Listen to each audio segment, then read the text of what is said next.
Good morning, race fans. We are here at the 2024 Desert Classic in Chandler, Arizona at Hobby Action Raceway. We finished up with seating yesterday and we're working our way into qualifying here this morning.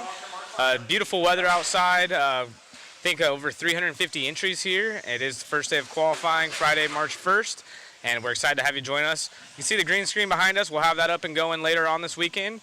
For now, we're getting our first race out on the track. It's going to be our 13.5 short course, if I'm not mistaken. Papa Willie's sponsoring this event. And we got a lot of racing ahead.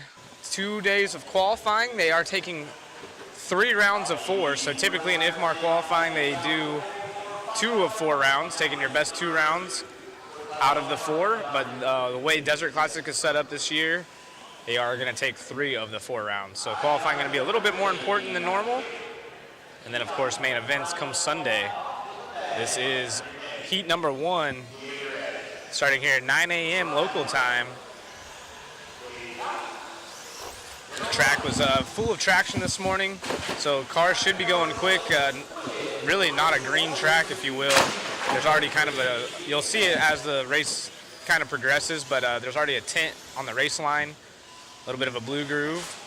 We are mostly on slicks. Most everyone out here is running slick tires in all classes, so pretty good traction and only going to get better as the weekend progresses. Thanks for coming out, Zach. Got the 8 crew this weekend, man. Pretty sweet. A lot of our guys coming out that we had at the Worlds that was here in 2023. So glad to have you out here. You're doing a little bit of racing this weekend. Yeah, I'm going to be racing myself. And like you mentioned, we have the A crew out here. Not that anyone else that works with mod isn't an A crew. Very you always that's have what, the A crew. That's what Larry calls us. That's what Larry calls us. But of course, we have Chris behind the camera. He's doing the follow cam that you're watching right now. We have Shu, our photographer, so be sure to check that out on Facebook throughout the weekend. We'll be posting awesome photos, as well as printing them here at the track. Yep. So if you guys are in the area, we know a lot of people online chime in, say they are from Arizona most of the time.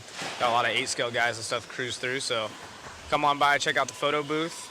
Of course, we have David Orner. He's also a camera guy, does some follow along, so we're going to have 2 moving cameras, like always, when we bring the top shelf crew out here.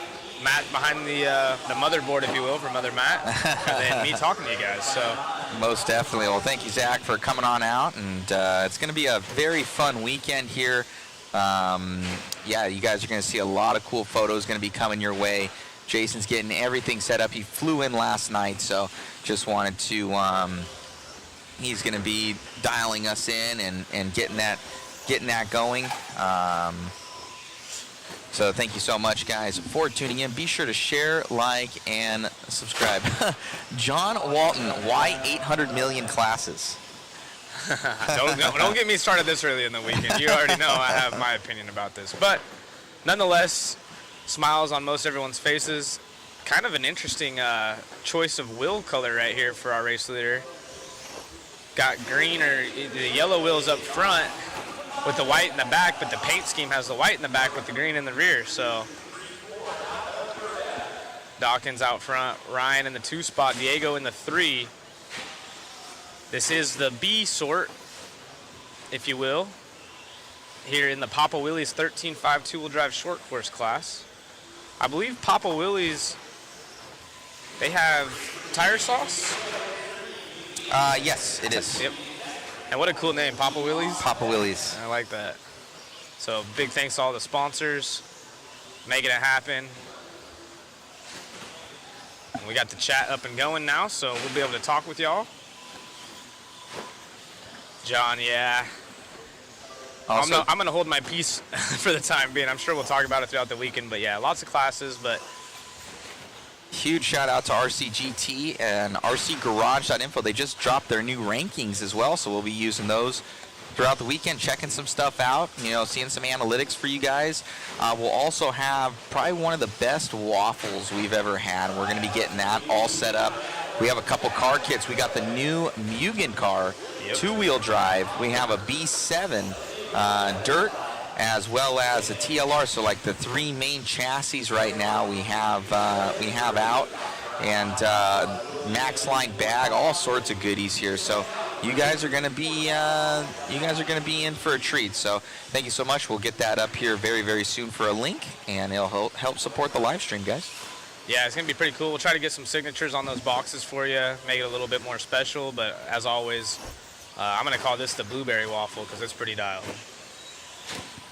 If you like blueberries. Oh my God. Ryan takes over the lead in this one, so Ryan trying to put in a solid run. That's the Coors Light paint scheme that we're following along right now. You can't really tell, maybe when it comes by the front starting, well, I guess it wouldn't be the starting loop, but right in front of our camera guy right here. Get a good shot. Pretty sure this is the Coors Light paint scheme one. Kind of hard to tell, but I'm sure Shu will be on it throughout the weekend taking photos. They opted with the red. Most of the time it'd be blue, but it does have the Coors Light logo on the side. Big money sponsorship here.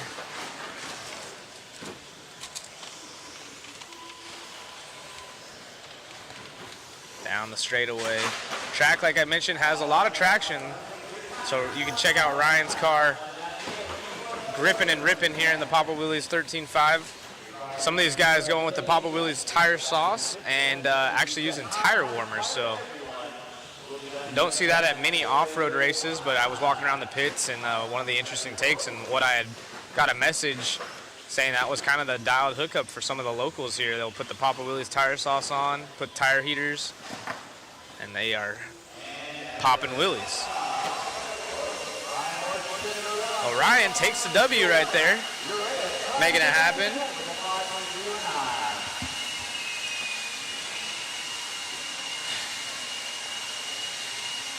These guys are trying to put in their time to beat this next heat coming up. Parker Malone, what's up? Are they enforcing some sort of charge rules? Yes, so typically, I don't know if they're doing any temp rules here, but they're just checking voltage, so no overcharging on the batteries.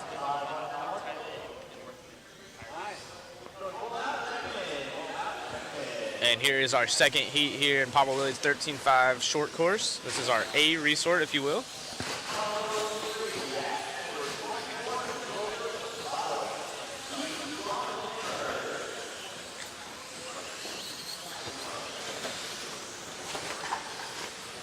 Parker, get a car going again. Come on out. I know it's cool seeing a lot of people, old faces. I actually overheard, some of you guys know Chase Ordog was in the building. Tommy Hines was in the building last night, and just seeing some old faces, but there's some old racers back as well. And I think with the resurging of the B7 coming out, Mugen's coming out with a car, and there's more 10 scales being posted online and stuff, you see a lot of old faces coming back out, and even in the chat talking about wanting to make their way out. So what about you guys at your local track? Anyone seeing some old faces come back through with the new car kits coming out and being posted more? It seems like it's kind of revamping some of these old souls, if you will, in the RC industry to come back out and play. Now, who I see out here is Billy Fisher. I saw him running. Yeah, Billy Fisher Good was to see running. Billy.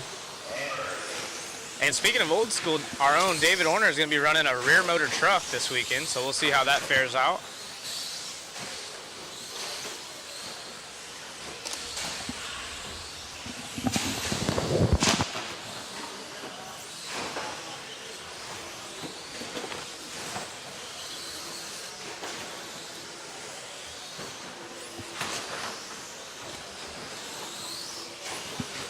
Yeah, some people do charge up to 70 amps.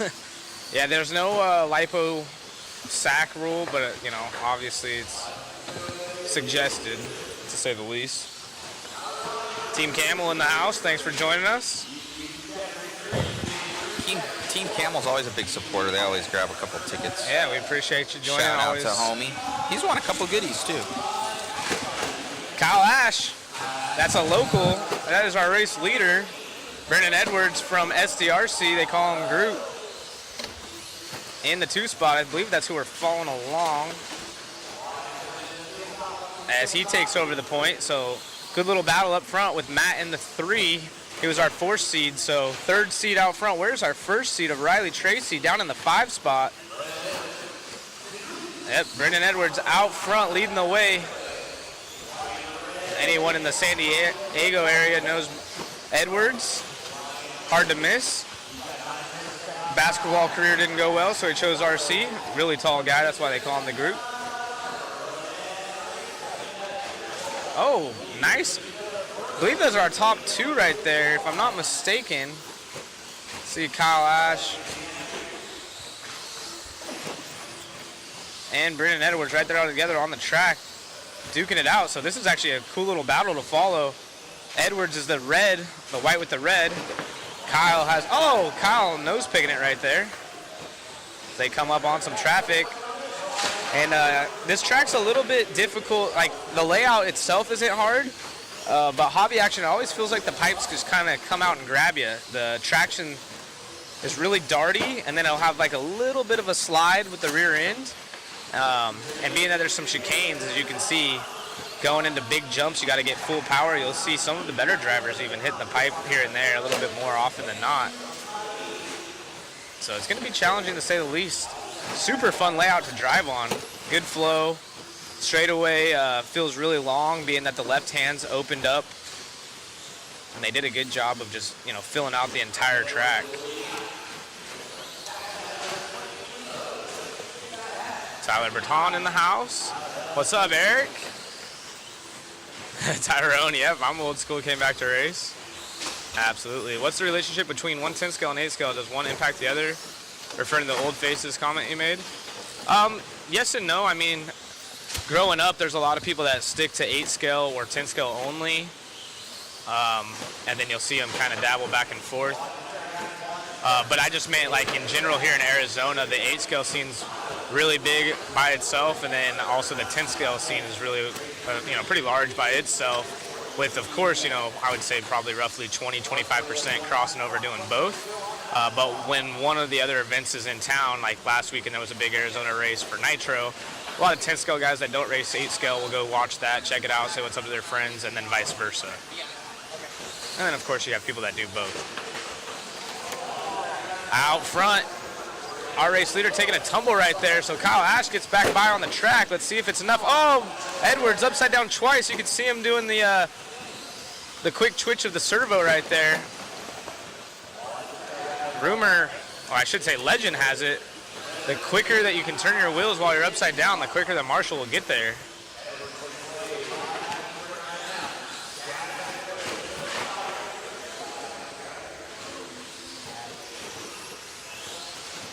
Edwards going all kinds of wide, trying to get back through traffic. He was already through as we follow up with our new race leader, Kyle Ash. He's down the back straightaway. You can check out a good view of the pits right there as we come along. They are completely full, so great job to Hobby Action accommodating everyone as Kyle Ash. Gonna try to finish this one with a TQ. Top 4 going quick Actually, I'm sorry, all top 5 going quicker than last round's time. It is Ash leading the way. As time has expired, these guys will have a lap or 2 more. So Ash was our early race leader, fell back a little bit to Edwards. Edwards having all kinds of trouble late in the race. Oh, Kyle with a nice big air right there. So you can see the short course bodies get a little bit underneath them and kind of just boner air. Not as bad as being outdoor though.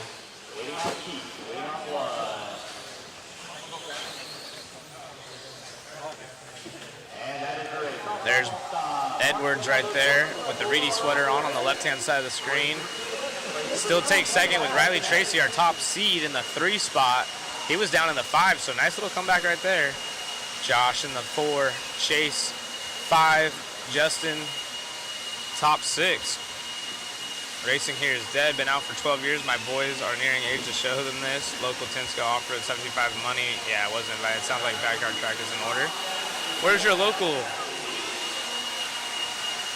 SPD? What is your local spot? But that's cool that you're going to get your kids into it. Always good to see.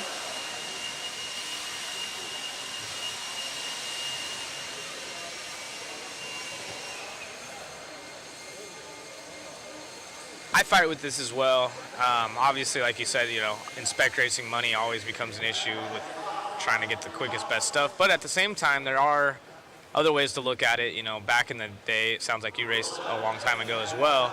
You know, you were buying match batteries, brush motors, where you had to cut the comms every time. You know, batteries didn't last near as long, the lifespan of the batteries, and you had to have a couple packs. You know, if you were going to race, you had to have a minimum of 3 or 4 packs, because you know, by the 2nd or 3rd charge on the day, they just didn't perform the same way. With lipo and brushless, it takes a lot of that cost away, so you're able to invest some of that money elsewhere. So I definitely hear you. There's just a few different ways to look at it as well. So either way, like you said, backyard tracks, you really can't beat it. You get to have fun with your family, maybe have a few friends over. That's a good way to introduce them into it and just have some fun. Team Camel, yep, there will be some waffle tickets. We'll get that posted later. We have some awesome prizes. 3 car kits, including the Mugen 2-wheel, the new B7, and the Losi 2-wheel, as well as all kinds of other goodies. We got tools, bags, trinkets here and there. It's going to be a good one. The Netherlands in the house. Holla.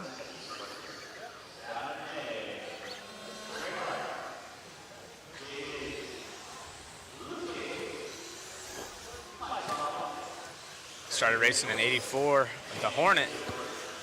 Nice. RC is like a drug. It's hard to get rid of.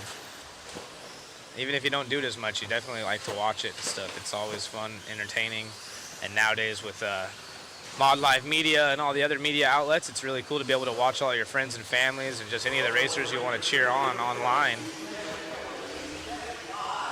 Definitely helping advance the hobby. So if you guys can, be sure to share it. If you find a clip of your favorite racers, screen record it, post it up. Give us a tag, we'd appreciate it, but just getting the hobby out there is always good. Holland in the house. 3D RC, yeah, the layout's really fun. Oh, you still have your first car, the Blackfoot, very nice. All right, we're our Stadium Truck 13.5, so busting out some of these 13.5 classes. There were 4 heats, so this is going to be our D resort. The way it goes yesterday was seeding. It was just practice towards the end of the day, so we had open practice Wednesday, and then Thursday was open practice for the majority of the day, and then the last couple hours of hobby action being open, we did 1 round of seeding where they take your best 3 consecutive laps, and that puts you in your heats for qualifying. And there will be no resort after this, so you just had to put 3 laps in yesterday to kind of seed you in. So these are going to be the slowest of the 13.5 two-wheel drive stadium truck. But keep in mind, you know, seeding, I saw lots of people have, you know, 2 really good heater laps and then run into traffic or make a mistake, and then same thing, go put in another super heater lap and traffic or mistakes. So might see some names that you expect to be a little bit higher, and it's a totally different ball game when you have to put the full 5-minute run together for qualifying. Again, they are taking your best 3 rounds of 4 this weekend, not just the best 2, so it's going to be a little bit more crucial to be on it. Our own David Horner, he's in a rear motor. He's out there right now. We're following along with him. He's actually leading the heat. So he is one of the racers that didn't even get a chance to seed. So he was probably dead last, got thrown in late race. And that is a rear motor. I believe it's a T4. Looking pretty good out there, honestly. This is about his second pack on the track, so.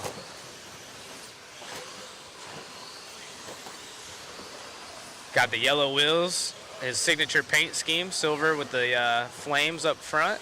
You can see his picture right there. David Horner was our 9th seed. Running the T4. He's even got a, I don't think it's that old of a speed control, but the original Tekin RS in there, I believe. R1 Works motor out there leading the way. Michael in the 2 spot, and Ryan Mayfield's dad, Perry Mayfield, in the 3. I don't believe Ryan is racing this weekend. I did see him come by with his son, say what's up. I know like a week or two ago, I saw that he was signed up. I think they kind of just automatically always throw him in there in case he wants to race. But I don't believe Ryan Mayfield is racing this weekend, taking the time off to spend with his family. But you can't keep Perry away from the track. He loves this stuff. Yep. T4 out front still. Let's see, go through the chat right here. Still have my Blackfoot 2. Only 2 cars I ever sold were my Hornet and JRX X2. Yep, stadium truck still alive here. It's actually Horner's favorite class as he works his way around traffic. Trying to set a good TQ as there's 3 more heats following this one. What's the pet peeve of yours of what people do on the driver's stand? Chris Schaefer. Usually whenever like people hit the driver's stand if they crash, or yeah, like or if they like point and like, you know, try to get a marshal's attention and kind of lean over the driver's stand while you're driving. I can't stand that. I can't driver stand that. What's your guys' pet peeve on the driver's stand?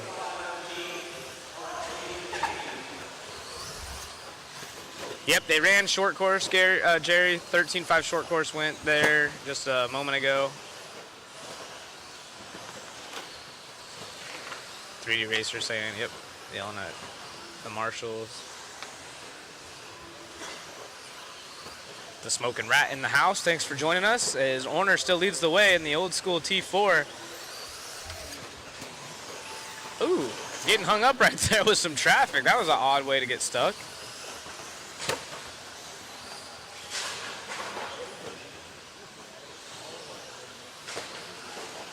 Big shout out to Hobby Action for having us here.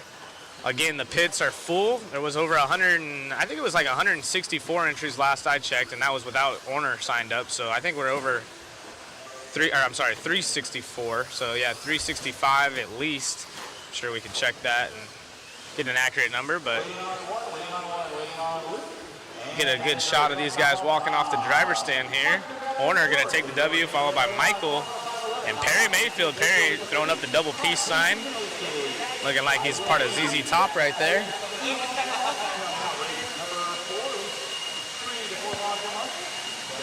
As we bring out our second heat of the Maxline 13.5 two-wheel drive stadium truck. Maxline actually has some stuff in our waffle. They got an awesome pit bag. It's like an OGO roller.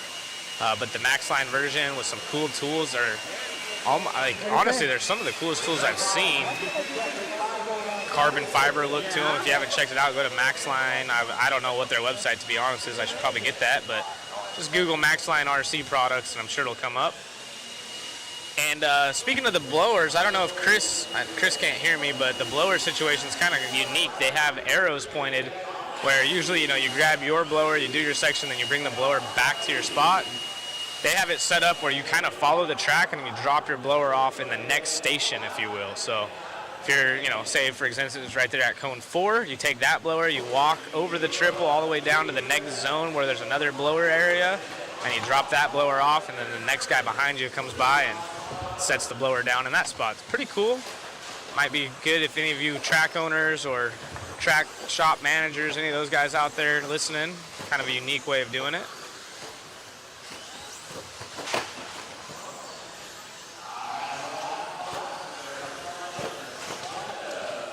we'll get the waffle stuff going here shortly, probably an hour or so. We'll have it ready for you.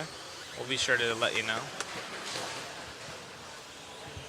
A waffle is a raffle spelled with W. I can't legally say raffle, so call it the waffle.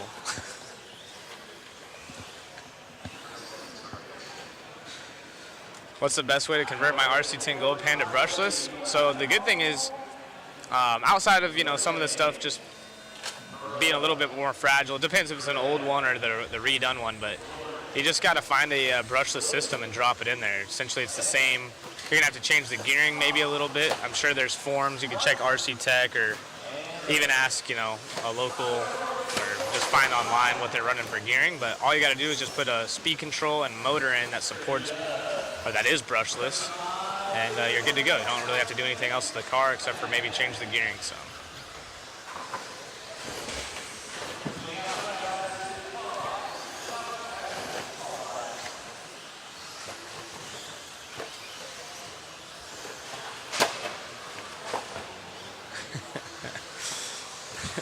Tyrone.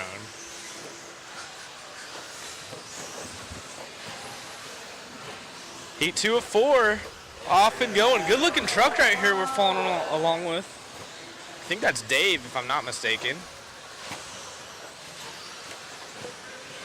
Get a good read of it here in a minute. 346 according, 170 drivers, so pretty good turnout.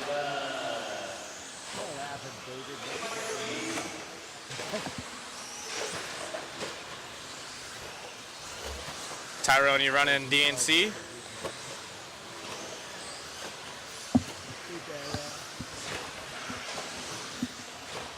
So this jump right here that we're falling over, that tabletop jump, the lip is kind of, you can't really tell because of the pole right there, but one side's lower than the other. And it can definitely be difficult. These 13.5 trucks kind of soak up the landing, but you'll see some buggy guys struggle to make it while other ones overshoot it. It's a little uneven. But it kind of is, it makes it a little bit better. You have to choose your line over it. Makes it a little bit more off-roady, if you will. So you can see right there, he's just landing up on top, keeping it safe. Going over that triple. Looks like he's full juice over the triple. It takes a little bit of power. And then, like I said, the straightaway is awesome. Little single into this big triple. And everything on this track, relatively safe for the most part. Everyone can clear everything, all classes, including short course. And even the things you can't clear, you can just land on top right there. That triple can be a little bit difficult towards the end of your run in the stock classes.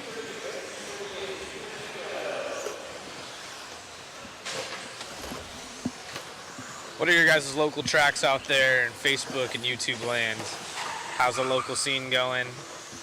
Again, is the any resurgent going on with the B7 coming out? And who else out there has the new Mugen car they just released? We got a couple of them running out here this weekend. We got one in our waffle, and Tim Long's here.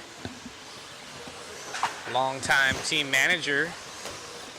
Super excited about the Tensco program. I got a chance to talk to him earlier this week.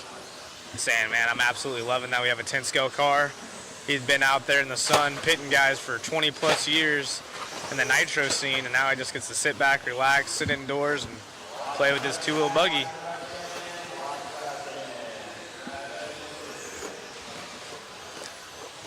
Heck yeah, Tyrone, we'll see you there. Got Hobbyplex, Beachline. Yeah, 21.5 double single in, I think for the most part, unless you go wide. Forgot about that class, good call right there. 3D RC Racer. Oh, upside down right there for Davis. Chase now taking the lead. Chase by the line. And Dave's back out front, but after that crash, I think Chase might, goes back to point. Diego in the 3. So our number 1 seed in the 2 spot, number 2 seed in the 3, and third, Wilford out front now. And top 2 on a needed TQ run. Orner still going to sit third over after this one, if it ended the way it runs now. It's about 9:30 local time.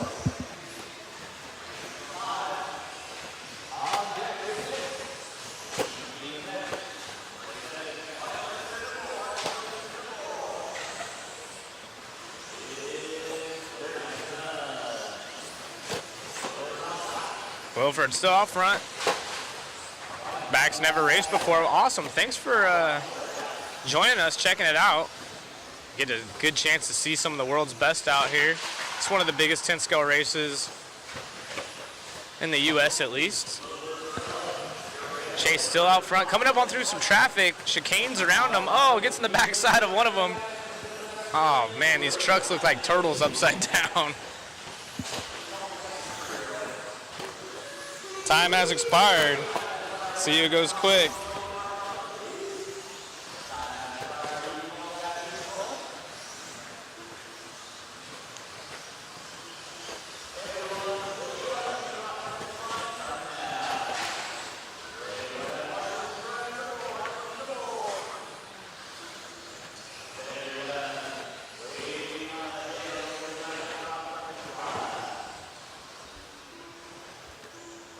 Yes, go to liverc.com and check out Hobby Action.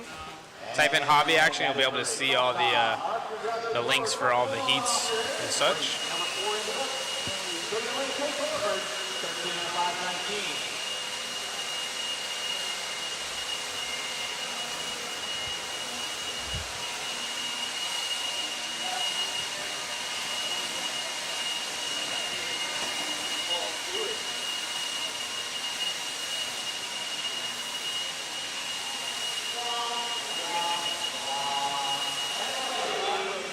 Yes, Hobby's getting some love. Silver Bowl in Vegas. Tyrone building his Mugen two-wheel. Sick. Peak View RC Raceway in Utah, 8-scale. Never even heard of that track. That's cool to hear.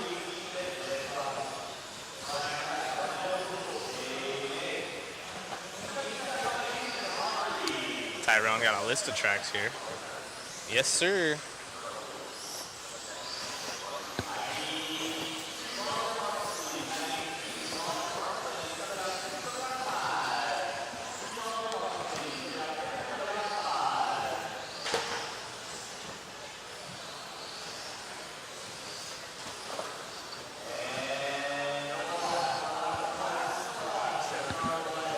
World of RC Thunder Alley.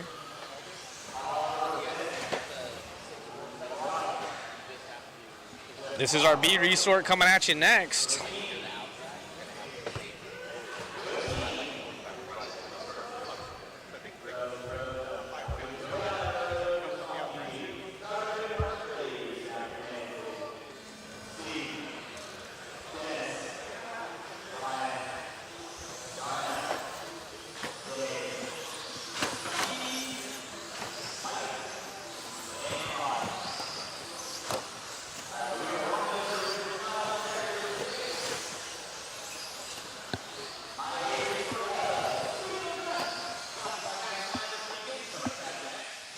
All right, Papa Willie right there. Nice, Steve.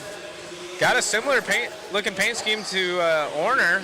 Orner's still in our top 5 after this one, but you can see these guys a little bit quicker through the chicanes. That rear motor definitely at a disadvantage on the switchbacks. So our race leader right there down the back straight. Actually, Chucky gonna take the point now from 6th on the grid. Oh no, leader up on the pipe right there. Tyrone asking.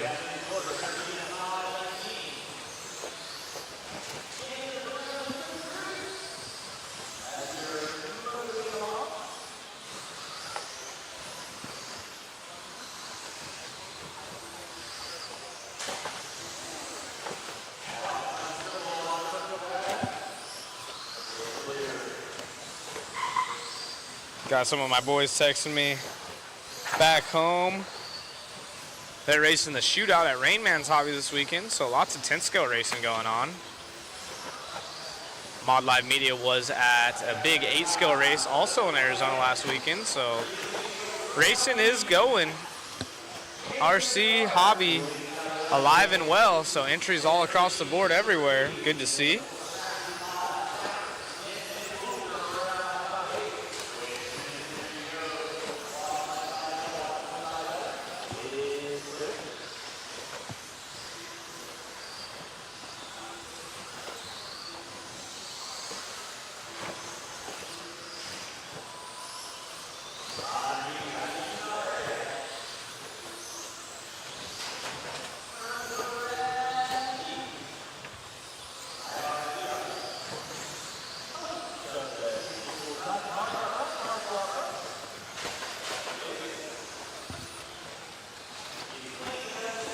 Dave May takes the point. Ron Reed in the 2. Steve, our race leader and P1 starting position in this one. Down in the, well, now in the 2, as we got a gaggle of cars together right here. Yeah, no link yet to enter the waffle. Not yet. We'll have it on our website about half hour from now.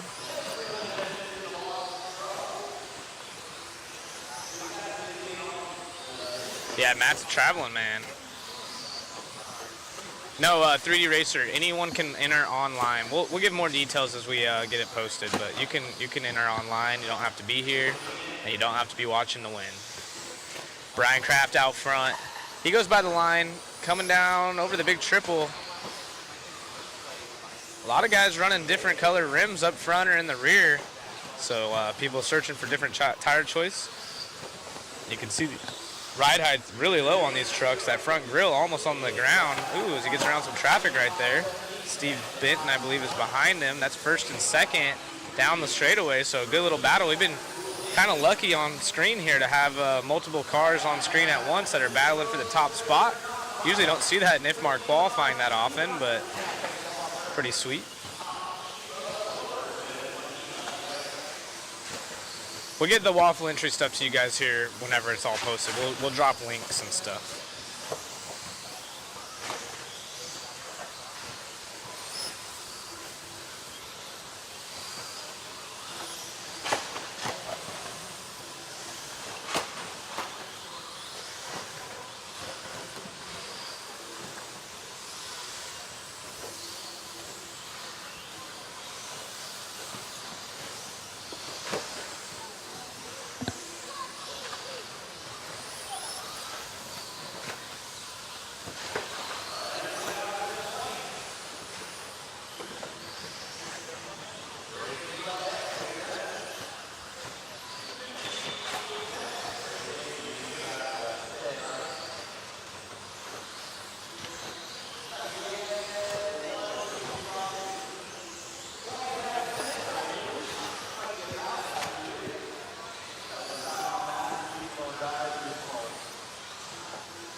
Brian Kraft going to take the W from third on the grid. Ron Reed, the surprising upset from 8th. And Dave May rounding off our top 3. Brian was the only one to go quicker than Wilford's time. So Chase pretty excited about his run, but the A resort coming at you next.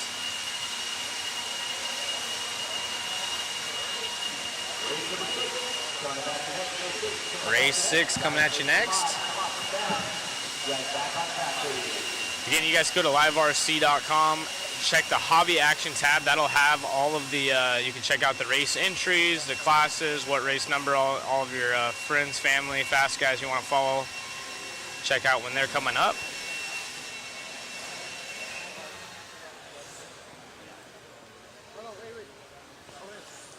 And you'll also find results there as well.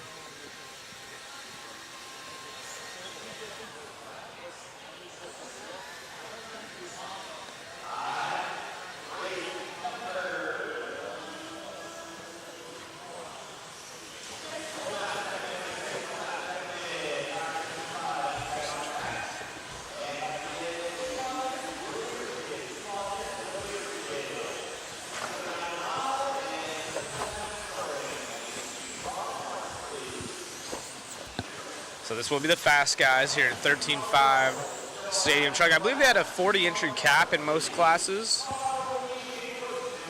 So that's why you'll see a lot of these classes having 4 heats.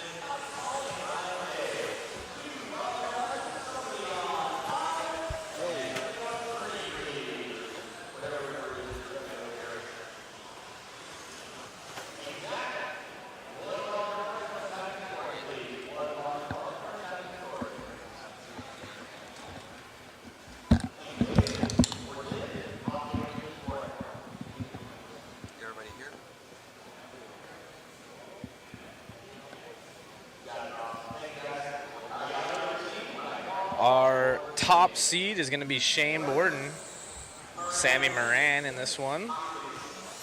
Both these boys have been working really hard. Good to see Shane out here going again. Ooh, gets up on 2 right there. Love Shane's paint scheme, the pink with the white in the back. Easy to spot. Ethan Hoskins, he's super fast. Not exactly, I know he's from back east somewhere, I believe, in Factory Tracks. Factory Tracks racer. And Ethan opening off with a quick time. Oh, upside down right there. So let's see Sammy all by himself going big over the tabletop. So you'll see most of these guys probably clearing the whole thing, where last race we saw some of them landing up on top of the table.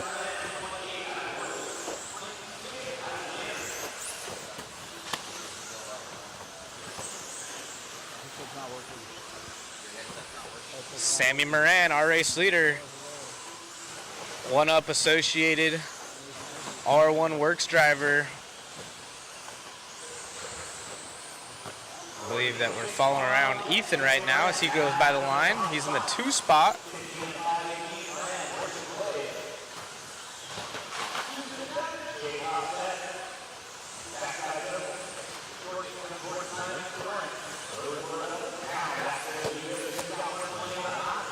Moran, still our race leader, pushes a little wide right there at the end of the straight. Yeah, not bad turnout for stadium truck, especially here in the 13.5. So Sammy Moran, that red, white, and blue. White front coming by the line right here. Looking good in the AE, coming up on traffic. We got both cameras running now, so 2 different angles. Pretty sweet setup.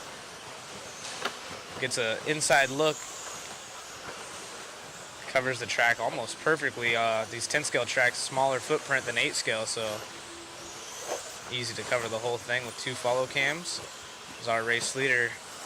Sammy didn't really get a chance to practice. I actually glued up his tires for him, and then Chris, our camera guy, built his shocks. And then I think he maybe did 1 run of practice.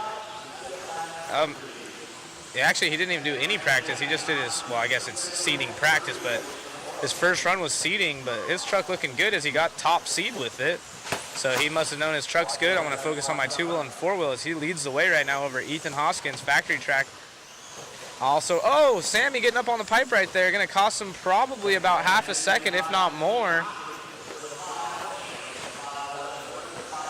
Oh, and then pushes wide at the end of the straight. Let's see if he holds on. It's going to be a close one. Ethan not too far behind on the clock. They were separated by 0.6 of a second last time by.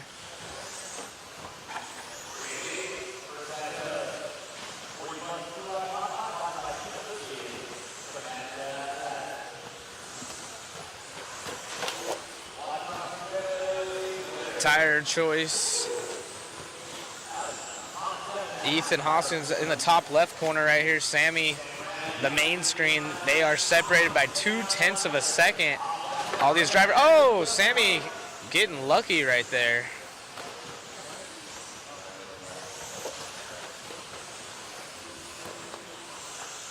Sammy still leads the way, or actually, I'm sorry, falls back to second as he had 2 mistakes, costing him just enough time to let Hoskins squeeze on by. The young 16-year-old driving for Factory Tracks with the AE ride takes the point as Sammy comes back by. So our top seed running in 3rd, second seed in 1st. Sammy, one of the nicest kids out here. Believe he's a diesel mechanic by day, RC racer when he gets off work and on the weekend.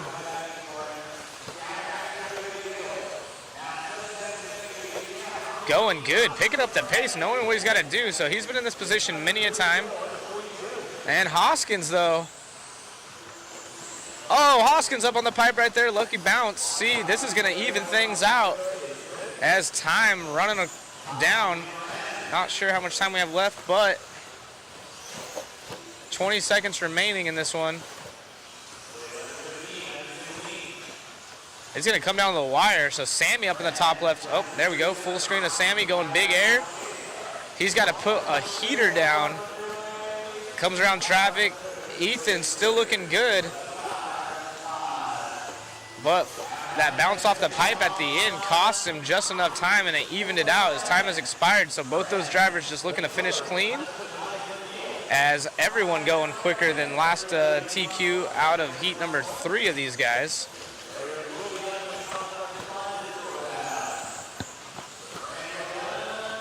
And Edward's going to come home with a 3 if it ends like this. His time has expired, so top seed Shane following back Kyle. Ooh, Sammy. Looks like we're going to grab an interview with the 1UP R1 Works driver, 1UP Representative Sammy Moran. Matt Olson going to jump on there for us real quick. Hold on. Sammy, amazing run out there, man. You and Hoskins.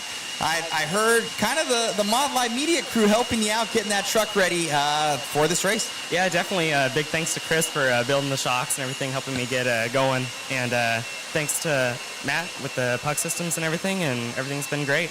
You look good out there. Yeah. Any sort of changes going into the next one? Car's feeling good? Yeah, car felt pretty good. Might just mount some new tires and see how it goes. Congratulations on the win, my friend. Thank you, Matt. All right, back to you, Zach, in the booth. Nice work, Sammy. Good to see him take the dub right there. Going into his next 2 runs. And then we got the modified stadium trucks, not as big as the class, but still stadium trucks nonetheless. Only 1 heat, but it's all pretty much factory guys with a few others shuffling in. It looks like they're doing a little bit of track work over here on the right-hand side. Maybe we can get it up on screen. Oh, yeah. Richard's showing a little bit of knee, so we might have to charge a subscription if it gets a little bit more seductive than that. But they are... There we go. Nice. So nothing like taping the track, taping the pipe to the track. I love it. I think maybe, I'm not going to say, I didn't even hear it, but. Oh. Were they just trying to get rid of the edge of the coupling right there? Oh, Robinson.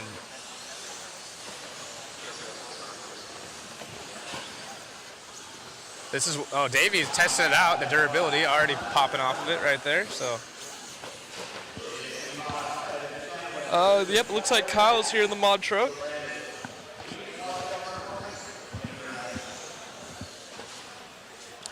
DJ saying hit the like button, folks. Yeah, we appreciate that.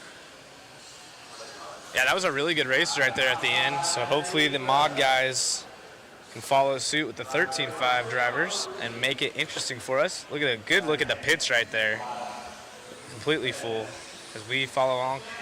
Another R1 Works driver, Davey Bata, in the mod class. Oh, what was that? So not the way you want to start, but kind of got a lucky bounce off of it.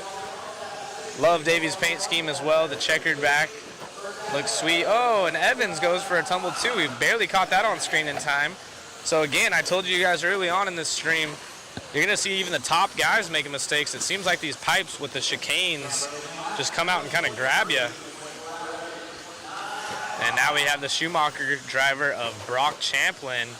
And Brock's stuff has been looking super fast this weekend. Oh, as he makes a mistake. So, oh, it's broken. It's broken. The front right is broke. Oh, wow. Not what you want to see there. And it looks like Sammy's going to try to pop that back on. And we're going to go to Rivkin as our new race leader. There's Bata in the 2 spot. Rivkin coming along as Evans gets stuck on the pipe again. So again, this doesn't look like a typical factory heat, as this track can come out and grab you. We've already seen one car popping a ball cup. Some of our top guys, it looks like, going off the track here and there. Evans having a rough go around. What's up, Clay? Oh, Rivkin upside down. So again, it's just absolutely out of control. So all of our guys have hit the pipe at least once in this heat, flipped over or popped a ball cup or two. So Bata should beat a point as he was only 800ths back. Let's see as he comes by the line and to the point as he goes for a tumble. Man, nobody wants this. So you're going to see some glued sidewalls, I would assume, on some of these trucks, because they are just grabbing with the front end. And almost twisting it in the ground or running to the pipe. As you can see, the front end very active on Spencer's car as he goes through the chicane. Another thing with the truck classes, a lot of these drivers focus more of their attention on two-wheel and four-wheel, so they don't work as on the setup. I shouldn't say they don't work on the setup, it's just not their most valued class until later on as it starts to calm down after practice and everything. They get their two-wheel, four-wheels dialed in, and then they work on their truck. So I'm sure they'll get them dialed in as the race goes on. Spencer popping a little wheelie coming on the straightaway. Good view of the low ride height that these drivers have.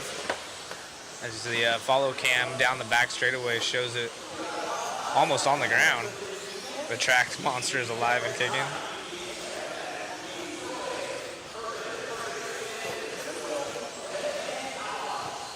So Rivkin to the point, Davey in the 2. Rivkin was our second seed in that purple and white. Rivkin running his signature colors. Here in 10 scale, you see an 8 scale, sometimes he has the just the white and blue on his bodies, a little bit easier to see on the larger tracks. But here at his home track of Hobby Action in Chandler, Arizona, rocking the purple. Oh man, Brock getting crashed, then Marshall keeping him on his lid, but Brock gonna kind of use this just as a test now. Unfortunately, popping the ball cup early on. Modified stadium truck on the track, just one heat. Rivkin, Bata, and Cavallari now, also a Schumacher driver from 5th seed up into the 3. Cav was looking really good in his two-wheel. I watched some yesterday. Arguably one of the fastest two-wheels I saw all day, so expect some good things out of Cav this weekend. But it is basically a race between Spencer and Davey. It's a 15.506 to a 15.508. They've both had multiple mistakes. Yellow wheels are faster. What's up, Ricky? Bad making a double mistake right there, so that's going to allow Spencer to check out a little bit as he's starting to come back up on the backside of Davey on the track, so he might reel him in before the end of this one. See a little bit of a battle between our top two, but they're in an opposite running position on the track as on screen as Davey's into the pipe now. So Spencer getting around, and another mistake out of our second place driver. So Cavallari might be able to inherit second from third. He was way back on the clock. See if we can't catch Cav. He should be in the yellow truck. Yep, there he is. So he's running the old Adam Drake and Mike Truey Flow Yellow body, Flow Yellow wheels. In the Schumacher truck, he's on the top left of the screen. Anyone running the new Mugen? Yep. What's up, Scott Foy? Colby, there's a couple Mugans out here. We have Tim Long, the Mugen team manager. He's been running the car for a couple weeks, if not months. Oh, Cav. Cav done? Yeah, okay. So Bata's still going to take second after a terrible last couple laps. Two Associates followed by the Schumacher. Race 7 concludes.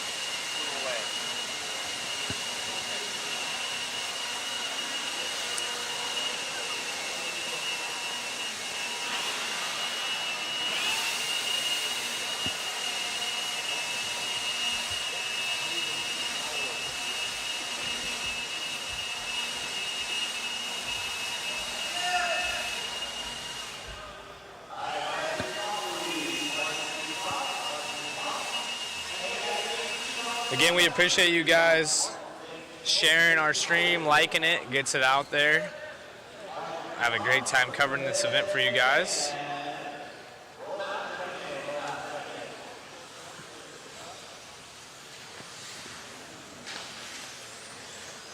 This is our lock timing, or I'm sorry, our 40 plus two-wheel drive. Heat 1 of 3, Jim Silva in this one.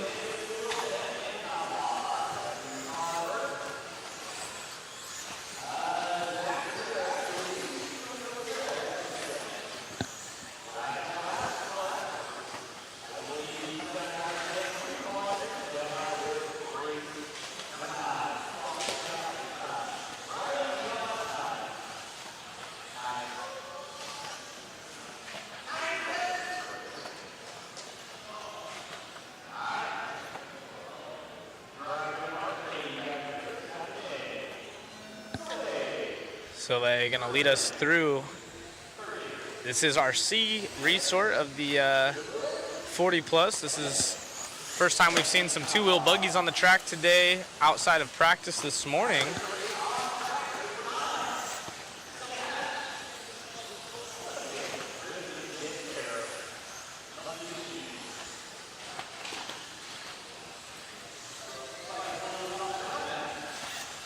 What is the 40 plus class? It's 40 plus. So the drivers are 40 years old or above.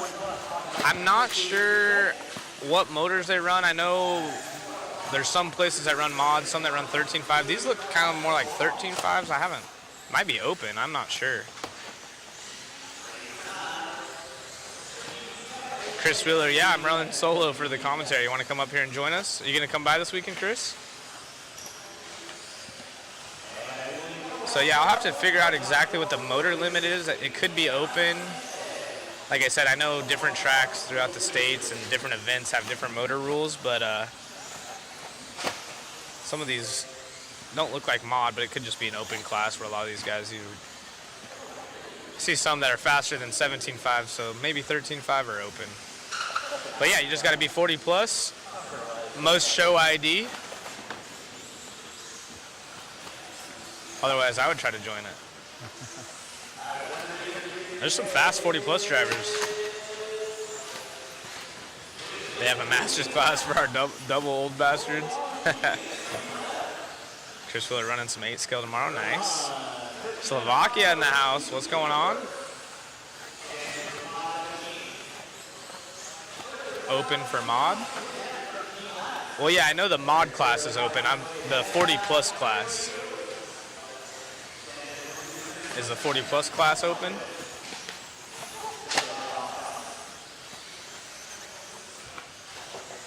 They're all 2S. All these classes are going to be 2S, the real MC.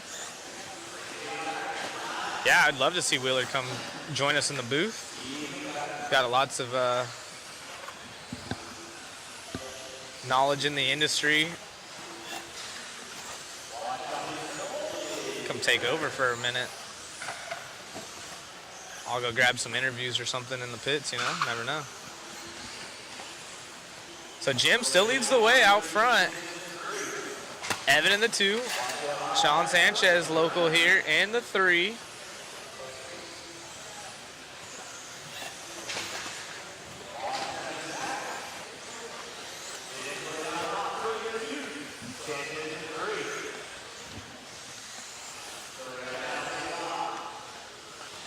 Plus is mod, so yeah, they're allowed to run open. Nice.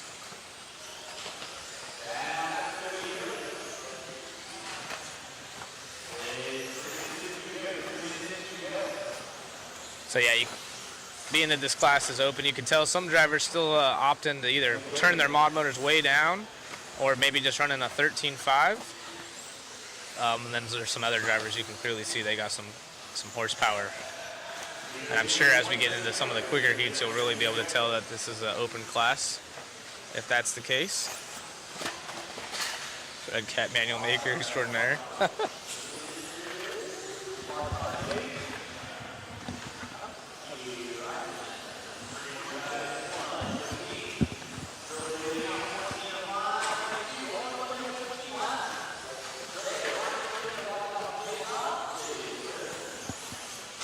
Jim out front right there, this white and red. Oh, I'm sorry. That's, actually, I think that is Jim.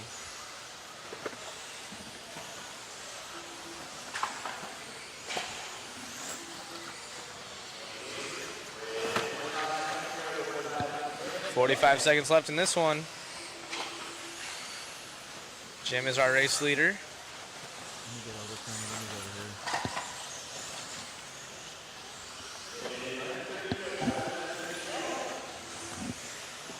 Again, the traction already pretty high. You can kind of see a little bit of a blue groove tint in the line. It'll only get better and better. Jim in this all white, if I'm not mistaken.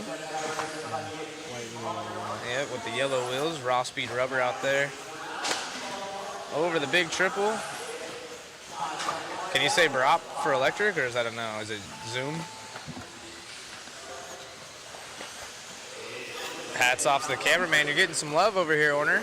Oh, Yep, and Chris also doing a great job. So it really helps whenever you have camera guys that are into RC, know a lot of the paint schemes, kind of understand what's wanting to be followed.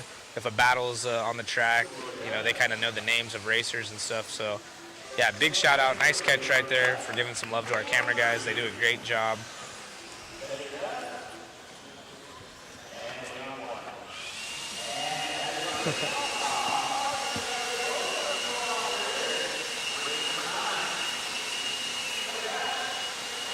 Any truth of a Riri of the old Goldie? Not sure. Oh, it's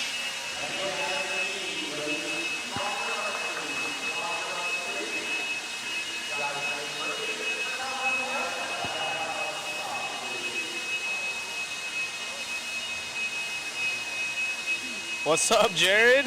Kazukraya in the house.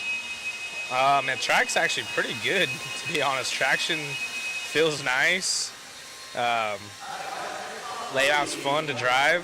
The chicanes are a little bit difficult because they're squared off, but I mean, it's same track for everyone, right? Don't hit the pipes. Jared, you're still here in AZ? You're gonna come by? Dude, they might be able to throw you in a heat with your ace skill. So Jason out there taking photos. You can, I'm sure you've seen this flying around online. This is the Hobby Action Simpsons chassis tape. The car is completely in the air, as you can tell. No tires are on the ground and not staged. And yeah, Jason caught this world famous photo at the Worlds, so literally world famous. And I mean, it couldn't have been any more perfect than that. So we should make that the green screen all the time. It's pretty great. I believe that's Templeman, right? Templeman's car? Mason Templeman not at this race, unfortunately.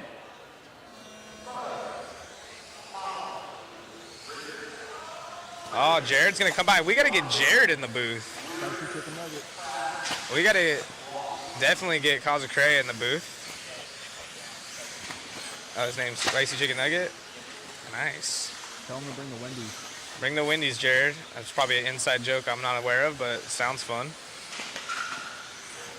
We'll have a chat poll. Do you guys, if anyone eats at Wendy's, I know some people are against it, but do you dip your fries or chicken nuggets in the Frosty, or is that a big no-no? I want to hear the opinions out there. I'm weird. I'll dip the fries or the chicken nugget in the Frosty. I think it's delicious. I get the half and half Frosty. That's another question. You guys vanilla, chocolate, or half and half? That's the thing about Wendy's, is their machine always works. It's not like McDonald's, you know? Off here, 40 plus, heat 2 of 3. And you can see some of these guys definitely showcasing this is the open motor rule. We're getting some big air. Dang, happy feet right there. So high knees out of the turn marshal. I believe is that Zach out there, Marshall? Nah, is it? He's a Hobby Action new employee. Yeah. I don't dip, but I do eat the Frosty. Jared Cossack. Dude, that's so dialed. Anytime someone throws a sick whip, that should just like instantly pop up. That might be one of the best photos ever. Jared, if this isn't your Facebook profile picture by the time I get on my phone and check your Facebook, dude, we're done being friends, bro. That is classic. Yes, dude, Chicky Nug Nugs. Oh, of course it's Racecraft, right? That's clean, bro. He should sponsor a class. There's no sponsor for the 40 plus class. Jared, come throw $100 down on the race winner so this could be up at all times while these guys are racing. I'll dip anything and anything at least once. Easy. Oh, they couldn't see it? Oh, I'm over here making noise. Jared's like, come on, throw it up. There it is, dude. So there you go, chat. What do you think about that? We got, oh, I'm sorry. Team Associated obviously sponsors the 40 plus class. I said there's no sponsor. They're, oh, wrong side of the Atlantic. Yeah. Well, we'll get Jared. I don't think the Mod Stadium Truck class had a sponsor. That would be a perfect one. That was clean. Yeah, that needs to be a poster at all hobby shops. Racecraft needs to just send that whenever like hobby shops place orders. Chad Richards out front. Sorry to take away from the racing. We're just having too much fun over here in the box. Chris Raymond out there in the 2 spot. Is Chris the father of Chase and Levi? I believe so, right? Yep. So they're watching their dad over here.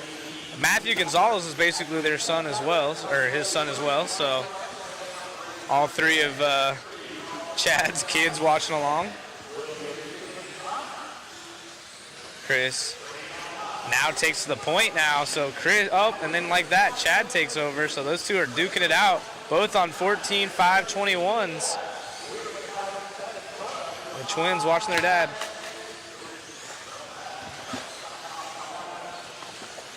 Shiggy Nug Nugs, dude.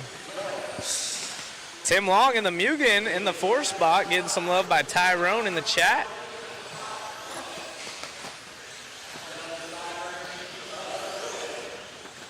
Yes, sir. Randy Locken also in this one. Brian Kraft down in the 8 spot. We saw him going fast in the, I believe it was the truck, 13.5 truck. Maybe short course. We got the fast heat of these guys coming up next. Usually you see Brent Felke from Associated is kind of the guy to beat, especially in the 2-wheel drive 40-plus class. Probably why Team Associated sponsors it, but I haven't seen Felke here this weekend, so keeping the travel budget down. Spencer's a local. They got Spencer here. They got Evans here. No Aiden Horn. So they're kind of just sending drivers to different regions and keeping everyone, I'm sure everyone in the whole team will be there for nationals. Tell Matt to send the pic to me, Casacrea. That's going to cost you 1 waffle ticket. Yeah, that's I own that. You'll get it when you come to the booth and do some work. You can explain it, and then we'll hand it over, dude.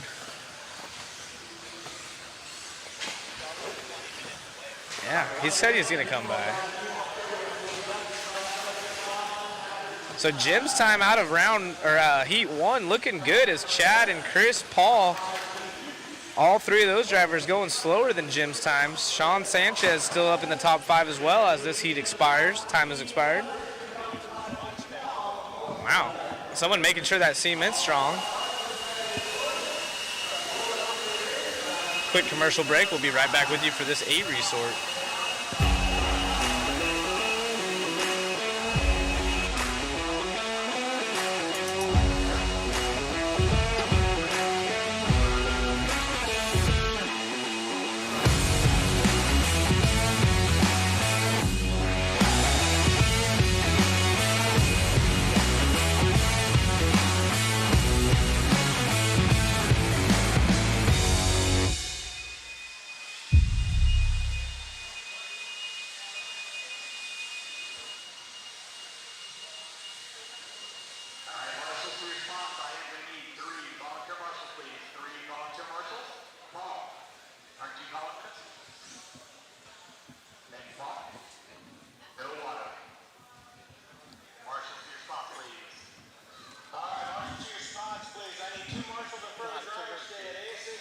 All right, we're back at it.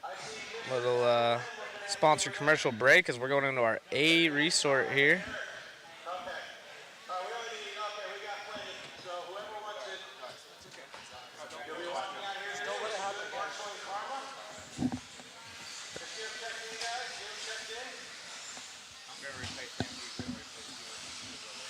Wow, that's crazy. Except for shoe. We can't replace shoes.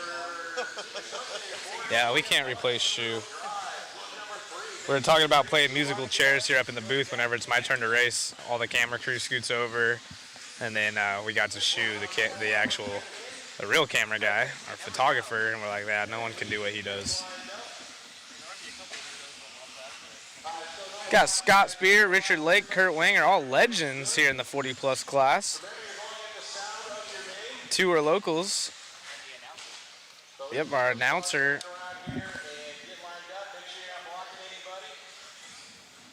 It was awesome. For those of you that haven't been to Hobby Action, they have a what we like to call the Britney Spears microphone, little headset. And Richard was doing practice runs this morning in line with everyone, doing the announcing up on the driver's stand, and during practice also announcing. It was pretty classic. It was actually Desert Classic. Wow.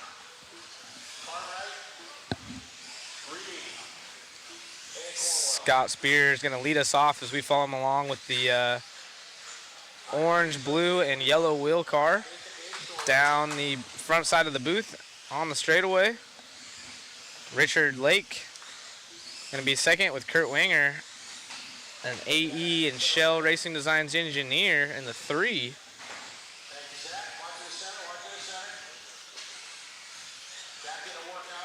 Aaron Brown, HRCR local, big change from carpet. Yes, absolutely.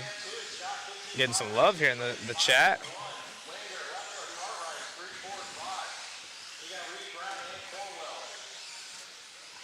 My pet peeve is shared profiles on Facebook.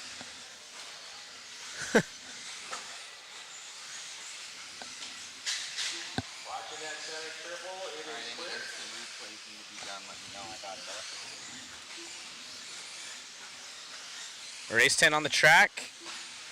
2 rounds going off today. Again, we are taking the best 3 of 4 rounds as we follow along with Scott. Scott with the new B7. Lots of B7s out here this weekend. Race leader getting by right there. There was a crash at the end of the straightaway, and he gets around, no problem. Richard Lake in the 2 spot. He's coming up on traffic, so Richard, we're going to follow him along. That is our normal race director, our standard most of the time, but right now a fill-in up in the booth. So Richard down the straightaway. He is a local as well. Well, kind of. I believe he lives in Tucson.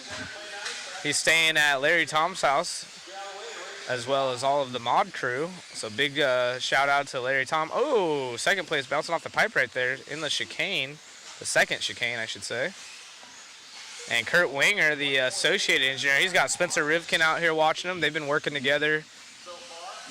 Actually saw Kurt grab Spencer's radio and try out something earlier in practice this weekend. I believe Kurt is right here in the green, black, and yep, right there. Oh, see if we can follow Kurt around for a lap or two. He's right behind these guys.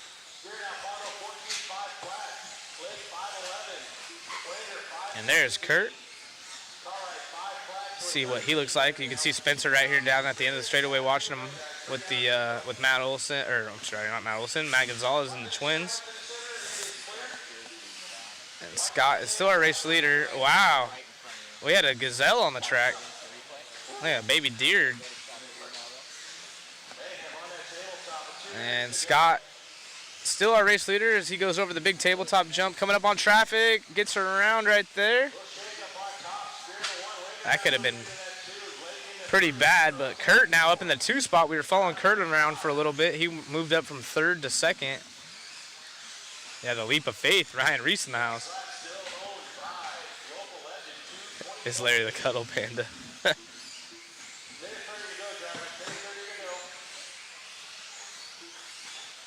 There's Scott, local here, doing his thing in the 40-plus class.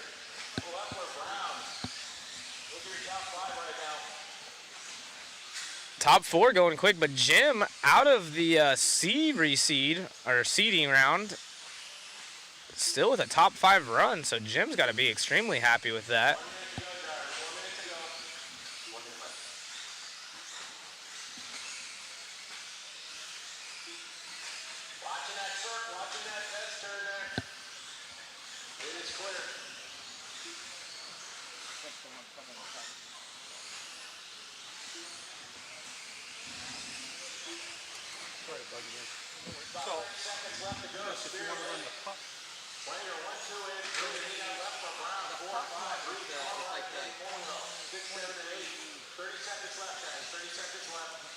This one will work, I know, if you run everything. Yes, with the puck. So there's another version. Landings look non-existent. Yeah, especially after you're coming from 8 scale racing. Got a downside on perfect. So Scott trying to take the W here. And now, top 3, the only ones going quicker than Jim. So Jim looking good from the C group. And then Chris Raymond out of the B group. Oh, our race leader going for a tumble right there. Chris Raymond out of the B group, maybe still with the top 5. So just shows you don't have to be in the top sort for things to work out for you. Trying to put top 5 runs in out of the C and the B groups.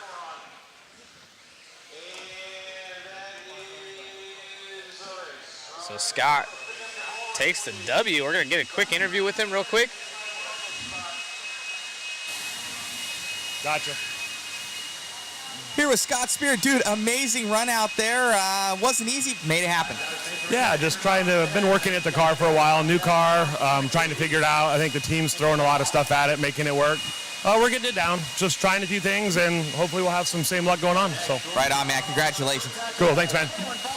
Back to you, Zach, in the booth. Yeah, great run out of those guys. Scott, Richard, and Kurt all making the B7 look extremely well right there.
So Zach, Jared's saying that he's been watching too much Mon Media and ran out of high-speed data for now, and it's lagging. Oh, That stinks. Jared.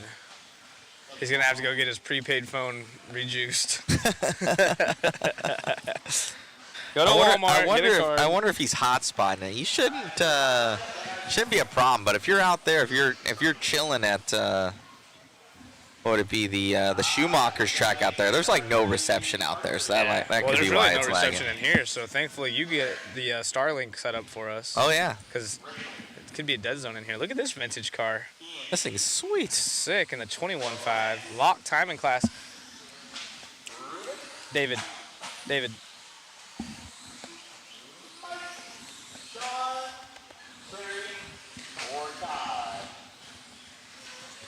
Yeah.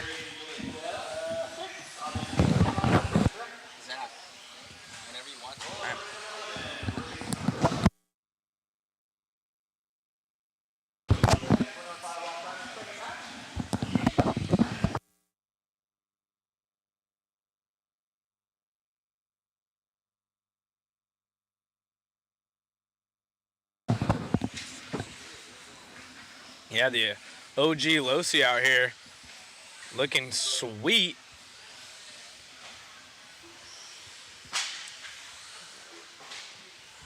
Now, it might be easier to get parts for that than the current platform.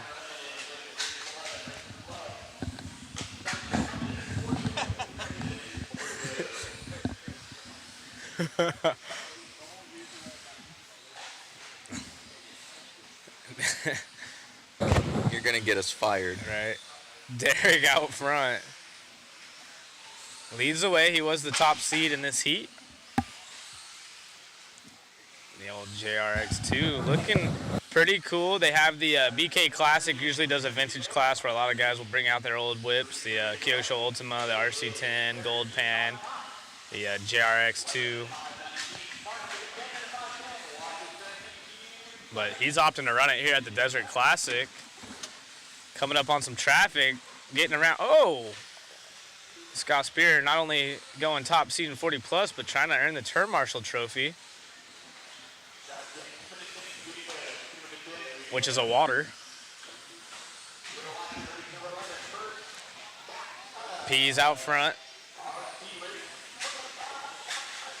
And look at Rachel Tanner. Oh, yeah, let's get at the end, and we'll show. I was talking earlier about Richard Lake wearing his headset, able to go up and practice and run with his headset on. He's actually out there turn marshaling, sitting. Well, I don't think that's him sitting, actually.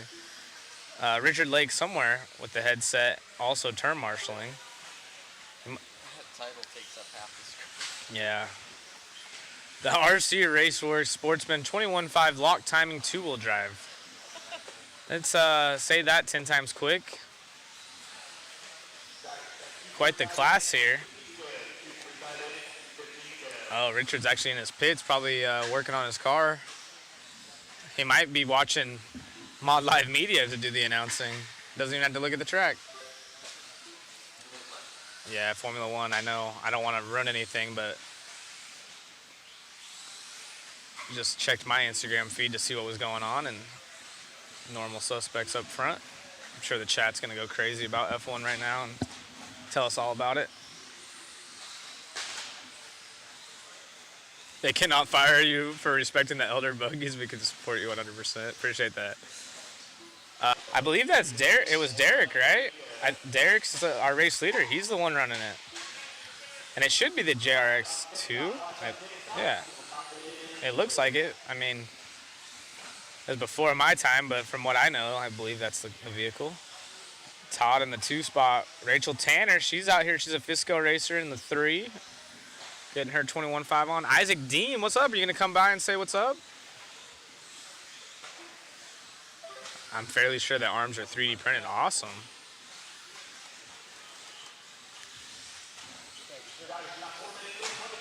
It's a beauty of technology nowadays. You just 3D print some of these old parts. Especially with some of the materials they have now in the printers. You can make awesome stuff. Very durable, clean lines. And almost pretty accessible to anyone that wants to and are interested enough to learn it. Derek, that's our race leader. The old school vintage whip. I'm sure our photographer is going to grab some quick photos or cool photos of that throughout the weekend.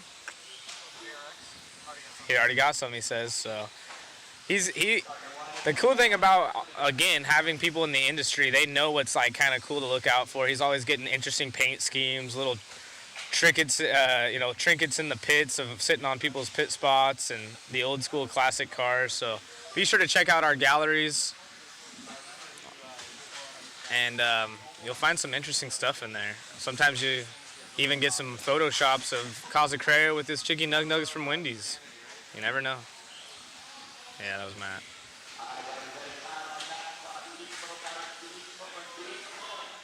Oh, they're testing out some PTG CF wheels next time I'm at the track. Awesome. Yeah, they are foolish for not re-releasing that.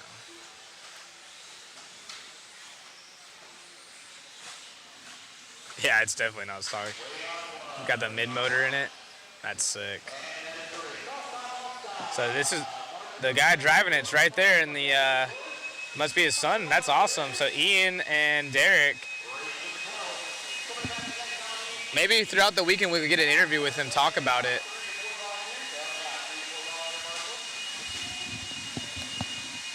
Ryan, do you think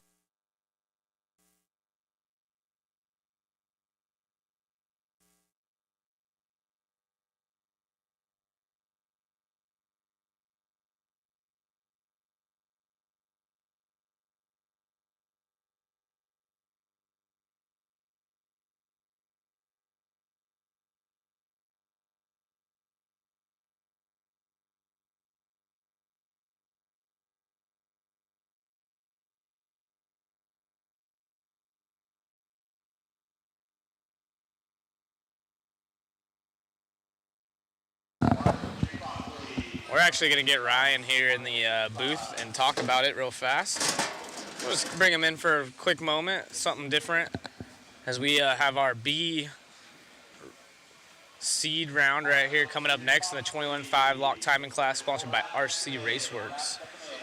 What's going on, Ryan? So we got Ryan in the booth. We're going to get him a headset on right there. And then we'll have the camera going. So you can take the... Oh.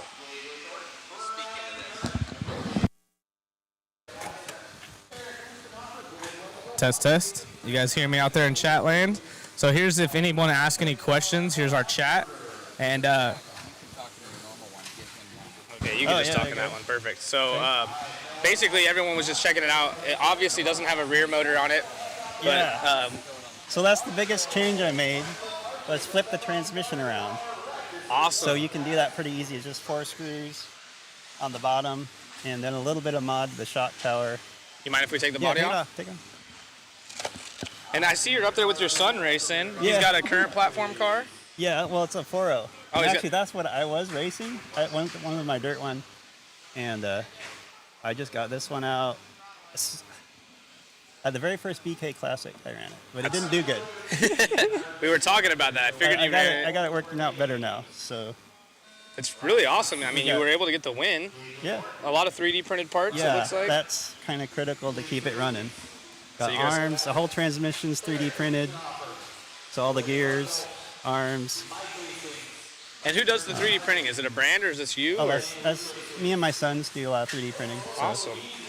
Do you guys sell the parts online or anything? Or is it? Not really a whole lot, yeah. I'm sure people are going to be But, asking about it because everyone's like, why don't they re-release this car and stuff? Yeah. But you guys did a great job and you were out there driving it. And like at the end, we caught you fun. right there talking to Ian. Oh, yeah. Very neat. How long Hobby Action's your local track, correct? Semi-local. We're up in the Prescott area, northern Gotcha. Arizona. We used to have a 10th scale track up there, but hasn't been one there for a while. So And we come down here. Even the rims are a little 3D bit. printed? Yeah, rims 3D printed. Check that out. Yeah.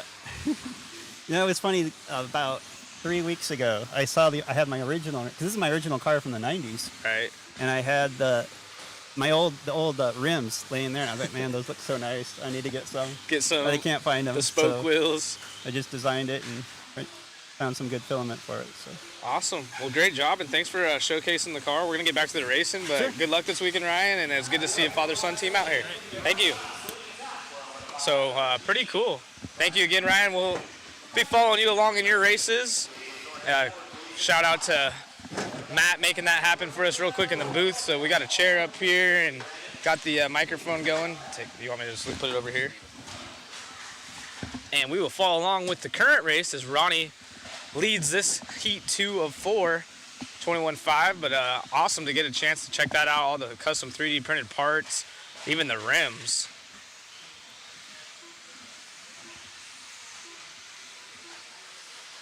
You guys gonna share those Oreos with the drivers today?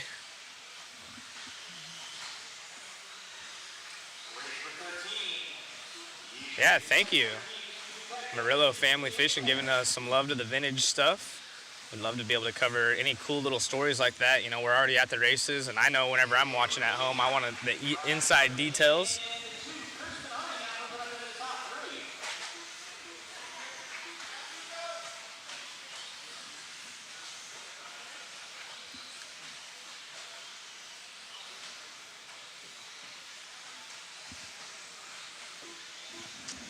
Yeah, so JJ Thornton now takes the point. Yeah, so awesome that Ryan was able to join us. Not only is it cool that he has the vintage car, all the 3D printed skills and stuff, but caught a little cool glimpse of him. So if anyone is friends with Ryan, you know, we caught a glimpse of him right there at the end, giving his son a little pat on the back at the end of the race. And that's what it's about. I mean, you know, it's cool seeing the father-son team standing up there on the driver's stand together in the same heat, and he said that they do the 3D printing together, so way cool. Really can't beat that, and was awesome to capture that on screen. So go back, screen record that, and send it to him if you're friends with Ryan. And giving the vintage class a little bit of love right there. Vintage cars, that is.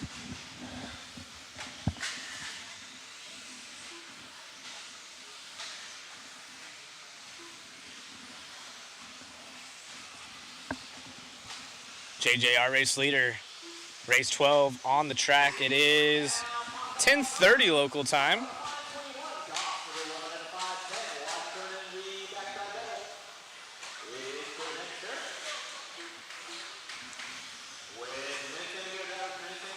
What's your guys' favorite vintage car? You guys, I know there's a lot of RC10 Gold Pan fans out there, but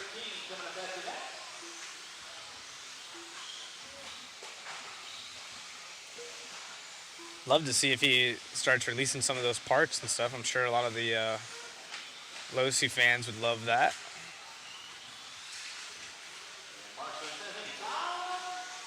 Has a couple sons that come race with him. That's cool.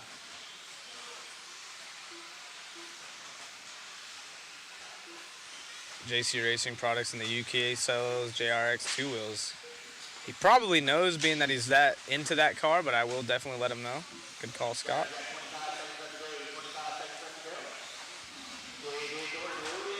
Oh yeah, the Triple X4. That was a sweet car in the four-wheel days. Hardy in the 2 spot now from 9th on the grid. Byron up in the 3. Ronnie was our early race leader, falls back to 4th, trying to battle back out into a top spot. Gonna have some work cut out.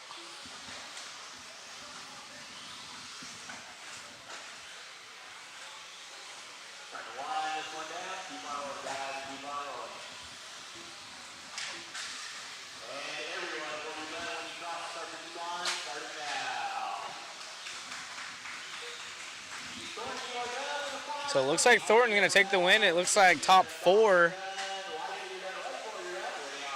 Oh, that's Derek, not Ryan. Ian, I'm sorry. I know there's a couple kids. I might have had it wrong.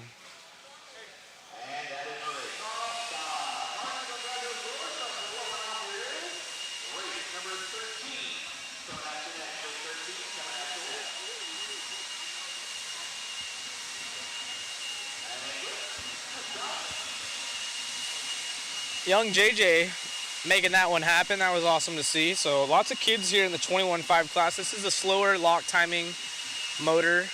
A lot of double singles going on. Yeah, David Horner out there. Quite the technique he's got right there. No bend of the elbow, all wrist. He's actually been wearing the same shorts since 4th grade, I think. So saving money. I know.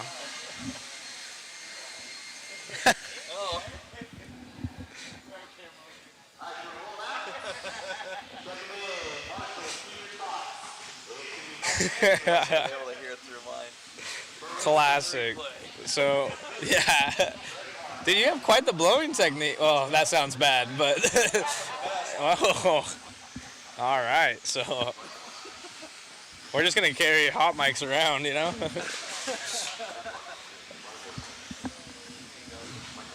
Yeah, here's an instant replay. So if you want to get better at track maintenance, you been hitting the gym or what? Dude, look at the high top socks. Are those Skechers or New Balance? Yeah, dude. You got Skechers? Nice, nice. The kid behind you, though, he might have you beat, dude. Well, he's naturally lower than me. Yeah, the center of gravity is lower, so. Yeah. Like a slash, he's like a B7. Nice. So that's beautiful technique. That's how you do it right there. There should be like a little class, you know, like when you go to a rental go-kart and they're like, this is how you blow the track off. Nice. The switch off, the relay, if you will, from hand to hand. Mitch on the mic in the house. So again, on the blower situation, since we're on that topic, it's pretty cool. You go from your station, so you grab your blower at your cone, and then you just walk the track to the next station, so you don't have to come back and bring the blower back to that spot. Yeah, only the yellow cones. The red cones don't have blowers, so they have a, you know, we're joking about it, but it's pretty serious around here for the track maintenance.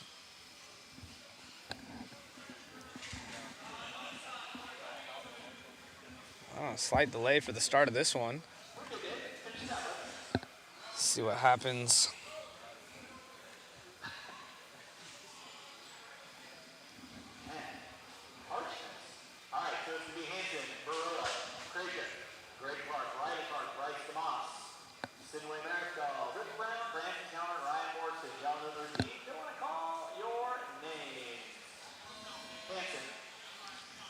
This is going to be our B sort. Double single for these ones. So all about consistency. Try not to flip over. This is hard to make up time on the slower motor cars. You know, in mod and stuff, you can put some heaters in.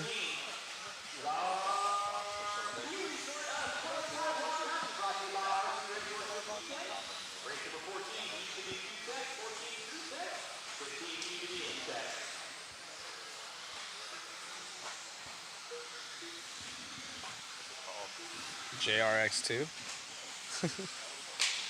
Oh, upside down right there. So Greg Clark gonna be our early race leader as comes by the line. I believe this is Greg we're following along with. Maybe not. Greg off the track. This is Marie that we are following. I believe so. She's been out here putting in some practice laps in since Wednesday, I believe.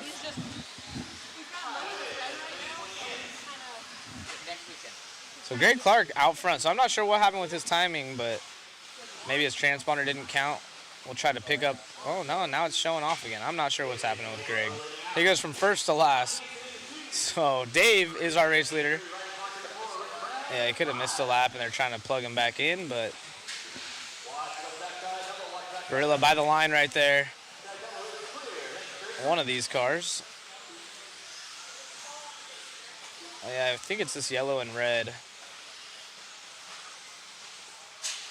This should be Barilla. Hanson in the 2 spot. Marie runs third. She was the 3rd seed in this heat. As they come by the line, let's see. Yeah, 1 and 2 together on the track, so that's Dave and Mike. Oh, upside down out of Mike. Oh, and they're coming up on the backside of some racers. Getting around through the chicane. Barilla looking solid.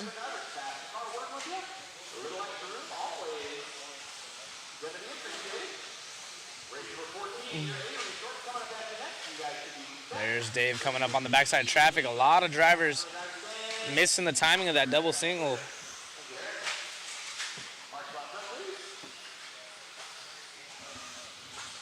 Sound keeps going in and out.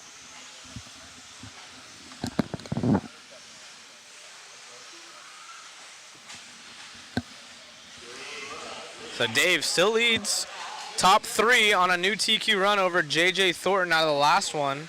As we get some goodies coming up to the booth, so we'll have that waffle live for you here shortly. Marie now into the 2. Dave on screen. Down the straightaway. Riley Clark up into the 4. Poking his name into this one as our leader coming up on traffic. Gets around 1, gets around 2, and open track through the chicane over the double in front of the driver's stand. Yeah, he has been keeping it nice and clean and comes up on the backside of traffic, doesn't get flustered. Hits, goes into coast mode or hits the brakes, doesn't try to rush into it. And it's paying dividends right now as Dave out front, spanking everyone on a 12.501, 19 seconds quicker than JJ Thornton's time. JJ, though, still looking good with a 2 if things ended the way it is right now. I don't know if the opinion's bigger than the spur. It could be.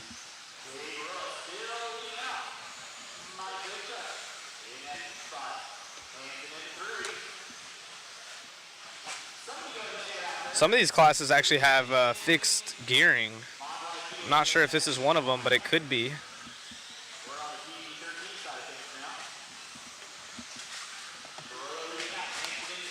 Mike Hansen still in the 2. Marie falls back to 3rd, so that's been the battle between those two. They're separated by just over a second and a half. Mike over Marie.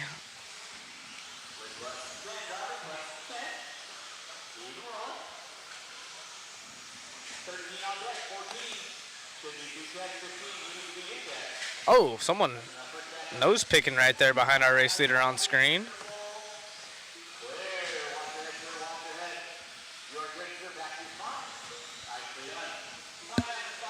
Time has expired. And it looking like Dave is going to be able to settle this one with a top spot. And JJ Thornton's got to be stoked. He's going to be able to hold on to a 2 after this one. But we do have the A sort coming at you next.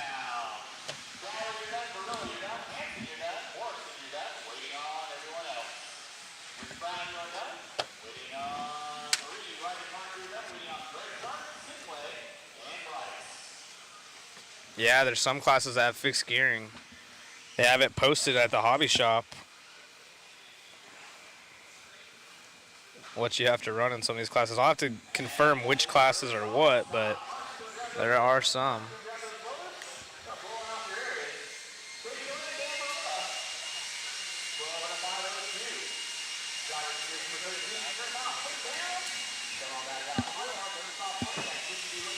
So Mike actually jumps ahead of JJ's time right there at the very end by 0.2 of a second. So JJ Thornton gonna hold on to a 3rd as we go into our final heat. Round 1 of 21.5. Lock time is sponsored by RC Raceworks.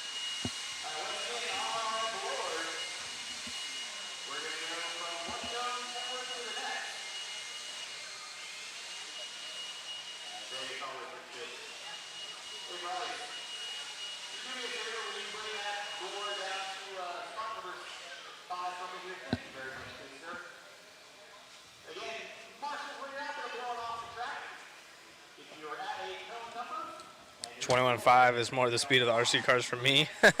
Yeah, the speed of these things has gone crazy. You know, quote unquote stock car of the past is almost as fast as, or I'm sorry, a mod car now. Stock car now is as fast as a mod car back then. It's kind of crazy. Sorry, I got distracted. I'm looking at all these cool waffle prizes. We even have a champagne bottle from the Worlds, and it has the the Worlds wrapping on it. This one has not been popped open yet, but it's going to be part of our waffle. Really interesting, pretty cool souvenir here. As well as a whole bunch of R1 goodies, Max line. Looks like Pro-Tech stuff, Shell Racing bearings. We got the car kits. We'll have that stuff uploaded and links posted for you here shortly. Meantime, we got the A group off and going here in just a moment. They're getting checked in. Yeah, the cans are locked. Cans are locked.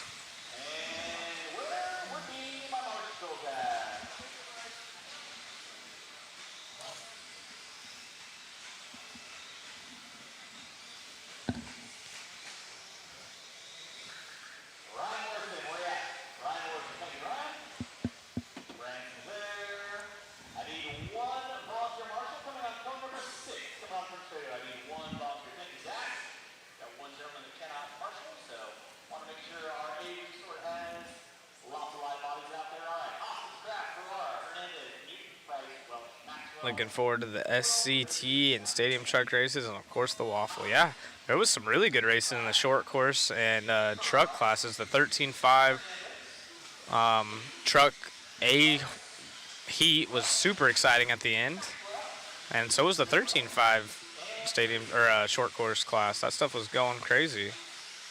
So lots of good racing, or qualifying, if you will.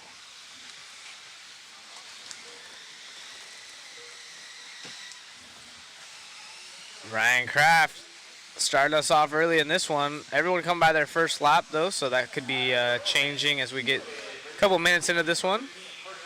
Race 14 on the track.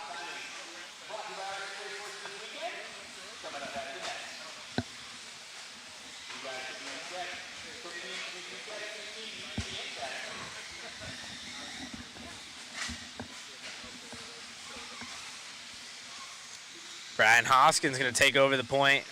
That was our top seed. No vintage cars here in the A sort. This should be our race leader as we follow along. Brian Hoskins by the line. That was our race leader.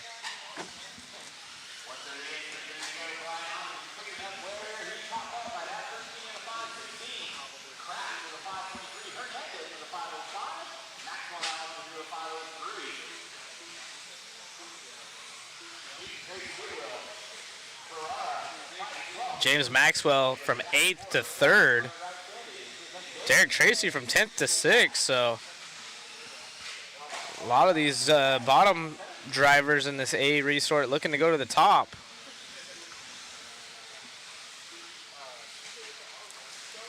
Clean track ahead for our race leader.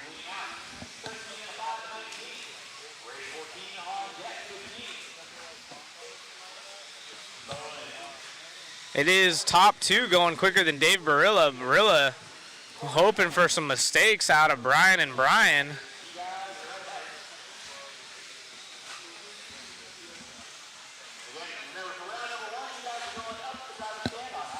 There might be some rear motors, but no vintage cars as old as that JRX2, I think. Someone upside down in the triple there. Let's see if we can catch some rear motors or not. This looks like a B7 leading the way. Yeah, I think it might be B6s and B7s, but could be wrong. There might be a rear motor or two. Happy Friday, TQ, I'm sorry.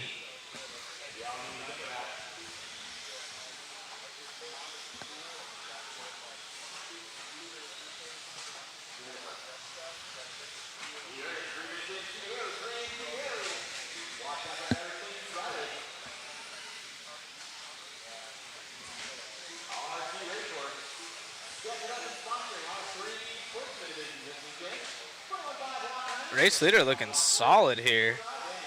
So 21.5s, opting for the double single lines, almost going for the triple right there out of our race leader, Hoskins, as Maxwell from 8th on the grid up into the 2 and then falls back to 3rd just as I say that. So back to the Brian show. But Maxwell dipping his nose in there. He's only about a second behind Kraft. Newton also from 5th up into the 3, so dabbling as Maxwell makes a mistake and falls back to 5th. So there's a good little battle right there, 3rd to 5th are all relatively close on the time.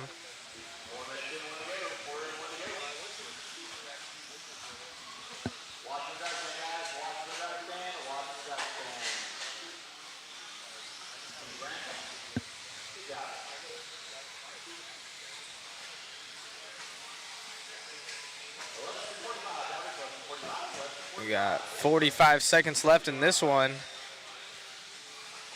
Brian and Brian have just been dominating from the tone. They were 1st and 2nd seed, but we got Randall in the 3 spot from 5th. We saw James up there as he goes from 5th to 4th. He was up in the 3rd for a moment from 8th on the grid. Bob Goodwill 9th on the grid up into the 6th. So really Aaron from 3rd falling back to 7th. Not what he was hoping for. But again, we are taking 3 of the 4 rounds counting as qualifying.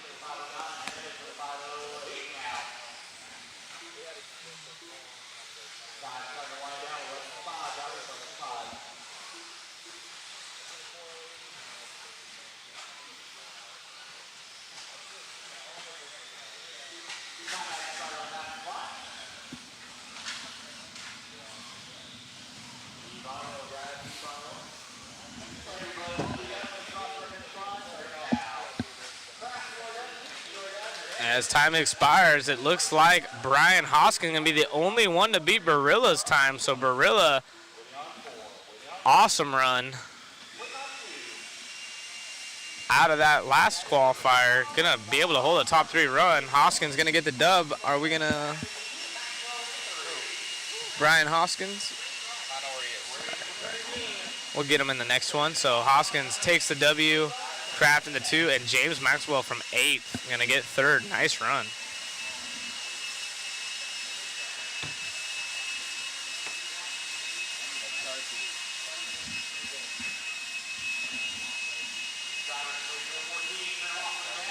I gave you one yesterday. It should be somewhere.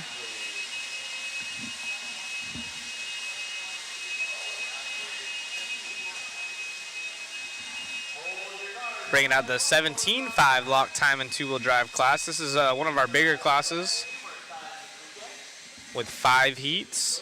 This will be the first one.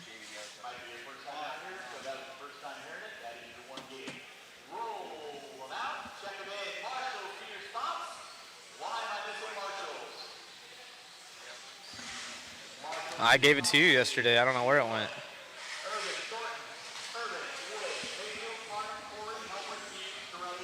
Just put it in my pit when you're done.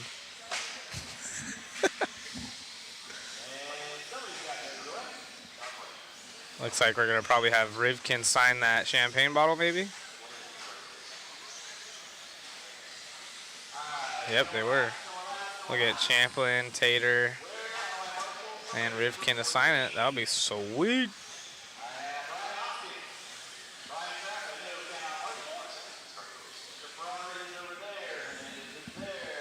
David, zoom in over there on Tater signing it. You're getting a signature out of the current WC and two-wheel drive. There's Spencer, so that was second place. Also going to sign it.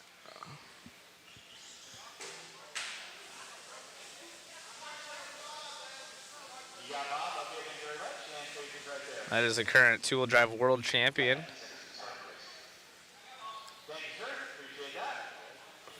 With the TLR. And then Rivkin sitting next to Kurt Wenger. There's Jerome Robinson, young, fast kid, up and coming. And we're going to get to racing here. Another Brian. We got lots of Brians.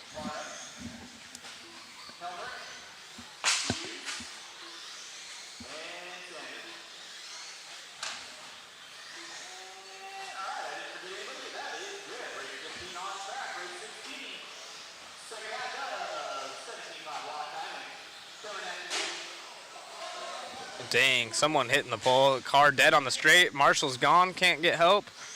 Dang, quick racing, or marshalling right there out of Zach. He's on it though. He's like an athlete. Put a transponder on his ankle. Get a lap time out of that, Marshall. Come on.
Michael Wood still out. Well, actually, I was going to say still out front, leading the way. Thornton in the 2 spot. Jesse Irvine and Leah Helmrich over Zachary Buse. Perry Mayfield also in this one. So Bowen, our early race leader, falls way back to the 8th spot. 12 cars in this heat, so packed race, packed driver stand. Track is nice.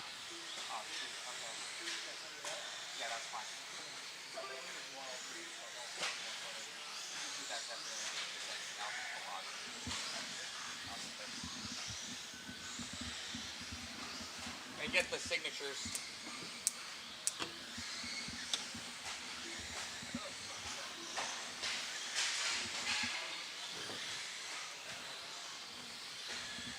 Just send it on Michael Wood, Messenger or Jeremy Thornton, and Jesse Irvine. Now Jesse goes to the point right there. without is fine. Probably easier. So the 17.5 lock timing, obviously they can clear the triples. Some of them are actually really quick. Wait till we get to the faster heats. They're impressive for lock timing.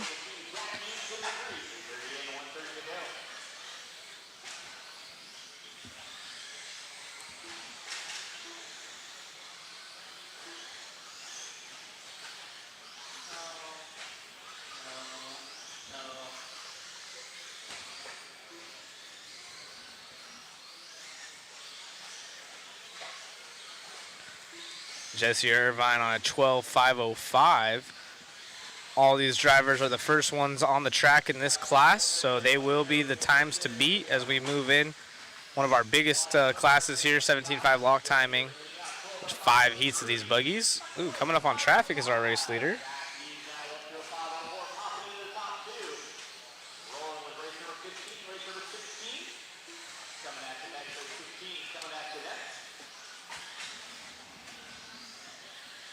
Yes, TQ, there will be. We'll get that posted here soon. Zachary all the way from 10th on the grid up in the top spot now. I was about to say he's in second, but he takes over the lead. And he should be coming by the line. It's hard to see sometimes. A lot of guys on red.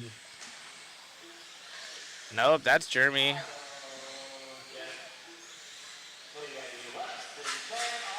Our race leader probably going to fall back. That was a long lap, but still showing out front in the purple here.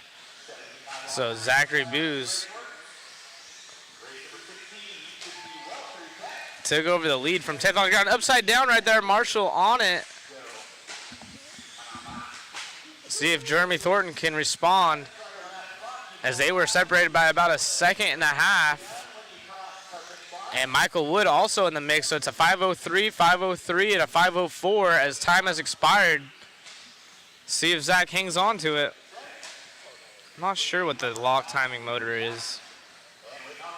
RC Raceworks sponsoring this class as well. I know there was one lock timing class that was a hobby wing, but I'm not sure if it's this class or another one or all of them.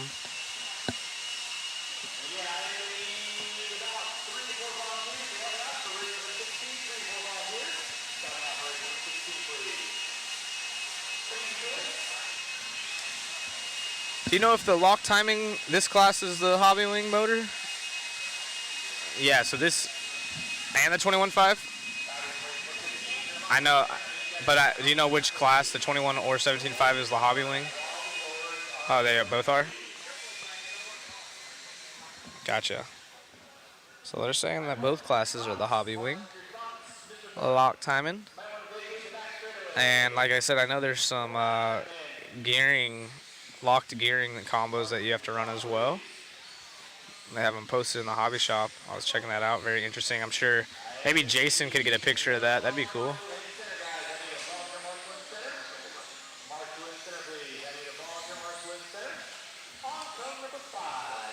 If we could get Jason to work, it's hard.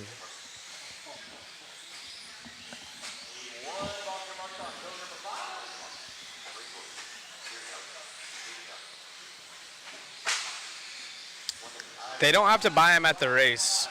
They're, I believe they're handouts. Yeah. Oh, you do have to buy them? They're the Just Stocks? Yeah, they're cheap motors. They're like 50 bucks. I know they club race with them. Pretty cool deal.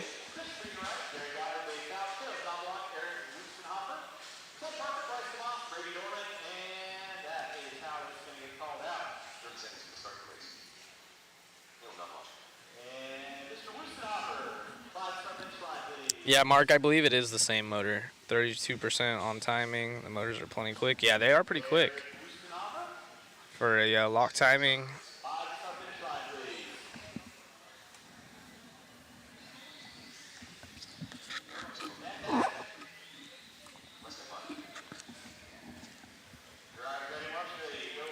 .21.5 allows LRP much more and hobby wing. Interesting.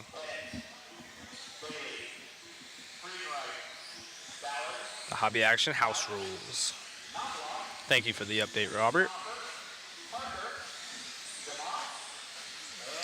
Race 16 on the track. This is our second heat of 5 out of our 17.5 lock time, and you would think maybe Hobby Wing would sponsor one of those. Maybe they sponsor like the 4-wheel class or something. RC Raceworks, I believe this is the second class that they've sponsored, so big shout out to them.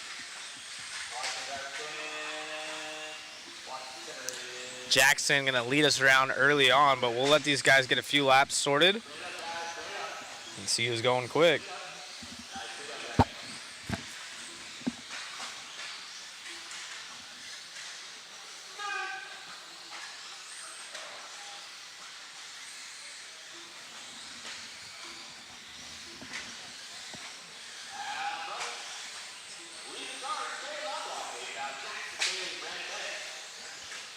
Oh, and Reedy. Caleb from 7th. Only driver going quicker than Zach's time out of that last race. So it is early on, but it looks like a lot of carnage on the track. We saw 12 drivers on the stand in the last heat. I believe all of the remaining heats are going to be filled with 10 in this class.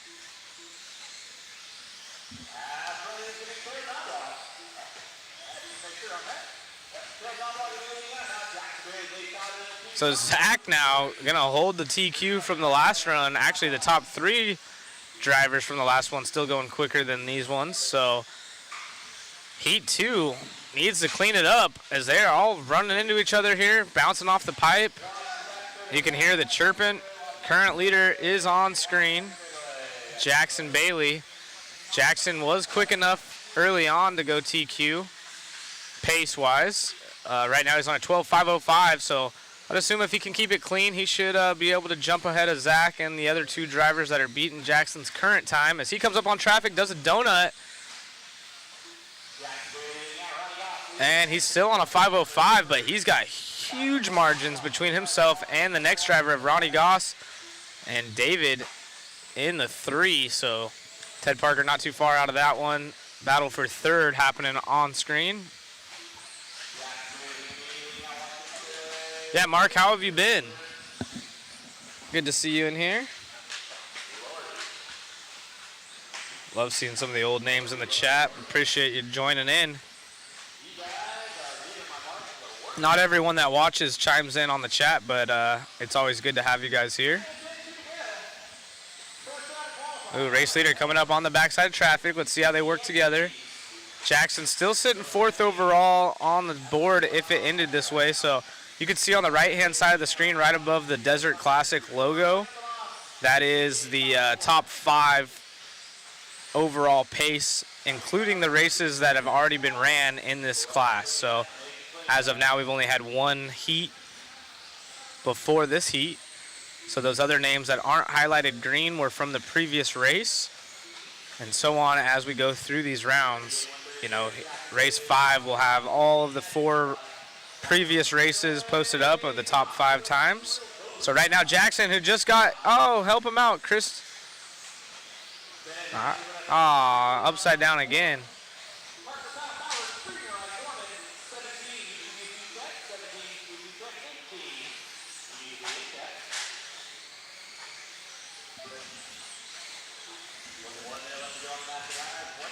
One minute left on the master clock. Jackson now falls off to a 5:10 pace. He still has over a 10-second cushion between himself and second. However, not looking good for his opportunity at a new TQ run. And these marshals are busy. There's more marshals running than cars running.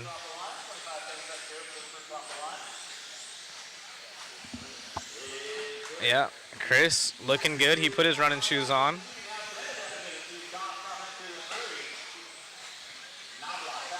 Chris got his own room last night. He was the only one. Slept in the RV out front of LT's house. Big props to LT for letting us stay. We all had towels, foosball table, big old fireplace. It was a good time.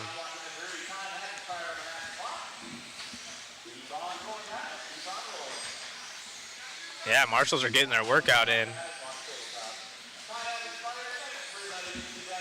Time has expired. Jackson back on a 5:05 pace, so definitely has the speed to make a run happen.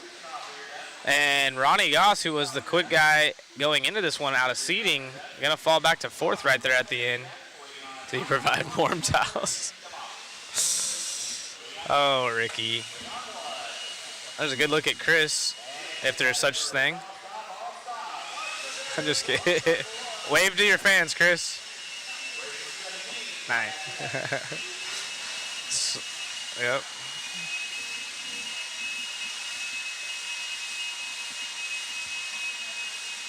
Yep, electric race only, Jack. Even the blowers are electric.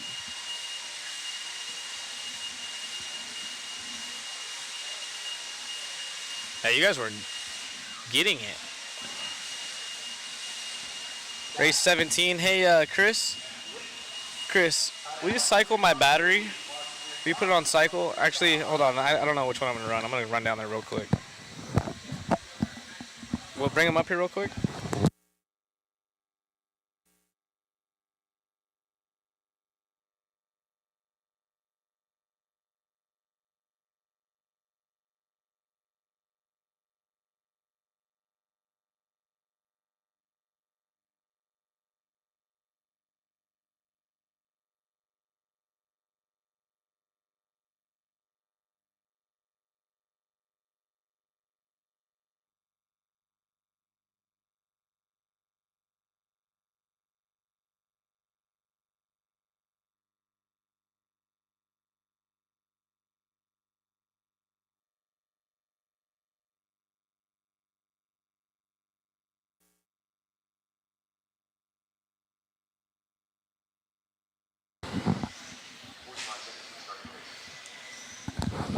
You know how to do it?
There's a good shot right here of LT on the driver's stand.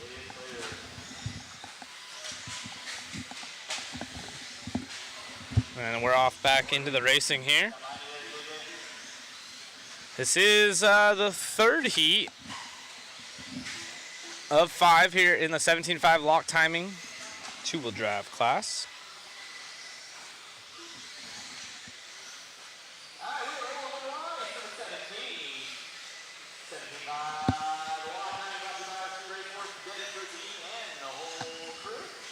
Chucky leads the way. As you guys see, these guys a little bit quicker. Chucky, the only one going faster than Zach's time, though. Larry Tom, the host of this event, Hobby Action ringleader in the 2 spot. Kitty Morrison in the 3.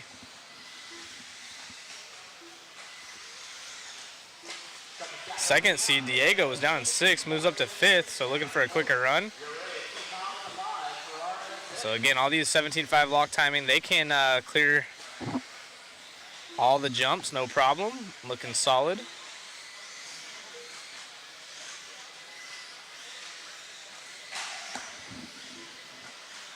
$17.5 is the size of the motor. So there's 21.5, 17.5, 7.5, 10.5, 13.5, all that good stuff.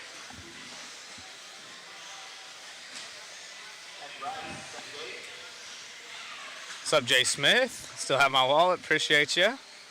Been a long time since the OCRC days. It sure has. You still racing much or what?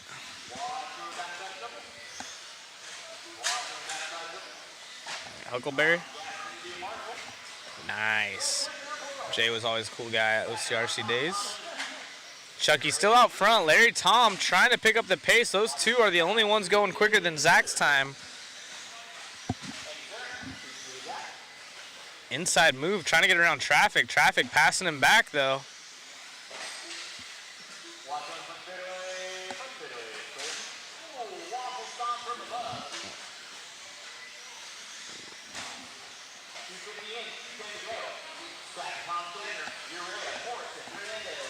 So there's Chucky by the line. All white buggy, our race leader. Car is looking pretty hooked up. Works his way around traffic that he was battling with there for a while. This hobby really needs a few more two-wheel drive buggy classes. Yeah. Yep, the lower the number, the faster. You'll see some on-road cars with 4.5s, 5.5s. They also make even like a 6.0s, 7.0s, stuff like that as well. But most of the classes are 0.5 somethings.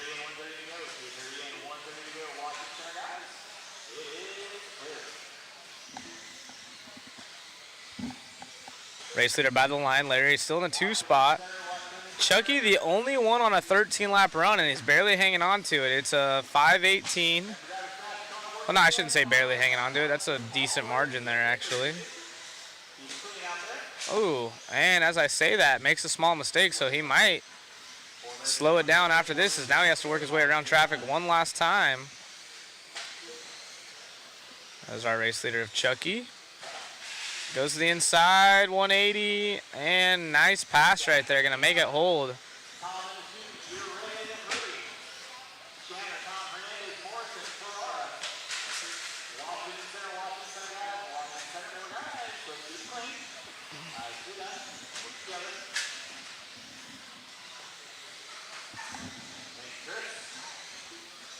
So Chucky, the only one beating Zach's time now as Larry falls off pace.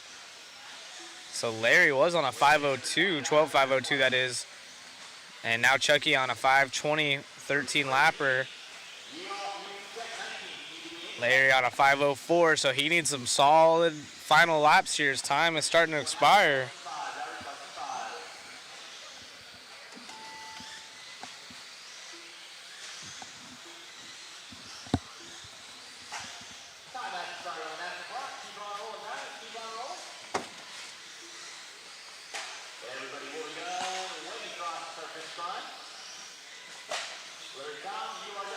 Bobble right there on the last lap for our race leader. Sounded worse than it was, but you know who's looking really good is Zach, Michael, and Thornton, all still going or holding strong. Larry Tom gonna get into the top 5 there at the end.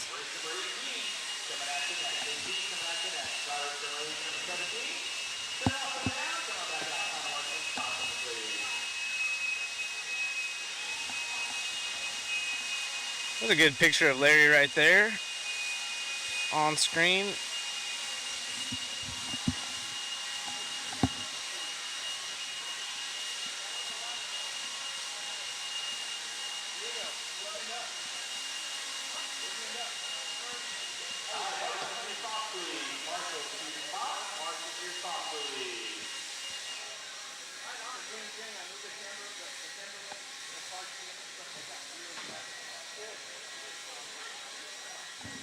Yes, red, please. I know, but I'm going to do it multiple times. Thank you.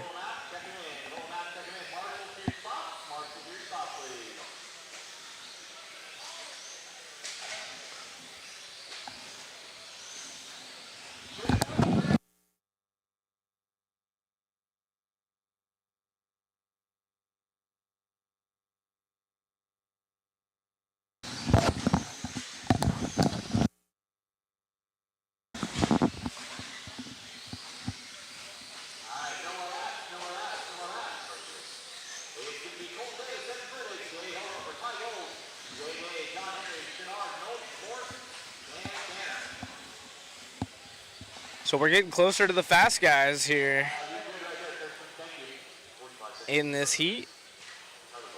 Heat 4 of 5, the B sort.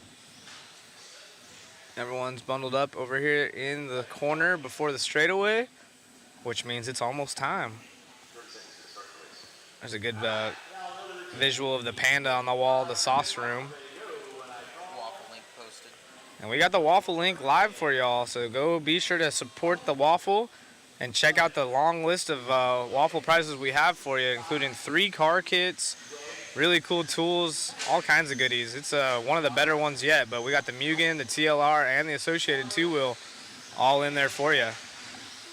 Let your buddies know, and let your wife know you're going to be taking out a couple $100 for waffle tickets, or don't let her know. We'll show them soon. Well, yeah, we'll show you guys these cars soon. Excited to have the Mugen fully released now. And the TLR's the roller. It's the pre-built car. Pretty cool. Day May out front.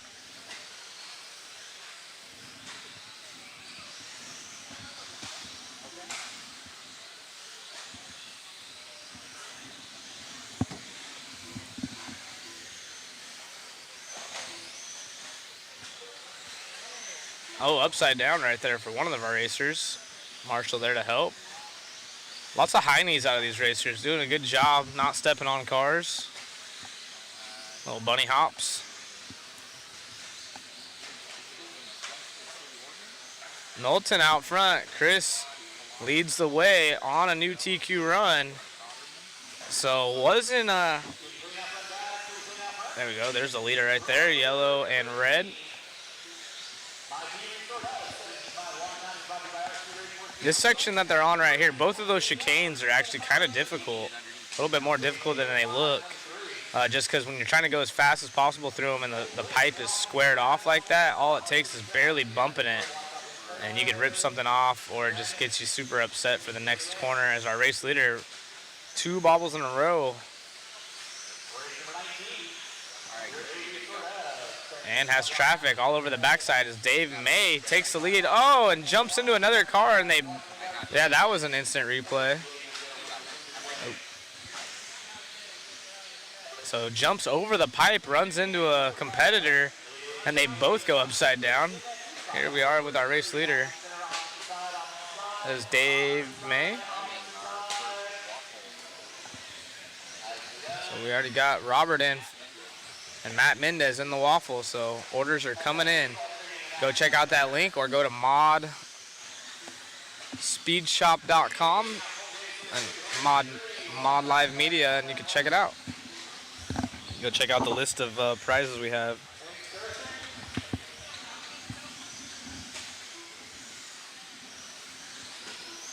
Chris is getting cheered on here in the chat. Jerica online cheering on Chris. Super cool to see. That's what we love, utilizing the live coverage for friends, family, fans, all that good stuff to check out the live racing action. Dave May leads the way. Let me know when you send it.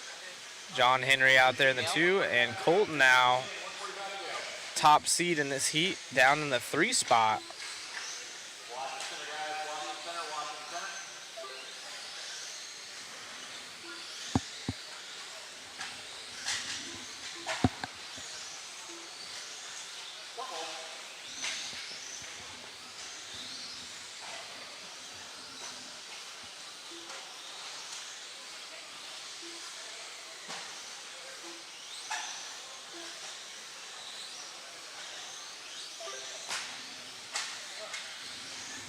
Go for it right now. I'm just kidding. I know. I got that.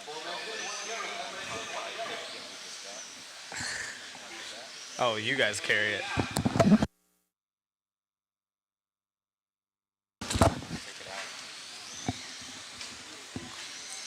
I mean,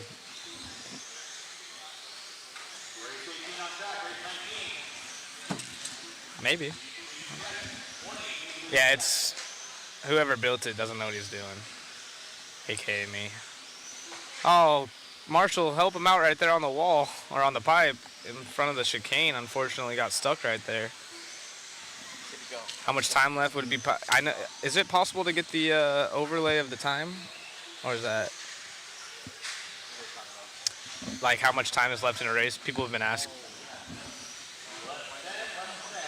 Yeah. Two drivers going quicker, or I'm sorry, one driver going quicker than Chucky's time, but John Henry also trying to get up there in the top 3 from this heat. His time has expired, Chris. Time has expired. Ooh, traffic right there for our race leaders. And we're working on getting the time overlay up there. I was needing that earlier as well, so thanks for the reminder. I was going to ask Matt about it.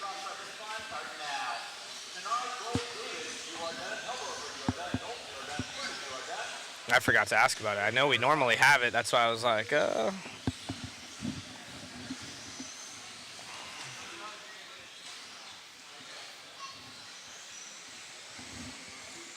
Dave May going to probably wrap this one up with the new TQ. John Henry going to put himself in the top 3 as well from way back. And the 5th and 6th and 7th going to be our podium finishers in this one.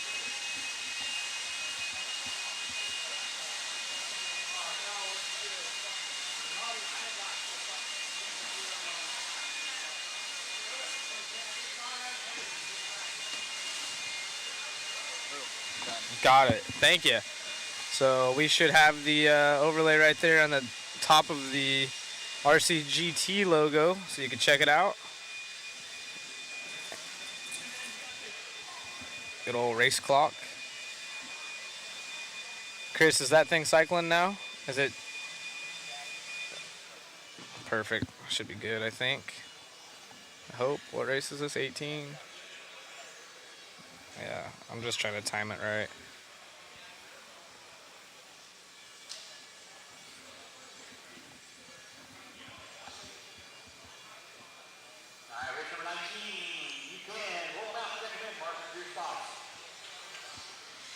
Race 19 coming at you next. B group. Getting quicker and quicker. So you'll see some really good times out of the B and A groups. I like to compare them to just the standard 17.5 expert class. See where things land.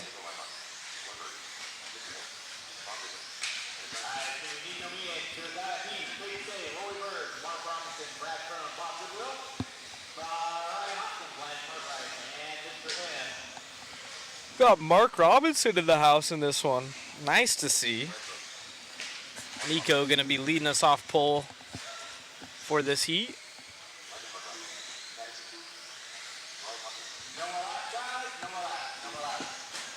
Got a dancing kid here at the end of the straight. Nice. Pumped up to see some RC cars.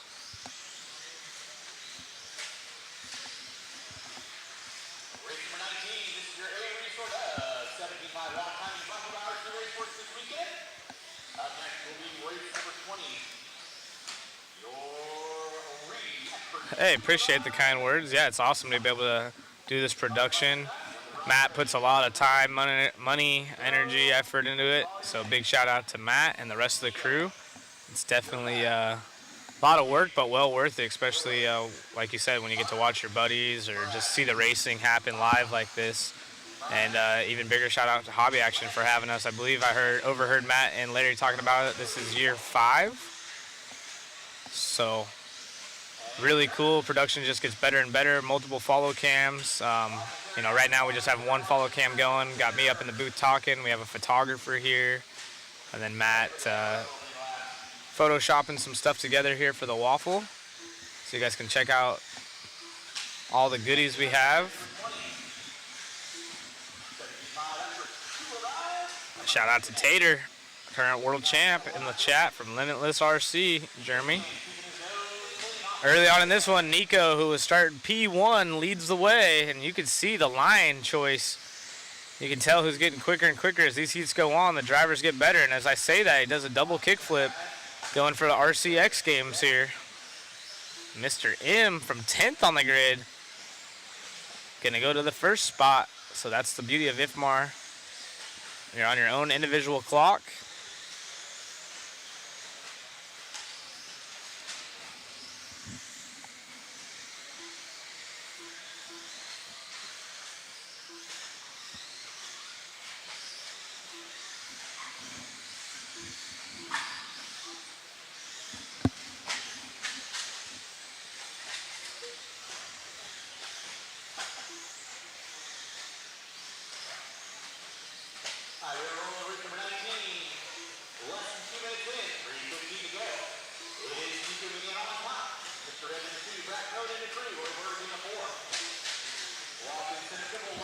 And upside down on the triple, double crash right there. So not going to help the time as our top three now going quicker than Day and Chucky.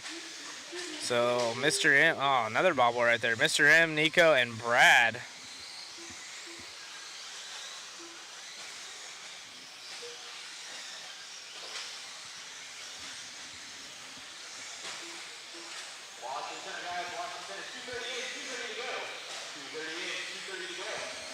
Halfway home in this one. Brad trying to sneak up in there. He's about 3 seconds behind Nico. Nico less than 2 behind Mr. M. Mr. M being sneaky from 10th up to 1st. Nico's been in the top of this one, top 2 the whole time.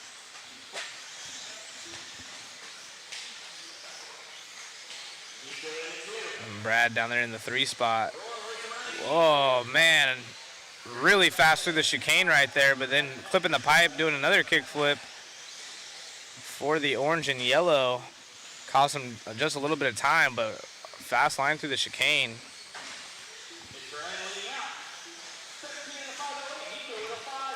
So top 3 quicker than Day now. And top 4 going quicker, so impressive run out of the top half of these guys, but they do have a whole heat coming after them in the next one. So whoever sets the quick time still has to defend off 10 drivers in the next heat, and those will be the fastest ones from seeding. So looking for some new paces to be set. Lowest we've seen so far is this 13.511 out of both Nico and Mr. M. So Nico on some heaters now, trying to dethrone Mr. M in this one. This is race, oh, I'm sorry, this is race 5. My mistake, these are the fastest of the fast. There is no heat after that. Race 20 coming up next. That will be a separate class. That'll be the Expert 17.5. I'm actually racing that class myself, so appreciate Chris getting my car ready. Oh, get out the way. So it's a 5.10 now out of Mr. M, going quicker. Nico was on a 10 with him, but falls back to an 11. Nice sticks to landing over that triple. Whipped out in the air. It is 0.8 of a separation, but Brad now only just over half a second behind Nico, so throw a blanket over the top 3. It's a 5.10 to 2 5.11s. Not too far back either is Landon. We haven't heard much from him. It was 9th seed.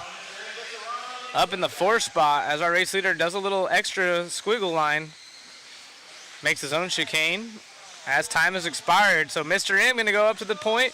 Half a second difference between our top 2. That's going to be the battle as time has expired. Yep, there is some short course racing. Preferred tires, depends on what brand. A lot of JC drivers out here on the silvers, but slicks for pretty much everyone.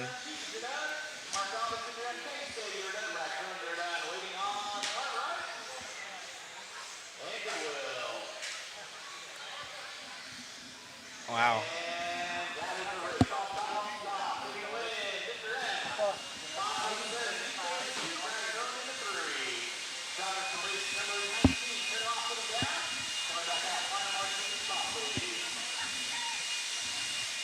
Nice racing right there. We're going to go into the expert buggy class.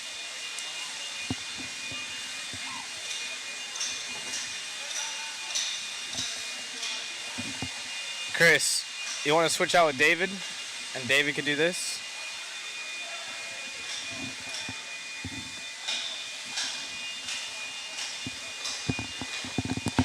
Richard putting in the extra work over there. Not just the racer, not just the announcer, also track crew. Wow. Wow.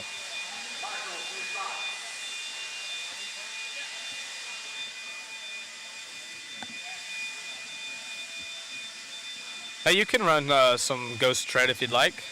No slick rule.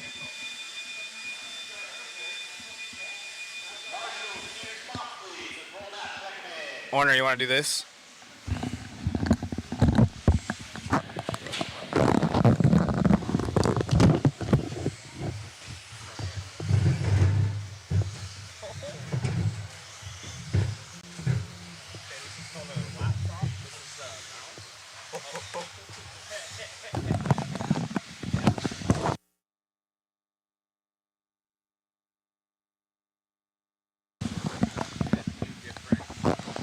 What's happening, everybody?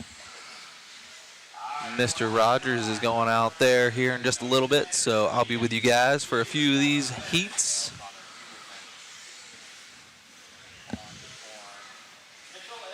Check out the chat here, kind of get caught up. What's going on?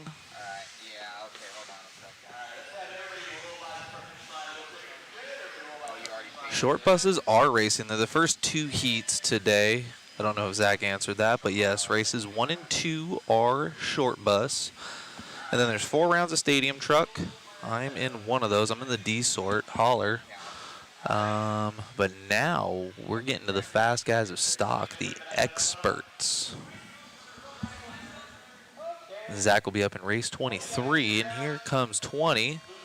This will be our D sort. Most of these guys are very quick, and they're only going to get faster as we go up into the different heats.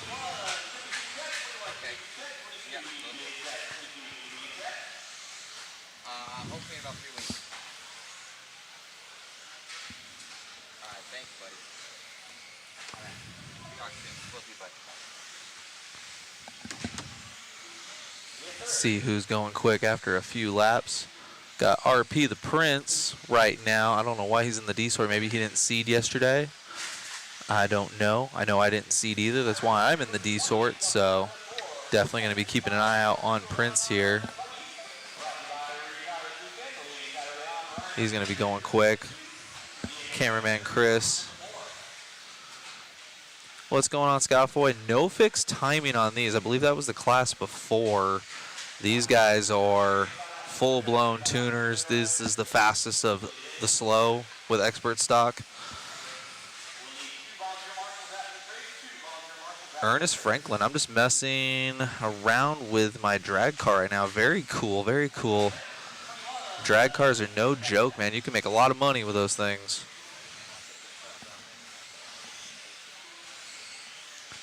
Mr. M used to beat the brakes off me when he was 10.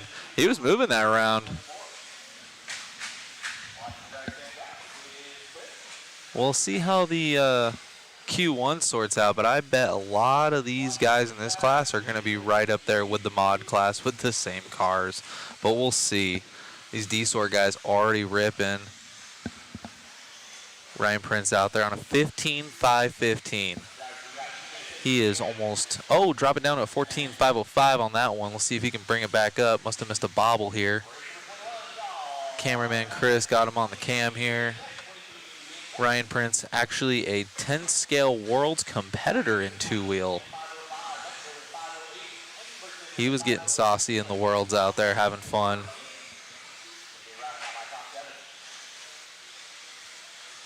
Picking up the pace already, dropping down to a 504. See if he can get back on that 15 lap run.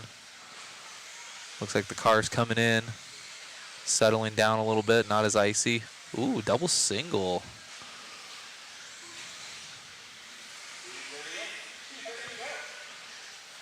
See what Ryan's got here. Getting a little bit quicker, a little slower though, 21.6 on that one. His best lap's at 20.8. Got 2:15 left to go in this one.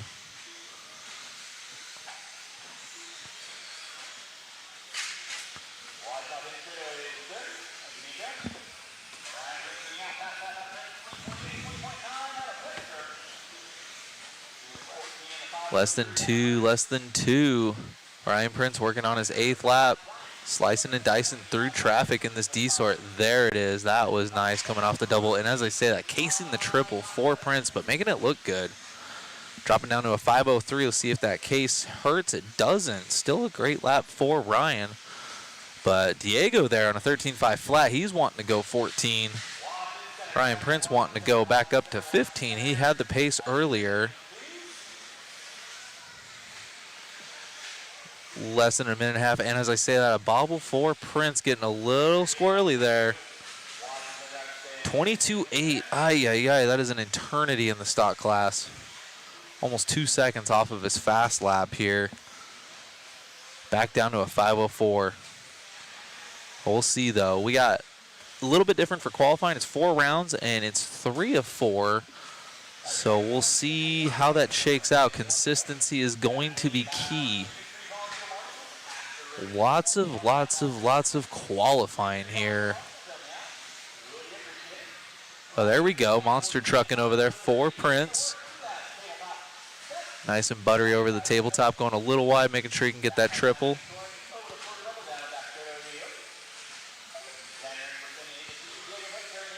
Ooh, getting a little bicycle there for Prince. TQ Chef, I need a B7 in my life. Man, I'm telling you. I was just talking to Sammy Moran earlier because I'm rocking the T4 still. I'm thinking about that T7. We'll see. Because it's only a matter of when, not if, for that T7. And I'm thinking I'm jonesing for one. And I got a little distracted looking at the comments. Prince down to a 5'10", so definitely has the pace. We just got to clean up a little bit of consistency. Ryan, always a competitor here and should definitely be in the A main here. But as you can see, with being in the D sort, you're going to have some traffic in front of you. Dang, just one lap drops it back down to a 5:08. But he was done on that one. Looking for a couple more guys. There you go. RP the Prince right there coming down off the stand. Sammy is in the C sort of truck. I was talking to him earlier. Oh, yeah, sorry. I got distracted. Expert 1752. Well, Sammy's going to be in the C sort here. There he is right there.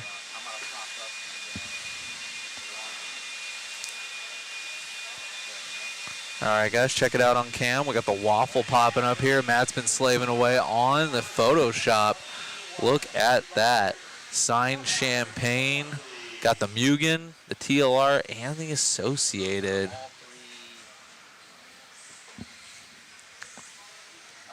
So kind of cool there, guys. That is the champagne bottle from the Worlds, signed by Spencer Rivkin, Brock Champlin, and your two-wheel drive current world champion, Tater Sontag. So kind of a very, very cool grand prize there. Little memento. And then we got the B7D there, MSB1, that brand new Mugen, the 22 DC kit right there, a Max Line bag, and a slew of other goodies. We got an R1 battery on there, Protect servo. It's 15 prizes in total, so 15 winners. We're going to do an R1 fan, ceramic lube, and sensor wire combo, Protect 160T, Max Line set of tools, Hobby Action flannel. So go and check that out. We got some Mod Large Pit Pal sweatshirt on there. Help support the live stream, guy. We have a very, very large crew this weekend, so we make it possible for everybody to be here, and you guys make it possible with that waffle. So check that on out and click on the link. Thank you. Enjoy the live stream, guys. Good info from Matt there. We're going to get this C-sort going here.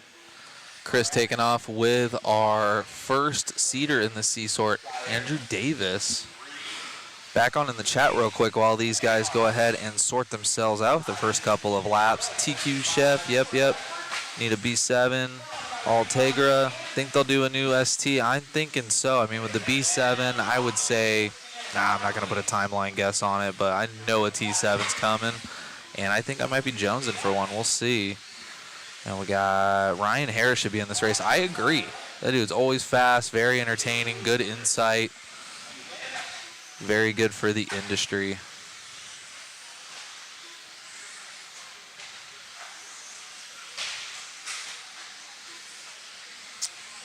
Let me see. I'll try and answer some questions here, guys.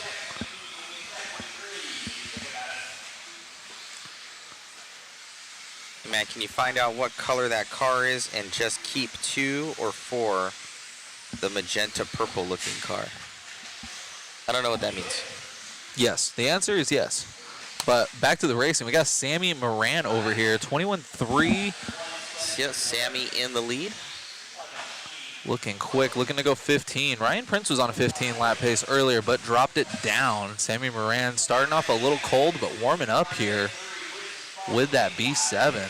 It's got an all-new paint scheme on here. Here for Sammy, looks like an all-blue car. So not his signature paint scheme right now. So I'm I'm wondering why he ended up switching. Well, because I know that Zach's going to be up as well, guys. I'll transfer you two over to doing dual camera action. So we'll get on that because Zach is going to be in this one as well. So we got the C group up right now.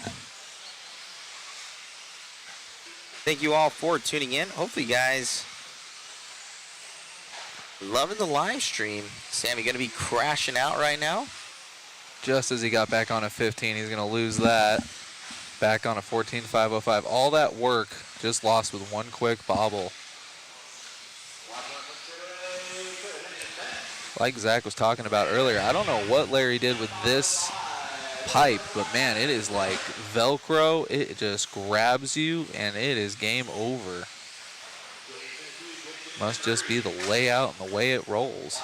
Sammy So looking quick though. That magenta car that you're talking about with the holograph stickers on the side, I do believe that is Mr. Mike Galayos. There's Sean O'Hara.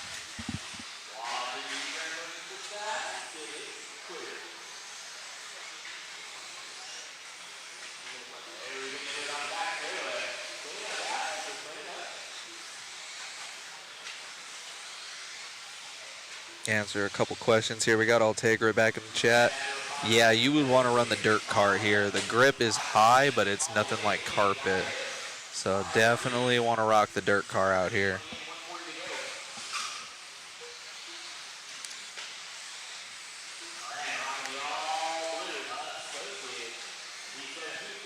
Moran strapping it back up to a 506.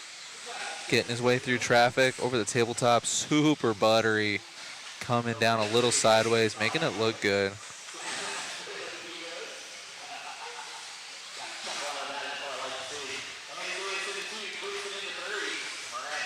Sammy's still leading us out right now. Kind of getting his handle here on the B7. He's usually wouldn't be this low after seating, so must have had some terrible seating for Moran as he's jumping around down the straightaway.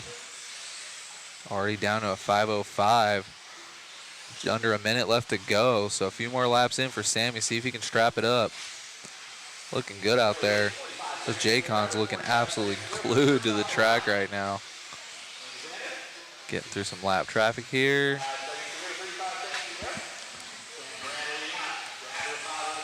Down to a 503 for Moran. Getting after it right now. Good run through traffic. Just looking great out there for Sammy. 20.5 is his best. Very good. Still on a 503. He's going to get at least one more here. We'll see after the next two heats come through, see where Sammy sorts out. Hopefully somewhere in the A or maybe somewhere in the B after this one. All right. Sammy is going to be done there on a 502, strapping it up here at the end.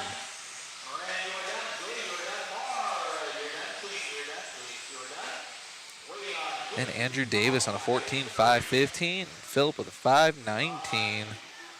Super tight racing from our expert stock drivers. Everybody coming off the stand here. I got Sammy there.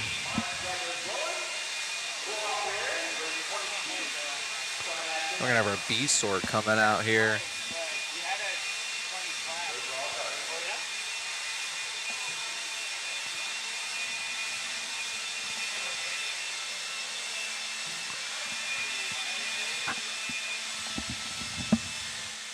Probably go dual camera on the next one. We'll go on the next one. Jerry Walter chiming in. Don't think that'll get him in the top 10. 3 crashes killed him. I agree. He was on a good 15 lap run. Still a good 14, low 5, but still, we'll see. A lot of these guys are very quick, but it's best 3 out of 4. So this could be a throwout. Then we got Chris Shepard on here. Got my waffle. Thanks all you folks do for RC. We appreciate you, Chris. Thanks for grabbing that waffle.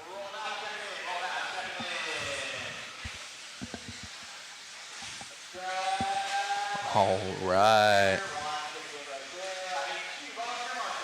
Got some fast names even in the B sort. We got Brendan Edwards, Matthew Willoughby, Jermaine Robinson. See what these guys got here.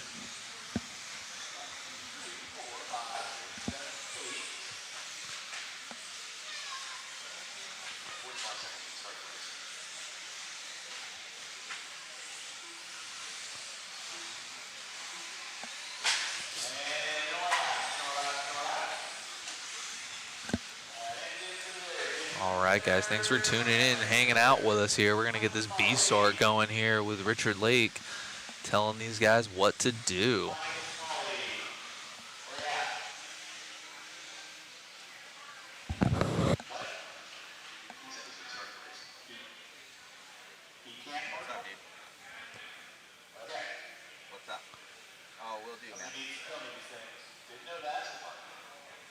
All right.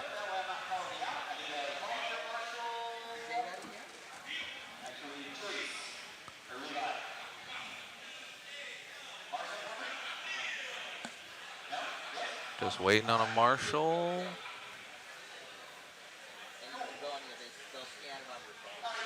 And we're gonna get this party started.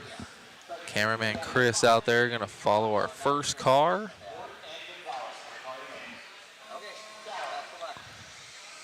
Starting off with Ryan here. Our BQ seater here. Follow him around, let these guys get sorted a bit.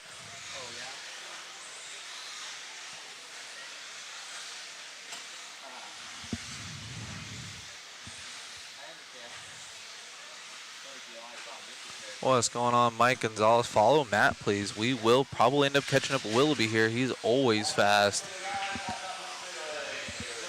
I got word he just went upside down. He's going to be coming through right there on the double. Coming around. We're going to follow around here with our leader for now. But let's go ahead and jump on with Willoughby. He's in the 4th spot, but we'll catch him. He should be... There he is. Matthew Willoughby, always quick. Home track, moved to AZ, like a few of us did. Jackie's out here now. I moved out here in 09.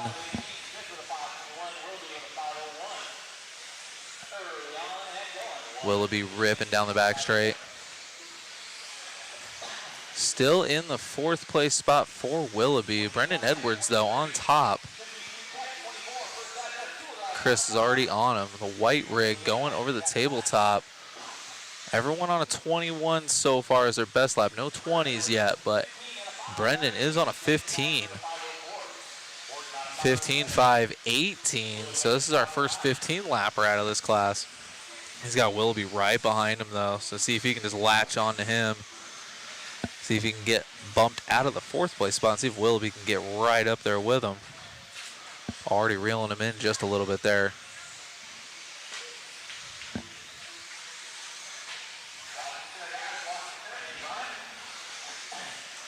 Down to a 5.17. He's dropping it almost every lap, but Willoughby's right behind him on track. Right now, Willoughby's on a 14.506, but Brendan Edwards on a 15.517. Those two cars right together on the track, though, doing the same laps.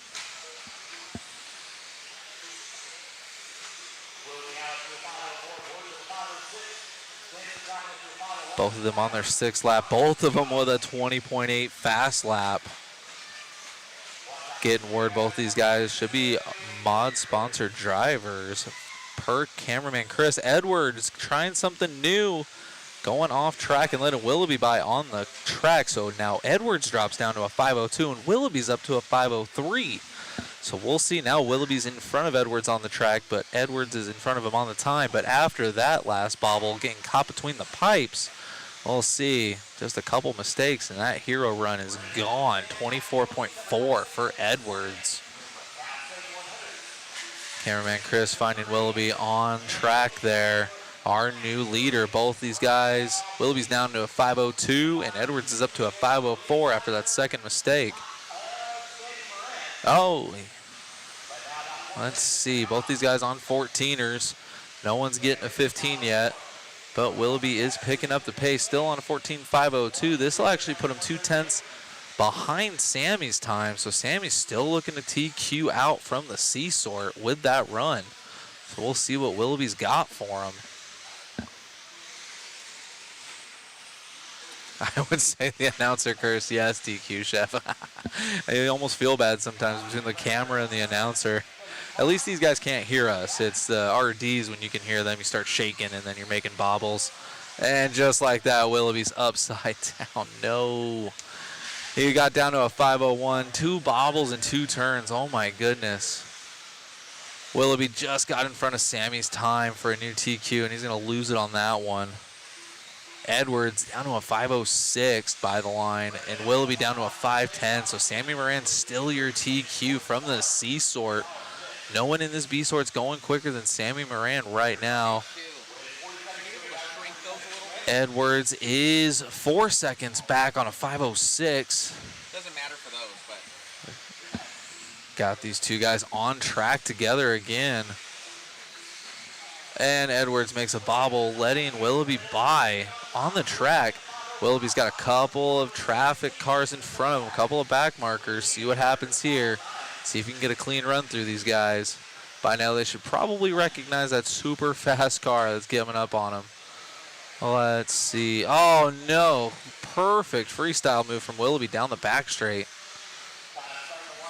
Let's see what Willoughby can do. Jermaine with a 25.6. None of these guys want it right now. Edwards down to a 5.06. Willoughby down to a 5.09. Jermaine Robinson on a 5.10. Edwards bobbling at the end there. Willoughby getting by, getting that 14th lap in. 5.09. Wow. So as it shakes out, we actually have Sammy Moran and Ryan Prince as your top 2, followed by Willoughby, Robinson, and Edwards. Wow. I'm not a betting man, but man, I would not have guessed this.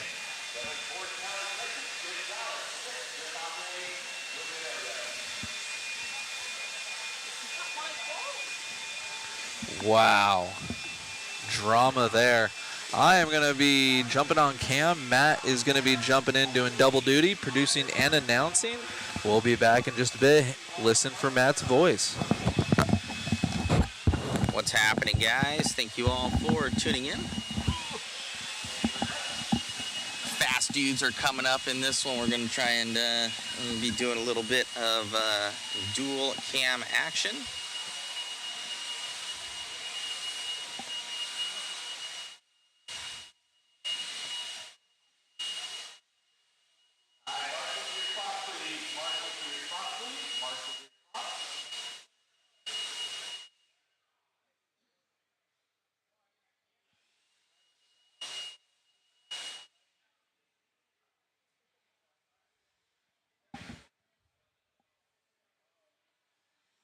Got some photos posted as well, guys. Check out Mod Live Media on Facebook. I will link that over for you. You guys can check out all the photos.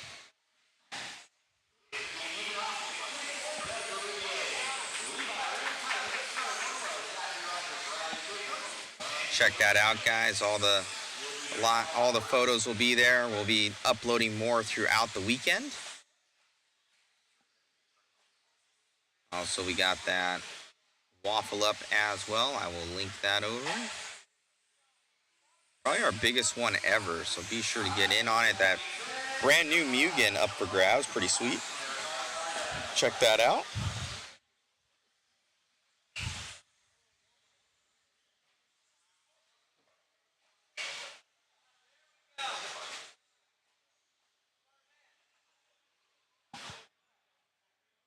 TQ Chef saying, waffles, I know.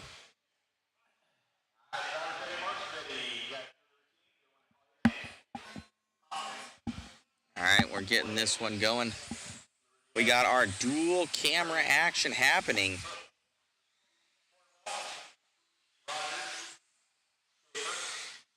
See who's going fast in this one. Right now, Sammy Moran setting that top TQ pace with a 14.502 right now, with Ryan Prince with that 14.508 So can these guys do anything about it? So Ethan Hoskins going to be going by first here. It's going to be in this all blue factory tracks. Ooh, a little bit of over rotation there in that blue car. I'm sure that that's a brand new B7. Looks like a lot of these guys possibly trying out that new J Concepts body that just came out. Through the double down the straightaway. Yeah, all of them with the single colors out here. So most likely with the brand new J-Con body, these team drivers getting these things and testing them out, just spray bombing it. Oh, into the pipe right there for Ethan, but it's going to be Doug in the lead. Let's pick that one up, please, Chris. So Doug on with Doug right now as he's coming through. He's got that all red body, but usually that's how he paints his cars anyway, so no big thing here. Here for Doug also on the JC body, accessories, tires, rims, everything like that. Huge shout out to J Concepts, always a huge supporter of the streams. We have Levi Raymond going to be in that P2 position. See if we can find Levi. Blue car that's in front of Doug right now is going to be Levi Raymond. So, no, I don't think that he is. The blue one behind it. So just stuff in the pipe there. So Doug's still leading us out with 3:15 left to go here, guys.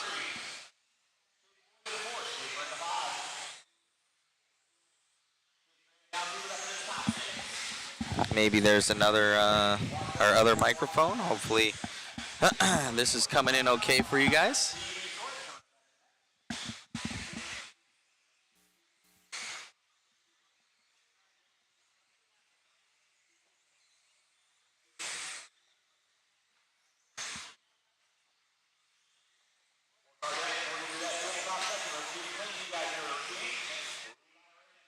That might be a little bit better for the noise gate. Thank you about that. All right, Doug still in the lead. Levi Raymond going to be taking that one over again. We got Levi on camera. Oh, dropping down there for Levi. So he's going to drop back down. Doug going to take that one back over again. We're going to have Ethan Hoskins going to be back in that P2. He's 0.6 of a second back right now. Thank you, Denny. Also have Zach Rogers in this one. He's in that 9th place position, though, right now. So he's going to be coming back, I'm sure, into the booth and saying, I got to go back to the drawing board, as he has a slow lap there. 15, 5, 11, your top 5 all on new TQ runs. Doug, Levi, Ethan, Riley, and Chase with a minute 50 left to go here.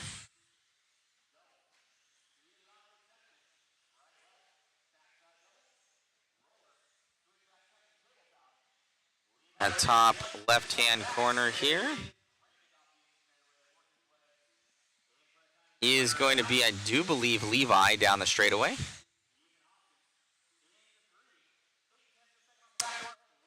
As timing and scoring seems to need to catch up a little bit. With 1:15 left to go.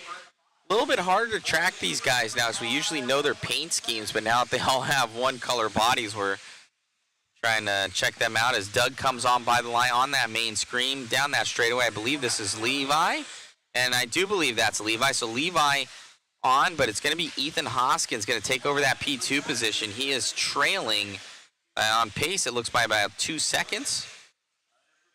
Levi Raymond, he's another second back. Now Ethan jumps up again, so 1 second behind your leader here for Ethan Hoskins. Levi Raymond going by the line. Let's see if we can find Ethan Hoskins right now for David. So we got him on camera now here. Ethan Hoskins. No, he just came by the line. Oh, yep, David's got him. Up over the double. That top left-hand corner is going to be your P2 position. We're going to have Doug Leverrier going to be in that P1 with Zach Rogers, your house announcer right now. He is in that 3 position. Oh, issues. Major issues for Doug Leverrier right there. That's probably going to give it to Hoskins, right? That will give it to Hoskins. Let's see as he clicks on by the line. That was a major issue. Unfortunate there for Doug. We'll go to instant replay.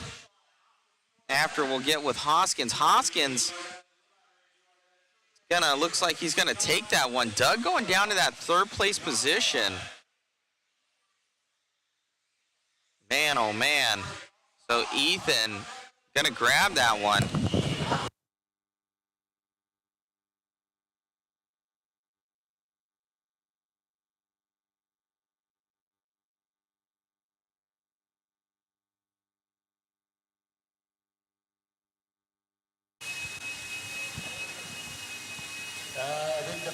All right, Ethan, you just got the win right there. Good job. How's your car feel? How's the track? How's everything going? I've been loving my car. The new B7 has been my favorite tool of all time. It's just so easy to drive. I've been finding good pace in it all week, and I don't know, I just drove clean, kept a clear mind, and just drove smooth. I'd like to thank Alan Horn, Factory Tracks Racing, Team Associated, J Concepts, and Reedy for all their support, and they're just amazing people. So. Yeah, well, good job, young 16-year-old. We'll see you probably in the main. Yeah, thank you. Back to you in the booth. All right, guys, thank you so much. Let me see here. Let me adjust this. See if that's a little bit better. I think the other one might be on, so let me make sure that that guy's off. See if that's any better for you guys on my side. And turn down the noise gate. Maybe there was an issue with it clipping as we dial in all of our audio.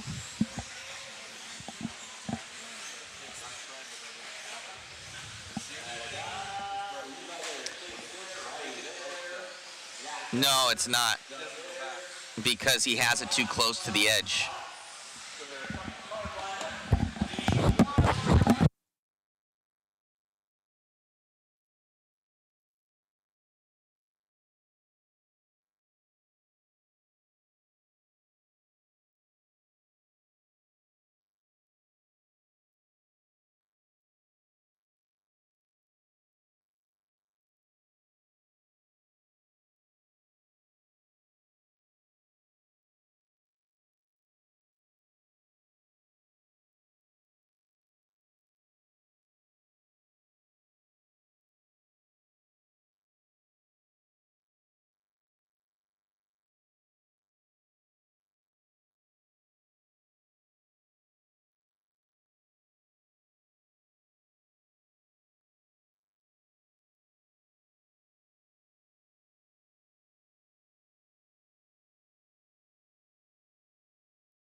All right, guys, we're back on it with Kevin Gatton, your leader.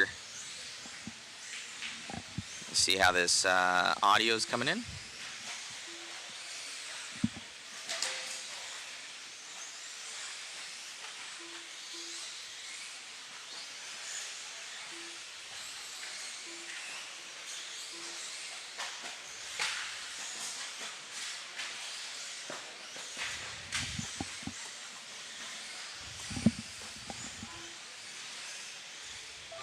Good to go on audio now, right on.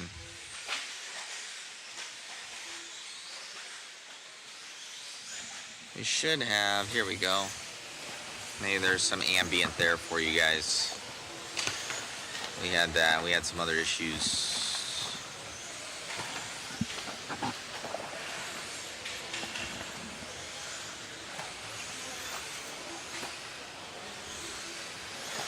Yeah, there we go. All right, so you guys got your ambient back. All right, we're good to go. Thank you for the heads up.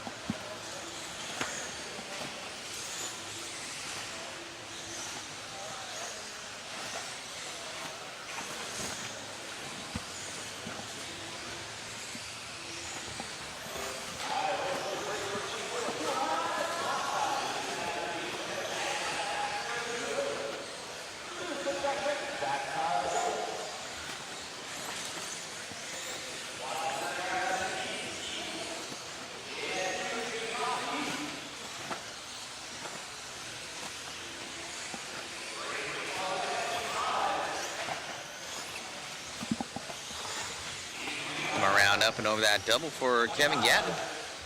I'll turn on Richard Lake right now for you. Kevin Gatton leading out. Josh Keith in that 2. Defate in the 3. Williford in the 4. Sanchez going to take an E. 2:50 in. 2 minutes to go. Kevin Gatton leading out. 14 and a 5. 16. Josh Keith with a 5 flat. Thank you, Tyler. Appreciate the assist on that.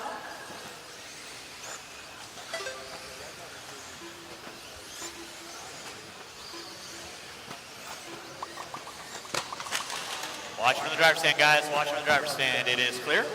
Kevin Gatton leading out. Thank you, Zach. 14 and a 5:14. Defate with a 5:03. Gatton working his way in front of timing and scoring down. The back straightaway he goes one more time. Defate, Keith, Williford, Furtick, Slauson along.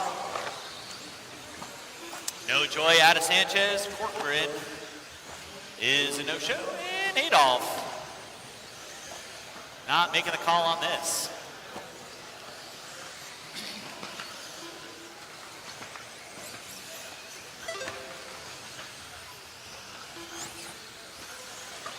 Four minutes in, 1 to go. 4 minutes in, 1 to go. Kevin Gatton leading out. Josh Keith in that 2. Defate in the 3. Race 25. Y'all should be in line. 25 should be in line. 26. You should be through tech. 27. You're a qualifier. Be thinking about it.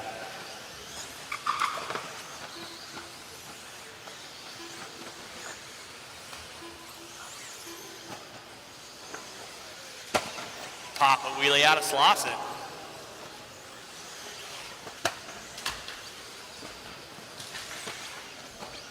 Thank you, Kyler.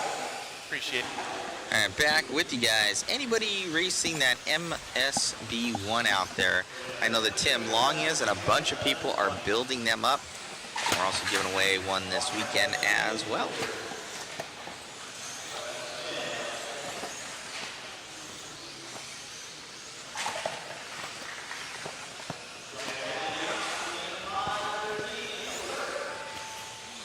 Post up how you can get in on that in the links.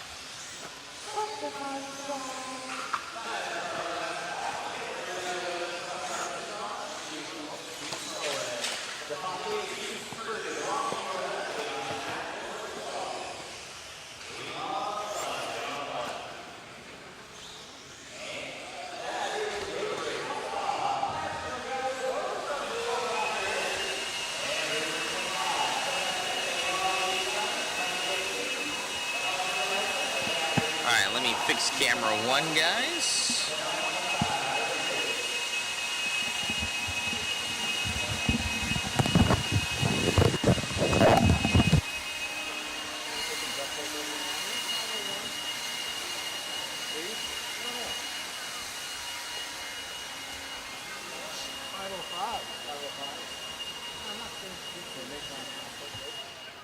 All right, marshal to your spots, please. Marshal to your spots. Marshal to your spots. Race is completed.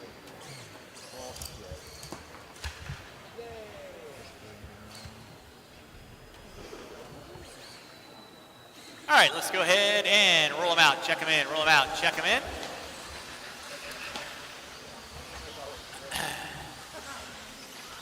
And let's see here. I am going to need one volunteer marshal. Off the in front of the driver's stand. I need one volunteer marshal in front of the driver's stand, please. One volunteer marshal in front of the driver's stand, please. One volunteer marshal in front of the driver's stand. And no more laps, no more laps, no more laps, no more laps. It's going to be Justin Bolowitz, Mike Sora, Jimmy Leff, Aaron Brown, Chad Richards, Jim Silve, Sean King, Paul Weir, Tyler Bailey, and Matt Tormey.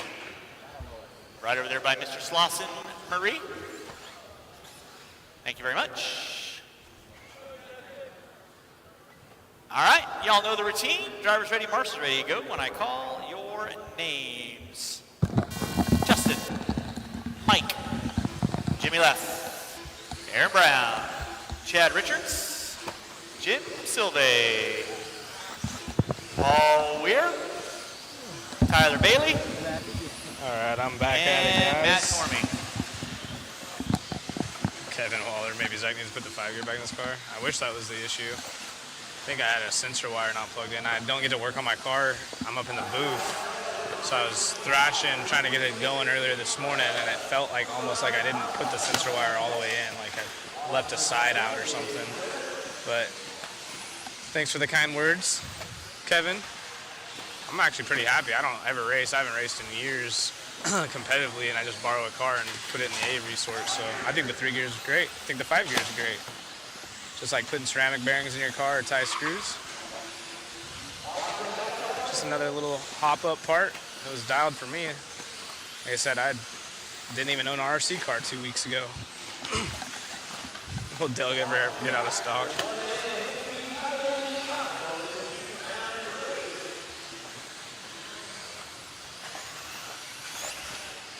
We are off and running.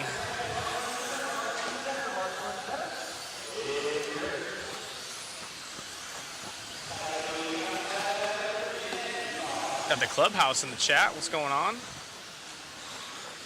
This is Heat 2 of 4 in Mod Buggy. So the fast of the fast coming up here shortly.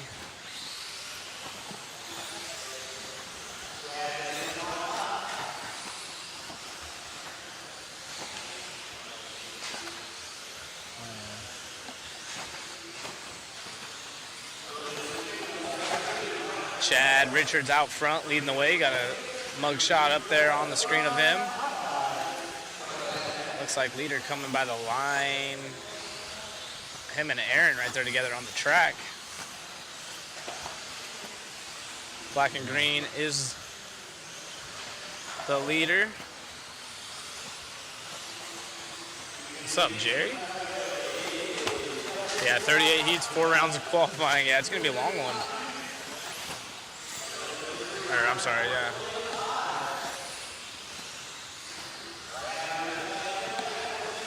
They are taking the best 3 of 4 rounds, so not just taking 2 of 4, taking 3 of 4. Ooh, big air out of our race leader, bouncing off the pipe right there.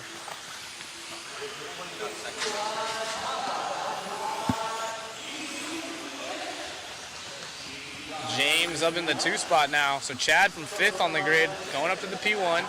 James is a 2 spot driver. No worries, Kevin. I know. I don't really care. I laugh at all the comments. It's like, obviously the 5 gear is plenty good. Ethan smoked everyone. You know, but people put ceramic bearings in, put tie screws, tie turnbuckles, puck systems, all the little stuff. It's probably only worth a couple hundreds, maybe a 10th here and there. Just another product for spec racing, you know how it goes. But it's good fun. I think the car actually handled great with it. It definitely has more punch than my 5 gear. There's no doubt about that. It definitely is more punchy out of the corners. But like I said, last couple times I raced, I've just borrowed cars. This is the first car I've owned in almost 4 years, I think, and I got it like 2 weeks ago. I don't even own a remote or anything yet, so I was happy just to make the A resort, and I think the car's pretty good. But you can make the 5 gears dialed as well. Justin takes over the lead at the end of this one. Chad in the 2 jumps back up to 1st, so those 2 are basically tied on the clock. But Kevin, out of the last one, still holds TQ by about a 7-second margin. TQ shot. Yeah, it is a B7. Yep, I bought a B7 and borrowing a radio and transponder, and I'm got R1 stuff in it, electronics, and like I said, the car felt good. I was happy to be 7th seed after practice. Jim in this one, up in the 3 spot now, so Silve poking his nose at the top of the charts here at the end of this one, and he's only about half a second back from 2nd, Aaron Brown. Chad still out front with a little bit of a commanding lead as we follow him around on camera.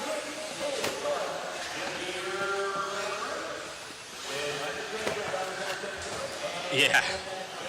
The funny thing is, yeah, like I remember back whenever the Centro buggy came out from X Factory, and everyone just talked mad crap about that thing. And then, of course, you know, a couple years later, Associated comes out with their mid-motor car, and then it's the best thing in the world. And now, obviously, it's just progressed from there. So you got to take the chatter for what it is, and it doesn't really affect anything. People vote with their money.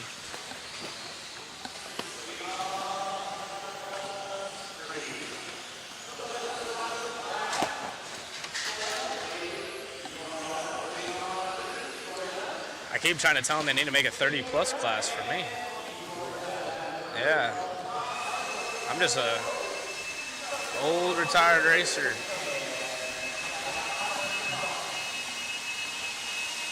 Chad takes the dub. Leffler in there. Top 3, nice run. Only 2 seconds off Jim right there. So Jim puts in a solid run from 6. Aaron Brown unfortunately falls back. We saw Justin dip his toes in the podium spots that run, but he's going to finish 4th overall, followed by Tyler Bailey in the 6th, Sean King 7, Matt, Mike, and Paul. I remember when Maud had the best drivers rally. No crap, Filbert. That's funny.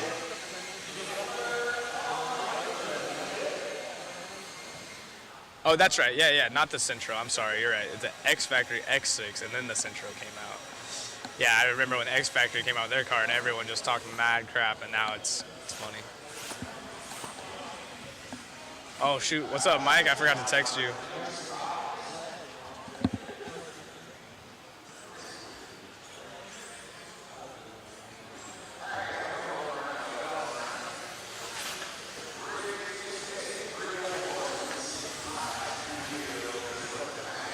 So hopefully someone wrenches on my car. I don't see it in my pit, so I think Sammy might have grabbed it and hopefully figuring something out for me. Like I said, I'm up in the booth, so was unable to work on it for those asking.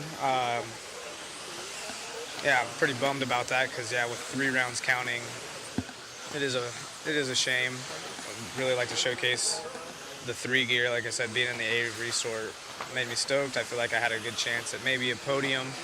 I don't know about winning. These guys are fast, but my lap times were great. My car feels great, and then unfortunately in that one, I think I was trying to thrash last night, getting it all dialed, built some shocks, changed some stuff, motor, sensor wires. I actually put a new sensor wire on, and I think I just maybe didn't press one side in all the way because it didn't, like, it felt like on like 2 or 3, it felt like it was like in and out of power, and then it got really bad about halfway through. So I just marshaled and came right back in the booth. I haven't even seen it yet. My car's gone, so we'll see what happens. But we are off here in Heat 3. We got our WC, our current 2-wheel drive world champ in this one, in the B group. So I'm expecting some big things out of Tater Sontag. Josh Bin, also super fast local here. He'll be good to go. Follow him around. Both TLR drivers. Tater goes by.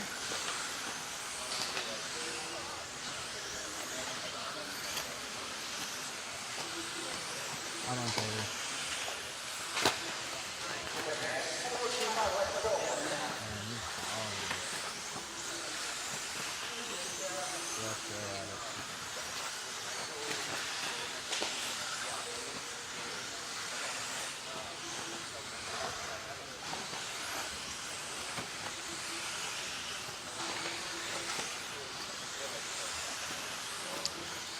Ghost wrencher, yeah.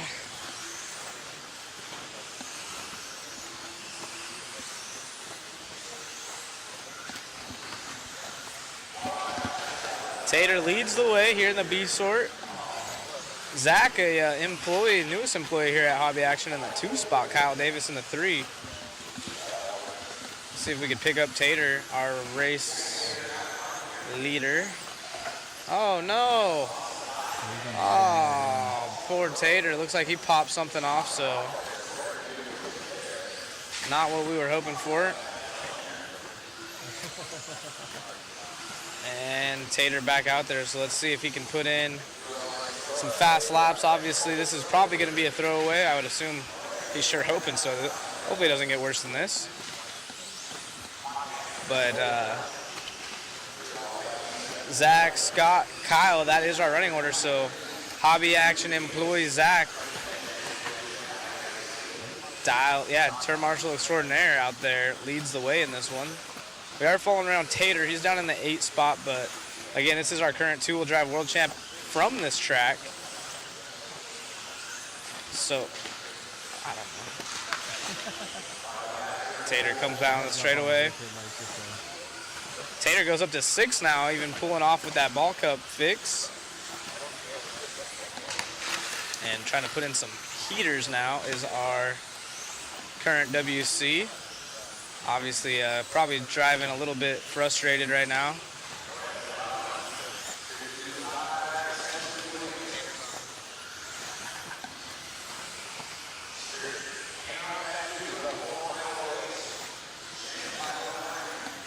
And he's all the, oh no. Don't pop another one, Tater.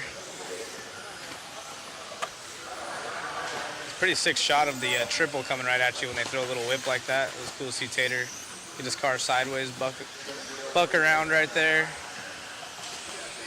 Zach in the 1, Scott in the 2, and Aaron in the 3. Josh Ben down in the 4. He was the B top seed.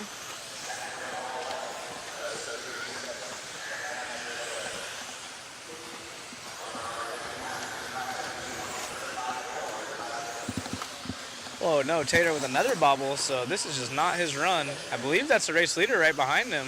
And no. Where is the all blue? Oh, there's the race leader, tabletop over the triple. Let's pick him up. If we could get on the race leader at the end of this one, he should be coming down the straight, blue car. That is Zach. Oh no. Okay. Zach's coming by the straight now.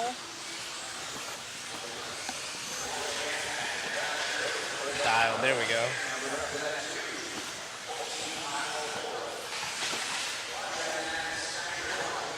Yeah, he is the all white, so.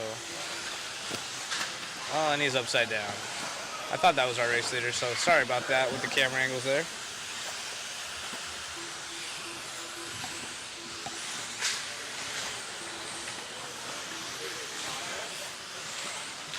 So Tater now making a comeback. He's all the way tied with Zach on the clock, so.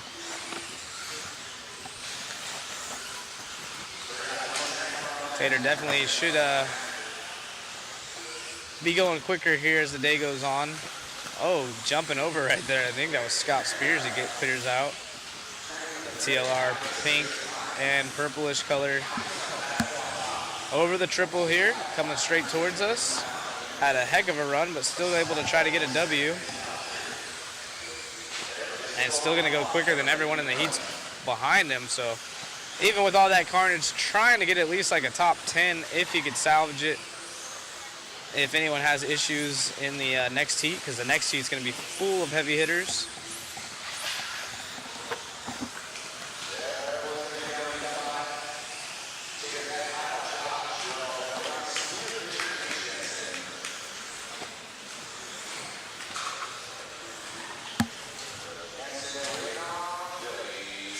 And yeah, not ideal for Tater, but still takes the win.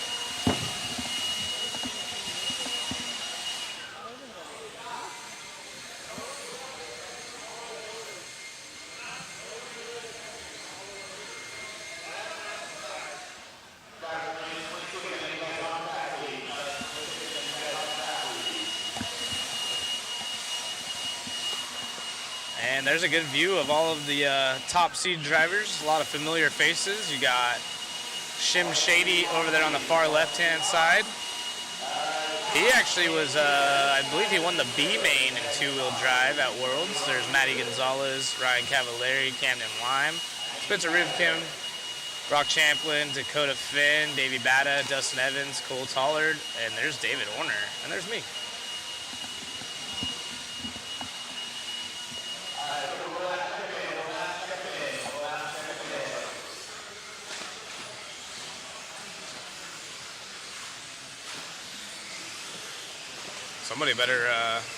Somebody's get their last warning here in the chat. Virginia Bravo, last warning, you need to confirm this page belongs to you, Matt. Yeah, 19.4 out of young Sontag in that last one. He was getting, I think he did a 19.6 on the last lap even. That's an instant block, those guys, that's spammers. Yeah, I figured that much.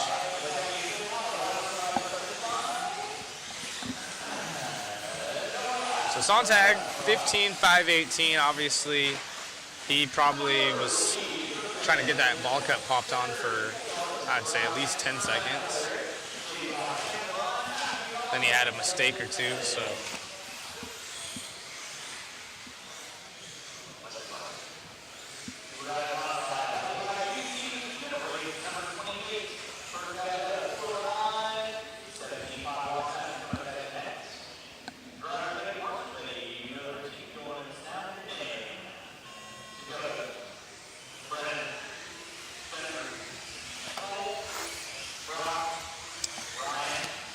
Let's see what the Fang could do. Super impressed out of Schimmel.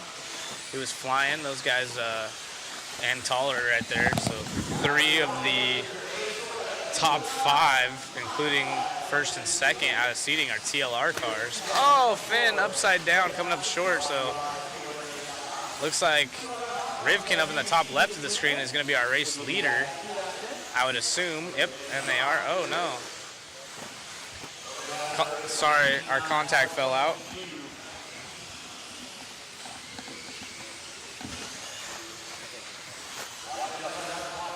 Rivkin leads the way, home track right here. Looking good. I believe that is Schimmel right behind him on the track. Schimmel sitting 6th overall currently. And then Cole Toller is going to be the pink car in second, if we can get a view of him as well.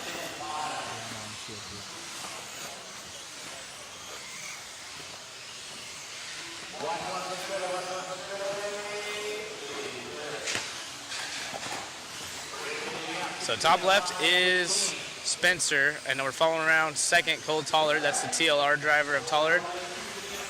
He's about, well, he's not far off, but not going to be quite close. There's a 16.516 out of Rivkin. Tollard 15.501 with about a 15.505 right there for Cavalieri. So back on with Rivkin. Rivkin's car hooked up.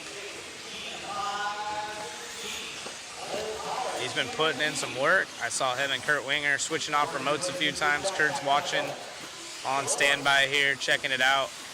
They've been shooting ideas off each other. I think Kurt's been testing some stuff out or trying different setup things in his runs just to see his feedback on it.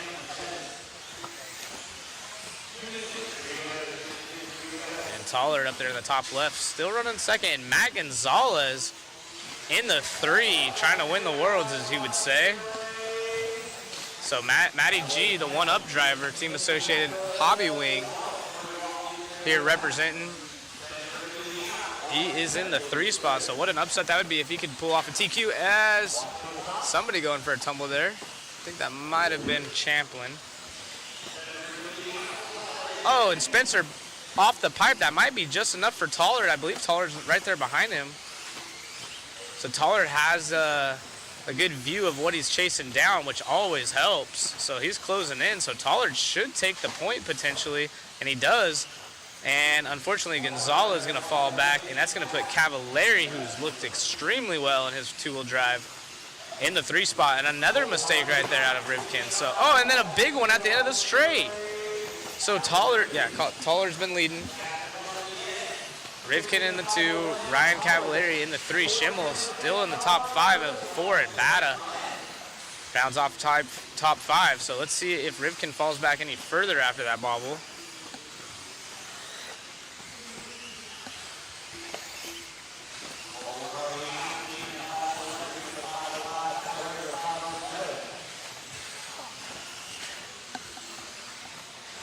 Following Cole Tollard, our race leader, his 2 will looking extremely hooked up.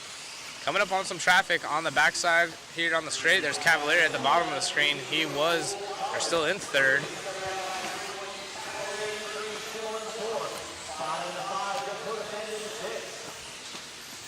Tollard can hold on to this for 1 more minute as he works his way through traffic. He'll be in a good spot.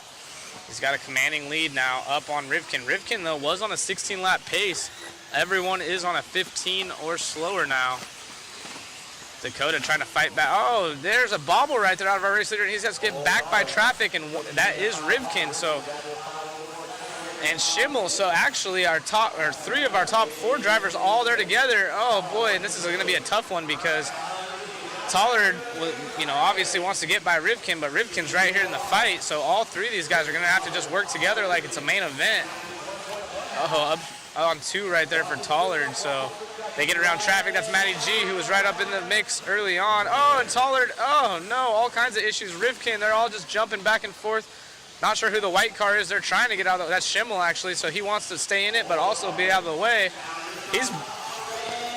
Man, this is absolutely insane. Now Finn back up in the mix, so at the end of this one, as time is going to expire, it is going to be a wild one to see who goes quick. Tollard, though, who started 4th, between out of all of them, leading the pack, so he should take the W.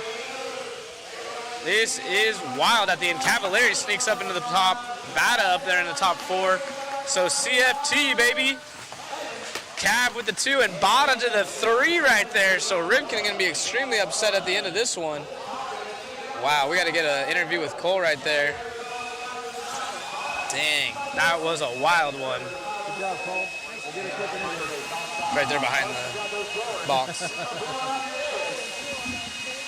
Wow, what a race. We're gonna grab Man, that was, we didn't know what was going on. Battling. Yeah, that was crazy. I can't believe that actually kind of worked out a little bit. But yeah, Spencer ran really good. The rest of the guys were coming, but it's just so hard to stay consistent out there. So just gotta give it out to all the guys that helped me out to get me to these races. It's very much appreciated. Dude, looks good out there, man. Congratulations on your win. Take it into the next one. Thanks. It's gonna be tough with 3 out of the 4 rounds counting. Congrats. Thanks. You got it. Back to you, Zach, in the booth.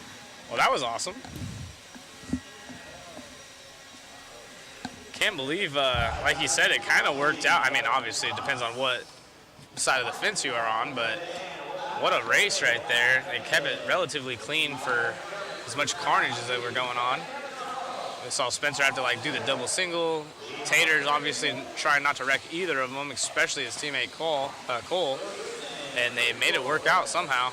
Rivkin looked pretty disappointed at the end, as anyone would be, going from 1st to 4th. And then Cav sneaking up in there. He was smiling off the driver's stand. I believe Bata also with the top 3. So, yeah, like Cole mentioned, they are taking 3 of the 4. So, not just taking 2 like normal, taking 3 of 4.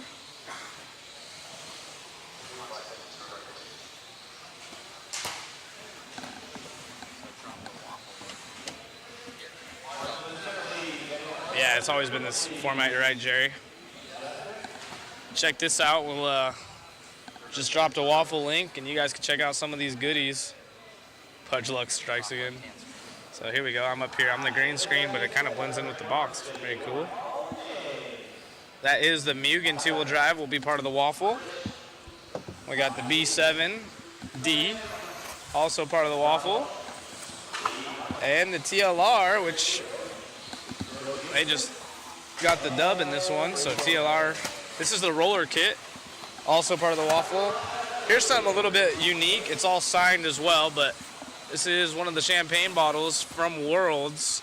We got it signed by, looks like Spencer, Tater, yeah, the top 3 in two-wheel, and then Brock Champlin. So top 3 in two-wheel. That's going to be kind of unique.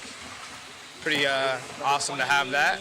And then, of course, we have a ton of other giveaways. So thanks to everyone that joined in. We got some Desert Classic apparel. We got some Maxline tools, R1 goodies, batteries, sensor wires. We got ProTech servo, it looks like, Shell racing product, diff parts, some bearings, all kinds of good stuff. So one of the better waffles by far with 3 kits. So make sure to jump on that link. You don't have to be here for it.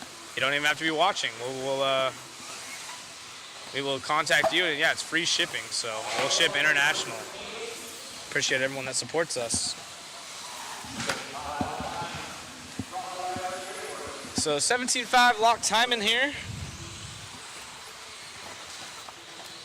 Heat 1 of 4.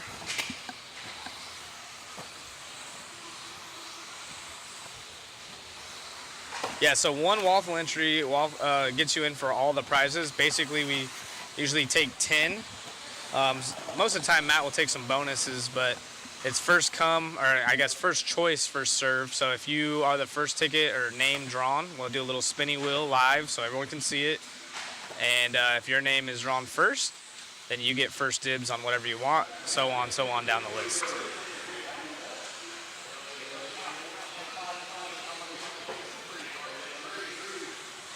Yep, this is the TLR roller. Yeah, Tot was on a TQ pace, so it's going to be interesting for sure. That was a crazy end to that one. Philip leads the way.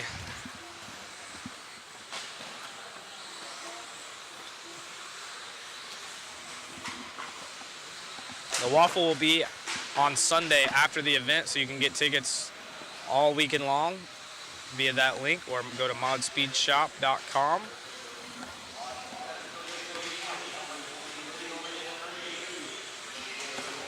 And click on the live mod media, and then it'll be under the Desert Classic 2024 mod waffle. Be all kinds of goodies. Perry Mayfield up here in the 2 spot. Leah in the 3, Brady in the 4, Rich 5. So 17.5 lock timing, 4-wheel drive as they do some flips right there.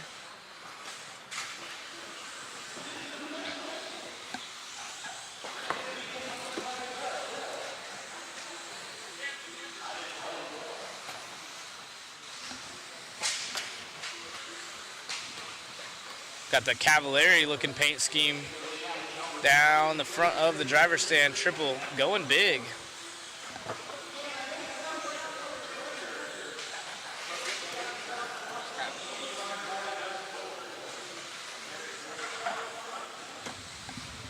Got an instant replay coming at you.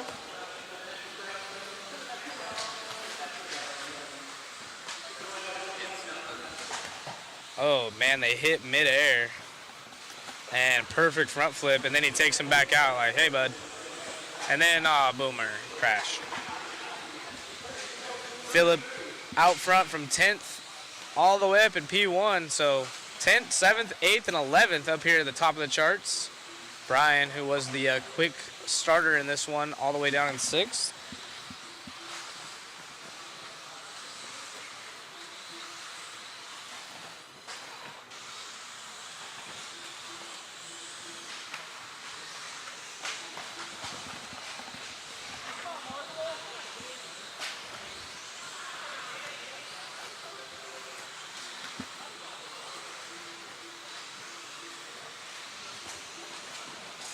I appreciate it. Thank you.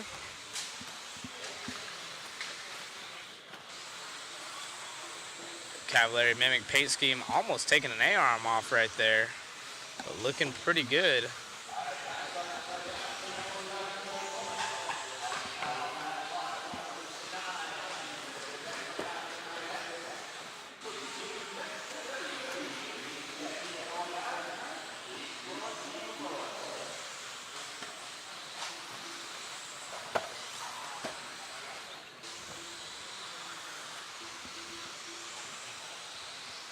Only driver on a 13 lap is our race leader, so commanding lead.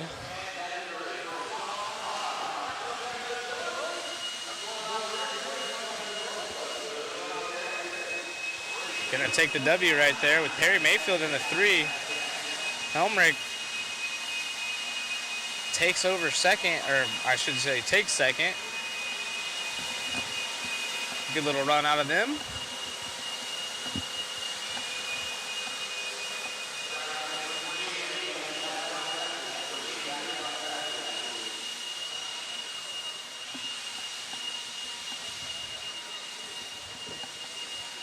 Awesome view of the driver's stand, all the signage for Desert Classic, some leftovers from the Worlds. Big time banner. Looks solid.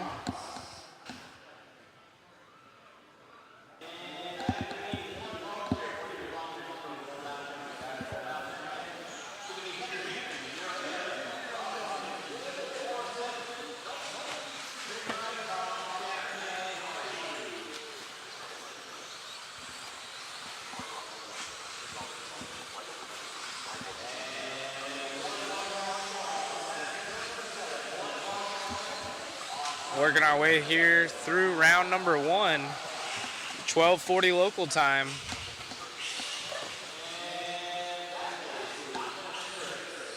Somebody's already breaking down early on. I hear the squealing of the four-wheel. Yep. Yeah, somebody's car's yelling at them. Please don't drive me. Oh boy.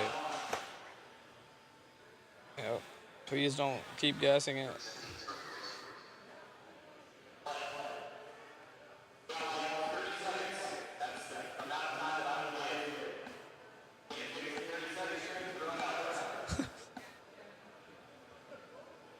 And that's a no.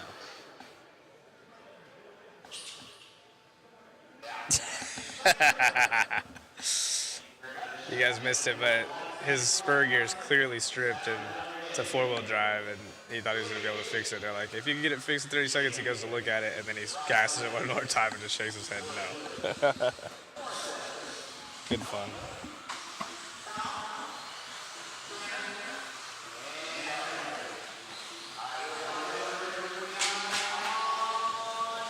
We'll give these guys a couple laps, see who's going quick.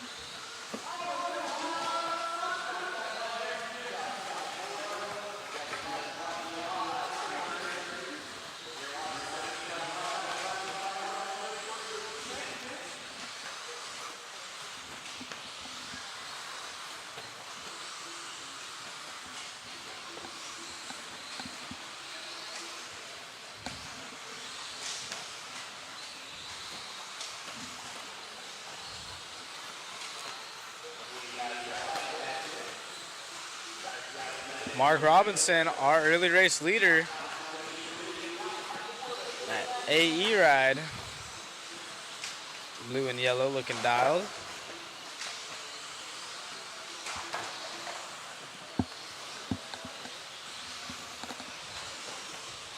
His son Jermaine, extremely talented young driver, also racing this weekend. I think David had a stroke right there for a second. You were.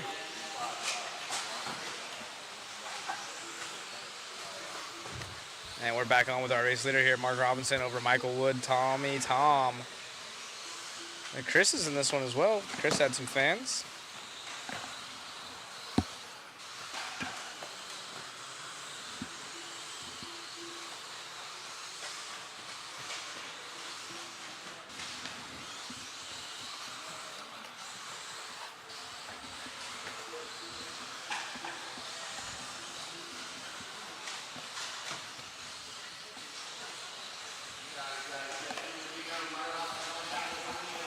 Mark still leads the way, 22-2 last time by, but John Henry with a 22-3 last time by as well, up in the 2 spot, and that was our top seed out of this heat. Trying to come at you next. Jerica in here cheering on Chris.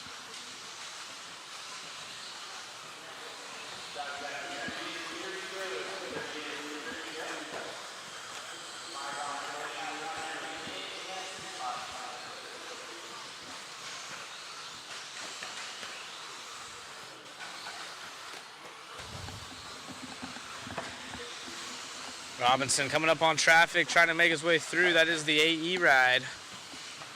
A lot of these cars AE. I'd like to know the ratio of different manufacturers here at 10 scale races nowadays. Probably AE, then maybe Schumacher, and then TLR. There's some X-rays, Mugen obviously with their new car. Unfortunately, no more Kyoshos, and I don't really see ever anyone running Yokomo either, so. What are you guys running out there in chat land?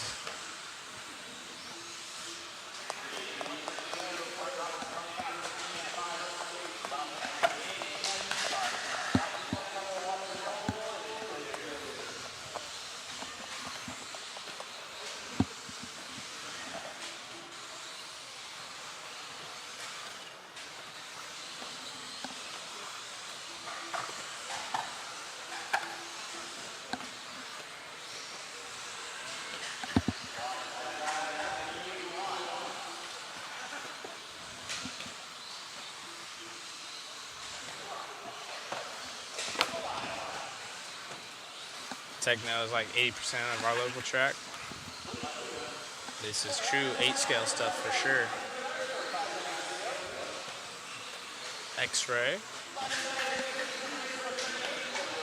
Robinson from tone to tone is the goal. 14.521 to John Henry's thirds. 13.509. Phillips still looking good from that last heat. Trying to get himself a top 5, well, top 3 as time winds down on this one. But we do have 2 more heats coming up next. And they just continuously get faster. Oh.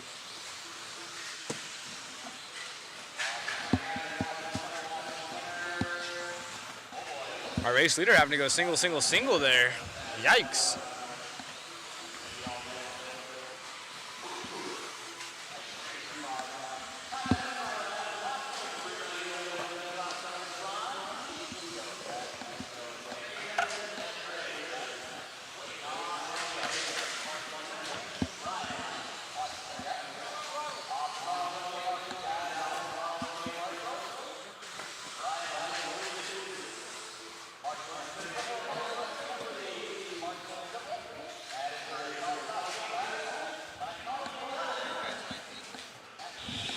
Yeah, I'll take like a Dr. Pepper or something.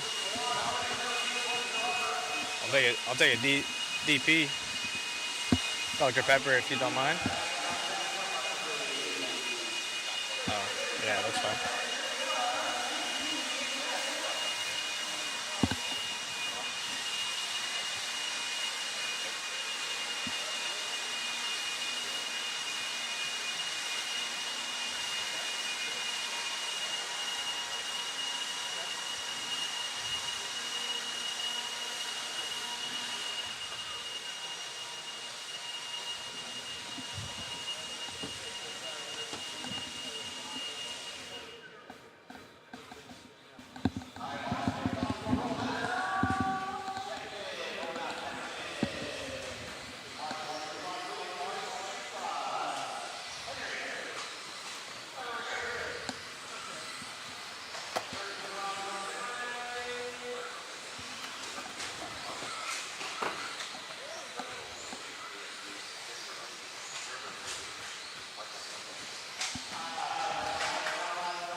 Yes, Dr. Pepper is the best, exactly.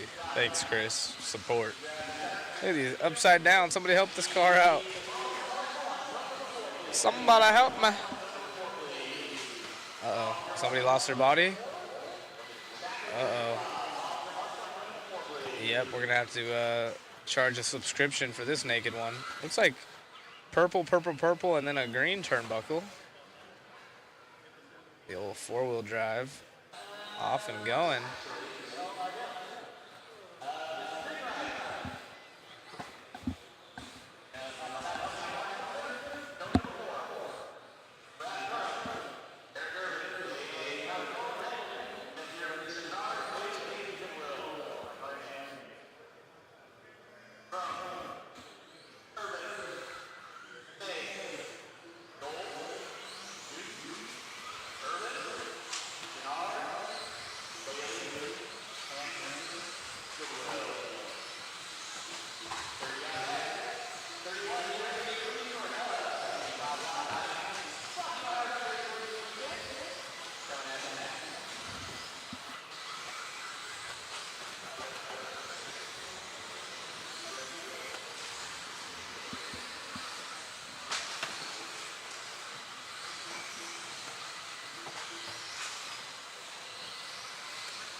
Tyler Gold out front.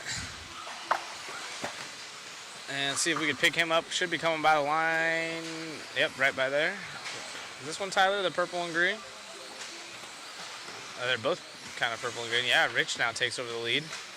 Oh boy, everyone having struggling right here in front of this triple.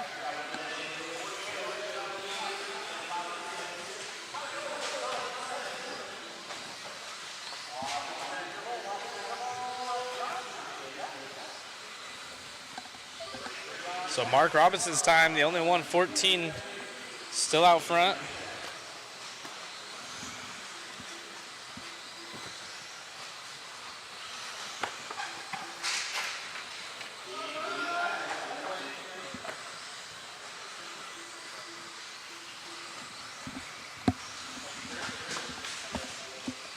Rich, Brad, and Randall. That is our running order. Tyler Gold, who was our early race leader, falls back to 4th, where he seated. What are your guys' thoughts on the track? You guys enjoying this layout? Is it fun to watch? I like driving it. It's just difficult enough where it's not like you don't have to time everything completely right as far as the jumps go, but like the actual course, if you will, is difficult. So the 2 chicanes, if you clip a pipe, as we saw in the mod truck heat earlier, and even Cole saying in his interview after the 2-wheel buggy race, like it's hard to be consistent. Just a lot of interesting spots where the pipes feel like they come out and grab you. And with the slight bumps in the track when you're going around corners, especially the higher speed ones, including the chicanes, your car kind of has like a little bit of a bump and it'll just grab mid-corner and do some weird stuff. So it's a little bit more difficult.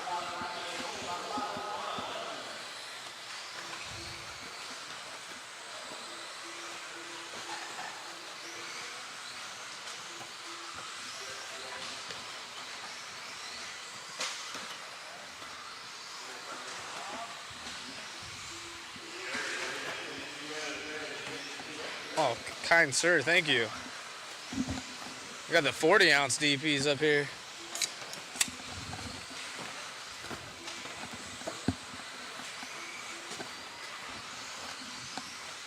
Is a lock timing, is that a local class? Yeah, they run it locally here. It's actually one of their, oh, another car with the body off, probably the same one. They do run the lock timing 21.5 class here. I've seen a few tracks throughout the country that do a 21.5 lock timing class, but it's pretty big locally. I think it's actually one of their bigger classes. So no, not sealed surface, just hard packed clay. They don't seal it here, at least not that I know of. I haven't seen them do it. Yeah, all clay, no seal. Just has that seal look to it. It's always the dirt here. It has a lighter brown tone to it. And it gets extremely packed in, almost like concrete, so you have a blue groove.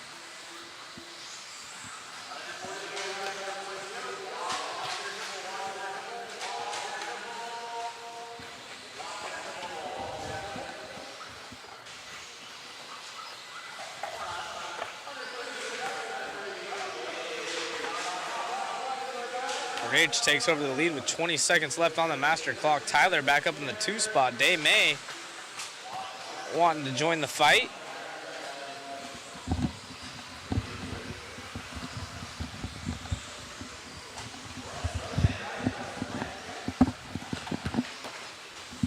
Chuck saying we run hard packed clay, very high by 21.5. Unlock timing all the time. Where's your track, Chuck?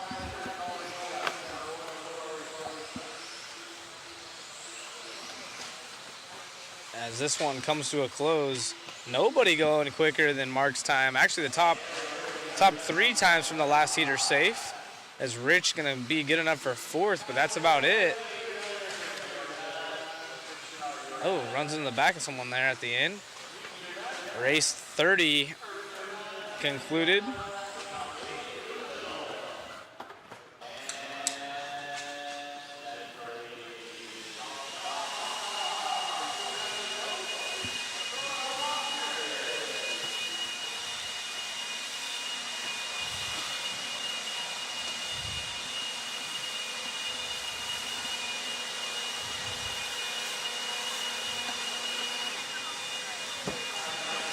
Oh, heck yeah, more.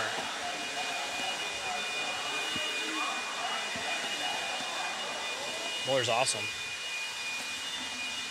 I've never been, but I love watching the videos. I've known Dustin and knew Matt Chambers. That's traveled with Matt for quite some time back when he was with us.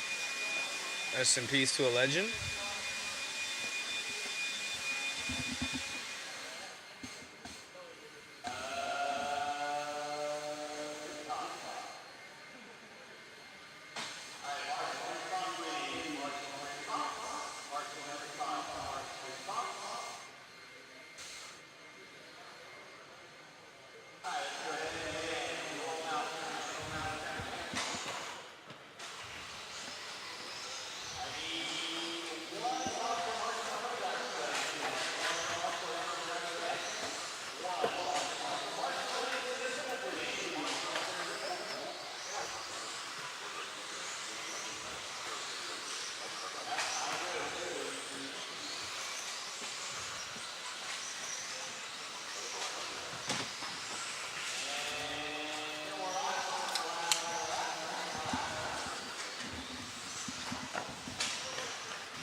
Yeah, exactly.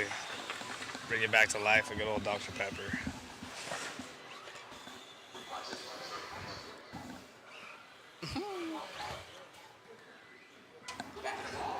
You have the mini water there too, just in case.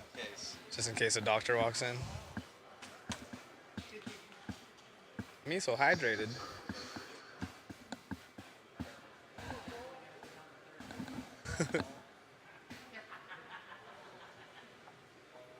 Oh, we got the GoPro up on the head, up on the stand.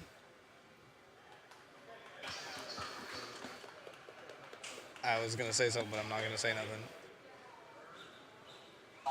Pretty dialed, actually. I wonder if he has a YouTube channel. We should ask. You can see right there on the right-hand side. Got a GoPro. This is our A Resort 17.5 lock timing.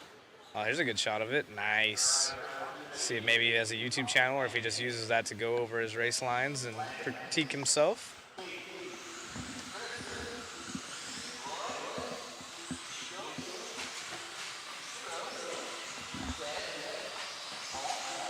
That's Hero. I'll give these guys a couple laps, see who's going quick.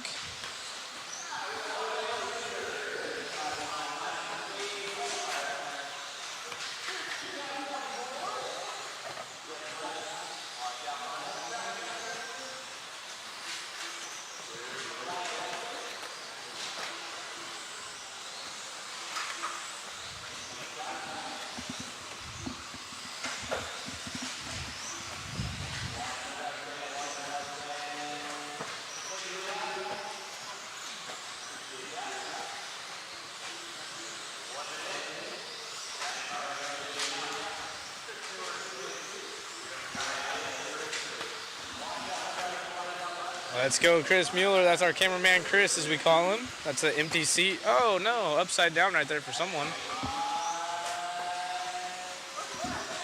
Chris should be one of our faster drivers in this heat, as he was third, and he's in second now.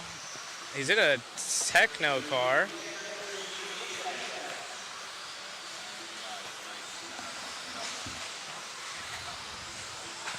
There he is. There's our cameraman Chris in the Techno. One of the lone Techno four wheels. Yep, look at, ooh, he's been saying he has too much traction. And his car getting up on two right there on the end of the straightaway. Chris Mueller. We have top two on a new TQ run over Mark Robinson. So, oh, Big Air. He was saying that his car has tons of power, so he's happy with the 17.5 motor in the four-wheel drive, able to clear everything, no problem. His car just a little bit too twitchy.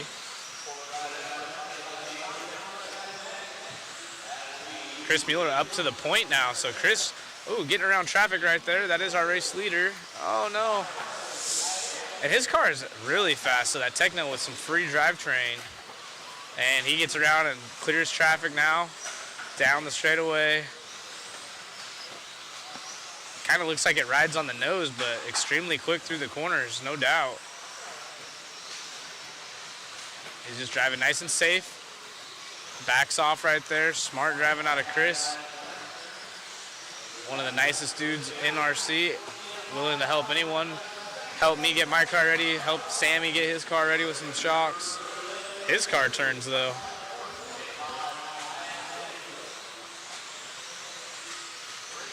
TQ saying Technos don't turn. I don't know what his car's got going on, but it's super edgy. Looks like it has like a slow push, but when it does turn, it, like right there, it rotates. And at the end of the straight, it was trying to get up on two. You can kind of see it lifting that inside rear tire.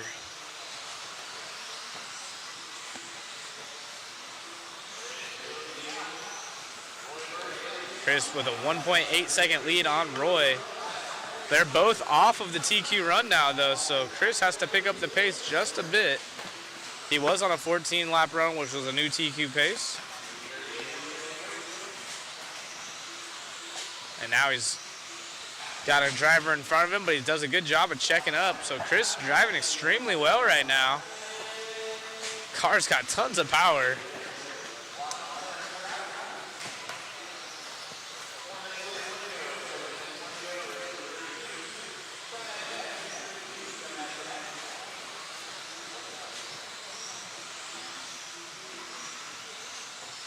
They don't turn as well as others. Yeah. Not sure. I don't know. His just looks really good. Maybe it's his setup. Not sure what he has going on, but I know he's been saying that it's super twitchy and has too much steering. But I have heard that in the past that the Technos don't turn, so I'm not sure. Again, he doesn't really get to wrench on his car as much either, so it could just have no shock oil in the front end. Who knows?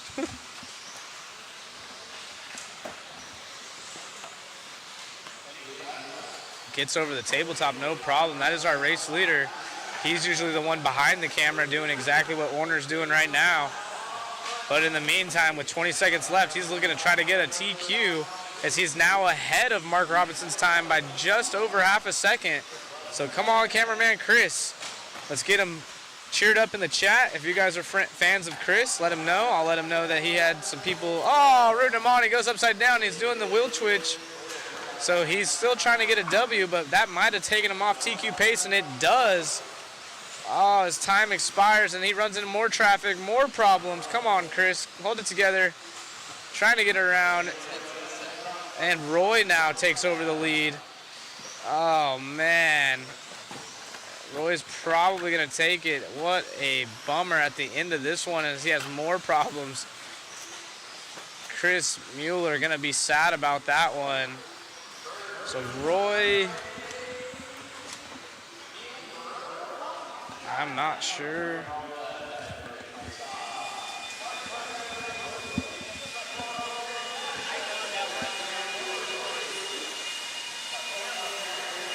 Are you asking?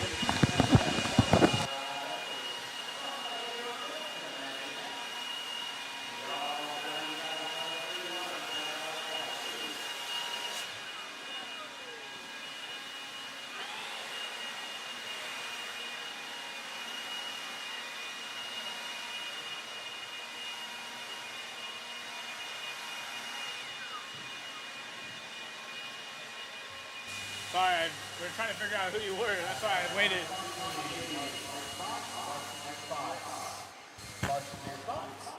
All right, we're here with Roy. You just got the TQ right there. Expected a little bit more smiles out of you. You look nervous, or how was it? Nervous. I was a little unexpected because I was like third or fourth most of the race, and then at the end, I got it somehow. But yeah, just kind of put my head down and drove. What do you think of the track? It looks a little bit edgy out there. Have you changed anything with your setup? No, this car's been pretty consistent. I haven't had to change much since yesterday. All right, well, hope to see you again. Appreciate you coming up here, Roy. Back in the booth. All right, thank you so much, Zach. Thank you guys for tuning in. Be sure to share, like, and subscribe. Bummer there for Chris on that one. He had it, kind of shaking his head afterwards. He's like, oh, man, he knew he had it. Yeah, well, TQ has it best said right here. As soon as I started talking about him, the old announcer curse happened, so he's going to have to blame that one on me. Yeah. But you know what? He touched my car before my race, and I had something happen, so maybe we're 1 for 1 now. He was the one helping me get my car ready, and for some reason, something happened. We got Expert 13.5 four-wheel drive coming up here. Some good guys in this one.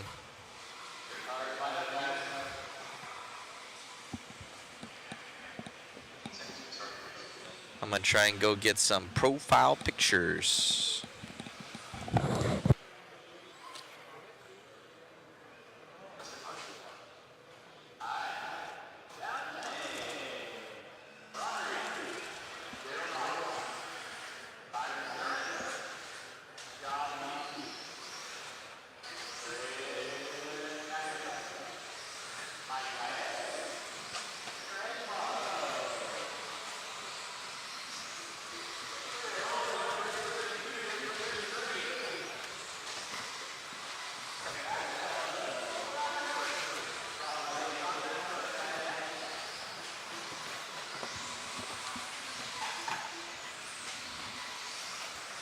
Ron Reed going to lead us around here in the 13.5 four-wheel drive expert class.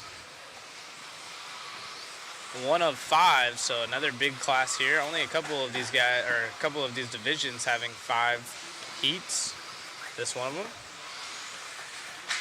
Ooh, Sean got the new Mugen ready to build. Let's go, Tony Hobbies Chris, that RC Bro shouting out Mueller in that last one.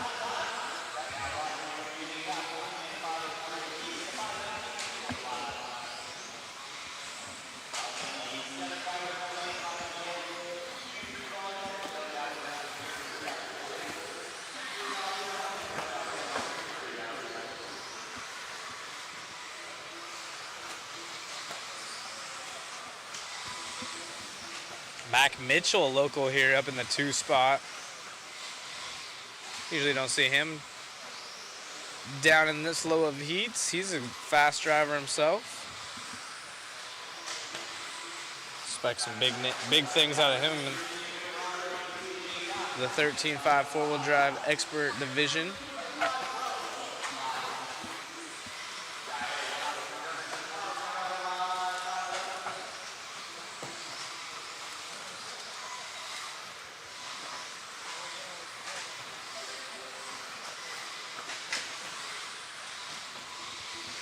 Mac Mitchell now to the point, as expected. Throwing some heaters down at 14.510, so.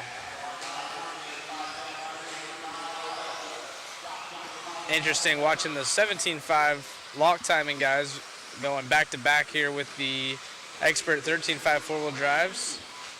So 17.5 cars going pretty good. The 13.5s don't look a ton quicker. You can definitely tell the speed difference, but it's not absolutely out of control by any means. Who else is wrenching on their cars? See Sean building the new Mugen car, which we have part of our waffle.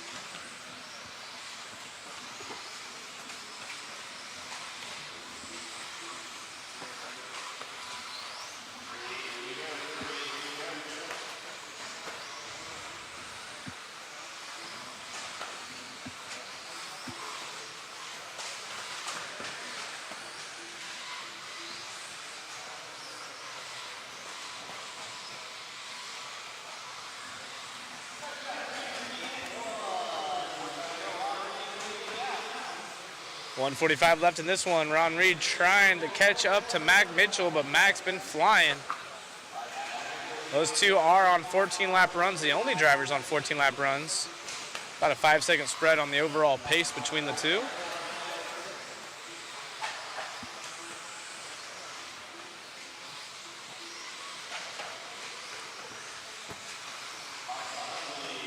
Upside down right there, and it's going to be a long Marshall for Mac. As Mac by the line, Ron going to take over the point.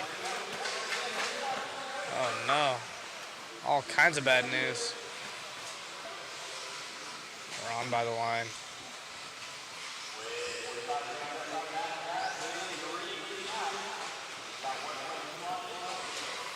So that's going to throw Mac way off pace. Unfortunately for him, but Ron looking solid. Still on a 14-lap run himself.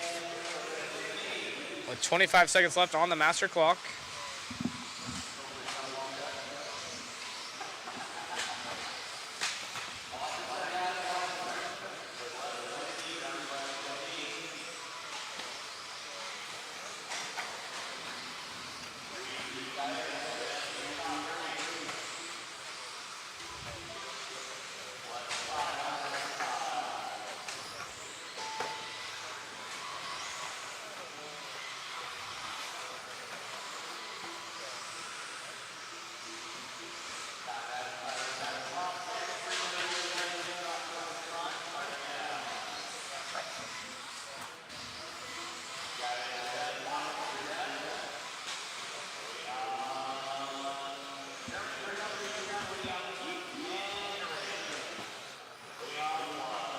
So Ron, Josh, and Mike finishing off that one. Unfortunately, big problems at the end there for Mac. Not the way he wanted to end that one. He'll be back for the next 3 rounds of qualifying, though. That's why we have 4 rounds. Plenty of opportunity to make it happen. You get 1 throwaway, so hopefully that's the worst of them, and he can use that as a throwaway.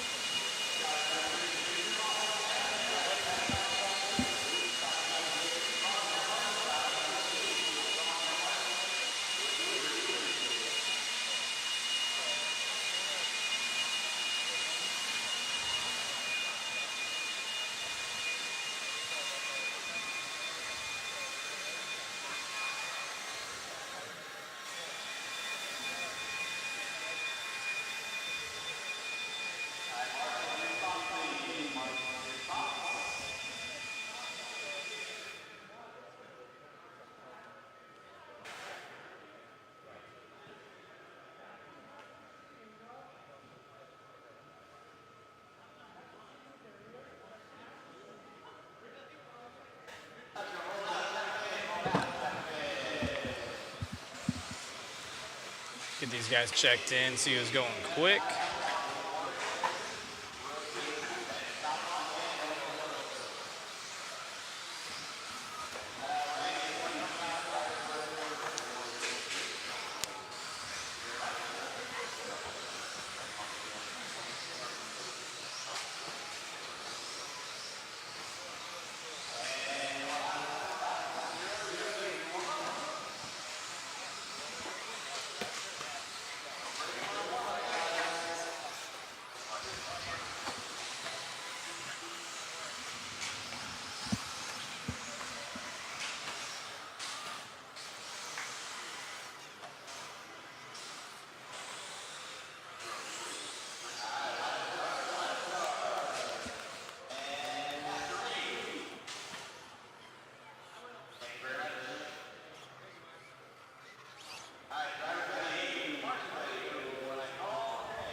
Hero gonna lead us off early on in this one. That is the GoPro driver, but he doesn't have it on his head this time.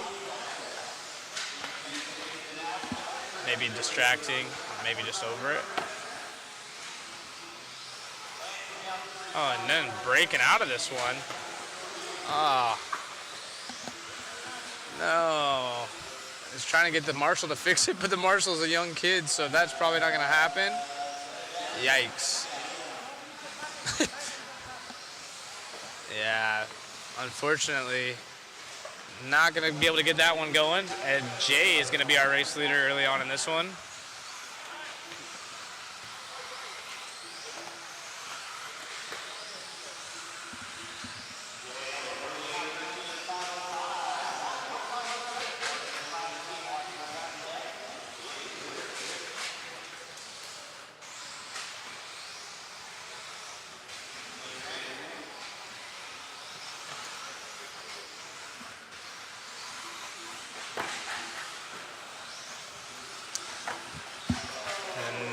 Out there with Jay, the red and white. Kenny in the 2 spot, Steve in the 3, Randy Lockton in the 4. But our race leader up on the pipe right there, upside down, slow roll. And someone crashing right in front of him off the track.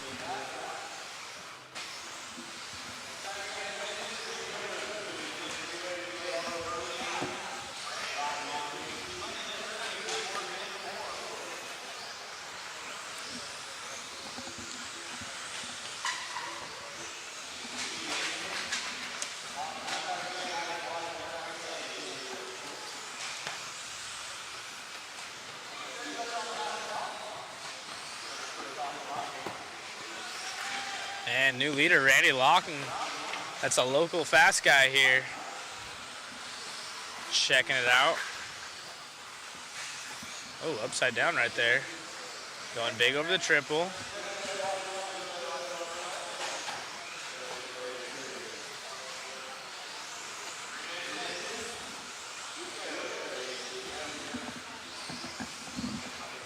The waffle will be at the end of the event, so Sunday after racing stops.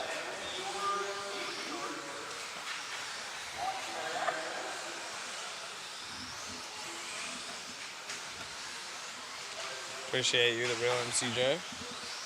Always love when we get some likes. So Randy still leads us around over Steve and Jay. Oh, wow. We got some food delivered.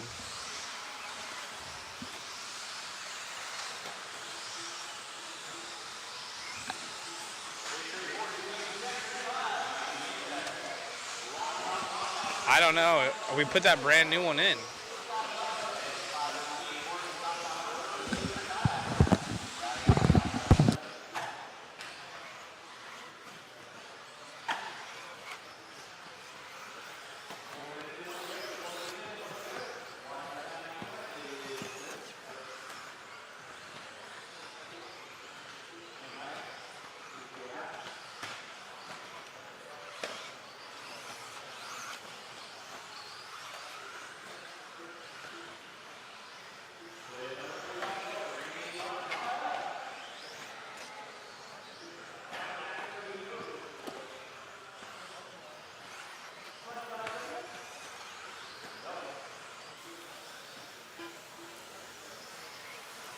with 25 seconds to go. Drivers, 25 seconds to go. 25 seconds to go.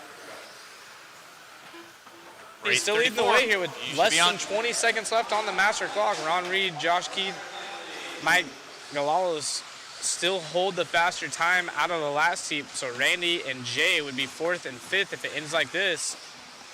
But we got a couple more, actually make that 3 more heats of fast guys coming up after this one. The expert 13.5 four-wheel drive class.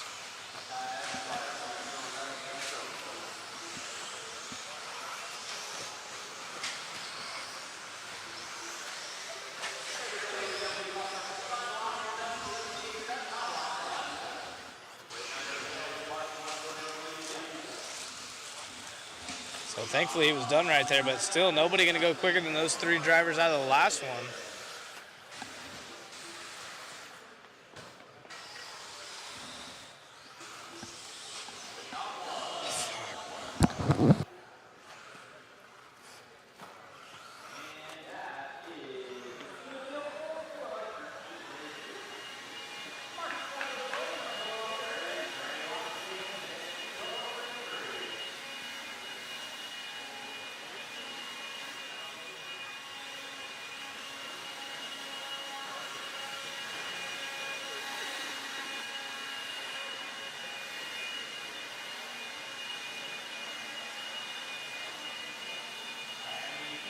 Help me out with race number 34. 2 volunteer marshals. Help me out with race number 34, please. Marshals to your spots, please. Marshals to your spots.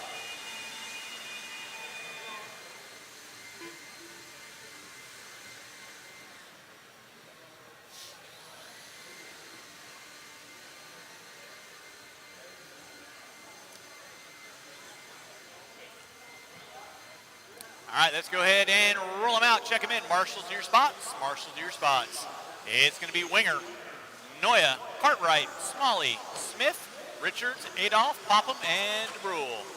Chad Richards. Michael Cartwright. Michael Smalley. The deal. Darnell. Okay. Thank you for letting me know. Kurt Winger. Yeah, that's about them. 1 minute to the start of the race.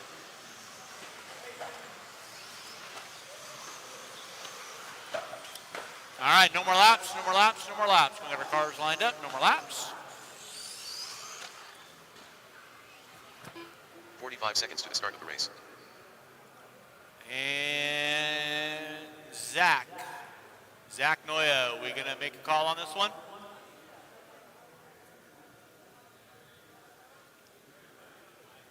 .30 seconds to the start of the race. I know. We'll give the Marshal of the Year time as needed. 15 seconds to the start of the race. I got nowhere to go tonight.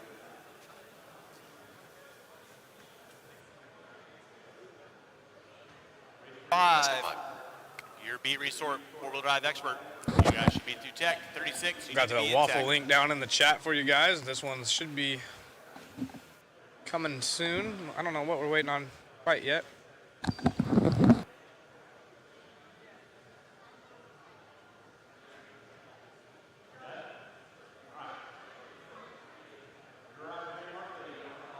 Looks like we're waiting on Zach, a hobby action employee. They were trying to give him enough time. He's been out here volunteer marshaling, racing, working, all that good stuff. So unfortunately not going to make this one. So we'll give these guys a couple laps, see who's going quick. We got Kurt Winger in the house.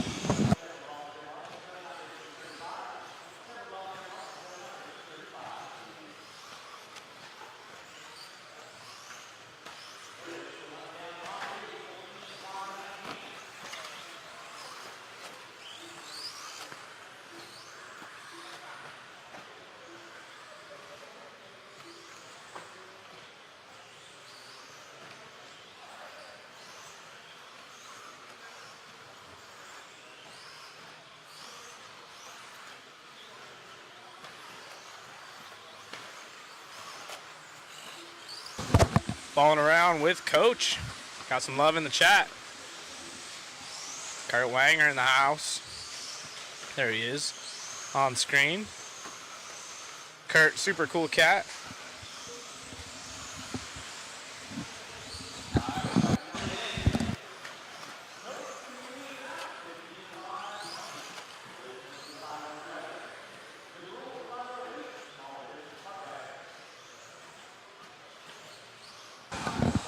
Willie Smith in the 2 spot. Darnell 3. No start out of Zach, Kyle, or Sean. So a lot of no starts.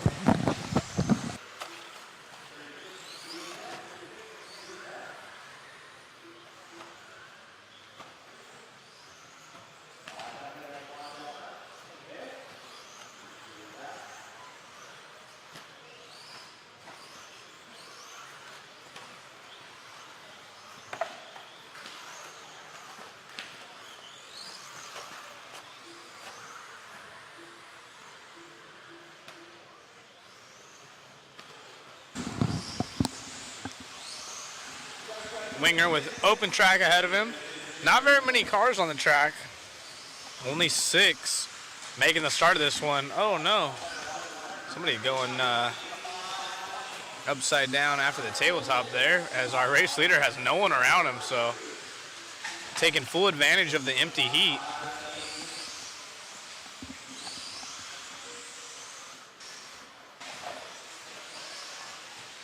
Kurt's car looking extremely good right here. Kurt from Shell Racing. Bropping over the triple, no problems. Always love Kurt's paint scheme, that white, green, black. Longtime racer, helps with the associated engineering. Yeah, used to be a hardcore SoCal racer, doing his thing, leads the way over Michael and Arnell. Michael, Willie, Chad, those are the other drivers on the stand driving around as our race leader comes up on some traffic, gets around. Michael got some love. Alexandra in the chat here.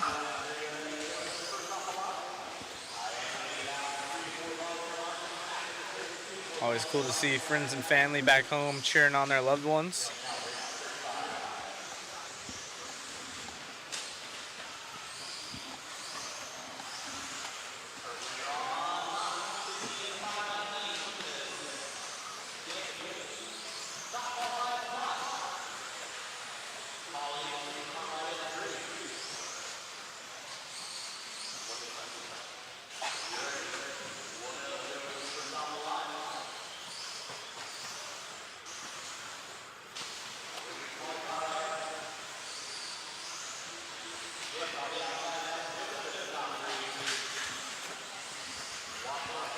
So Wanger with 45 seconds left on the master clock, doing what he's got to do to put in a solid time, because there's a heavy heat of drivers coming up in the next one and the race following that, but this is going to help his cause.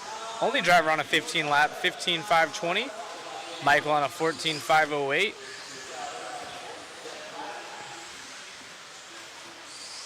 Like I said, with no traffic, he's taking full advantage.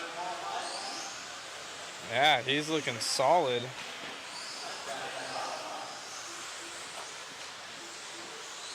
Basically just a free practice for him. And I don't think he's been upside down. So this could be good enough for a top 10. Yeah, this would be really solid.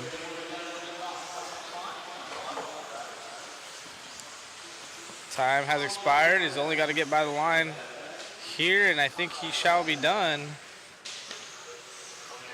Yep, so Kurt with a 15.519, actually picking up the pace right there at the end. Very nice run. Some smiles of drivers coming off the driver's stand. Dude, dialed. Good job, Kurt. That was a good run. Oh, snap. We got Tony Schumacher. Lori rooting on Kurt. Nice.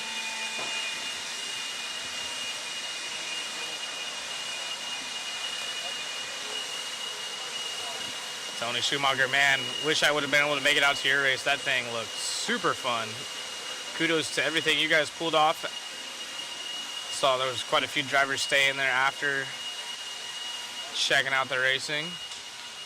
Or I'm sorry, just staying there to practice after racing.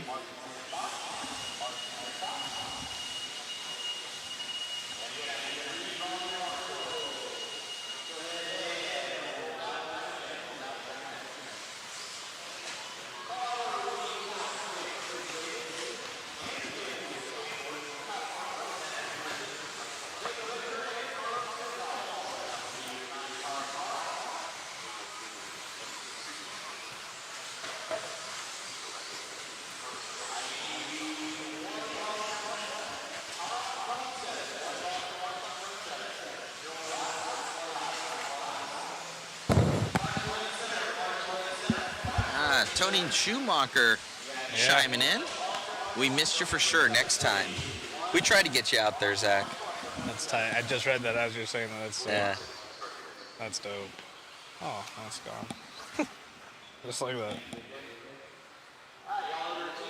Awesome time out there at the FTC at the Nitro compound. Thank you, Tony, for all the hospitality. Really, really good times. As we're back on it once again, guys, getting into heat 4 or 5 here of 13.5 Expert. Skying it out there. Definitely these four-wheel drive buggies having a little bit more power there, Zach. Yeah, they definitely do.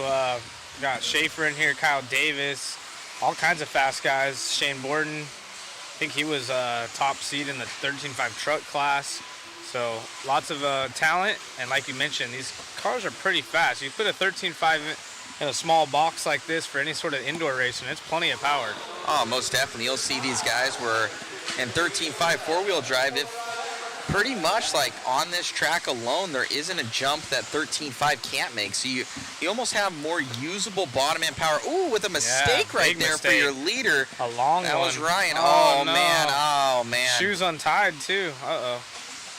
Yeah, as you say that, can't make the jumps, but then doesn't clear the double. Yeah, right? He could have. He just hit the just hit the thing there. Right. But, yeah, plenty of power out here with these cars. And that's why there's been that almost discussion, Zach, where 17.5 and 13.5 are almost like modified back in the day.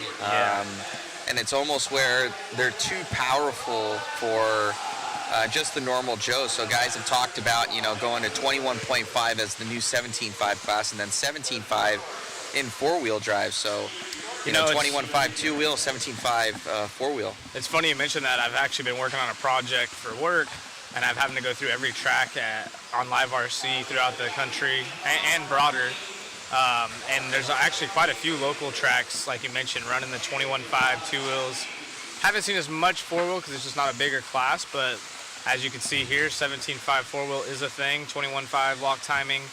And we just had a discussion on Facebook as well with quite a few drivers or, hobbyists. Even Jared Tebow chimed in about the speeds of the stock, quote-unquote, stock classes. And basically, it's going to come down to roar. You see Desert Classic take advantage of it. They still have to offer the 17.5 two-wheel drive, but I think the real change will be if Roar ever steps up and says, hey, the new class, for four-wheel is 17.5, that's our standard, and then two-wheel drive 21.5, you'll see everyone kind of switch to that, and I couldn't agree more. The speeds of these cars, you just made a post about how we grew up racing 15 years ago. There's definitely an increase in speed. Oh, 100%. So any new racer trying to come in might find it a little bit more difficult than we did in the years past, especially being that a lot of the tracks are carpet where you have instant power, instant grip. It can be a little bit frightening the first time you hold a remote and it's out there going as fast as it is. So I think it might be a good step in the right direction, and it'll, in my opinion, and even Tebow mentioned it, probably force some of the faster stock guys to move out because, let's be honest, 21.5, you're not being able to clear some of these triples and stuff. You're going to want to run mod. So not as many sandbaggers, not calling anyone out necessarily, but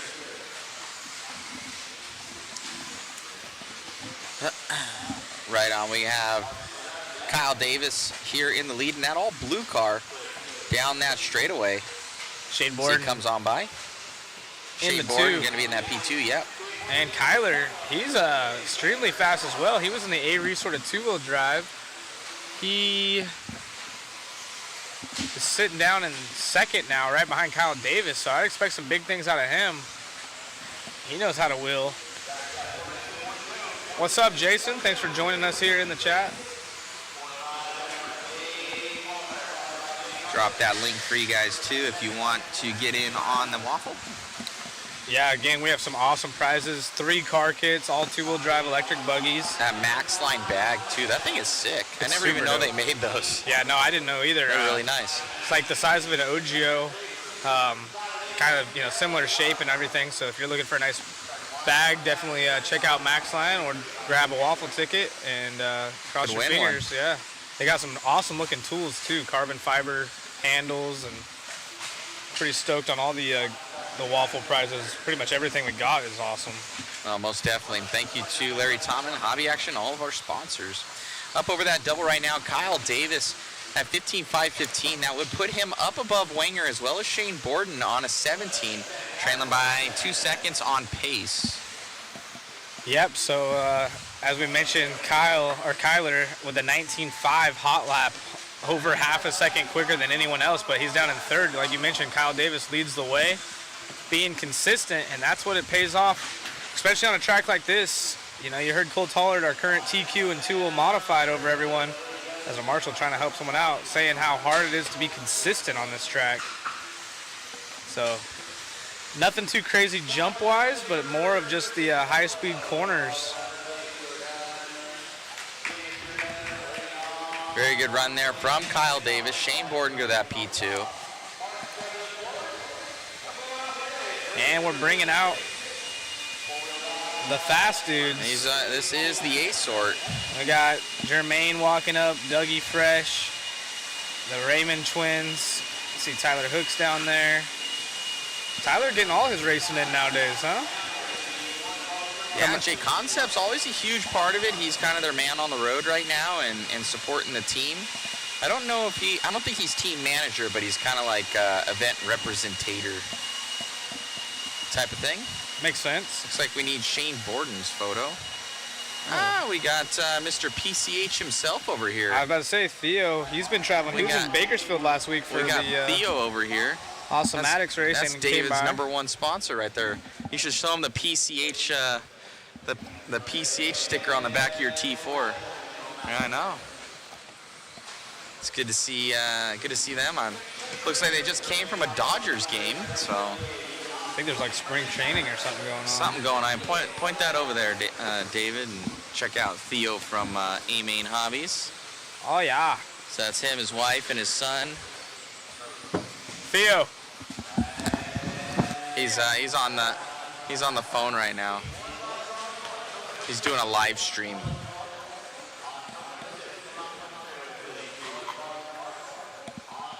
All right, let's get it lined up here. We got our dual camera action going. Oh, Chris was on it too. Nice. All right. So shout out there, Theo from PCH Hobbies. Go and check them out. Pacific Coast Hobbies. All right, A sort. Chase Raymond, all green buggy. Gonna lead us out here early. Yes, Q2 today as well. We'll go hopefully straight into it. All green car there. Chase. So Chase Raymond having a major issue there. Let's see, he's going to try and strap it up, but it's most likely going to give it to Jermaine Robinson. That's already heading down the straightaway.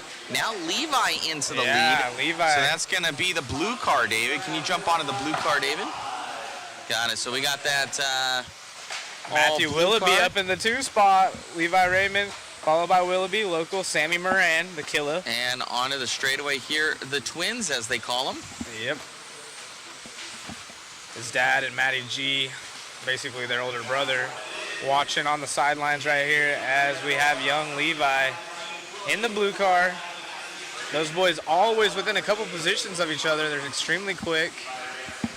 Coming on the straightaway, man, Levi's looking solid. At 3:50 to go in this one. This is the major big sort out here. These guys doing work. And now the twins are 1 and 2. So Levi, Chase, and Dougie Fresh. Chase having a rough go around in the start, but he wants to catch up to his brother. Not sure which one's older. Do you? I don't know which one's older. It's by a couple seconds or a minute or something like that.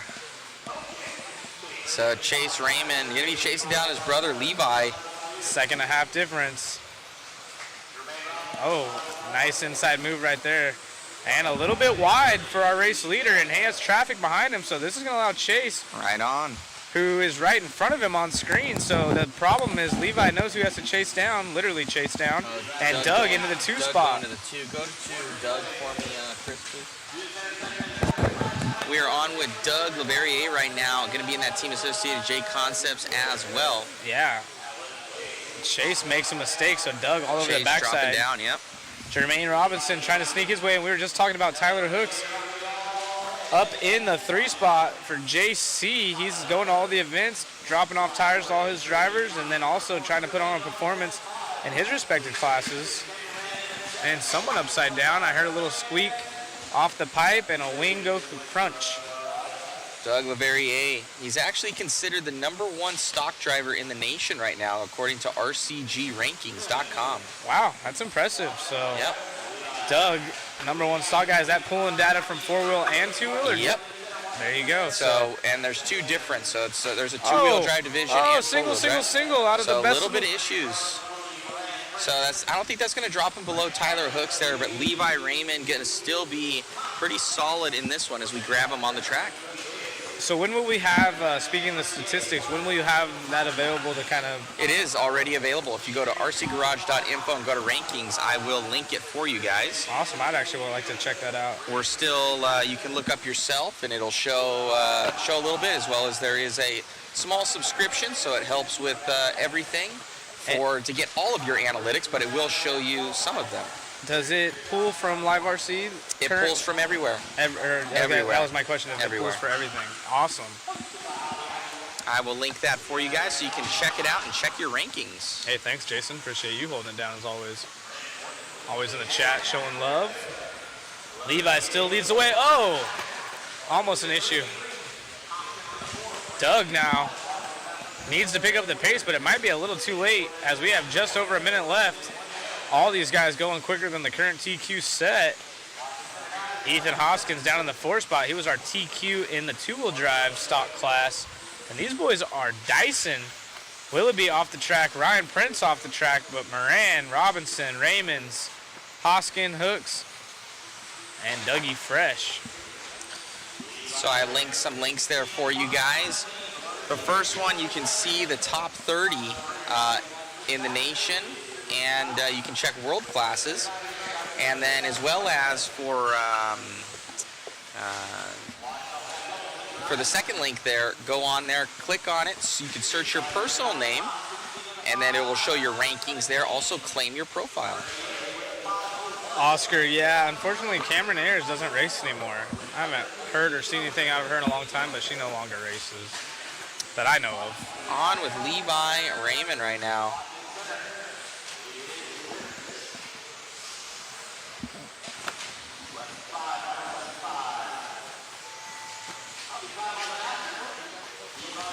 Oh, issue there for Levi.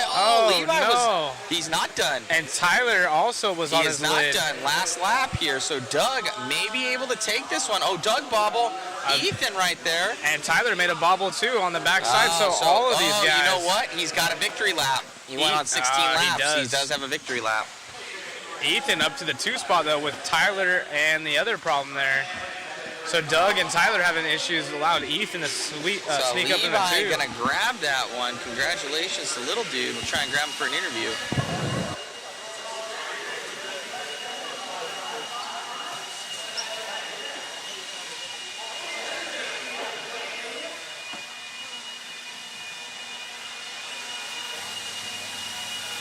Awesome run out there, buddy. Little bit of going into the end of the straightaway there, but you had a lap lead already. How's the car feel? It feels amazing. Catching your breath, huh? I was a little nervous there. Little touch and go. Who do you want to thank, my man? I want to thank all my sponsors, Matthew Gonzalez, my dad for taking me, and I mean literally everyone that supported me throughout this. Congrats, buddy. Good luck in the next one. Thank you. Back to you, Zach, in the booth. Yeah, that was extremely cool. Good job, Levi. Awesome to see the young kids doing as good as they do. Matthew Gonzalez already here, giving him some love. And yeah, keeps those brothers motivated. They always want to beat each other, and they're 2 of the quickest stock racers out there. So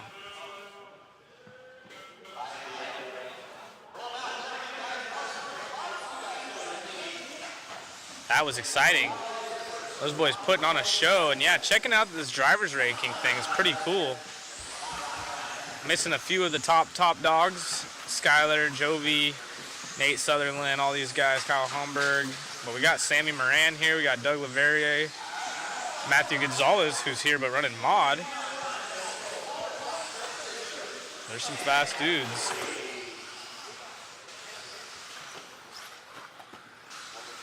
Pretty cool. This is an awesome little setup here. Is there more pages? You can go more pages or just show the top? So it shows on that first one, it shows the top 30, but you can also go on that next link and you can search individual people. That's sick. Camden Lime here in our modified four-wheel, so we're going to have some super fast guys coming up next, but already have a gaggle of them. Brennan Schimmel, Cole Toller, Josh Ben, Billy Fisher coming back. Holla.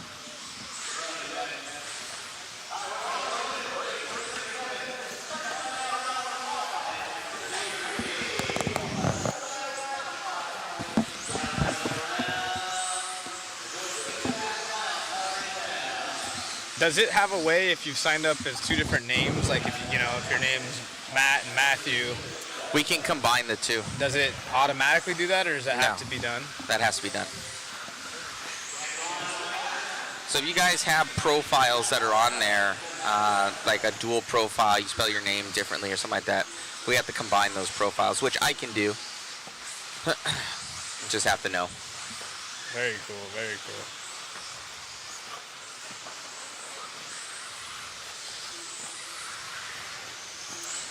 Yeah, this is awesome. So if you guys haven't got a chance, check out those links that were dropped. The RC Garage, those guys always putting in the extra work. But I think I need to have my combined. Driver Zach and Zachary. Yeah, mine are separate. They are. You know a guy. Yeah. All right, we'll get on to the racing here. We got Brendan Schimmel in the lead of this one. Oh, now it's Cole Toller. So Brendan Schimmel in the TLR coming on the straight. He's with the gray body right now, actually. That's the old Shim Shady. So might be trying something new here. Yep, Schimmel looking extremely good. Like I said, I believe he was the B main winner in two-wheel drive, maybe four-wheel drive, one of the mains at the World Championships at this very track. So, oh yeah, four-wheel he was in the main, I believe, and then two-wheel drive he won the B. So yeah, he won the tiebreaker and made it into the four-wheel main. So Schimmel, no stranger to going quick here at Hobby Action. Possibly a new body here on, I believe he's Proline sponsored. Down the straightaway here for Schimmel. You can see kind of the hood on the thing looks way shorter. Looks like it's almost been stepped on. It's so flat. Maybe. And tiny windows right there. Down the straightaway here for Schimmel. Hard on the brakes at the end of the straight. Looking good though. Coming up on traffic, Cole Tollard, who is our two-wheel drive TQ here in round number one. In the two spot, Camden Lime holding it down for S-Works. Josh Ben local here. Tyler Bailey and Matt and Ryan not in this one. There's Schimmel down the straight. He made it into the A main start, I believe, of two-wheel drive here at Hobby Action for the Worlds. Yep. That is correct. Looking solid. And open track ahead.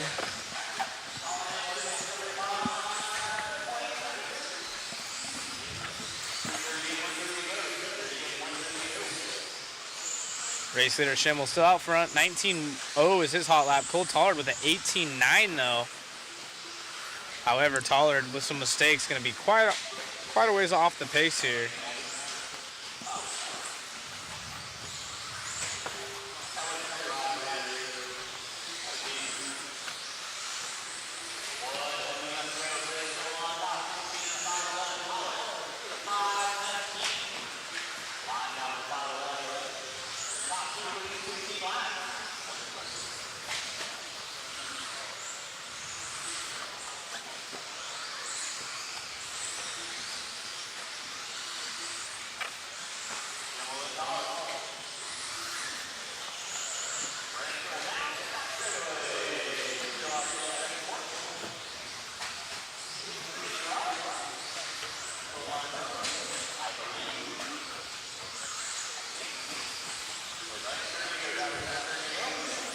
So just under 30 seconds left. Schimmel still out front. Been on a hard charger. This might be good enough for a top 5. He's been flying. So we'll see what happens after this next heat comes up.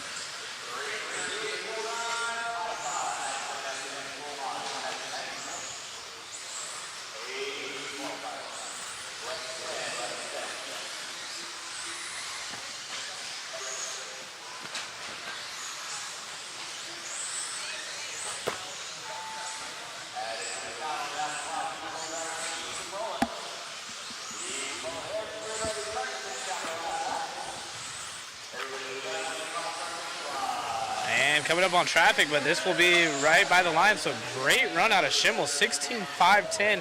Cole Taller not too far off. He jumps up on a 16-lap run right there at the end. So great work out of him.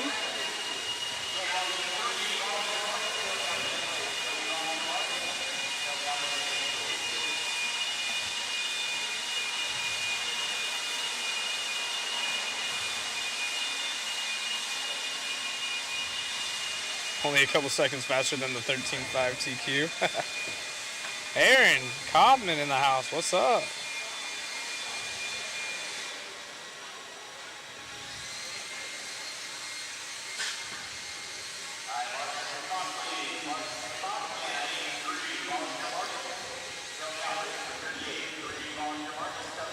Holland in the house again. Appreciate you joining us, Frank.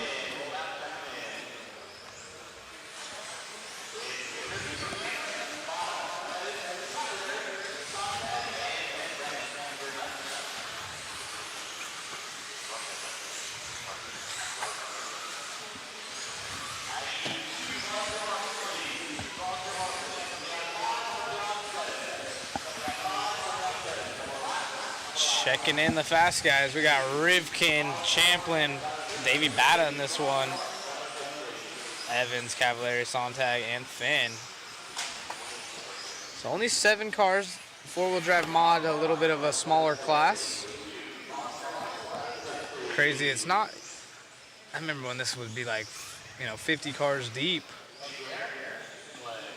Braden Schimmel setting that TQ 16.510.3 here, so see if this one's gonna hold up for him.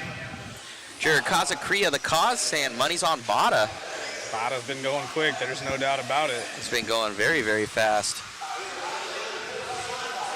So we're following along with Spencer Rivkin right now.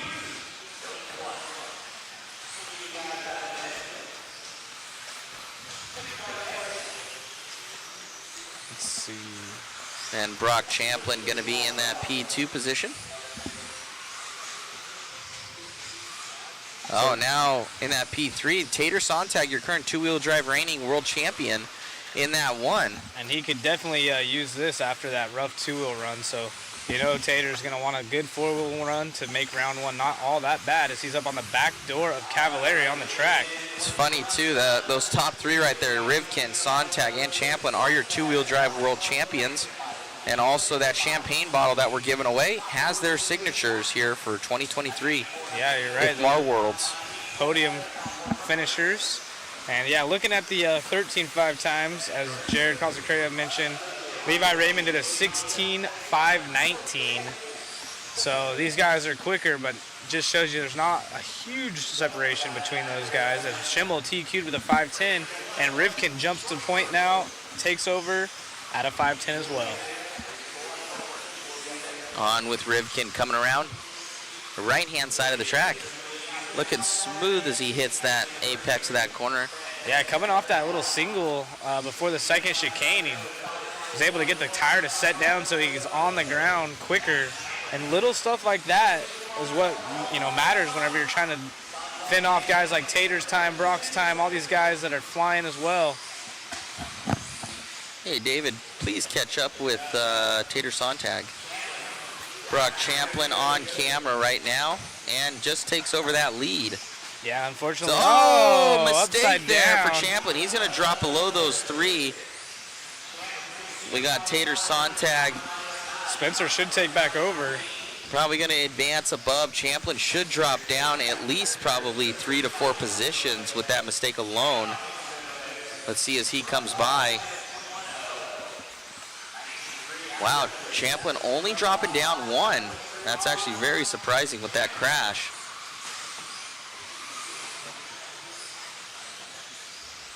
So we're on with Brock Champlin, your mover right now.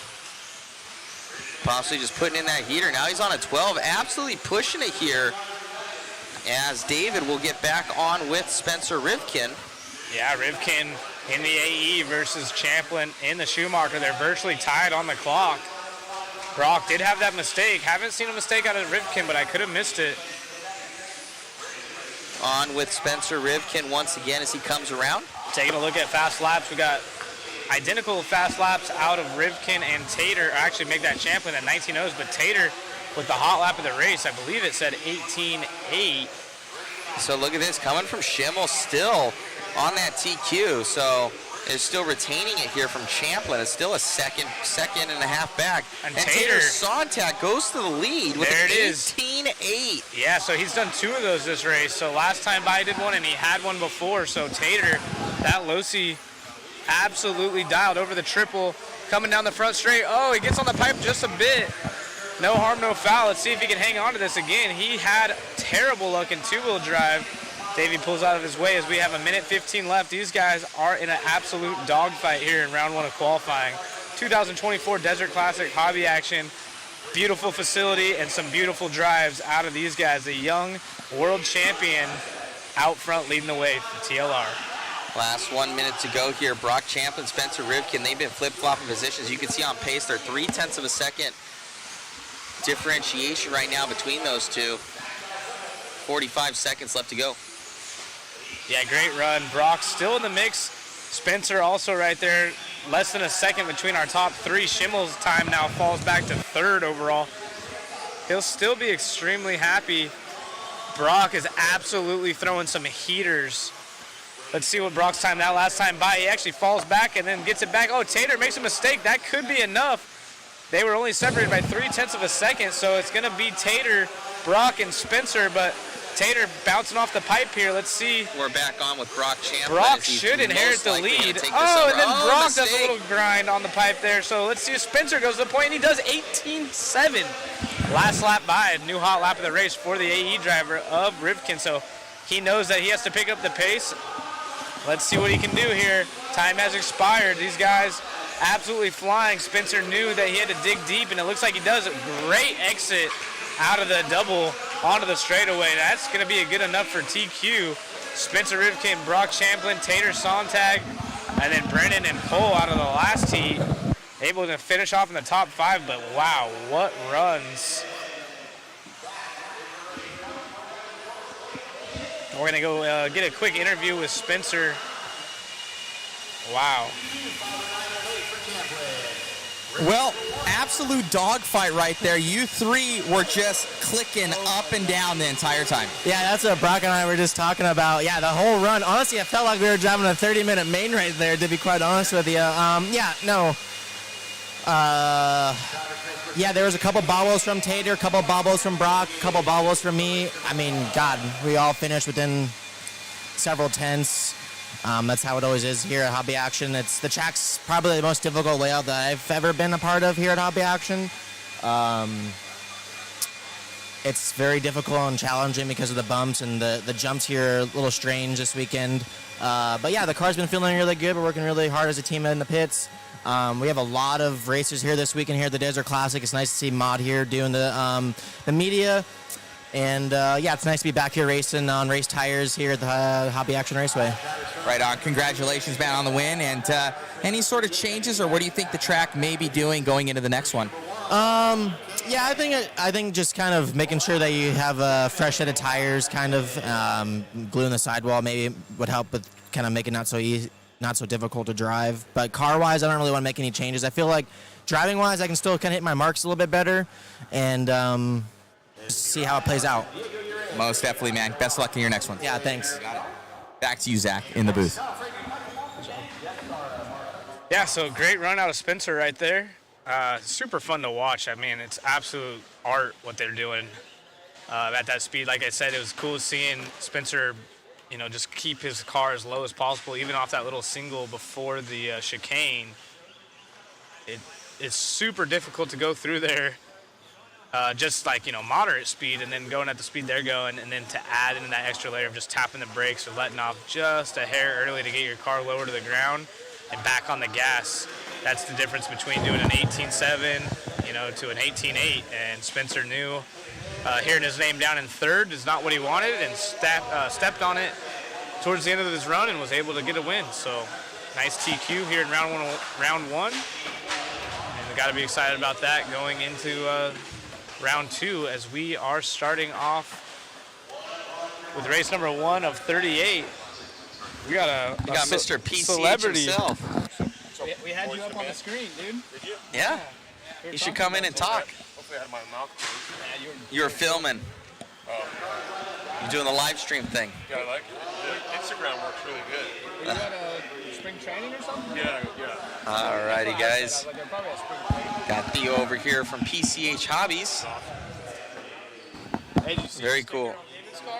No, is it? David's still running the T4 over there. He's got PCH Hobbies on there. Yeah, dude, he's actually dialed. He was going good. I'm going to send him some tires. Still helping him out. I saw you guys, someone doing a vintage class. There's not a class, but some guy had the JRX. Right on, guys. We get this one started. That's pretty cool. He did all right with it. Got 4:45 left to go. Oh, getting on the wrong side of the track right there. Coming up over the triple.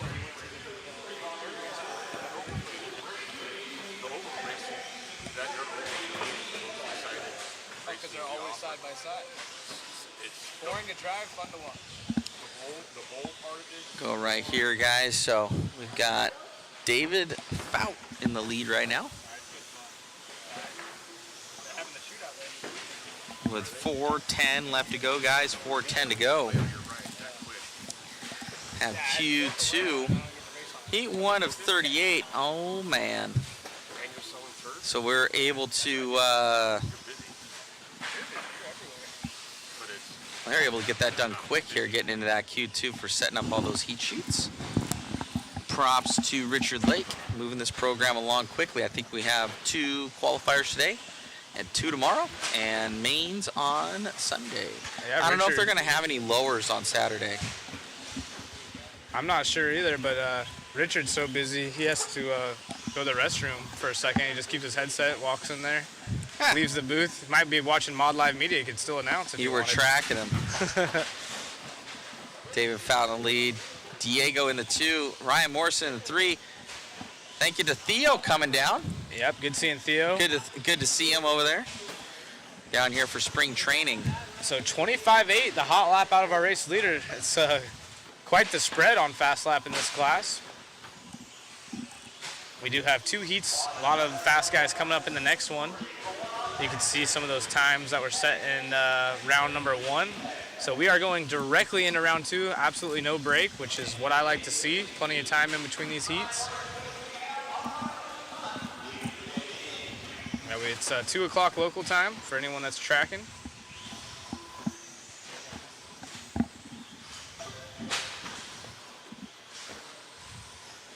Yeah, we should be done around 7:30-ish local time.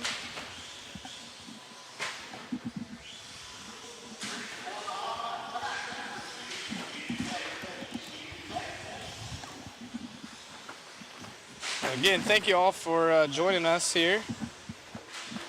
It's always fun to have, and the Nugget does the triple.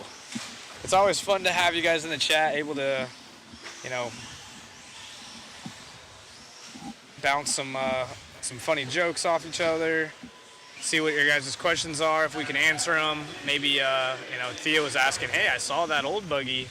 What was up with that? Is there a vintage class? You know, just able to broadcast this. And I got to give a special shout out to Spencer Rivkin. Every interview Matt does with him at every event, he always gives love to Mod Media. So Spencer knows what's up as far as giving props out. You know, I've seen him do it for other media companies as well. But it is cool to see the pro guys take the time just to mention that, because it is a big aspect of racing. And a big shout out to Spencer for acknowledging that. Oh, most definitely. Always does compliment and say thank you for being out here. And a lot of these guys want it because it takes them out of their fishbowl, you know, that we're all in. That's here and opens us up to the world. So, you know, sometimes guys are like, well, what's the point of the live coverage? It's like, hey man, we gotta help grow it and, you know, have some legitimacy. You can go back and watch it. It's recorded forever. Yeah, speaking of that, I was actually I was pitted next to Cavallari on day 1 of practice, and we were chit-chatting a bit. And he mentioned after I think it was the TNR race, went back and was watching one of his races.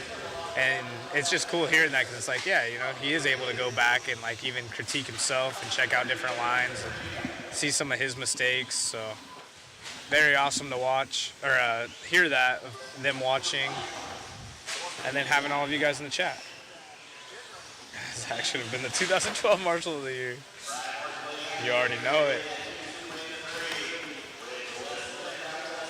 Heckler asks a really good question here. Is a hot dog a sandwich? Let's have a vote in the chat. What do you guys think? Is a hot dog a sandwich? I think it's just its own thing. We don't have a very good experience speaking about glizzies at this exact location, so yeah, the team got sick on the Richard fed us the Sam's Club glizzies. Do not have those ever. Costco for the win.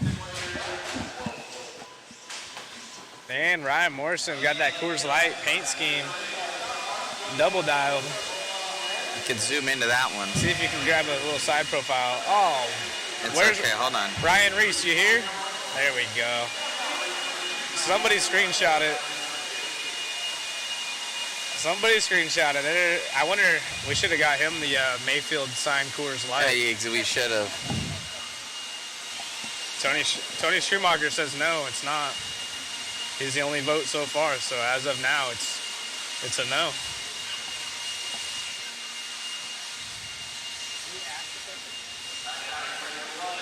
I don't know. Tony Schumacher saying no. Matt is right. It's its own thing. Appreciate you, Russell. Helps the hobby go from Frank. Here in Holland, you notice it getting bigger fast. Yeah, it's good. I think what happens is a rising tide. Rising tide rises all ships, or however that saying goes. I believe that's how it goes. Something like that. I think it is, but it's yeah. a little bit wrong, but yeah, it's close enough. I got what you're saying, but yeah. I'm the same way. Like, you know what I mean. You know what I'm saying. The higher the water, somebody's gonna say what it really is. But you guys get the idea. Yeah, I think it's a rising tide raises all ships. Yeah.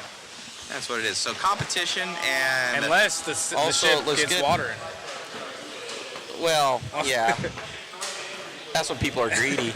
Exactly. That's what happens with that. But no, it's a good thing. Like I said, it's been cool seeing all the old-time faces. Even if they're not racing, you see them jump in the chat on Facebook.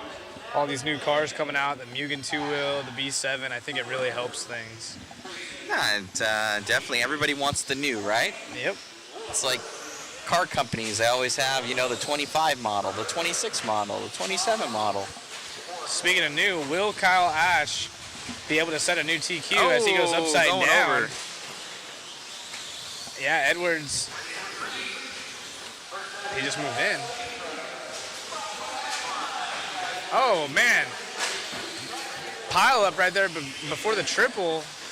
So Sean O'Hare saying a hot dog is a sandwich. The definition of a sandwich is 2 pieces of bread. Well, realistically, it's 1 piece. It's 1 piece of bread. It's just folded in half. So Sean, incorrect. You just already proved us right. You might have just answered the question with the wrong answer. It's 1 piece. It's like crimped. Open up a can of worms here with now hamburgers, tacos. It's so its own definition. Heckler's so stoked right now. He's like, this is dope. It's breaking the internet. Somebody Google it. I'm sure the Reddit groups have figured it out. Edwards out front now, so he had a good run. Oh boy, there's a bunch of these SCTs right there. Oh, and then one just smoked on top of the tabletop right there. All right, let's see what that white and red truck can do as he works away. And one more car, I think he clipped him, but he just did the old turtle shell. Oh, lawn dart. I wonder if we can get an instant replay of that. Speaking of a glizzy, that thing right in front of our race leader. Yeah, I got it. Nice. So he was just making sure the track was packed right there. Instant replay coming your way.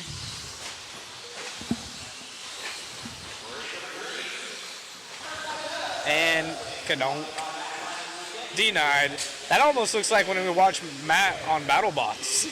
Yeah. They just they hit each other and just kind of bounce back sometimes. When is the next BattleBots event for you, Matt?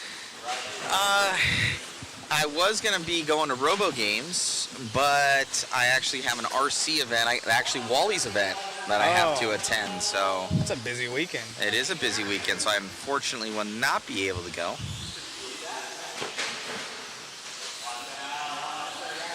Sean, I think you're still wrong. So if we took one slice of bread and put a piece of bologna on it and fold it in half, wouldn't that be a sandwich? I don't think so.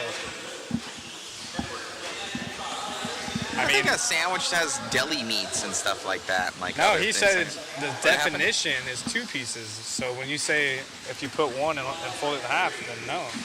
Based on the definition you provided, Sean. A hot dog is its own thing. It's the type of that whatever it is, every part of the animal strewn together in a sausage. Whoa. And then Kyle Ash that back is the out hot front. dog. So Ash leads the way over Edwards, Riley Tracy. So based on qualifying, first, second, third run in the same order as seeding. I should say seeding, sorry. You got to qualify before we race. And then I also think that with a hot dog, the hot dog's just the meat part of it. The bun is just separate. That's like the additional thing to make it taste better. This is true, but... It's true. So we need to come up with a new... Oh, the glizzy. It's the glizz. Yeah, it's the glizz. I know. A hot dog and a bun together is a glizzy. Yeah. So there you go. There you go. That's the answer. Yeah, that's the answer. Not a sandwich. Not a sandwich, not a wrap, not a pita. The glizz. It's a Glizzmeister. You're welcome. Kyle Ashton leaded this one with 1 minute to go. When you open a pack of hamburgers, the 4 buns are attached. Not all the time. Kyle Ash throwing a whip over the triple right here. Looking stylish as he tries to get this round TQ. Edwards again leads early on and then falls back. So got to work on the closing pace.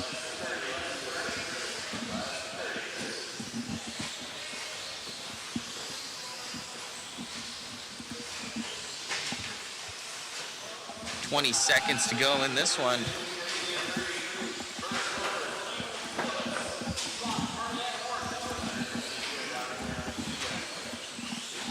Yep, Edwards now 10 seconds back, but scoots back into the 2 spot.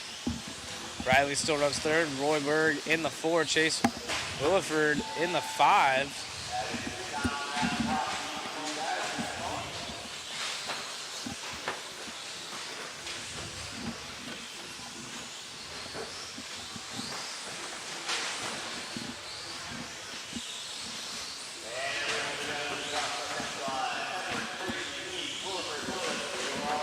Kyle Ash gonna take that one. We'll grab him for an interview.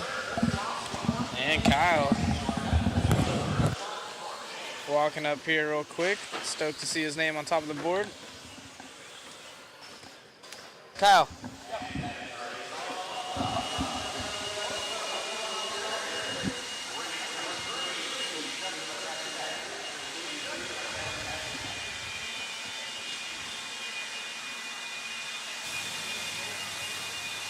I believe that puts you at 2 TQs right now, man. You're on it.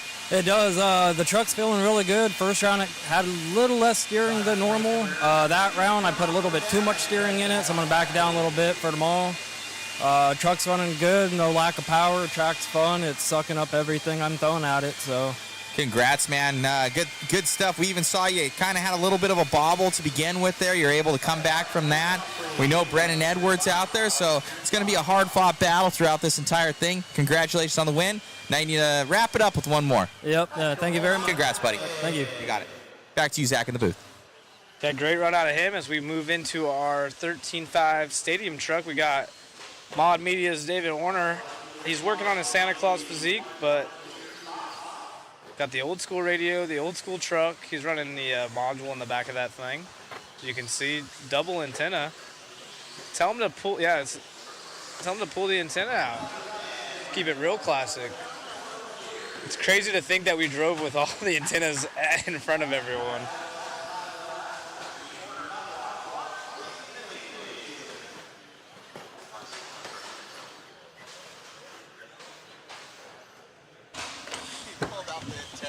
Did he pull it? Nice. Oh, yeah. That's old school. That's great. I wonder how the racers feel next to him. Don't pull it back down. Hey, you know what? He's top seed in this one, and he won, so he can do what he pleases.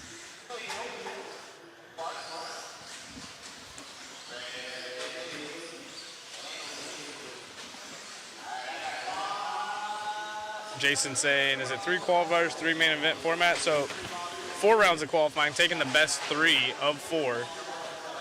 And then some classes will have AAA mains, while others will just have extended mains.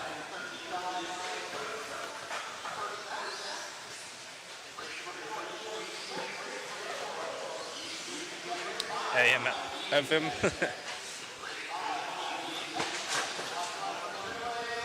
So here's the rear motor truck out front, David Horner.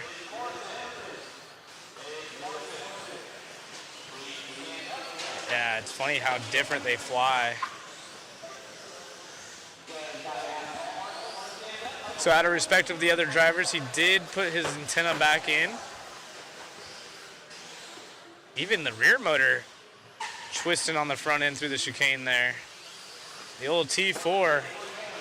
So he's been working real hard on the setup. Hours and hours trying to get that thing dialed in. Yeah, basically blew the dust off of it and said, hey, I'm gonna race this. We let Richard know when we woke up this morning that he was gonna be joining us in this class. Oh, coming up short just a bit there. Oh, Papa Willie. Yeah. Something's wrong with the front shock. He probably has oil from 2012 in it. Oh, sick Papa Willie. We get a replay out of that? That was sick. In the 13.5 class? Come on.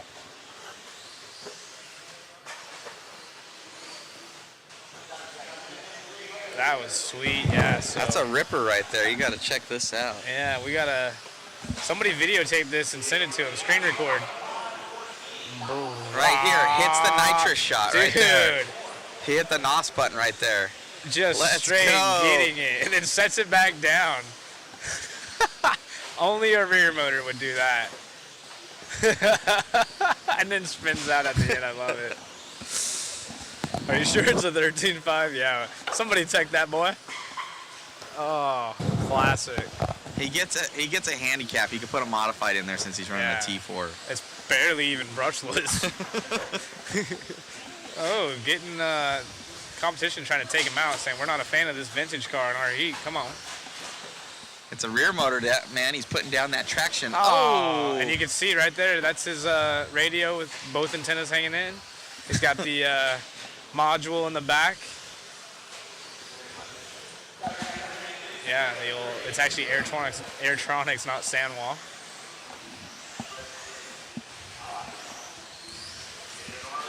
Fire in the wire.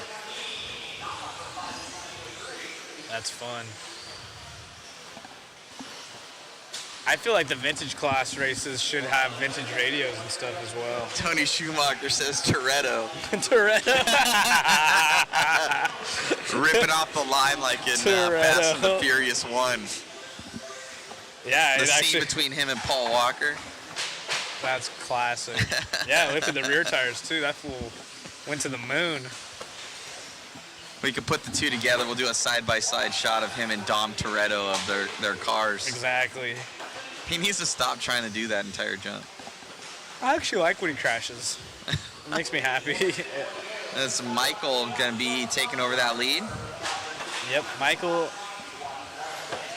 This is Heat 104, so lots of fast guys to come. We got Sammy Moran as the current TQ in this class. But it is Michael taking the top spot over David Horner. So new school versus old school. Horner going for the triple. That thing is ripping. Frank's saying it actually lifted the rear wheels. It took off. He's got a plane out there. Yep. Hovercraft. He's got an R1 motor in it. Tekin speed control. He dremels the back side of his radio out so he can pull the trigger further back. Just a little bit more. Yeah. That's how it works. Yep. That's the old speed tip. You also do it on your locks for your steering, so that it steers a little bit more as well. Yep. Absolutely. I used to tell people that. They're like, how's your stuff so fast? I'm like, oh, I just Dremel out the back of my radio Just a tell little them you bit. dip it in water to clean your car. That's what I know from Zach Rogers. That's the cleanest it's going to get. Clean it. Yeah, put it in the dishwasher. Just after a race, just put it in there. It's waterproof. It's waterproof, dude. Come on. Michael takes the dub. I love Corner in that. the I two love spot. that story. It's good fun. It was about the time we were running those radios. It's about the same time we were running those radios. We had the M8s then. Oh, he's making excuses. Nothing to do with his ancient car.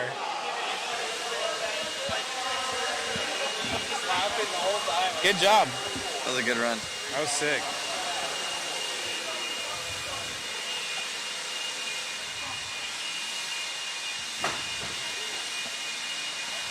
The radio impound. Yeah, that's it. We were M8 days. That was M8.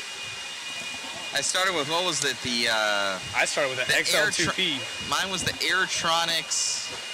I think it was the XL2, the one with the little There's slider. Yeah, the slider power on off. No. There's a CP. Whatever it was, where it had the little tiny door that you slid in and out. Yeah, that was it. Was that it? And XL2P. it had the little twisty knobs inside the slider. And did yours have? You had a little plastic screw thing to adjust your. Yep. Oh, that was sick. Those were the CP. I think it was like a CPL2. XL2P. XL2P. There was two of them though. I think I had the XL2P. I had an XL2P. All right. Yeah, there you go. Oh, okay. What color? You had them both? You're popular. Who else had an old school radio? What's your guys' radios that you remember? Remember how heavy they were with all the AA batteries in them? What's that? Remember how heavy they were with the AA batteries in them? I didn't have that cartridge that you put in the bottom, and then you had to slip it in, and if that whole thing. It's like a clip. If that whole thing, it's like a clip for like a gun. Yeah. But if the thing broke, your whole entire battery pack would just fall fall out. out. So you have tape going around it, 'cause it'd break the little tab off. XL2B, that was my double X days, man. That's good stuff. And then when I first met Zach Rogers, I love this story. When I first met Zach, we were pitting at Pegasus Hobbies. His dad brought him down in his BMW, unloaded his stuff from the back of the trunk. We were like 13, 14. We were at a JBRL. That was my first out-of-town race ever. Yeah, and we were pitted next to each other, and we were like, how do you clean your cars? I have a toothbrush out, and I have like WD-40, and I'm cleaning my car. And he goes, this is how I do it. And he takes his tire bucket, and he puts the whole thing inside there. And I'm like, what are you doing? He goes, well, all my LRP electronics are waterproof. Classic. Well, the funny thing is, I can only imagine my face. Yeah, that was the first out-of-town race, and where I raced locally, we didn't really That was have the any normal. fast. Yeah, we didn't really have anyone that like ever went out of town racing. I didn't even know there was big races until the JBRL came to town, and you guys all raced like indoor tracks, like knew all the cool You're speed at, like, secrets. Rain Man's or yeah, something. outdoor Racers Haven. Racers Haven, that's it. I used to ride my bike there and hop the fence with my stuff in my. This is like nickel metal hydride days, so you'd have to bring a pack, just one battery soldered. I'd put it in my backpack, hop the fence, run a pack, ride back home, charge it. Cause I had that little Tekin charger that plugged into like a full-size power supply, so I couldn't ride with it. So classic. I had the gold Tekin charger. I think I still have that stuff. My first speed control was a Novak 410. What did you guys? I see some caliper 3PS, OCJRX2. Good stuff. Sorry, we just went on a tangent there. Back to racing. Chase out front. Back to 2024. Diego, Ronnie. That's how you know you're getting old. When you hear those people talk about old stories, you're like, what the heck are these guys talking about? That's us now. Yeah. Now they're like, my first speed control was the R1. Yeah. I remember when tires were square. We're dating ourselves. And even we were like the second wave, though. We weren't, or maybe even third wave. We weren't the first wave of everything. Some of these people don't even know about cutting comms, dude. I know. That's a shame. You guys have it easy now. Yeah. Chase Wilford in the lead of this one. 3:10 left to go. Oh, upside down. Marshall help him out. not seeing him and then seeing him. I need to make sure. Is my car even? Do I even have an RC car anymore? I'll text him. The Novak Rooster. I remember that. That thing was huge. What was mine? I forget. Mine was the Novak, and you had to like solder the two little pins together or something like that. And if it got hot, it would unsolder it for like a fuse. I remember that. I still have my Double X. Double X. Sitting in my room. It's good fun.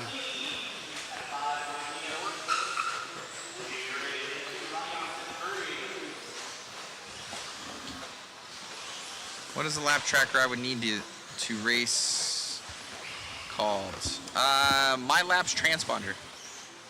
You need a My Laps transponder. They'll run you a little over $100. Sometimes you can find a used one for like $100. Yep.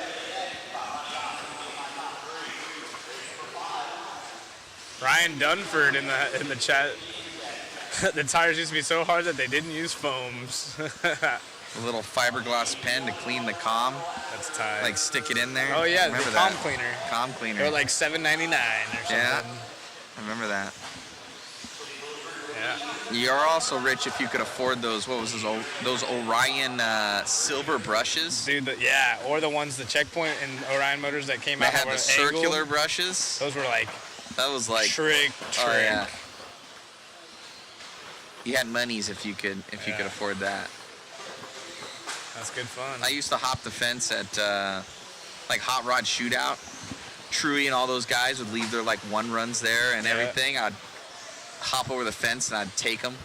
Then I'd heat them off of the low-C rims. And then no, I'd take a heat gun. Really? You take a heat gun and then you'll kind of roach out the rim, but you save the tire and then you put it back on there so the heat would then just you put it back on real quick so it crystallizes it, and then I'd glue it onto my associated wheels. Bang. That's when I had those quick release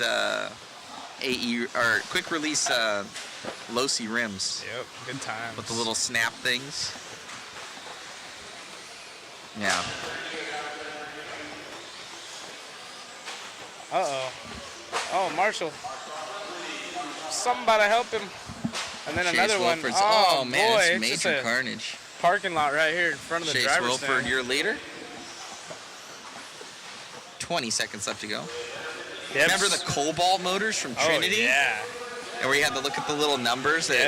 You'd always like a little receipt paper. A little receipt paper that have the. Yeah, you had it like taped to your motor sometimes. Yeah, so you'd be looking through them. You were like trying to find the shiny penny. And you had to solder your battery in every run. Unless you were Deans. You were a Deans guy. My dad wouldn't let me solder, so even my motors, I would have little Deans on the back so I could take out my motor. You're a hillbilly. That's no, some my dad would not let me solder, so for the longest time. I love how he wouldn't let you solder. Now you're like the techiest of all of us. Yeah. The Cobalt motors were awesome. The Green Machine motors were dialed. Yep.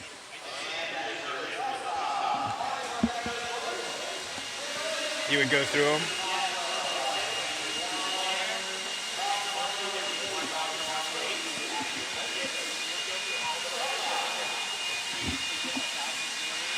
That's jacked up, dude. So the hobby shop guys were jacking all the good motors.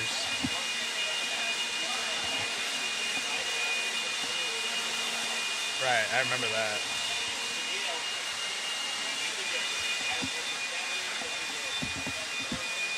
Then you'd buy, I remember I'd buy a guy's team packs that he'd already be running, and they were all, like, all the numbers were blacked out. No, they were black blacked them out. Yeah, they'd that. black them out. They'd take a Sharpie. I got a couple of those at the end, too. They'd take a Sharpie. So I'd buy them from for like $20 a pack or something like that, his old packs.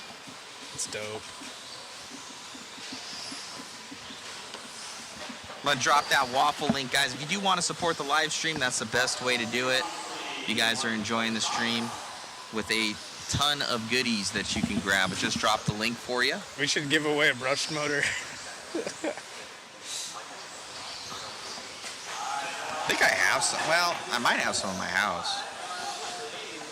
I still have my lathe. My Trinity lathe.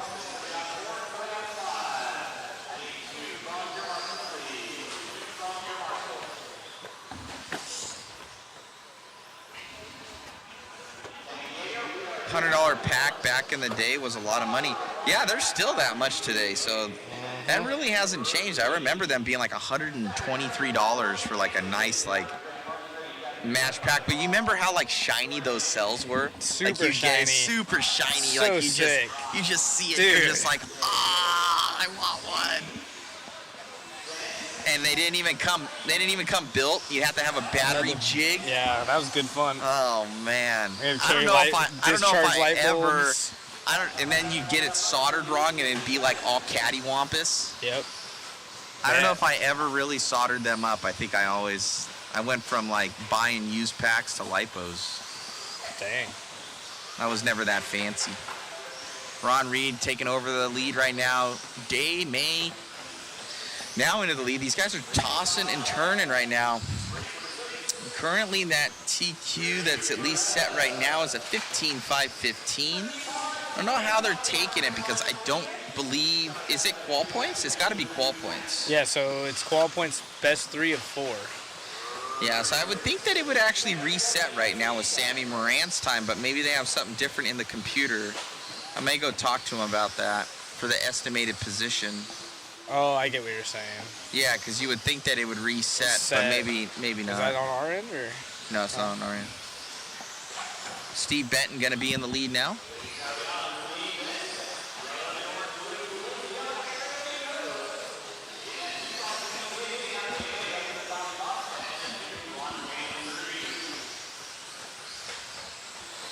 Scott Foy, yeah, but 120 back then was a lot more money than today. No, that's what I'm saying.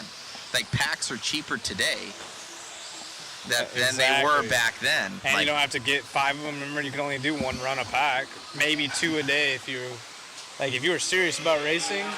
You only wanted to run your battery twice. I don't even. Oh well, I would have like. Yeah, that's true. You know what I mean? I would have like 4 my packs. qualifying pack, and then I would have like my main pack. That was like, this one's good. Exactly. Yeah, it would like. You'd cycle them. I do that for tires, like hole shots. Like you would, because you'd always run hole shots. You have hole shots, and then like as they come down a little bit, you're like, all right, that's now my practice set or my first or second qualifier. But my new set went on for the main. Exactly. If my arm pants. And then square fuzzies were like the ultimate thing to have, but they discontinued them. So you just save those for the ultimate weapon. You know, when you really needed those extra couple tenths. Exactly. Like secret weapon engaged, and then it just break out the square fuzzies for 2-wheel buggy.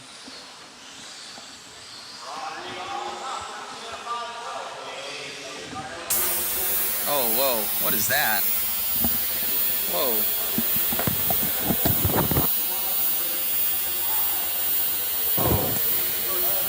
That's you, Zach. Yeah.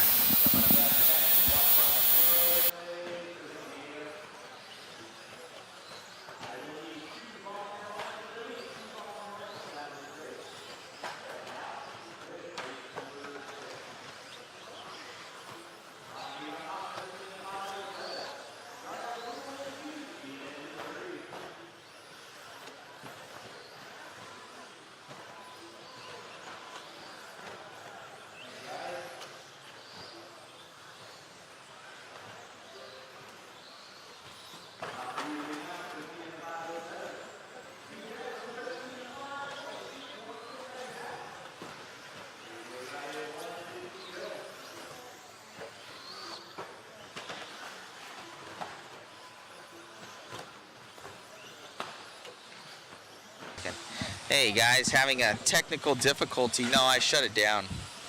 Let me see. Audio issues. Yeah. Something up with Zach's.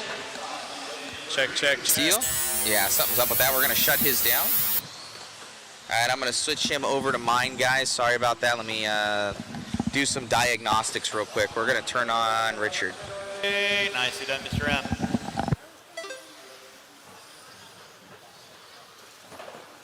With under 30 to go, drivers, under 30 to go.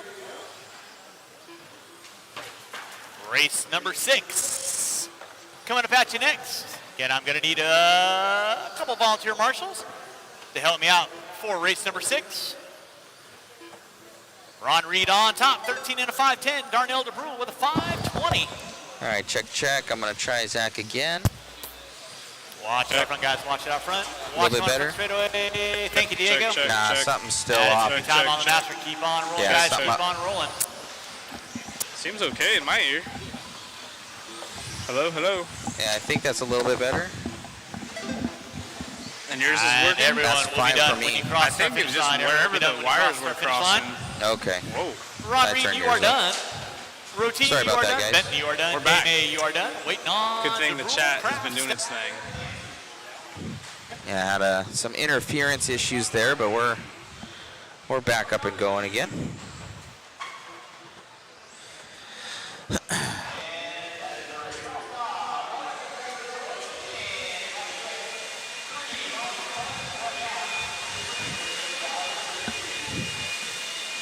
Quick commercial break.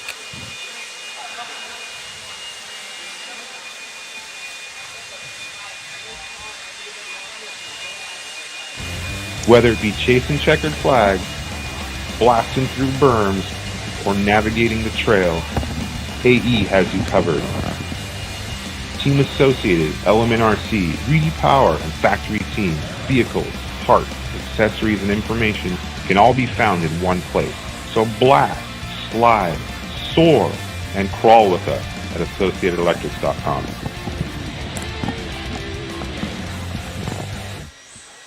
Thank you to Team Associated for all their support. Speaking of Team Associated, why don't you show them that, Zach? Give me 1 second. Boom, you're on, Zach. And it's covered. Yeah, you're on. Well, as soon as that goes away, you'll see the associated kit right here, B7D. It is in our waffle. We also have our TLR roller pre-built kit. These things are actually pretty sweet. So pre-built, and maybe if you're already running TLR, you can get some spare parts. I know people are wanting some spare parts around the country. And then the big news lately is the Mugen two-wheel drive. So ball and gear diff included. Oops, wrong side right here, which is pretty cool. Really nice looking kit. Tim Long's out here running it this weekend. It actually was debuted at this track at the Worlds. So really cool to have this as a giveaway. 3 total car kits, all two-wheel drive buggies for this electric race. And make sure to get a waffle ticket. We have all kinds of other goodies. We got some Desert Classic stuff. Everyone loves the flannels that they have going around here. Got an XL, got the hat. We got some R1 stuff, got a battery here. Maxline has a super cool looking type OGO bag. They have some tools, which are awesome, carbon fiber. And looks like we got a Protec servo, some shell bearings. So 20 bucks to get a waffle ticket. Really helps support the stream, getting us here to these events. And makes us able to buy some more nickel metal hydride batteries, right? Exactly. Look at that sick view of our Papa Willie's 13.5 two-wheel drive, not short course. These are our trucks, so this should be They've got some sort of, they've been messing updating. with it. They've been messing with the names. They're messing with the races right now. Yeah. Something's up. Now we're back to seeding 1. That ain't right. Yeah. Does he know that? Uh-oh, no, he doesn't. We got to figure that out, guys. I'm going to jump off and, oh, There now we it came go. back. And we're back in action I here. think we're good.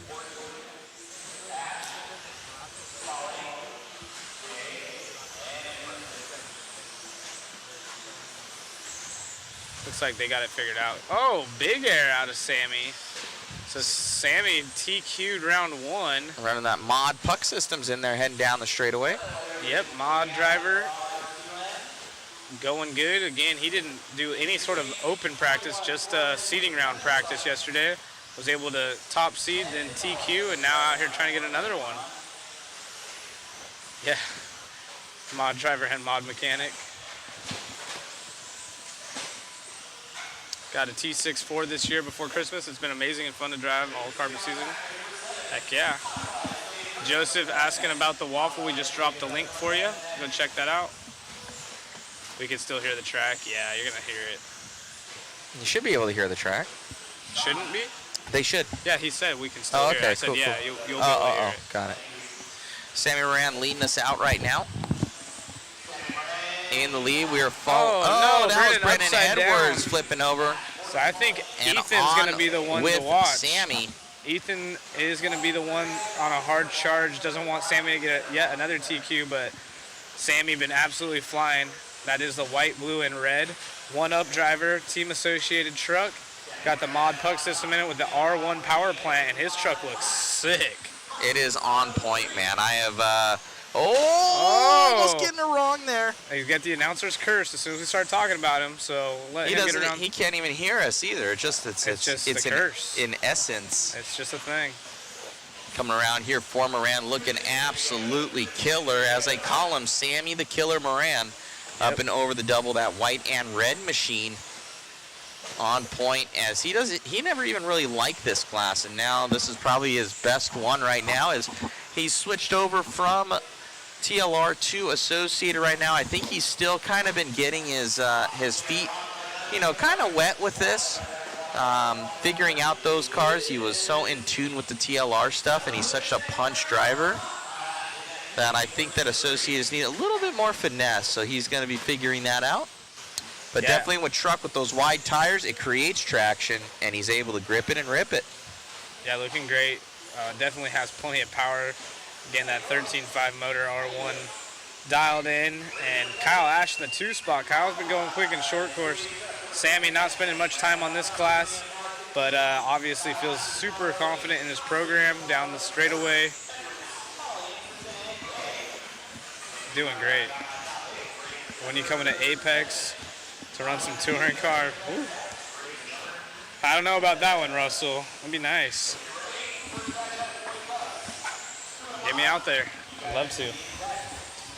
Moran, 15.516, absolutely on another level. You have here. 7 of these guys all above Ron Reed's time from the previous race. Oh, Sammy, as I say that, goes upside down. Oh, here we go again with that thing.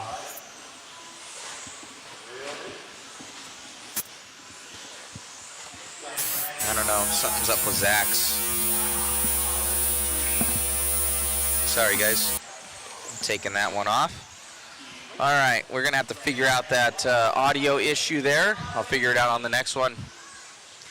Got Zach Rogers. It's probably one of the cords. Coming through the triple. No, that thing pops in and out. I think it's those cords down there.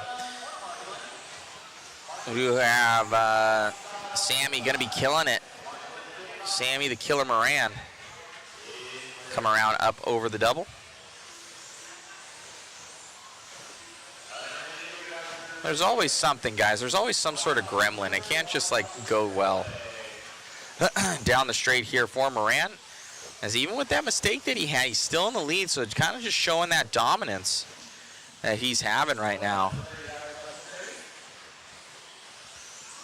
Just on point with this thing. Just so fast here for Moran with that 1UP Racing Team Associated R1 Works and Mod Rig with J Concepts tires, wheels, and accessories. Oh, Moran's, splitting. Able to make it by. Kyle Ash gonna be in that P2, trailing by 9 seconds. Holy mackerel. If second is that far back, man, oh man. Through the doubles here for Moran.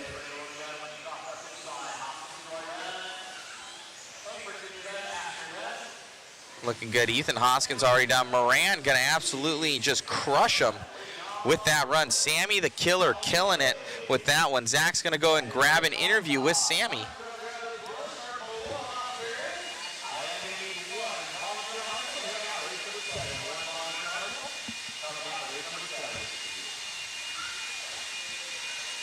Sammy, another TQ. I was telling everyone in the chat, he didn't really have much time with the car yesterday. We had the tires glued up.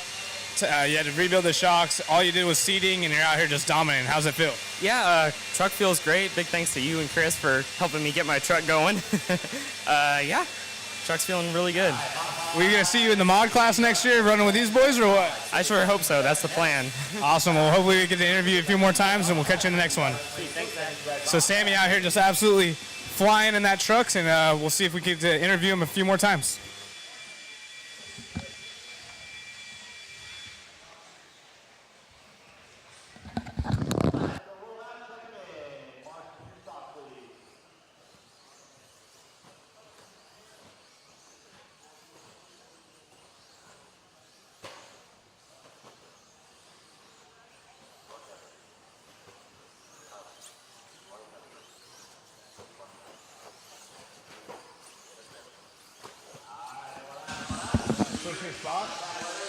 No, just go right now.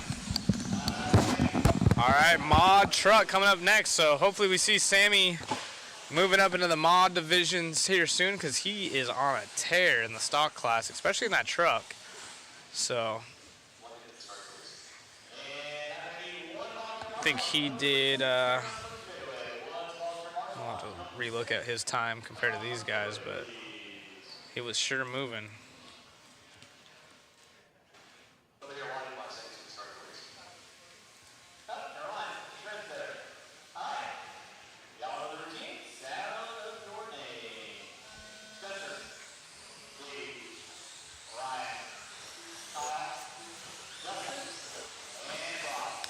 Sammy did a 5.518.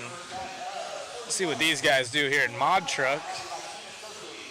Spencer's been going good.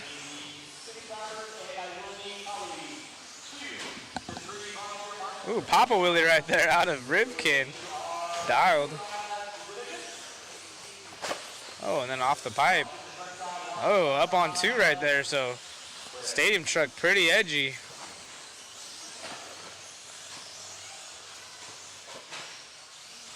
Rivkin, the purple people eater, at the end of the straightaway looking good, but in some of these lower speed corners it was actually not rotating smooth, it was up on 2, so lots of grip on those JC Silvers.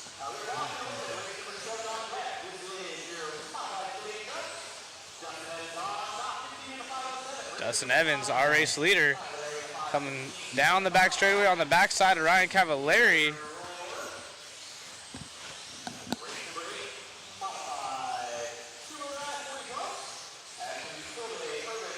Oh, Evans bouncing off the pipe right there.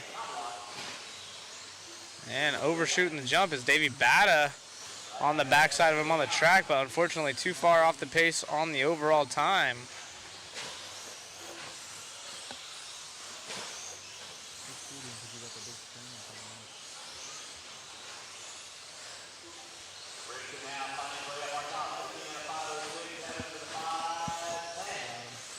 And it is Rivkin back out front, got his groove, takes over the lead. Cavallari still in the 3 spot. Fast lap 19.8 out of Champlin, who jumps up into the 2. Hey Richie, appreciate you watching from the pits. How's that Mugen holding up in competition? Looks like it's pretty good so far. Tim Long out here. He's not, trying to set the world on fire or anything, just out here showcasing the car, but it actually looks good, like as far as how it handles.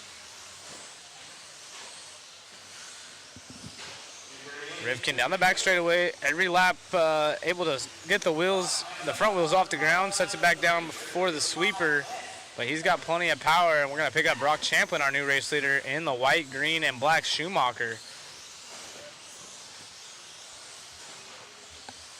That truck is moving and grooving.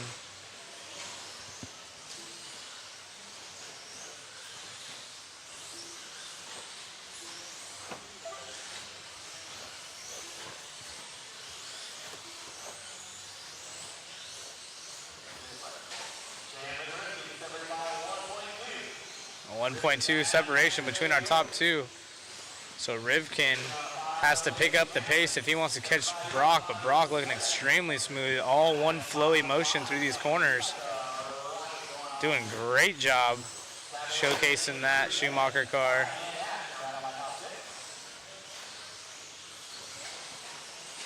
Over the triple, no problems. Car a bit bouncy in the rear end, but it's hooked up.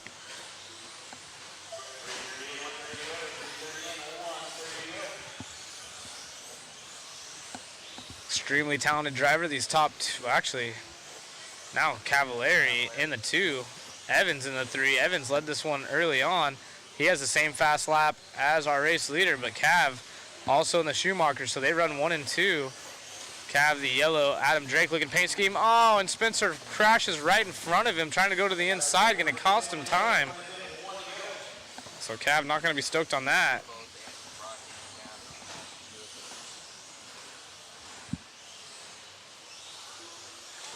Three-and-a-half second difference between our top two Schumacher drivers as they're right together on the track.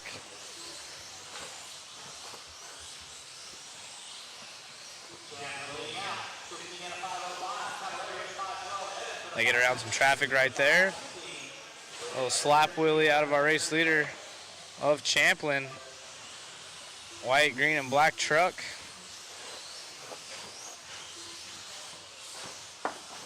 He's got his car hooked up. Rotates perfect and into the pipe, unfortunately. Not going to cost him a ton of time. He has enough deficit between himself and Cavallari running in the P2 that he should be able to hold on as time expires. Champlin, our 6th seed in this class.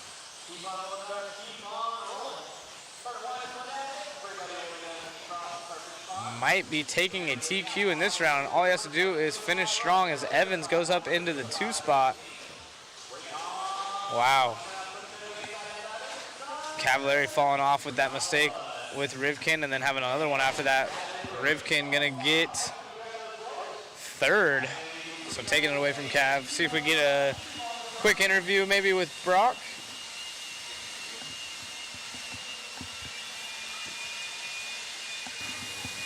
Awesome run out there, man. Truck looking good. What would you say is the most difficult part of the track right now? Certainly the chicanes and then just kind of the 180s. You don't really know what to predict. So this is just a technical track. That's kind of all there is to it, where the spots that have all the bumps that are kind of hard to drive are the high speed spots. So that, getting to the backside of the jump's a little tough, but I changed up my line a little bit and just kind of committed to just going in the same spot every time, and that kind of worked out. But you just have to be so patient out there. So. No, most definitely. Everybody kind of bunching up in one of the 2-wheel runs we saw, or it was 4-wheel. And congratulations on your run, man. Any sort of changes going in the next one? Yeah, no, this is a setup that I started on, and then I kind of changed some stuff. I thought I could get better when realistically all I had to do was just kind of just drive better. So I'm just going to keep driving it around. Truck's just kind of a pain to drive a lot of the times when you have this much grip, so you just have to be patient. That's just what I'll do, just drive. Most definitely. Best of luck in the next one. Yeah. Thanks, buddy. Thank you. Back to you, Zach, in the booth. All right, Zach is now out of the booth. All right. All right, guys, so looks like Zach's going to jump out of here. We're going to have David jump in. I'm going to try and fix that audio issue that we have, so I'll have David on with my other headset, and we're going to try and transfer these things around. Thank you so much for tuning in. Be sure to share, like, and subscribe. If you guys want to help support the waffle and the live stream, well, if you want to help support the live stream, grab a waffle ticket. Thanks.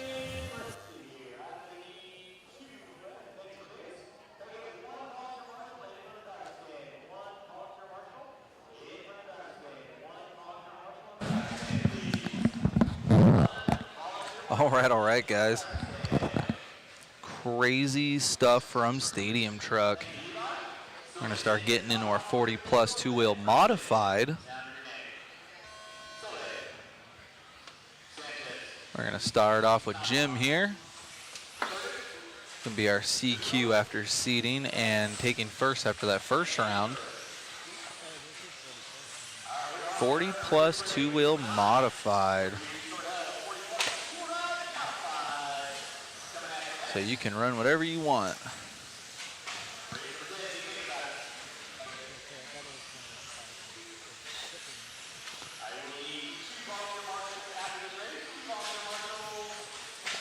halfway done with today. Only 30 heats left. And then we do it all again tomorrow. 2 more rounds of qualifying. Jim's still beating these guys out. He's on a 14.518, net dropping that down to a 5.16. Jim coming out hot here.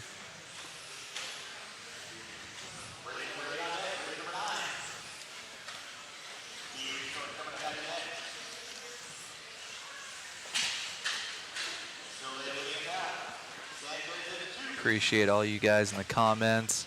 I couldn't hear Zach the last 2 rounds because they're diagnosing the audio deal, so I don't know who he has and hasn't engaged with in the chat. So if we miss you on something, just put it back up there, and we'll keep on talking as we're watching these guys get through. How does this sound to you, David? No? I got Sean Sanchez and Evan here in the 1-2 over Jim. 3:25 left to go in this one. Jim fighting his way back up into the 2 spot. Something must have happened there. Jim is the white rig with the yellow wheels. That's my preferred paint scheme anymore with my old eyes, that you'll, I guess I can say. I like the white bodies and the yellow wheels. Oh, I hear a little something from Matt. All right, this might be a little bit better. We had a cord go down, our main XLR cord. Just ended up not working anymore. I'm going to take that thing and pitch it in the trash can. How many pieces of equipment has that been in the last 2 weekends, Matt? It's true to put in a number amount or a dollar amount for wear and tear on equipment because stuff's failing. It's from cords. It's just been cords. Cords have been going out on us lately. Matt, what kind of camera do you use? What kind of camera? Yeah, exactly. That's all that it is. All right, well, sounds good. Hey, we got Russell Thomas in there, waffle ticket engaged. Appreciate you, Russell. Then we got John Lee in there. Stadium trucks looking hella edge. I'll tell you, grip is coming up. I know I'm working with the dinosaur out there, but man, I had way more grip that second round, and I picked a horrible spot on the driver's stand. I can hear everything these guys are saying, and I was laughing, and I could not drive. Still somehow came out with another 17th overall for the round, so I'm not mad. And I'm consistently slow, but we're getting through it.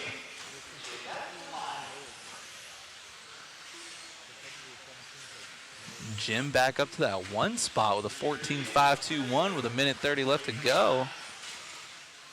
Sean Sanchez flirting with a 14 lapper, 3 seconds off of that pace. Jim looking to be our early TQ here, 40 plus 2-wheel mod. Thanks, Go the Frame. Having a lot of fun watching the rear motor go. I'm trying, man. I don't even hardly drive anymore, so that's like even the hardest part about it is just getting the radio time, and I'm staying true to it. I'm rocking an M11 with AA batteries, old first-gen Tekin, but my newest thing I got in there is an R1, the V21. That thing is sick. I can clear any jump. I could probably backflip any jump out there. So R1's definitely going quick, but it's the rest of it that I'm having a problem with.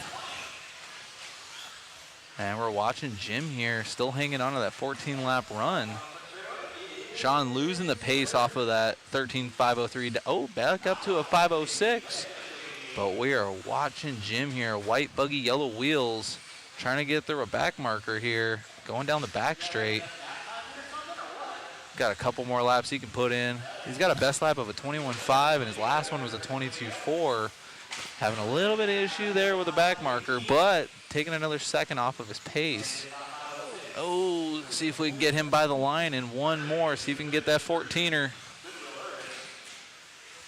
In Colorado, they're proud of getting their 14,000 feet elevation hikes. These guys, they want 14 laps. Oh, and he got caught with, did he get caught with a 13? Looking up there, he's still going. That's awesome. Looks like Jim's getting that 14. He's on a 520 right now. See if he can chop it down.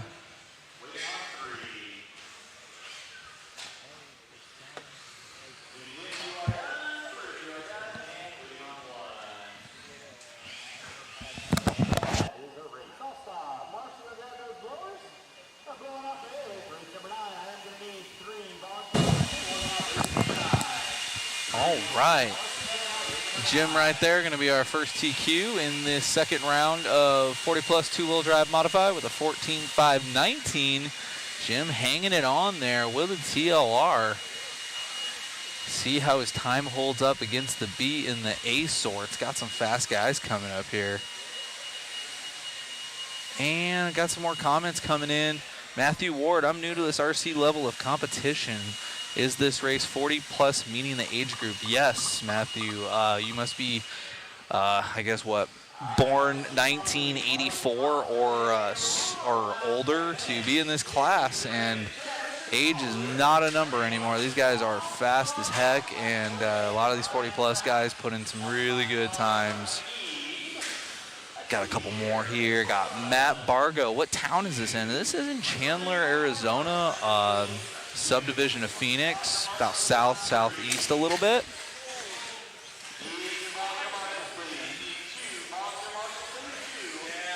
Nice run, Jim, in the new MSB1. Yeah, that was a good one. I didn't know Jim was rocking the MSB1. That's pretty dang cool. And we got Brian here. When do the real cars race, the ones with real engines? Unfortunately, this whole weekend's going to be full of motors. And as YouTube will tell you, a motor can be an engine, but an engine can't be a motor. So there will be no engines here, except for maybe the dirt packer if the track team gets out there and packs it down. Hey, Tony Schumacher, 38 likes. Hit that like button. Come on, guys. Like, comment. We'll keep it going here. We try to be as interactive as possible watching these guys throw down. Matthew Ward, bring them out, man. It's a good time. And the more time you get out here, the faster you'll get. This is obviously a world level location. The track's great. It's challenging. It's not just 100% grip all the time. The track actually evolves all weekend, and it'll just make you a better driver. And everyone here's got a good vibe, so definitely good to see 10 scale electric indoor looking good, man. Right off the bat, we got Chris Raymond out there throwing down on a 14.515. Obviously, that's after one lap, so we'll see how the rest of this shakes out. A lot of these guys going quick out here. Got Tim Long out there, got Chad Richards. Chris Raymond coming back again with a 22.0. Pretty much, if you have Raymond as your last name and you're in this building right now, you are fast as heck with an RC car. He's got 2 laps in. He's already on a 14.512, so he's only going faster. And then Chad Richards is coming in with a 14.517. So we'll see how. Oh, and as I say that, announcer's curse, traction roll. That's what I was talking about. Grip is coming up out here. Setups are going to change. I know just on my Dinosaur, I think I'm going to go down 2-3 mil on the ride height. I started out pretty high. But hey, I'm sitting pretty high on the old thing, and it was starting to get a little weird, so still higher than everyone else. Dang, these guys doing battle. Everyone's everywhere. Chris Raymond down to 4, Paul Ware in the 2, Chris Raymond back up into 3, Tim Long down to 4, Chad Richards in the top spot. These guys are all over the place, but not for the better. All these guys losing a 14-lap pace and keeping Jim in that TQ spot.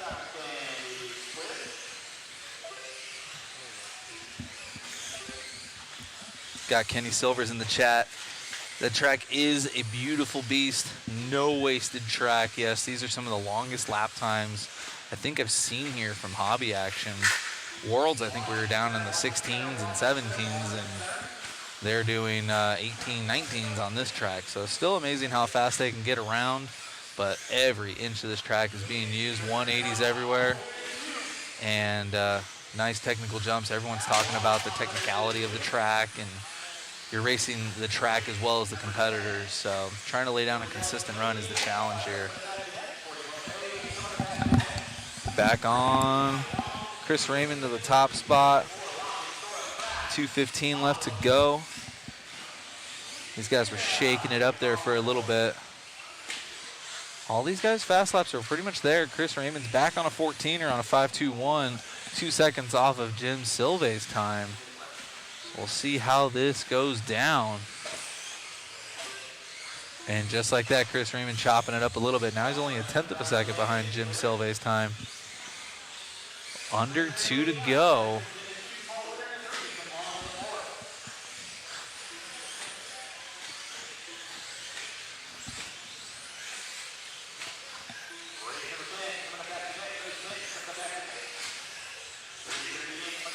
Dang, and just like that, down to a 5:17, taking over another second off of his pace. Minute 20 left to go for Raymond. Our new TQ, if he holds it down. Looking good now, and he's got pretty open track in front of him.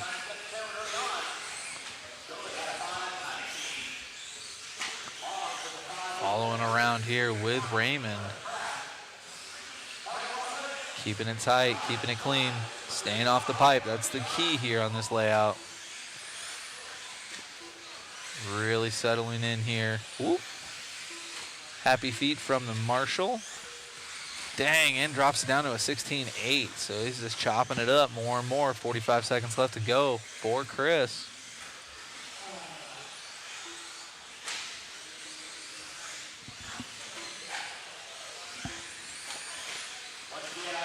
Almost done with the B sort of 40+ two-wheel mod. Guys are gonna get this one and probably one more. Raymond so far the only one who's able to beat Jim's time from the C sort. We'll see if he can hold it down for this one and one more. Killing it out there. Can tell he's being a little bit more conservative near the end of this run. Giving a little bit of a breather between the pipes. Not getting too risky. He wants a good time. Again, qualifying is best 3 out of 4. So this is going to be really resulting in the most consistency for your qualifying position.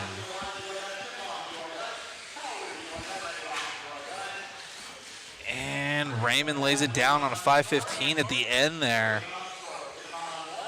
Wow, okay, so beating Jim's time by just over 4 seconds. Raymond could be your new TQ right now, but here comes the bad boys. We can turn the ambient audio up. We can hear their ankles and their knees popping. Got Richard Lake double dutying with the mic and driving. There's Leffler. All these guys are fast. Age is not a thing out here at Hobby Action. These guys are still super fast. These guys always battling each other too, club racing and everything. All right, let's see if any of these guys have something to say about Chris Raymond's time, that 14.515 there at the end. Average and his best are pretty close there. Let's see what these guys can do.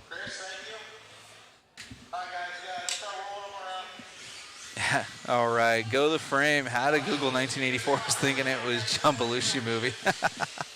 No, just did some simple math. 40 plus. It's 2024, 40 years ago, 1984, which, you know, it was a good year. I was -7, so it was a good year.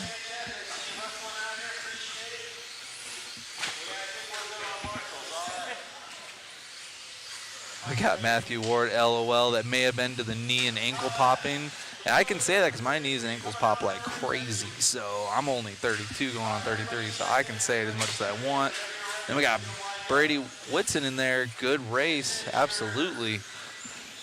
Here's the bad boys, though, 40 plus. This is your A sort. The seeding champions. The guys who qualified best to qualify.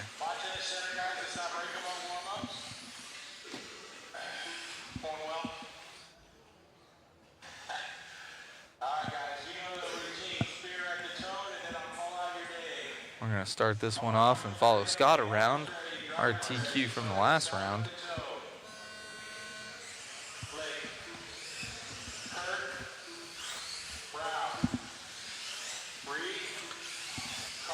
Oh no, heartbreak early for Scott. See if he can strap it up. He's got his buddy Richard Lake right behind him. We're following Richard around. Right behind Scott. Their paint scheme's pretty dang close. Both looking really good, though. See how these guys shake out coming through. Kurt Wanger, 21-9 out the gate.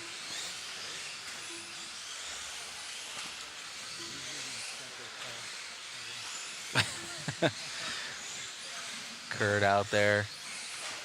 Engineer AE whipping the B7 around.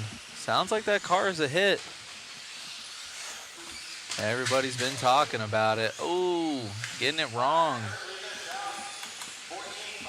Wow, Aaron Brown, though, with a 21-2 out the gate. Matching Scott Spear fast time 21-2. But we'll see. No one really cares about your fastest lap of the weekend. It's really how you can string it together for 5 minutes.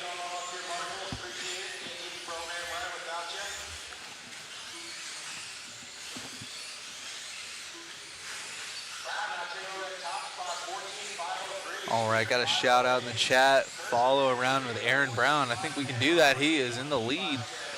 21-1 that last time by. 3:30 left to go. Aaron Brown will be on a 14.502 if he finishes it out right now. That is almost a 15 lapper. Getting around traffic there. Hopefully a marshal gets out to them eventually. Got Aaron Brown out there shredding, hitting the trip. Little whip for the fans on the back straight. And out of nowhere, oh, Scott Spear and Aaron Brown going back and forth, back and forth. Got Brown and Spear. Got the profile picks up. Aaron Brown so close to a 15er. See how this lap shakes out for him. Scott still trailing him by a couple seconds on the clock. Ooh, Scott Spear taking it back. 14.502. Aaron Brown having a rough one. Down to a 14.509. So he was as close as a 5 flap. Now he's down to a 509. Must have missed that one. Richard Lake coming in 14.506 in the 2 spot, dropping it down to a 505 on that last one. Spear, though, leading him out on a 503. Getting a little cattywampus, bringing it back. So far, only have 4 of these guys going faster than Chris Raymond's time. We'll see how this shakes out. Got the paint schemes up on the TV, going back and forth. As we follow along with Scott.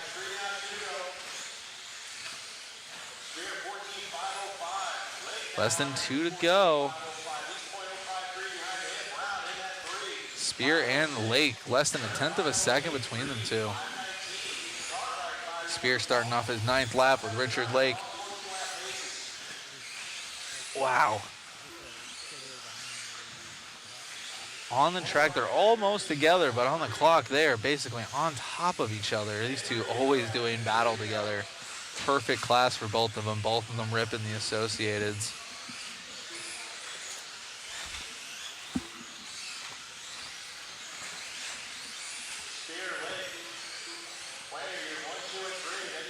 .110 left to go for Spear. Richard losing him just a bit there with a 23-1 that last lap. Now it's about a 2-second gap between Spear and Lake. Wanger and Brown still in this one, but they're down to 5:11 and 5:15 respectively. Ooh, Scott Spear slicing through traffic. 48 seconds left to go for Scott. Playing it conservative, casing the tabletop, keeping it tight. Taking no chances. He's looking to TQ this one again. He's on a 14.502. Almost 4 seconds over Lake. Losing a little bit there, though, with that 180 turn there. So we'll see how this lap works out for Spear.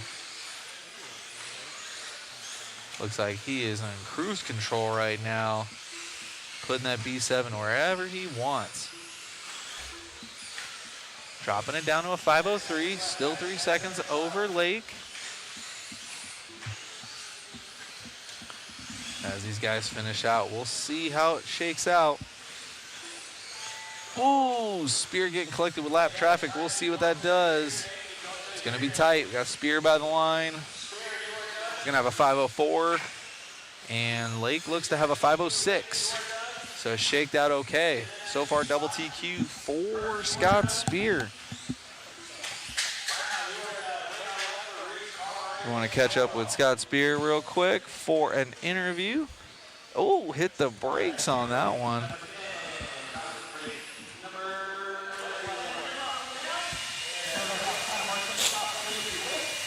Dude, making it happen in 2 for 2 now. Must feel good.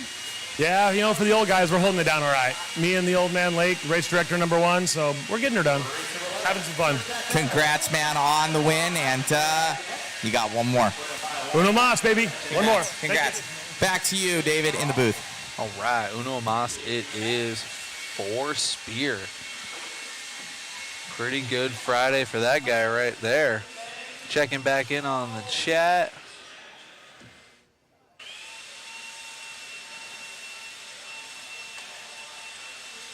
Thank you guys for commenting and coming on in. Matthew Ward jumping in here. When is the waffle drawing? The link says it'll be January 8th, so may need to make an edit there. All these guys checking in. Wow, Scott and Rich, both great dudes. Absolutely. Kenny Silvers, the whole Hobby Action gang is good peoples. I agree.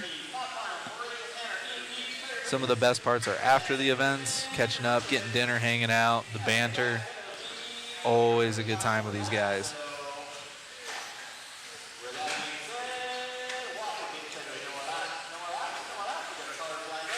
All right. Got our D sort of 21.5 locked. Timing 2-wheel drive. See if we can get all these cars checked in.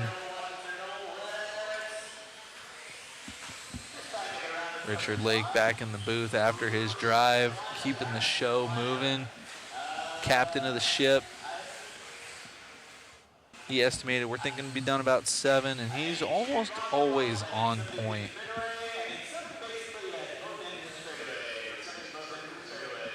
That's right. We got the super vintage rig out there. You can see it right there. The dark wheels. Oh yeah, look at those. Look at that. Winning his D-sort from the last one, I actually ended up volunteered turn marshaling for him so he can catch up with Zach. And they could talk about this thing. Pretty cool. That is all driver there. He's got me beat.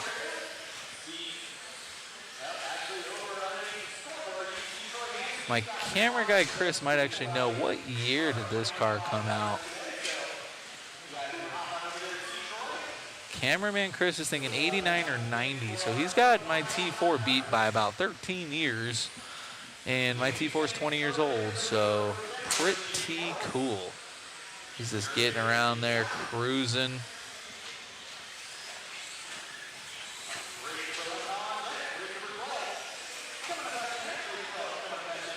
Not doing anything spectacular, just driving around the track.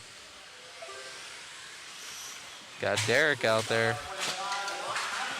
Watching him slice and dice through traffic. Nothing crazy. No frills, no thrills. 27.8 that last time by. Doing everything he needs to do.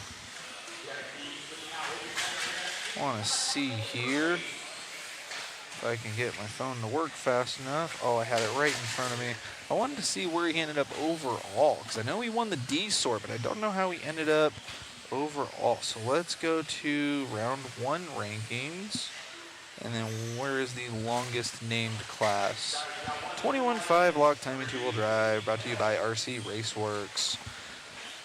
We're following around with Derek here, still out there killing it. 11.507 with the 90s mobile. We caught up with him earlier. Again, I marshaled. Oh, self-marshaling. Oh, yeah. Is it better to be good or lucky? And I think he's both of those. Or did he end up? Wow, that is a pretty stacked beginner. I'm going to pretty much say this is a beginner class. You guys can blow me up in the chat if you think I am wrong.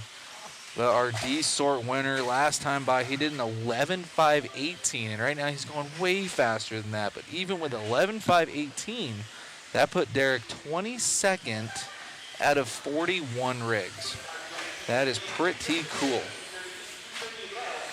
Like, I'm pretty sure those control arms are the shortest I've ever seen.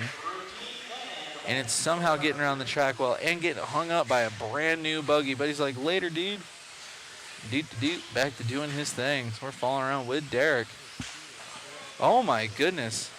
He is on another level right now. See what he does when he comes by the line. Oh, he was on a 13 lapper for just a moment. Lost it, went down to a 12.503, which is immensely faster than his first run. Just to put it in perspective, if he did a 12.503, that would have put him third overall for the round and put him in the A. Now, comment in the chat if you want to see this rig in the A. I know I do. 12.503, and he had a 13 lap run there for a second. Falling off the pace, though. 12.509 there.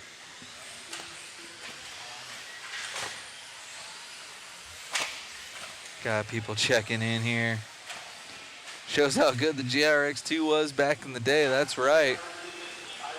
Go the frame pace rig for the A. It's all driver on that thing, man. He's settled down to about a 12.509, but that's still immensely faster than his first run.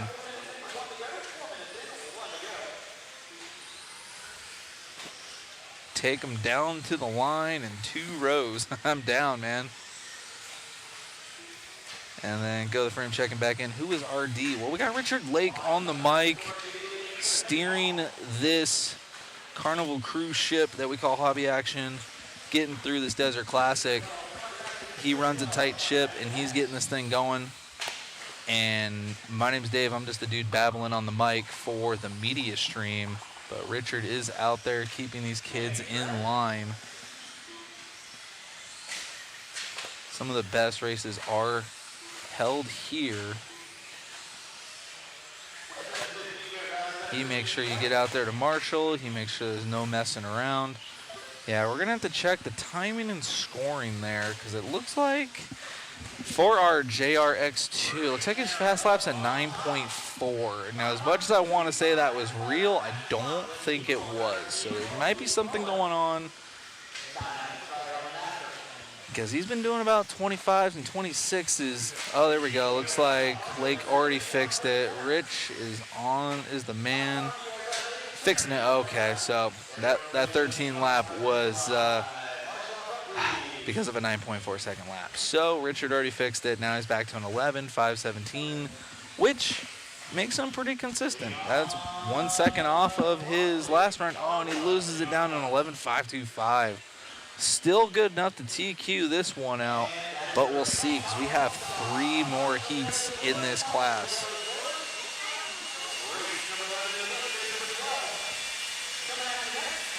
Checking back in on the chat, we got Mudfoot69. I'm gonna have to dust off my old Falcon. Heck yeah, man.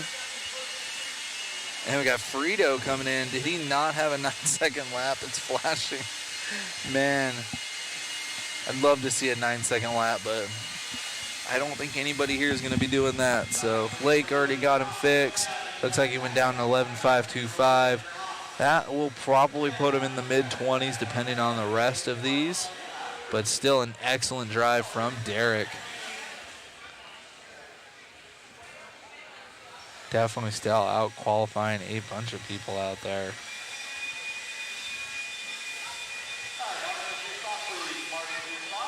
Ooh, I like to find a Kyosho Raider for the vintage class.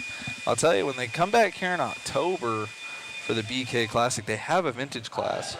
My truck's too new for it, but they do a vintage class, and a lot of the fast guys build their rigs up, and usually, I think it's the Double X.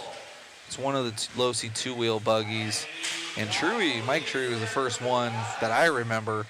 He came out just guns blazing, just put a clinic on, and then you had a lot of the other guys. Jackie built a rig, Ethan built a rig, and Ethan is actually shredding at the BK Classic.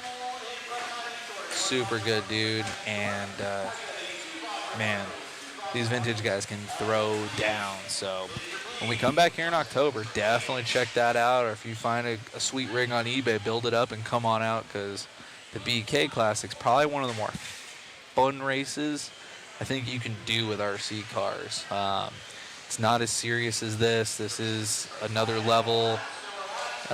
Definitely a more prestige, but the BK Classic's all fun. Like say you get first in the first A main, you got to start last in the second A main. You got to plow through the pack, so it's a lot of fun. Just a good event brought on by the Hobby Action crew.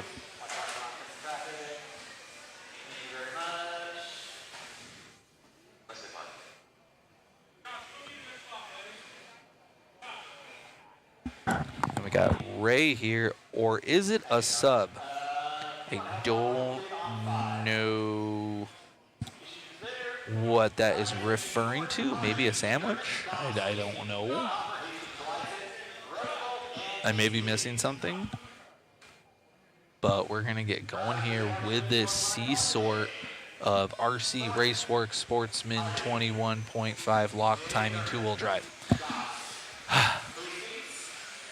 Got some names here. We're going to start out with Jay. Is that JJ or LJ Thornton?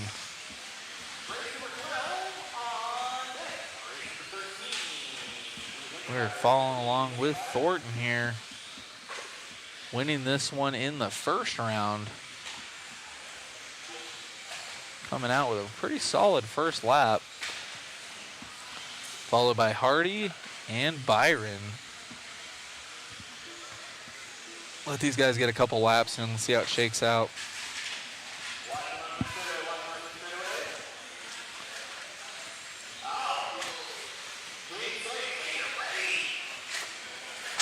Then we got Go the Frame on the chat, hot dogs. I am so lost. If that was the mission, you guys succeeded. I am super lost on that one. We're still following around with Thornton finding that pipe. Oh, wow, you guys are getting controversial out here.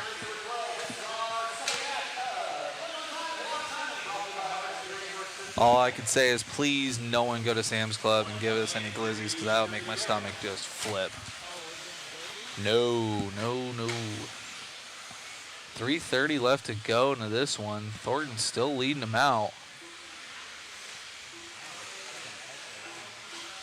Got his pace at a 12.510 with Hardy right behind him with a 5:11 on the clock, but we'll see how that changes when he crosses the line. Wow, actually going down to a 5:08, but Hardy went down to a 5:06, so our new leader is going to be Hardy. Looks like they're just behind Thornton on the track. I don't know which one. Maybe the yellow wheels. Maybe he's just in front of Thornton now. Watch those two go over the triple. And see how they shake out when they cross the line here. Whoa, inside pass there. Thornton and Hardy right on top of each other on the track. Hardy, though, taking it out with a 5:07. Top five in this one are all set new TQ paces. Over the 90s rig from the D sort.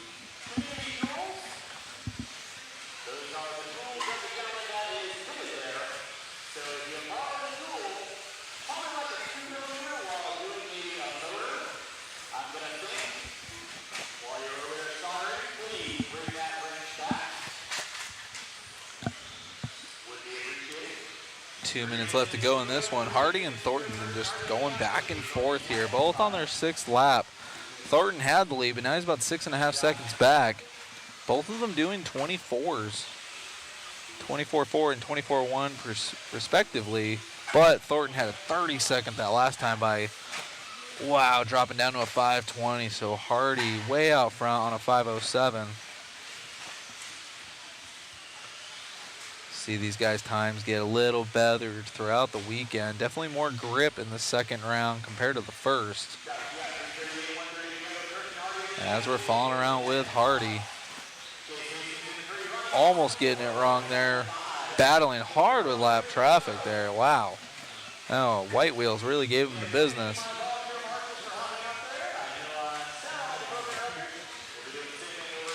Falling around with Hardy here. Still holding it down on a 5:08. Almost losing it all there with lap traffic. Coming down the line now. still showing on a 5:10, so Hardy's out there getting it. Thornton trying to chip away a lot of the time he lost, but definitely super hard to make up time in this class. Seems like you can only really lose it. Letting these guys come around here. Got our leader getting lucky with lap traffic this time by. Still holding down a 5:10. See how that works out now. Still on a 5:10 for Hardy. Top 5 in this one. Still looking to go faster than our previous TQ from the D sort.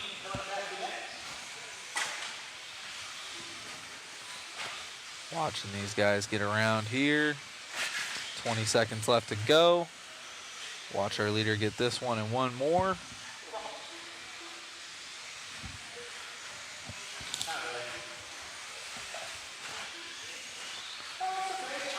Time is expiring for Hardy and Thornton. 3 of these guys so far on a 12-lap pace. We got Hastings there on a 5.26. As we go up through the heats, you guys are going to get quicker and quicker.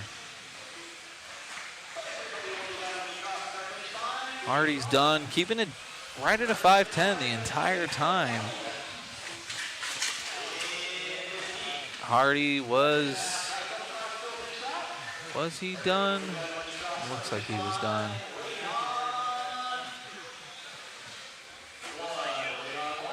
All right, watching these guys get off the stand.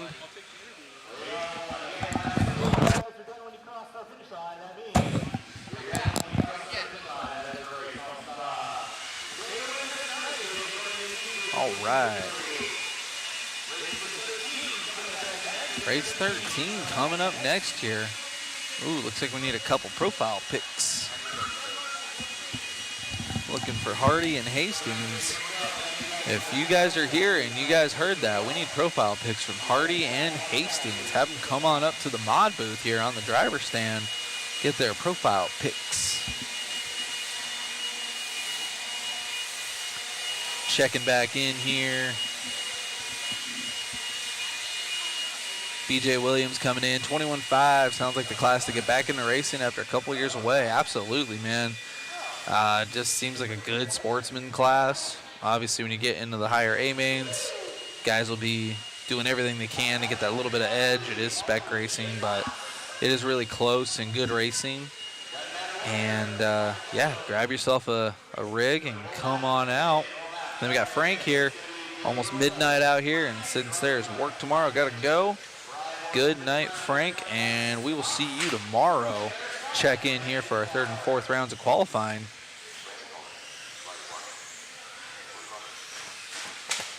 I got Brady coming in. Good race.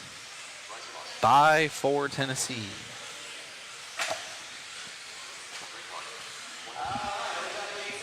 All right, all right.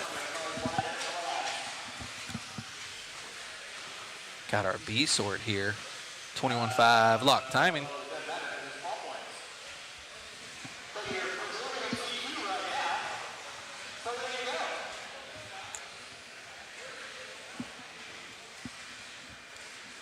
Let these guys line up, and then Richard's going to call them out. We're going to fall around with Dave here, our winner from the first round of qualifying.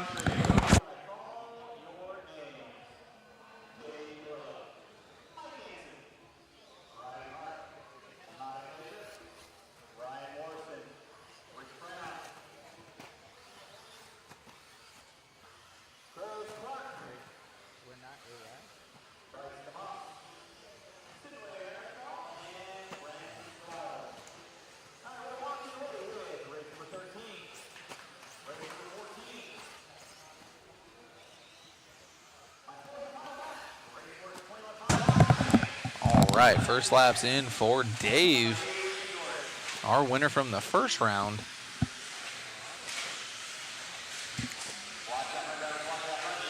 Oh, we got Go the Frame in the chat. I got 2 buggies for sale. Either can get you started for 21.5. Awesome. That's what this is all about, man. Keeping the sport out there, growing it. You never know who could be the next world champion. They could just be flipping through YouTube or Facebooks and, hey, that looks cool. Get a car and start ripping. Ooh, Riley Clark coming in with a 23.3. Getting the spot over Dave. Looks like he's going to be passing by the line here. Ooh, red marker for Riley. Ooh, dropping down in the third. So Dave is back on the top spot. First driver on a 13-lapper. Riley had it for a moment and lost it with that bobble. So we're going to keep on with Dave.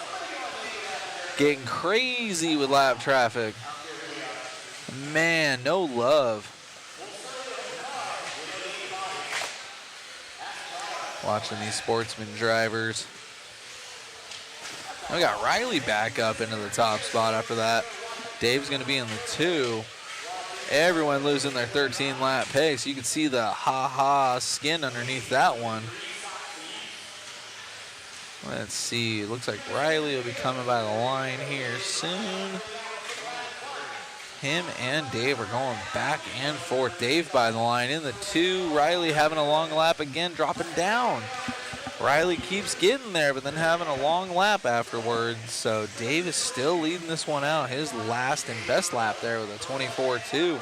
He's got that 12.505 going right now. Losing the 13-lap pace halfway through this one.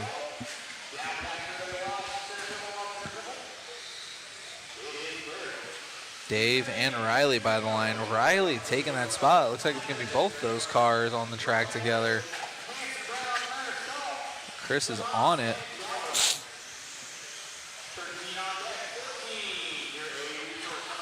Riley Clark having the speed, just struggling with the consistency. He also was on a 13-lap pace and then lost it. Ooh, things getting exciting down the straightaway. Dave and Riley back and forth on the clock. Pretty close on the track as well. Got all those rigs in the frame. Wow, look at that. Riley just carrying corner speed in that rig. It's like Riley's freight training up to Dave here. Wow, actually making up time. 12.5 flat for Riley. Let's see if he can get back on that 13-lap pace. Man, that thing is just carrying corner speed. That is the name of the game here. These guys have no power. This is linking the track all together, keeping that corner speed. Wow, 13.524 for Riley. Casing that double single and casing that double, almost losing it and getting slidey.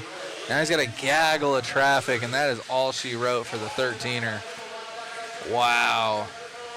Riley was rolling locomotive right there. Just some bad luck with traffic. He's got a whole party of 4 in front of him. No love lost here in the sportsman class. That's going to give Dave the top spot back here. Dave on a 5.02 and Riley with a 5.04. But after that bobble, I believe Riley's going to lose a few more seconds, but still safe in that second place spot. We'll see how it shakes out overall. For our B sort, Dave and Riley from this race are the only ones that are able to beat Hardy's time from the C sort. Catching back up with Dave. Wow, Riley lost a ton of time, down to a 5.08, but still in the 2 spot and still ahead of Hardy's time. As long as he can hold it down for this one and one more, we'll see how this shakes out for Dave. I think he's going to be done. All right, Dave is done as our new TQ, strapping it up down to a 12.501 there for Dave from the B sort. Wow, the 24.0 is his best, but Riley swinging with a 23.3. That is an immense amount of time in a spec class like this. Check out the link in the stream chat, guys. We got that waffle link there. Check that out. All right.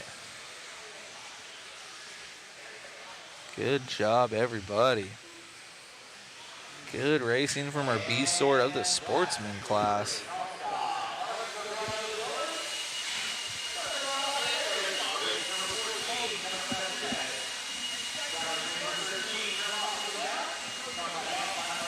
All right. Ooh, we're gonna need some more profile pictures. Need one from Dave our current TQ, and one from Mike Hansen. So if anybody is here watching the stream, tell those boys to come on up to the mod booth. Let Mr. Olson get your profile picture. Got word from Mother Matt. He's going to be on the hunt for you guys, so. Are you able to do interviews? Look out, guys. Matthew Olson is coming. You can run, but you can't hide. He'll find you. He's going to get your profile picture, whether you like it or not.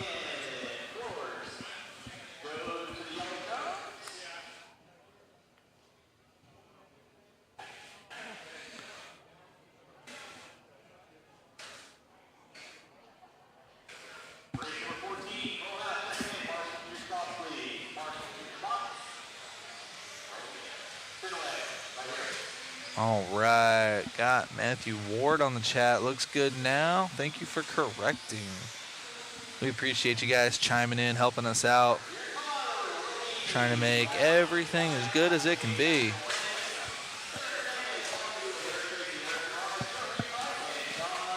Got our ace sort here for 21.5 locked. True sportsman class for these guys. Class should be all privateers.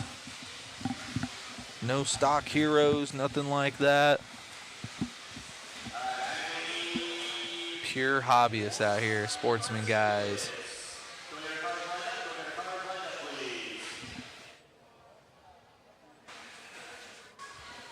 Watch him pack all in there to get this thing started. We're going to follow around with Brian Hoskins here. He's going to be the one who won the first round here in this heat.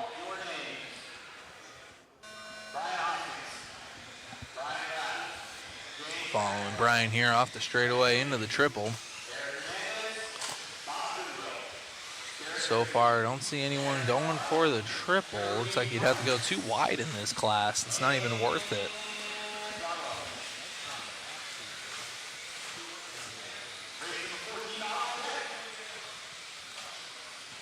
See how these guys shake out. First couple of laps coming through here. Everybody bouncing around. We're going to give them another lap or so to really see who's got what.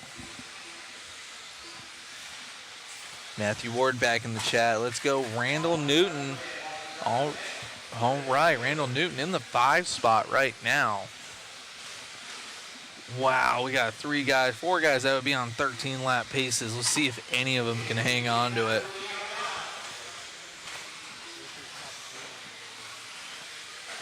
Got Randall Newton here getting a shout out on the chat. Our 5th place driver got 25.5 that time around.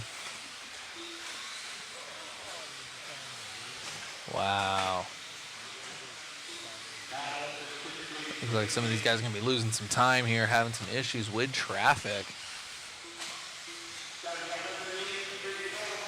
Randall Newton getting in the 4th place spot, just passing by the line. I believe that's him going over the triple there. Double, short shoot.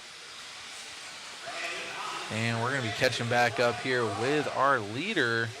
Got Brian Kraft coming around here and by the line now. Got our leader on there. 2 guys still on a 13-lap pace. Brian Kraft and James Maxwell. Oh, and as I say that, Derek Tracy coming in with a 13.523. Just barely hanging on to a 13-lap run. Less than 3, so these guys got a few laps in, really seeing who's got what in this one.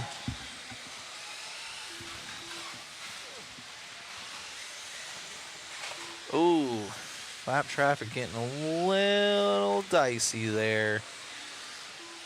No harm, no foul for our leader. Sportsman 21.5. Who can double single the fastest? 24.5 that time by Brian. James, though, got a best lap of a 23.9. Both those boys still on a 13-lap run, a 5.18 and a 5.21 respectively. Hoskins losing the 13 lap down to a 12.502.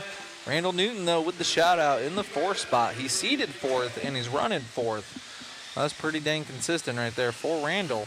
And then Derek Tracy was there, and he dropped all the way back down to the 5th place spot. Everyone else is bouncing around and going all over the place.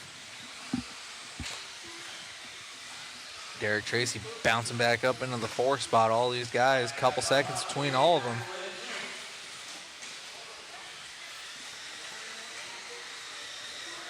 Brian, though, starting his 8th lap, cruising around, double single. Yellow wheels in the front, white wheels in the back, trying to get the superpowers from both colors.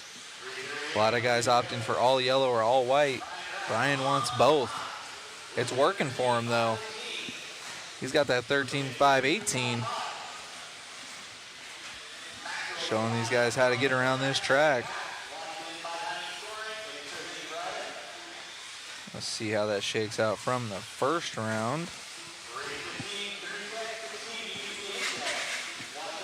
1 minute left to go in this one. Hoskins took the one last time on a 13.522. Brian Kraft, though, has got a 13.517, so he's definitely going a little quicker than Brian's winning run from the last race. I should really say Hoskins versus Kraft. I can't just say Brian and Brian. That'll confuse everyone and myself. 40 seconds left to go for Kraft on his 10th lap. Kraft last time did a 12.505, putting him 3rd overall. This time, though, he's coming out on fire. 13.517. See if he's going to get this one and one more.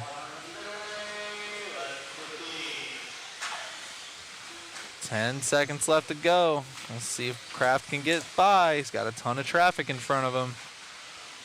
It's going to get weird. And he slips by. Oh, just in time to get a ton of traffic in front of him. But he's already on that 13th lap, so he could do a 13.55 and he would still beat everybody. Shows our boy Randall Newton in the 2 spot on a 12.506, so pretty much anything can happen to Brian. His car can explode right now and he would still get TQ. And he's by the line with a 5.20, so losing a couple seconds there. We're going to catch up with Kraft. I'm going to have Chris catch him for me.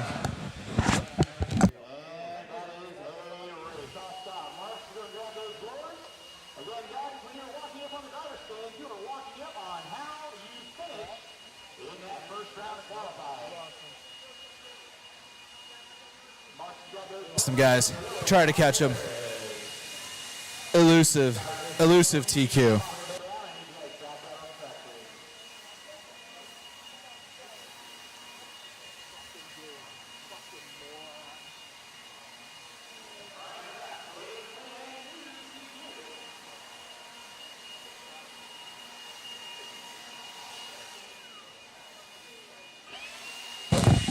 Sorry about that, guys. I was trying to catch Kraft. He ran off that driver's stand as fast as he was qualifying, so we lost him there. And we also need a profile picture from him, too, so. Got a little bit of heckling from the turn marshal there. I like it. I like it. All right, the cars are going to be getting a little bit faster here. Now we got our 17.5 intermittent lock timing two-wheel drive. So one step above the last heat and one of the biggest classes of the weekend. Definitely showing that 10 scale electric is strong with this class. Ton of guys signing up.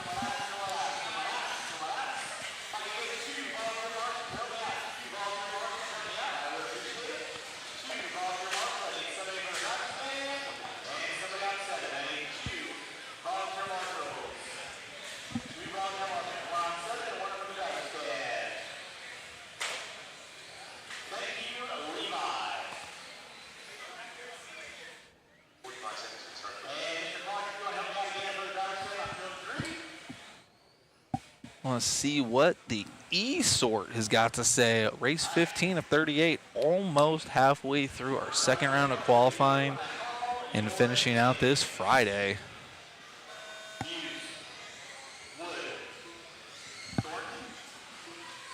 Falling around with Zach. instantly you can tell the amount of power from the last class to this one.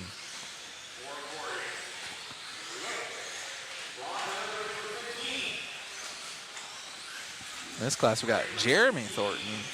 Last one, I believe it was LJ or JJ Thornton was in the 21.5. We got Zach and Michael by line first. This is 17.5 lock timing, two-wheel drive. The E sort.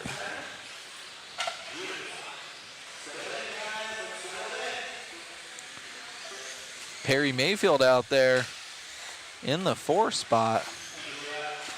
I was talking to him earlier before we lined up for our 13.5 stadium truck run. He's actually very happy. All of his races are very spaced out, pretty nice. Always cool to talk to with.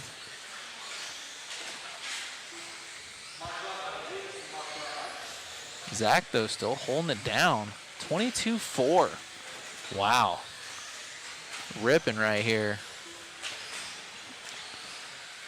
For Zach on cam right now.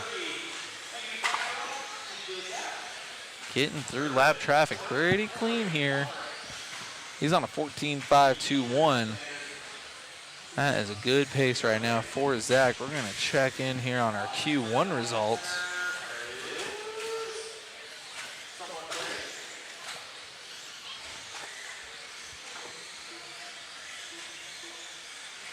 And see how that shook out here for our lock. No, that's lock timing 4-wheel. We got lock timing 2-wheel here.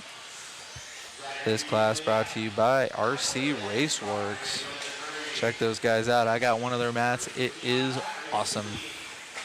Brings me back to the old Upgrade RC days. And if anybody in the chat knows what I'm talking about, you know.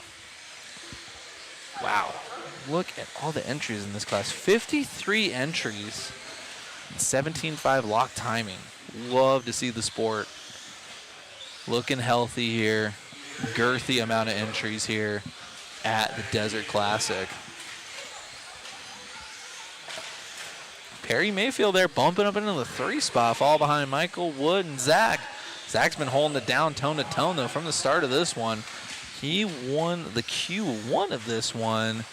And overall, looks like we have him. Gosh, there's so many names. Gotta get through them all. See if I can find him here. Looking for Zach Buse. Less than 2 to go. Starting his 8th lap. Shredding out there, trying to get through lap traffic. There's Perry getting a little slideways. He's telling lap traffic to beat it. Oh, it wasn't Perry, my bad. I just saw the bright truck. Oh, lap traffic. Ruining it. He owes him a Coca-Cola after that one.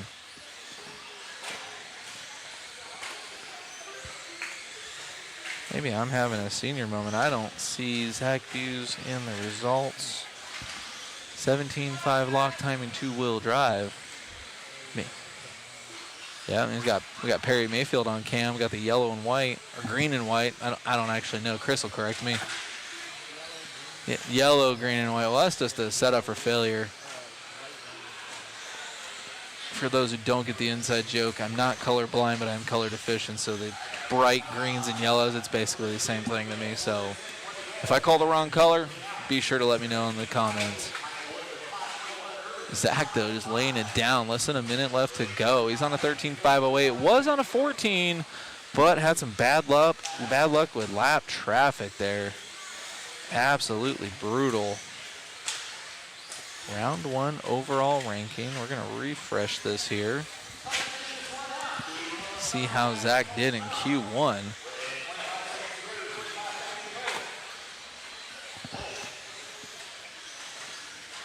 Oh, man. CJ in the chat. Upgrade days remind me of the OCRC days. Man. Tell me about it, man. I remember ripping hole shots and ribs out there with my nickel metal batteries. Good times. Lock timing, 2-wheel drive. Zach Buse, where are you? Well, we're going to have to see how this one shakes out. Zach is done. Domination. Doing a 22.4 in this class. 13.508 overall. And then you got Michael Wood right behind him, 13.519. And then Devin flirting with a 13-lapper, but a 12.502. Watch these guys coming on and off. There's Perry.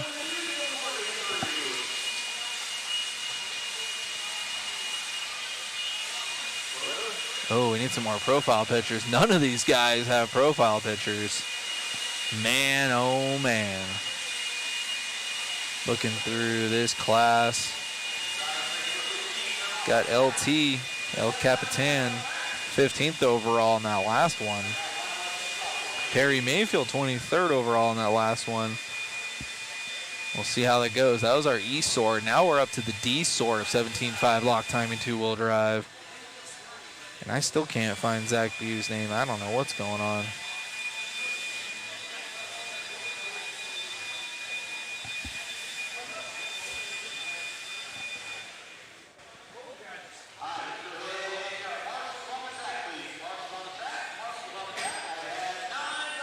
We will see how that shakes out there.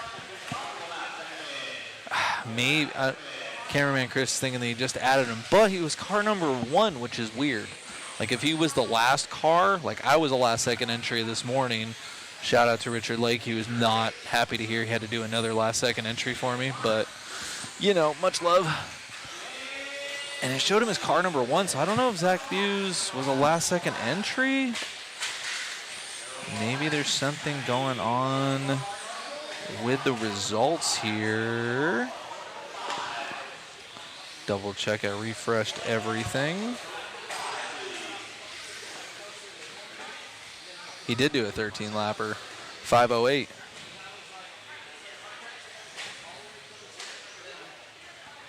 Zachary Buse, followed by Michael Wood. Got Michael Wood there. Could have been a last second entry. Let's go ahead and check Q2 results and see if he's in there.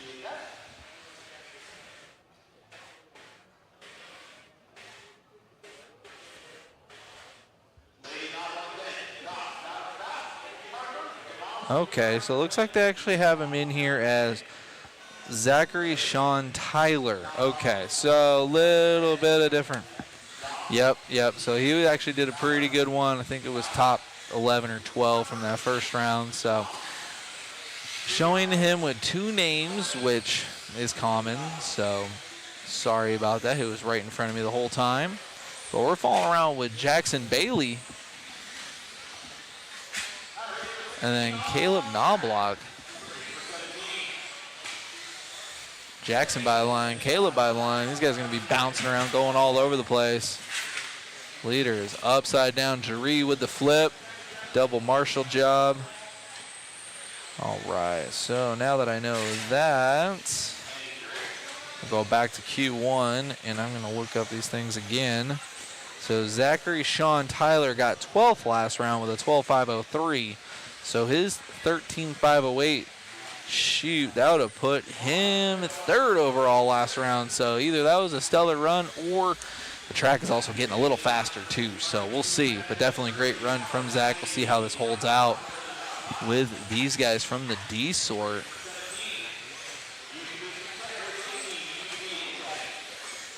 The D sort almost looking like it's D for Destruction Derby, but we'll see if these guys can clean it up.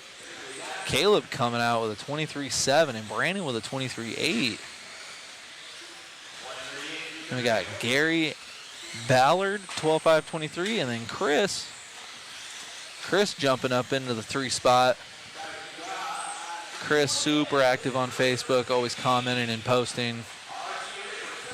Huge enthusiast of the sport, love to see it. Brandon Bennett and Caleb going back and forth right next to each other on the track. Cameraman Chris is already on it. He's got both of them on screen for me. None of these guys are anywhere near Zach's TQ time of a 13.508, but we'll see if these guys can strap it up with 3 minutes left to go. Yeah, these guys keep bobbling like that. They're going to lose a ton of time, and when you're spec racing like this, you cannot be bobbling like that. 2:45 left to go. Caleb's got it. Brandon wants it. They keep bobbling, though. Chris right there in the 3 spot can take it. He's got a 25.2 for his fast. Our top 2 right now doing 23.7, 23.8 respectively. Neither of these guys anywhere near the TQ time. Over a lap behind Zach's time of a 13.508. Watching these guys get around in the D sort. 2:15 left to go. Keeping up with Caleb. Back on the chat, I got Jamie Ward in there. Excited for my 2 waffle entries. We appreciate you and nothing but the best of luck. That'll be going down here in just a couple of days. So tons of time to get those waffle tickets. Caleb finding the wrong side of the pipe there, getting stuck to it. Still thinking there's a conspiracy here with the piping of this track. I don't know what LT did, but it seems like these pipes are they're just getting these cars. It's probably all the drivers' faults, but we'd always like to blame everything but ourselves as drivers, so it's definitely the pipe and it's not the driver.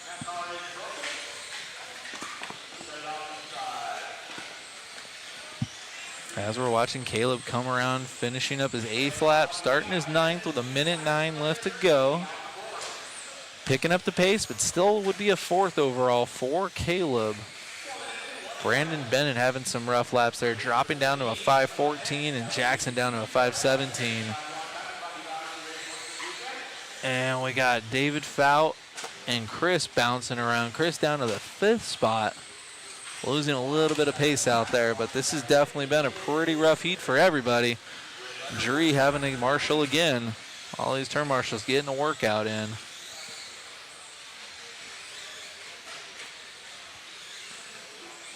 Caleb still 2.5 seconds off of getting 3rd overall. Right now sitting 4th overall, just in front of Perry Mayfield. Well, let's see after that last bobble. See if he loses a little bit of time. 20 seconds left to go, so we'll see how it shakes out after this one.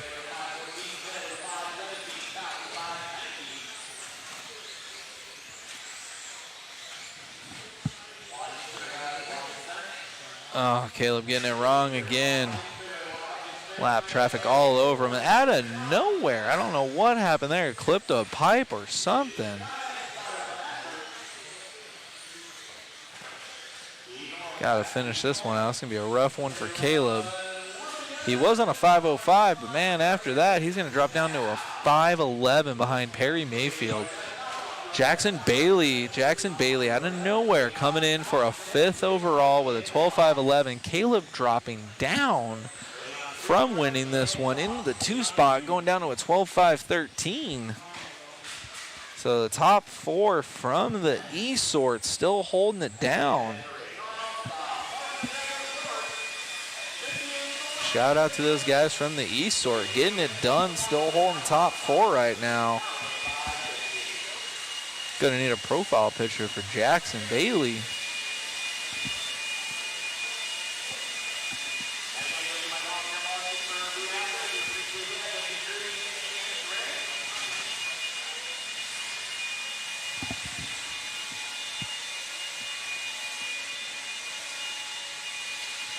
All right.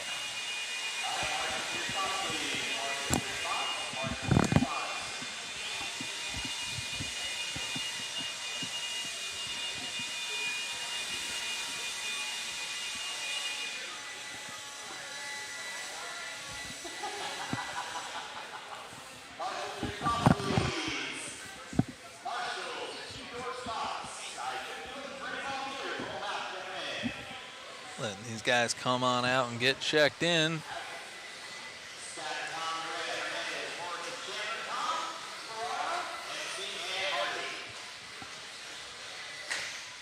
Got Larry Tom in this one. And you got Chucky, Diego, Eric, Kenny, Brandon, Tommy Tom, Aaron, and I do not know how to say number 9, but they're here. Gonna have our C sort here for the RC Raceworks Intermediate 17.5 lock timing 2-wheel drive.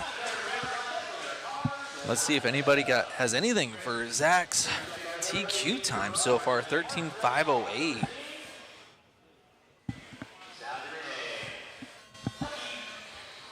We're gonna follow around with Chucky here, winner of the Q1 in this heat. All white with the white wheels.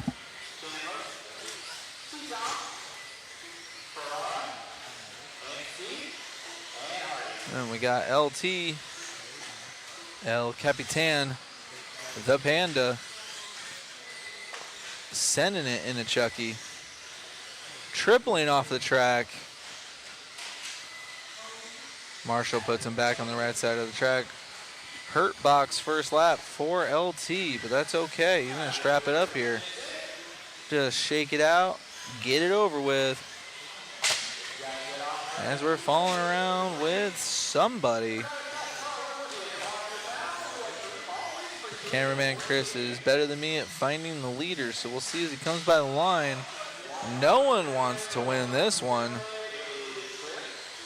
That was our leader, and now he is the leader again. That's going to be Eric Hernandez on a 12.506. Couple of hurting laps for these guys. Got some of these guys popping back into the chat. Got Mudfoot 69, Brandon Disco Inferno Chandler, and Larry Penda. Watching these guys throw down.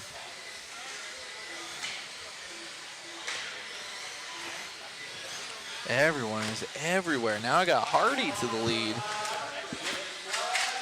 I hear the leader tone. It changed again. It looks like it's Hardy. Yeah, the green or yellow with the white with the yellow wheels and the clear wing. That is Hardy. I remember that name from 21.5. Getting that run time in. Hardy with a 12.505. We'll see by this time around the, dropping down to a 507. Kenny Morrison now starting his halfway, almost done with his fourth lap and in the lead of this one with just under 3 minutes left to go. Cameraman Chris and I have no idea what's going on. We got our leader right there. That's going to be Diego. I know the paint scheme from Stadium Truck. Got the whatever color that is with the yellow wheels. Man, I need new eyes. This color deficiency is just holding me down. At least I can tell the wheels are yellow. We got Diego, though, on his sixth lap, 2:17 left to go. With the front flip, not losing much time there. He's got a best lap of a 24.3, and his last lap was a 24.6. We'll see what the front flip costed him. Clearing the tabletop over the triple for Diego. He has a 12.503. We'll see what this last lap brings him. On his seventh lap here, looks like Diego lost just a smidge of time. And that last lap was a 26.0. So that front flip officially cost him about a second. But it looked really good. Clearing that tabletop like it's nothing. Diego got the juice on that lock timing two-wheel, or he's just got to carry a lot more corner speed because he's clearing their jumps like there's nothing there. Going a little outside, that makes sense. Ripping through the switchbacks. Doesn't hit Perry Mayfield, who's marshaling. Ooh, casing the tabletop, making it look good, going a little wide. 24.5 the last time by for Diego. Minute 10 left to go. Ooh, losing a second off the pace, going down to a 5.02. Diego wants that 13-lapper. Diego right now, third overall behind Zach and Michael. So far, it looks like we got the E-Sort top two still holding it down for this class. Love to see it, mixing it up. Those guys either skipping out on seating or just having a bad run in seating and just making it happen. Diego, though, down to a 12.5 flat with a 0.9. Wow, let's see what Diego can do. He's got a little bit of lap traffic in front of him. He's got 6 seconds over Kenny Morrison. got a little bit of breathing room, but he's more worried about the overall. He's got this lap traffic here right in front of him on the straightaway. 24.6 for Diego, giving him a 12.5 flat with a 4. He's so close to that 13-lap run. Oh, clipping the pipe, and lap traffic showing a little bit of love to Diego. Clearing that tabletop again, though. Time has expired. We'll see what happens here for Diego. 4/10 from a 13er. 1/10 from a 13er. Oh, my goodness. 12.5 flat, .111. Wow. If he didn't clip the pipe, he would have been on a 13, but still good enough for third overall for Diego. LT coming off the stand there, checking these guys out. Good run from those guys. So we got Diego taking third overall on that, and Hardy taking fifth overall. But so far, Zach Buse and Michael Wood holding down the top two for this entire class so far.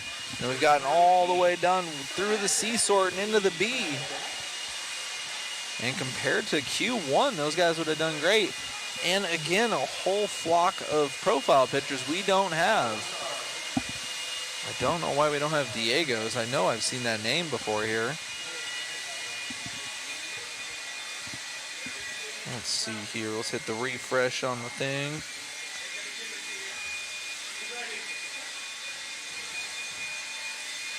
Mudfoot coming in. A lot of wrecks. Matthew Ward, holy demo derby. I agree. William Hobbs jumping in. Hello, RC World. And Kenny Silvers, 100%. The track wins every time. Yeah, they absolutely threw down with the layout this time. Lots of jumps, a lot of technicalities to it. Waiting on the refresh. Waiting on the refresh here for these guys, see who did what.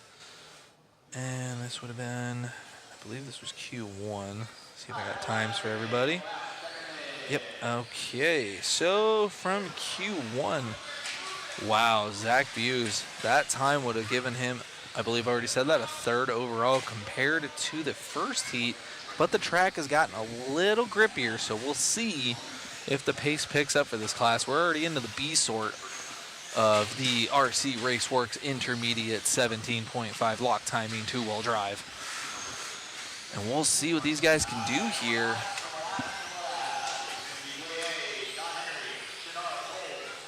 Still got a bunch of fast names to come through here.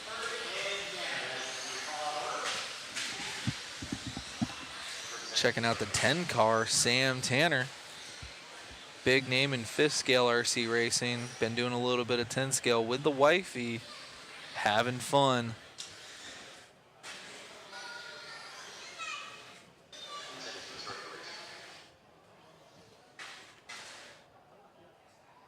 See how this shakes out for everybody.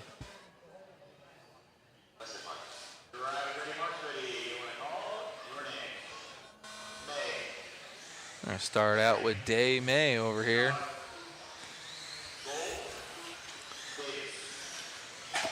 Our winner from Q1 in this heat. See what Day has. Got Jerica chiming in. Yeah, go Chris. We're gonna be following around here with Chris Knowlton. We'll see when he comes by the line. We got Day May though starting us off with a 23.9.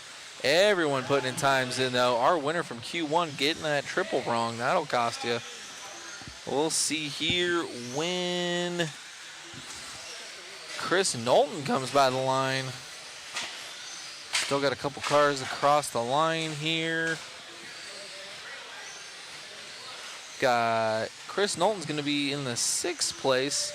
I will let Chris know when Chris comes by the line. He's moving up there in the 4th spot. We're going to catch up with Chris Knowlton here. Cameraman Chris is on it. Boop, coming by the line from 4th to 7 on that.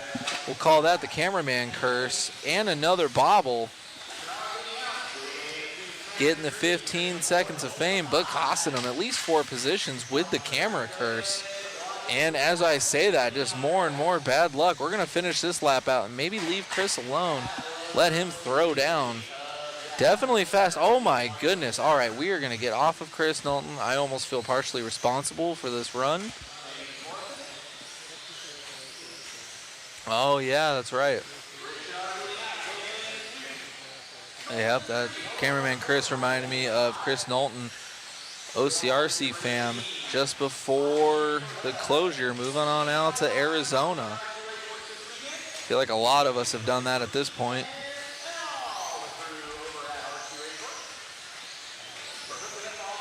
Let's see here, less than 3 to go, and I got Rich up front, throwing down with a 23.0 fast lap, 13.5.18 for Rich. Got him on cam. Day May still holding it down in the 2 spot, and again with the cameraman curse, double bobble. Gonna lose a ton of time with that one. And I got Jay Heldorfer in the 2, 4 seconds behind Rich. We'll see how that shakes out after this lap. Jerica chiming in. Love all the different car designs, man. I'll tell you what, we're going to be doing that concourse later on this weekend, and man, it is amazing what some of these guys are capable of. And then we got Heckler in the chat. It's a dry heat, in parentheses, every AZ person ever. I can agree to that because, again, I'm from SoCal like most of the people here, and I don't have to deal with the dry heat. I live in Flagstaff, 2 hours north of here, but it's just really, really cold right now. So I love coming down here this time of year, hanging out with Larry and the guys, warm up a little bit. But definitely a dry heat. Chat going off. Yeah, I got the announcer's curse. Everyone we put the camera on just happens to bail out and crash. Rich still holding it down, though, starting his 8th lap in the lead with 1:30 left to go. 23.0 best with a 23.2 last. Right now, I got Rich, our current leader, on a 13.521. 3rd place overall in qualifying with Tyler Gold on a 13.524. 4th overall. So Diego, even with a 12-lapper, would still be 5th overall. And there's still a minute left to go in this, and 1 more heat left to go. And Kenny Silver's in there. We moisturize with a cactus emoji. I'll tell you, this place can be brutal. During Worlds, it was 108 or 110 one day, and one of our guys, Cam, who's from New York, he straight up couldn't handle it. He hid in the warehouse. He admitted it was hot. And thankfully, we just hid inside the building all day. But days like today, man, I wish we were outside. Tyler Gold now stepping up into the 3rd overall spot with a 13.520. 23.1 best, 23.9 last. 23 seconds left to go for Tyler. Got him by the line, dropping down to a 5.19.9. That'll put him 0.6 behind Michael Woods, 2nd place overall time. From the E sort, absolutely insane. Top 2 from the E sort, still holding down top 2, even though we're up into the B sort.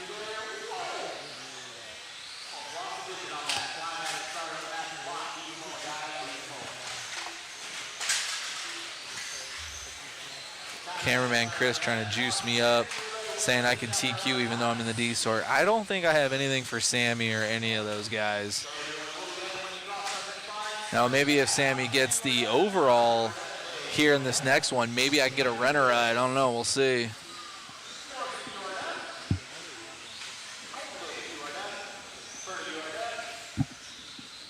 Tyler Gold finishing this one out.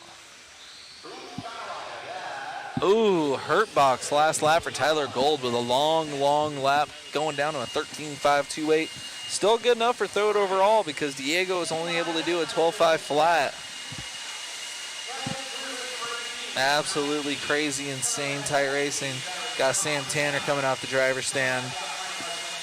No profile pick for Tyler Gold. We're going to have to fix that. We're going to have to send Mother Matt after him. Let's see. Mother Matt is out getting profile pictures. Tablet in hand. He's on the hunt. Let's see. Let's catch up with Matt over here. Got the babyface assassin.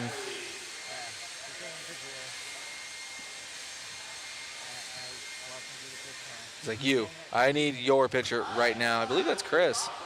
Chris Friedman or something like. I don't know how to say his last name. Apologies. I believe that's Chris. Big fan of the sport though. Oh man, a sort of the 17.5 lock timing 2-wheel.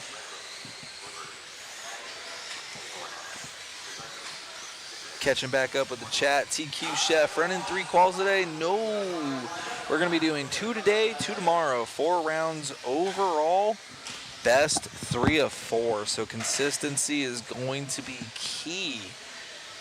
Matt Bargo checking in. I'm in Illinois. We have an outdoor nitro race at Thunder Road in Moline tomorrow.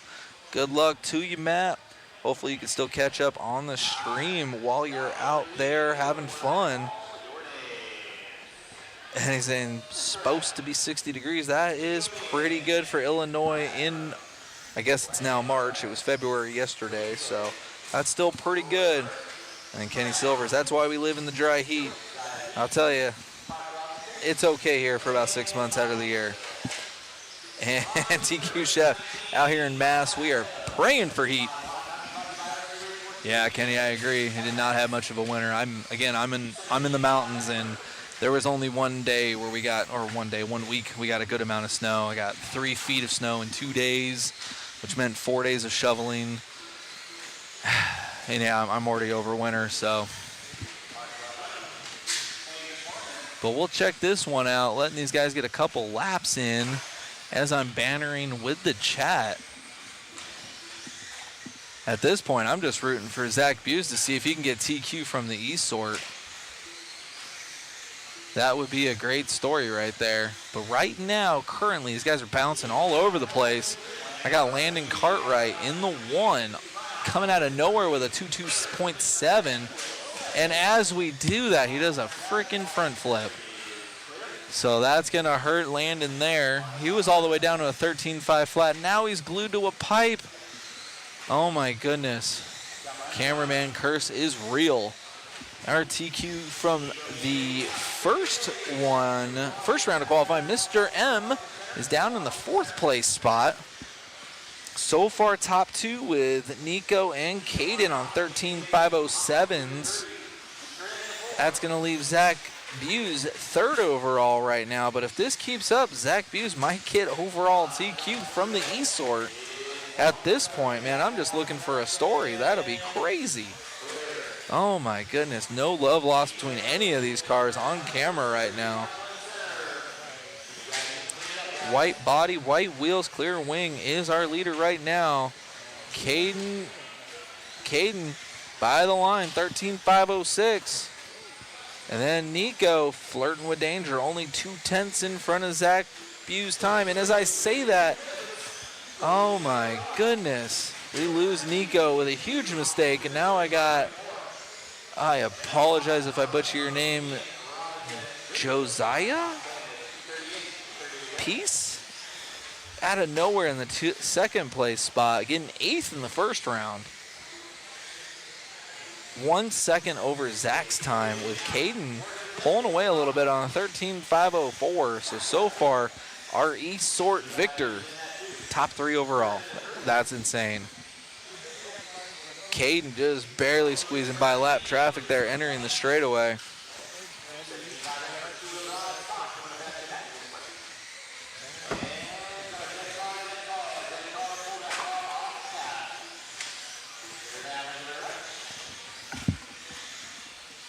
As we got Caden here picking up the pace. Wow, 14.522 out of Caden on cam right now. 1:40 left to go. Really good run out of Caden. As we say that, ooh, that looked good. Oh, no. Caden losing it, though. We're going to need Matthew Olson coming in for the instant replay of Caden. getting the tabletop wrong, backing it in, and almost making it look good, and then getting hung up on the pipe. We're going to check this out on the instant replay. Oh, he zigged when the move clearly called for a zag. Backs it in, though. Tokyo Drift. Gets after it, and then goes off the track shortly after that. And as we go back to the clip, he is getting marshaled. Caden barely hanging on to the TQ pace at this point. 26.5 hurt lap there. And at this point, he is exactly tied with Zach Buse and Josiah. Again, if I'm butchering your name, correct me. Josiah out there now, 13.508, 0.59. Just, oh my. The camera curse is real on this one. 30 seconds left to go.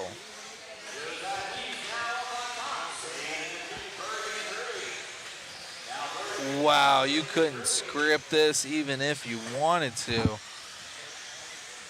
Caden back on screen with some traffic. Josiah leading him out though. 0.2 over Zach Bue's time. Oh my goodness, that may have done it. Let these guys finish out. They're gonna get this and one more.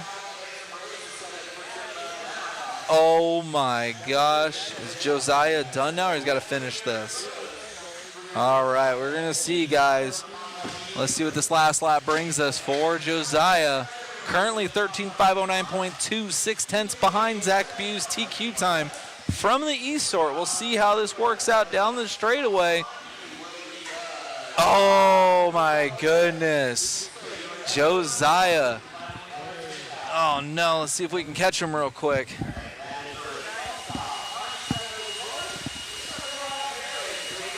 Oh no. Apologies guys for missing them. They get off the stand with the quickness, trying to get out there to turn marshal. And we need a profile picture for Josiah and Roy Berg. Wow, couldn't have scripted that even if you wanted to. So top 5 of that class, we got Josiah in that last one, 508.5. Zach Buse from the E-Sort, 508.6. And then you got Roy Berg coming in for top 3 overall in that one. Wow, absolutely great run. And comparing that to Q1, that's a lot of different names up there. Zach getting 12th overall in the first round, now getting 2nd overall. So that's going to be a huge bump up in qual points. And that's going to be a huge factor here. We're going to check this out here. Now we're going to be getting going into Reedy Expert 17.5 two-wheel drive. Race number 20. Reedy Expert 17.5 two-wheel. We're going to be checking out the first round results. Got 36 competitors in this one. See how these guys shake out. This is going to be our D-Sort. RP the Prince took it that first round in this heat, and that put Ryan Prince 9th overall with a 14.508, but Ethan Hoskins laying it down with a 15.510 in that first round of qualifying. We're going to follow Prince around here. See how this shakes out. Getting a little squirrely in the beginning. Got to let those tires warm up. Ryan always super competitive here. Super nice guy. First lap was a little off pace there, getting squirrely again. We're gonna let these guys bounce around. The first couple of laps are gonna be rough.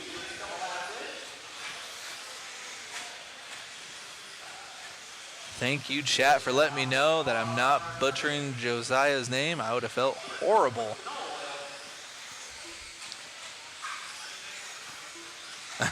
Thanks, Jerica. And Kenny Silver's coming in. Holy diff oil, Batman, slip and slide. Man, oh man. RP the Prince, 14.503 right now. 21.1 best, 21.2 last. So definitely picking it up now after our first couple of rough laps. Letting the tires heat up a little bit. Buggy looking solid, though. Looks like he matched his setup for the increased grip the track is bringing us for this second round of qualifying.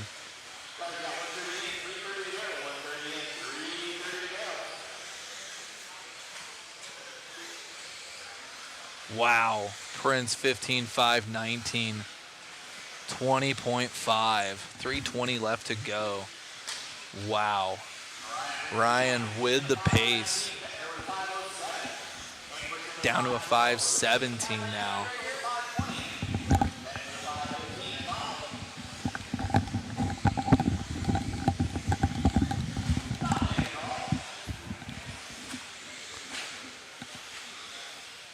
Prince right now in the D sort, but putting a clinic on for these guys. 2:45 left to go. Still on a 5:17 for Prince.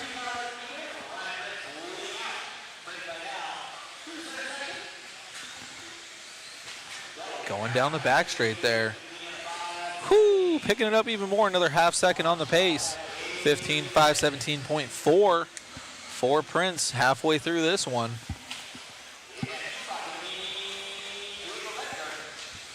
Kenny Silver's in the chat. That guy is taller than the Panda no step stool. Yeah, Ryan is not a short gentleman.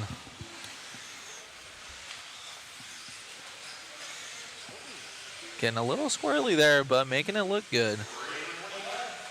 Reeling it back in. He got it down to a 5:17.1. We'll see after that. These stock classes so competitive and so close in racing. Just that little squirrely there lost the 3/10s he just earned. Still laying it down on a 15.517.4. At this time, that would have put him 4th overall from the first round. So we'll see what the next 3 heats of 17.5 Expert two-wheel drive brings us. But Prince, though, the king of the D sort, laying it down.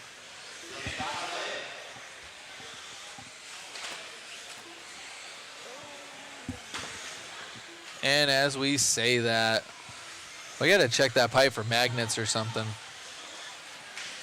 I think there's some tomfoolery going on with that part of the track. Oh, just like that, 14.502. We'll see what Prince can do here. 25.6, over 5 seconds slower than his best lap, decimating his qualifying time. Casing it, making it look good though, riding it out. Ripping that last part of the track though. Keeping a 5:02 with a 0.1. 38 seconds left to go for Prince. Then we got Diego and Xander. Oh, Prince almost making the same mistake. 21.6 that last one. People in the chat cheering on Prince here.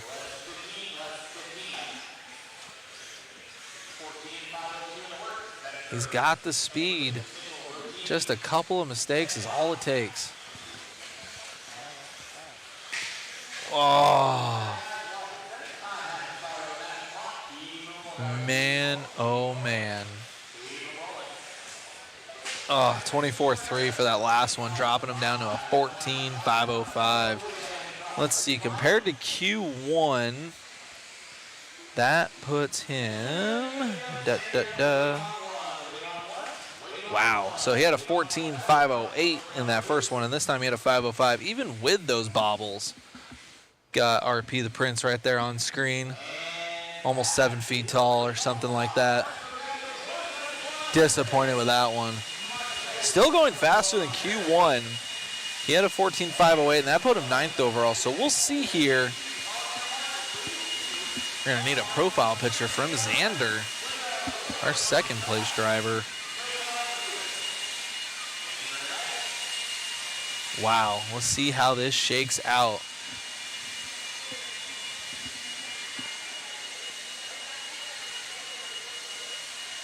Thanks for all the love in the chat, guys. And again, if you check that link out, there's our waffle. That's true. Those Jordans were fresh. I don't know if he turn marshals in those things or if he changes them out when he goes out to turn marshal.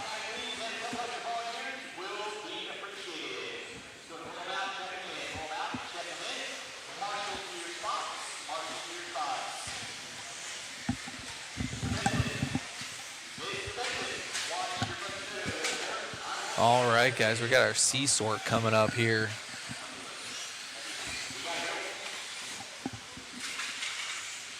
Sammy Moran in this one. Sammy in the C-sort. He got a 14.502 in Q1. That was good enough to put him 6th overall from the C-sort. So we're going to be catching up with Sammy here. Bunch of fast guys in this one.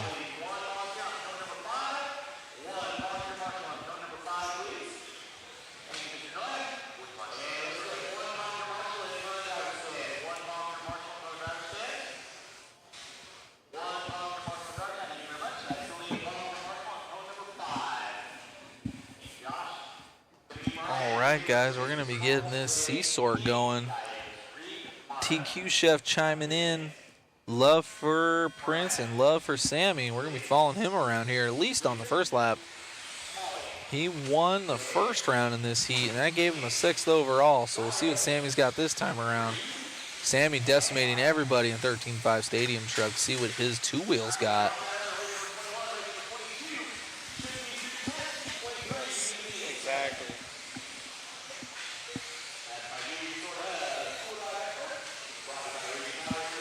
Sammy getting around here. Starting his second lap, getting a little dicey. Bicycling twice in 2 corners. We'll see what he's got going on.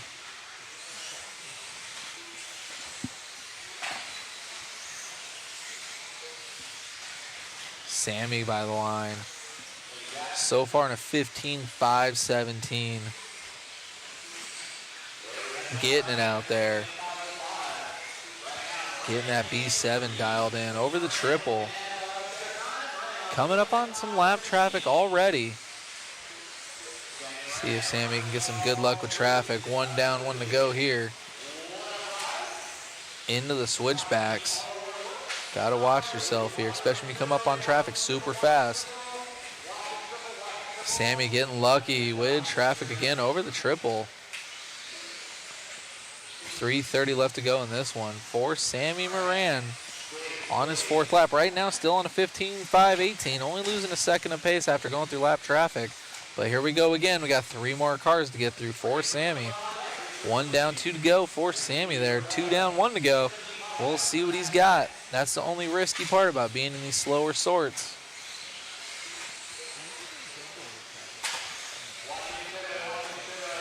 Sammy, always a patient driver, always doing well with lap traffic. Pretty much having to do this whole heat going through lap traffic. His pace is out of this world compared to everyone else right now. 20.8 for a fast lap. Andrew Davis, though, in the 2 spot, throwing down a 20.8. Andrew Davis is on a 14.511, but Sammy Moran's on a 15.517. Minimal mistakes for Sammy with a little bit of luck from lap traffic. Making it look good. On a mission right now. 2:30 down, 2:30 left to go for Sammy.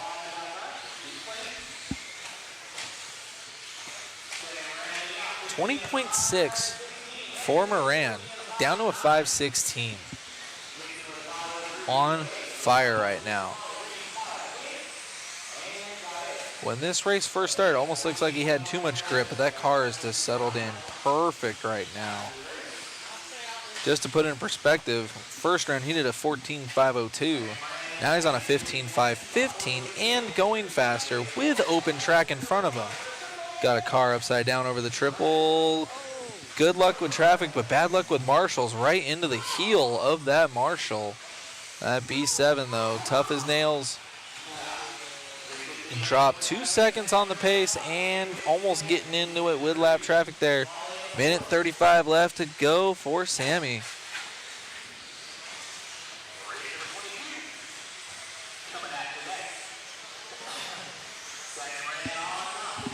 Got everybody cheering on Sammy here.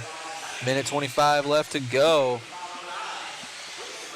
Losing a little bit of pace down to a 5:19, but still on the 15 run. At this time, his exact time would have put him 4th overall from Q1. So we'll see. This is only the C sort of Reedy Expert 17.5 two-wheel drive. 1 minute left to go. Not losing too much time there, actually making that look good. Keeping it low. Dropped it down to a 5:18, so his 15-lap run should still be good. Sammy, though, getting a little shaky now. Still getting good luck with traffic. We'll see this time around. Down to a 5:19.4, so he's flirting with danger. He's going to get this one and probably 2 more.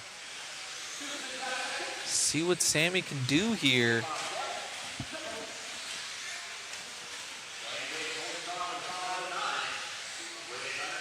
.22.1, but then strapping it back up to a 20.7, getting down to a 5:18.8. Andrew Davis, 14.509. That'll put him 3rd overall right now. And Prince still holding down a good time for 2nd overall. He's going to get this and 1 more. So he's got the 15 locked down. We'll see if he can put a heater in here and get a fast 15. Traffic taking themselves out and getting out of the way. Let's go, Sammy. Oh, going out of frame there. Double front flip for the B7. Still going to get a 15, but this will be more like a 21. 20.59 for the Moran.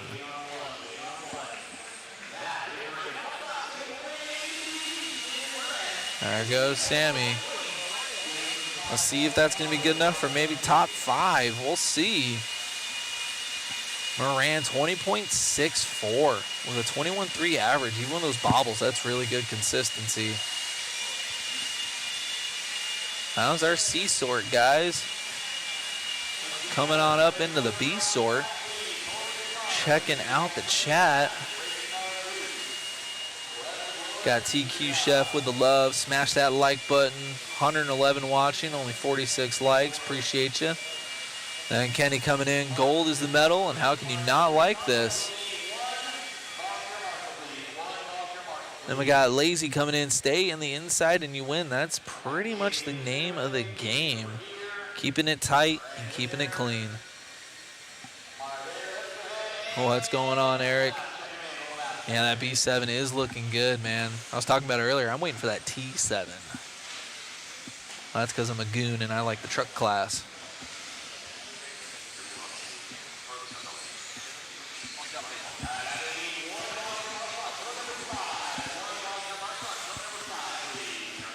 Getting this going for the B sort. Bunch of fast names in this one. Gonna get this one going here.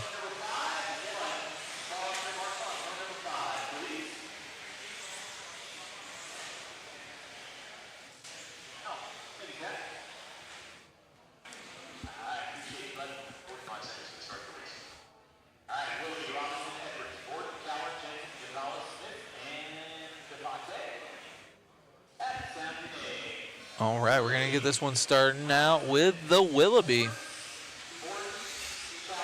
Always super fast.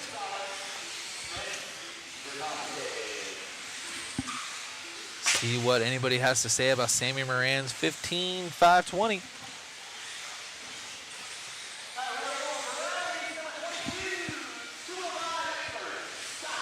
See what this B sort has to say. Willoughby coming out swinging. His pace would be a 15.512 if he could do that lap every single time for the next 4.5 minutes. Brendan Edwards in the 2. He had a 21.8 that first lap. Just getting warmed up, though. Brendan always fast. Matthew Willoughby backing that 20.8 up with a 20.9. He's got a 15.513 on the run. Brendan going down to a 5 flat on the 14, so he's looking to go 15 as well.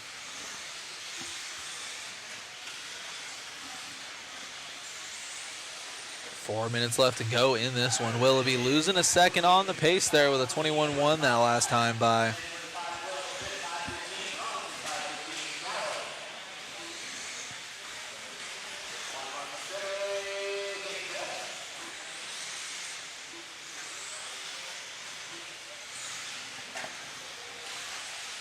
Let's see how this shakes out. Willoughby blistering 513.69. 3.5 left to go for Willoughby, 20.7. That's going to be the rig with the white wheels getting by lap traffic down the straightaway. 514 with the bright pink paint. Brendan Edwards, welcome to the 15 lap club on a 519. 3 minutes left to go on this one.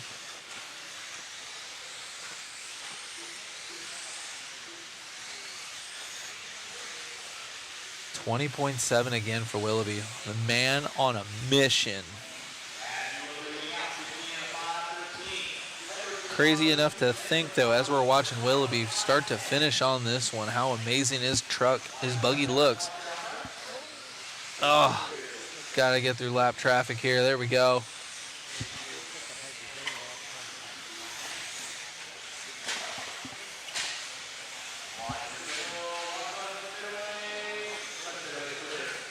Watching Willoughby get out there and shred. He's down to a 516 though with that bobble, having not the best luck with traffic, but still going faster than Sammy Moran's time by about 4. Ooh, bumping it up down to a 17.7 now, so just under 3 seconds faster than Sammy Moran's time.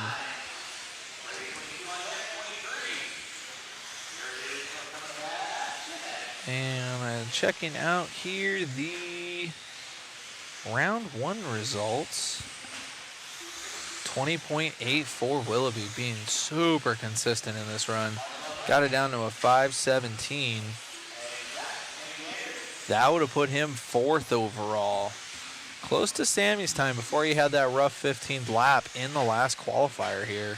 Minute 30 left to go for Willoughby. Coming over the trip, reeling up on some lap traffic. 21.2 that last time by, losing just a smidge of pace. Brendan Edwards losing the 15 lap run down to a 14.5 flat with a 0.8, and Aaron Jensen right behind him on a 5.02. 1 minute left to go for Willoughby. Only person so far going faster than Sammy's time from the C sort. But we still have the A sort coming up with a bunch of fast guys. We're going to end up going back to 2 cameras on that, Matt on the mic, and Zach behind the radio. So it'll be a good one.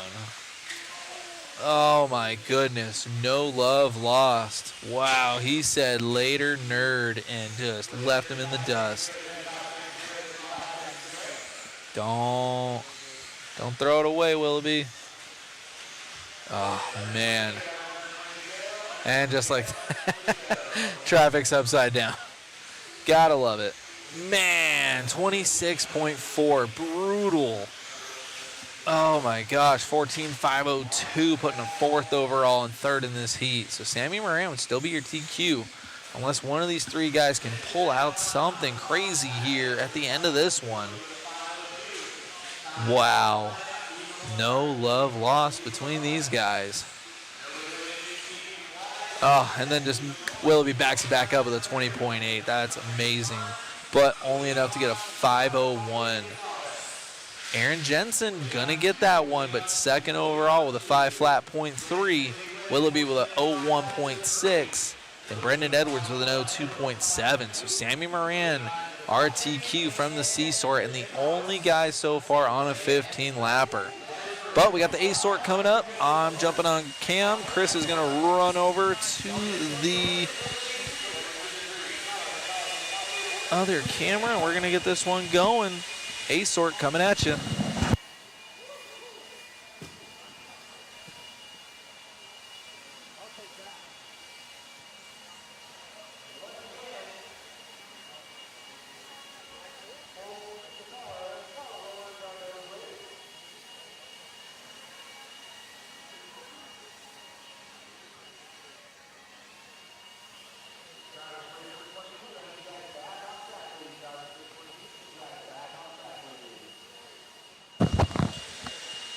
Hey, you cool cats and kittens out there. I'm back with you. I was out doing a lot of photos for the profile pictures. I'm going to be getting a bunch of them uploaded. I got like over 60 people, and we had a bunch uploaded already, so hopefully I nabbed a bunch from them. There's always some stragglers, but it's going to be okay. It's going to be okay. Thank you so much, guys, for all the support. We got the dual cam action going on here soon enough. We got David on cam. Thank you for killing it. Looks like we got Zach out there, our usual announcer. He's been taking a little bit of a break. He'll be getting on it after this. I always like our guys to, at least run one class. They know a lot more. They're more knowledgeable on it all. Me, myself, personally, I'm not running this weekend. I wish I was. But it gives them more, information of what's going on. So these guys are racers. They come out here. They're spending their time this weekend. And thank you so much for all the support, guys. Be sure to share, like, and subscribe. As we start this one off, we have Ethan Hoskins going to be leading us out here early in that blue machine. But you can already see a little bit of a traction roll for him as Levi Raymond already making up time. Oh, and Levi having a mistake as he drops off there. So it should be Ethan coming by the line here first. And he is. So Ethan going to lead us out. Let's see if anybody has anything for him, as Doug Leverrier pulling a 21-second lap time. Oh, looks like Chase Raymond all the way up from that number 6 position. I think he lined up first in the last one, and he ended up blowing out in the first couple corners there. But Ethan Hoskins still on with him. Chris is going to catch up with that of Chase Raymond. So on with Chase Raymond right now. Coming down that straightaway. Looks like we're on with Zach Rogers, so Chris doesn't have him yet. We're back on with Ethan Hoskins heading down that straightaway as he takes over that lead here now from Chase Boyd. So Levi Raymond now up to that P2 position. Chase Boyd up to the 2 as he comes by the line. Levi Raymond going to be in the 3. Chase Raymond now in the 4. So the Raymond twins, 3 and 4, still following along with Hoskins as he heads down that straightaway in that number 1 position. I do believe that he already has 1 TQ overall as he's on that 15.501.6. Absolutely crushing the game right now with Chase Boyd in that 2 with a 511.0. So right now, Ethan Hoskins on the move, making it happen. Boyd in the 2, Raymond in the 3, Doug in the 4, Tyler Hooks in that 5, Kyler, Levi. These guys are doing it up.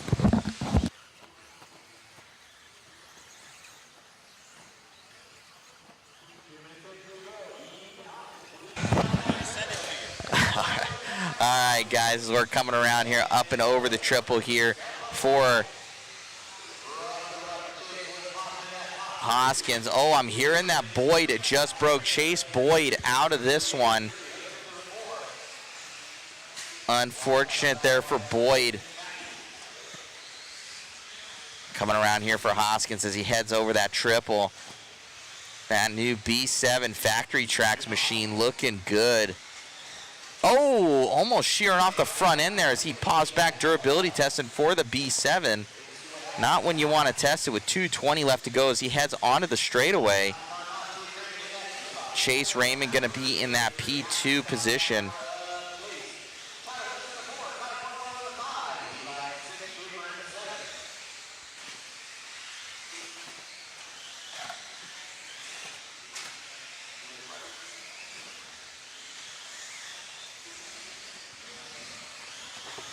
That top left-hand corner, you will see Chase Raymond. I think he's trailing, looks like to be Zach Rogers right there. Oh, no, that isn't Zach. Just the all-green car, that being Chase. See how Zach's doing. Zach down in that number 9 position, so I don't know if he figured out. He was having some sort of issues with either a sensor wire or speed control, so he'll hopefully get it figured out. Oh, I'm sorry. Zach is off the track. I just looked at it. He only has 3 laps in, so Zach obviously not happy with his runs. Was solid going into it, but then having issues. Megan chiming in. What's going on, baby? Hi there, Mod Squad. Hello, hello, honey. And she's chiming in.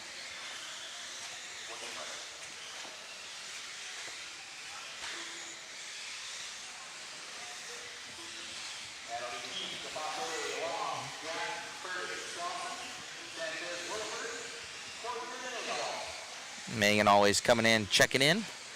Saying hello. She teaches 3rd grade. Holding down the fort back home. Up and over that double. Down the straightaway here still for Hoskins as he's looking to nab this one.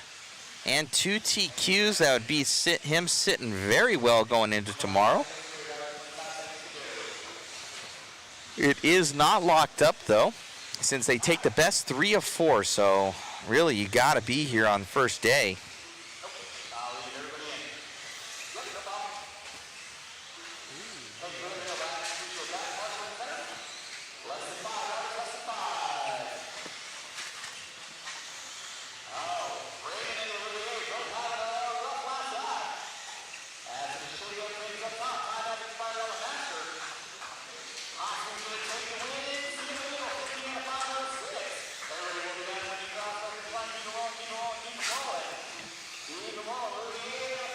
All right, that will be Ethan Hoskins.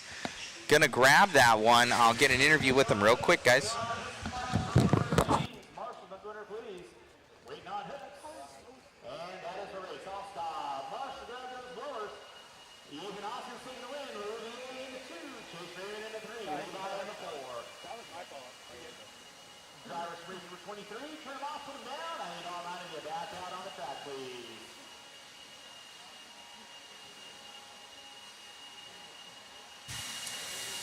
I think the thing's going to pop up on us there, but it is what it is. Dude, amazing run.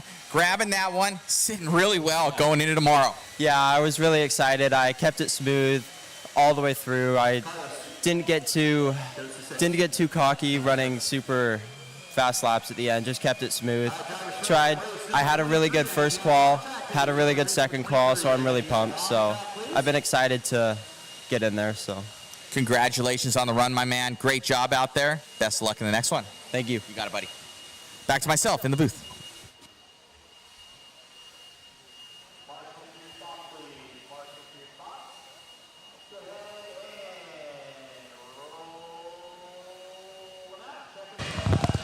All right, guys. All right. I'll post up the link there, guys, for the waffle. If you guys really want to support the live stream, shoot on over there. There's 15 winners. We're giving away 3 car kits, the Mugen MSB1, the 22 DC 5.0 roller, the B7D RC10 from Team Associated, Max Line bags. We got R1 goodies. There's going to be like 15, 16 winners, something like that on there. Go and check out that link, guys. Really does help us make it happen. We come in here, we basically do it for the track, and the track helps us out. They give us some product, and that's how we're able to do it. So we're able to keep it going on, support the tracks, support the media, you know, so we appreciate it. And you can win some awesome goodies. So thank you to all of our sponsors once again. So thank you so much for tuning in, guys. Hope you guys are enjoying the live coverage. Big shout out to our crew out here this weekend. We got Jason Bollinger. He's going to be doing all of our photography this weekend. I will send you guys that link on Mod Live Media on Facebook. You guys can check out all the photos there, and I'm sure that we'll have a smug mug up as well. We'll post that up, but I'm going to shoot you guys that link in the chat here so that you are able to see that. Going on there, just liking, subscribing, everything like that, guys, really does help us out just from an analytics standpoint, and we appreciate you guys tuning in.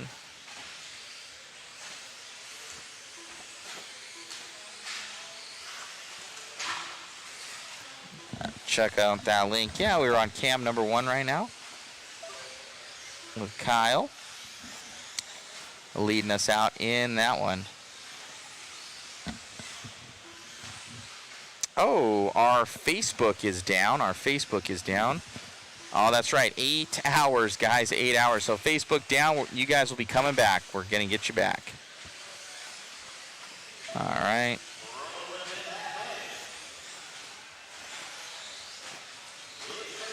Oh, no. Keep that on for hobby action.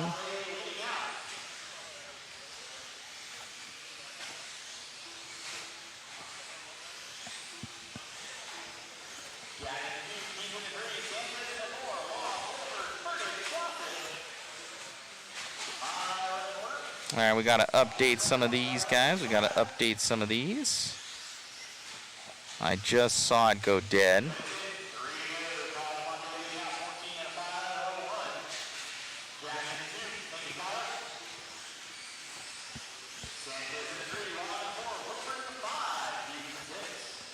We almost made it through everything.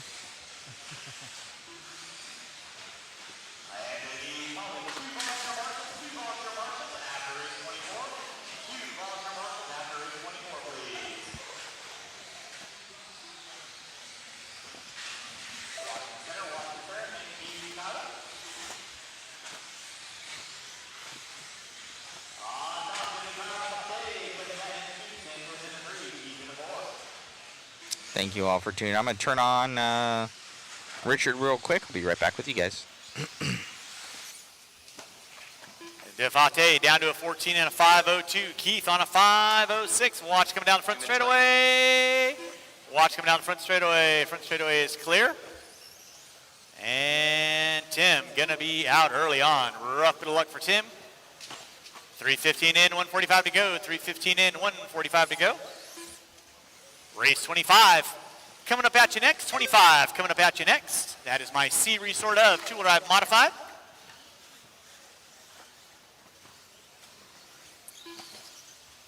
I will need these 8 drivers and 2 volunteer marshals, please. 2 volunteer marshals to help me out with race number 25. Whoa. Hooks and Rogers. That's like bread and butter right there. Or jam in the jelly roll. I'm not quite sure which, but we'll leave it at that. 4 minutes in, 1 to go. Kyle DeFonte leading out, 14 and a 5.05. Gatton with a 5.22. Thank you, Ethan. Sanchez in a 3. Keith in the 4. Williford, Furtick, Slauson. Gonna be my top 7. Watch it out front, guys. Watch it out front. It is clear. Thank you, Bobby.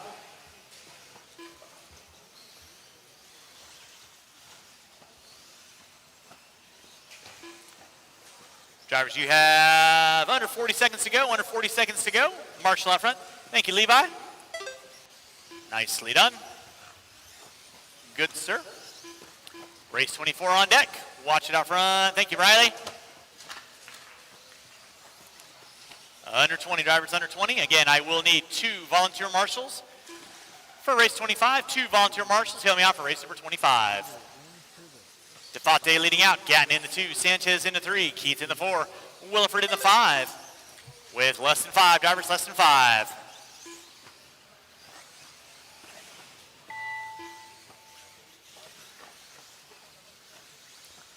Time has expired on the master. Everybody will be done when you cross start finish line. Everybody will be done when you cross start finish line.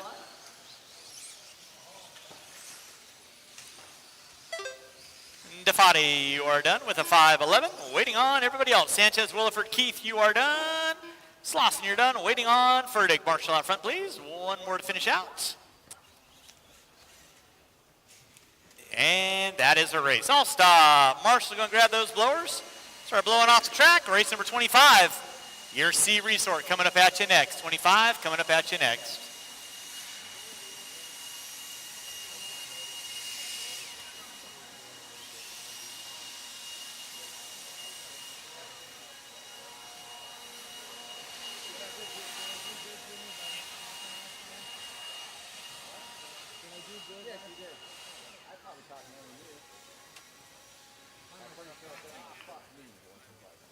Okay. All right. Thanks, Zach. Okay. Thank you. All right, drivers for race number 24. I need you guys back on the track, please. Drivers for race number 24. I need you guys back on the track. And I do need 2 volunteer marshals, please. 2 volunteer marshals. Let's go ahead and roll them out. Check them in. Roll them out. Check them in. It's going to be Richard, Silve, Leffler, Bilowis, Brown, Bailey, King, Tormey, Sora, Weir.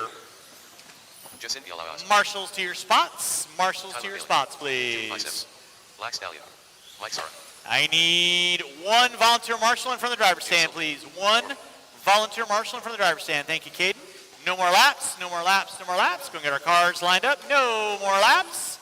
Let's get our cars lined up, please.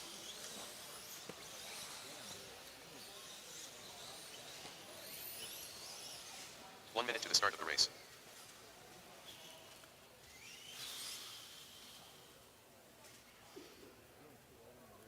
All right, y'all know the routine. You guys are going to go when I call your names. Richards, Silve, Leffler, Bilowis, Brown, Bailey, King, Tormey, Sora, and Weir. All right, we are locked and loaded with race number 25.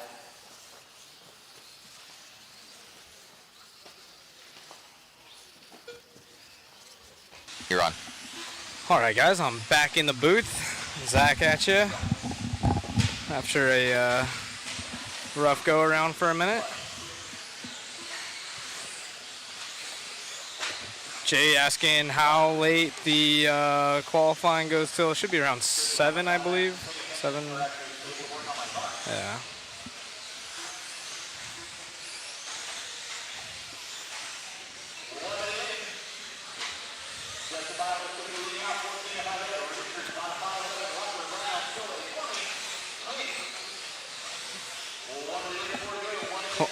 Oh, what happened?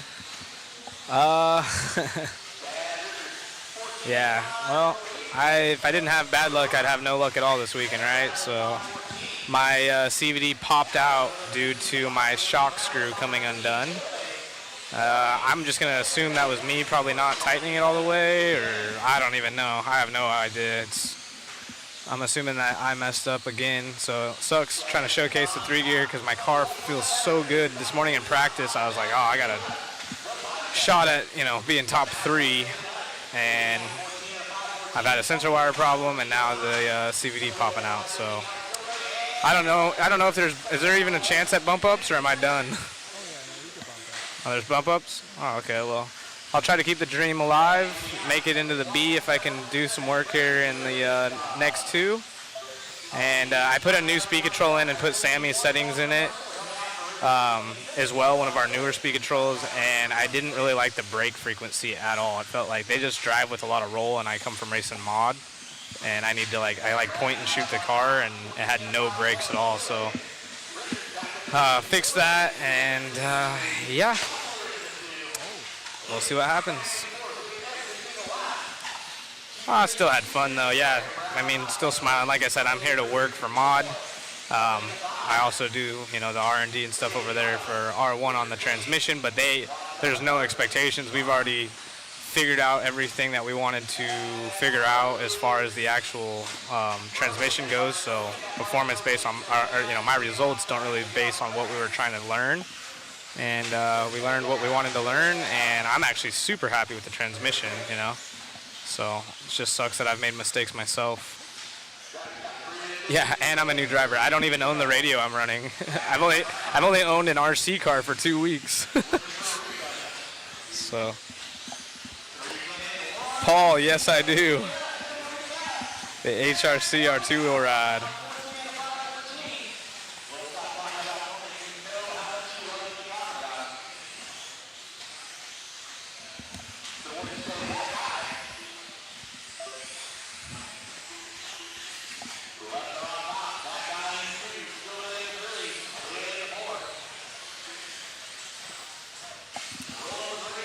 Out here, race number 25, heat 2 of 4 on our modified 2-wheel drives.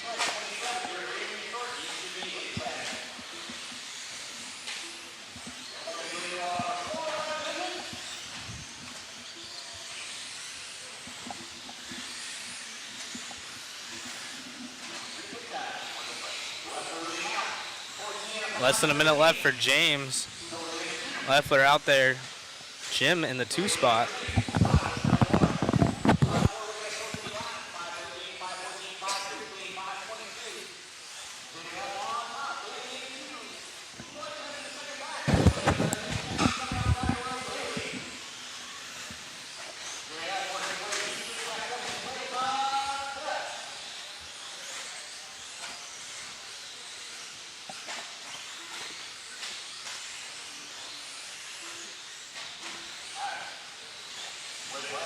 Tyler now takes over the point with a 20.8 fast lap. Almost a full second quicker on anyone else's fast lap. Tyler Bailey, our race leader now. See if we can't pick up Bailey as this one expires. I believe it's that one right there, the orange one.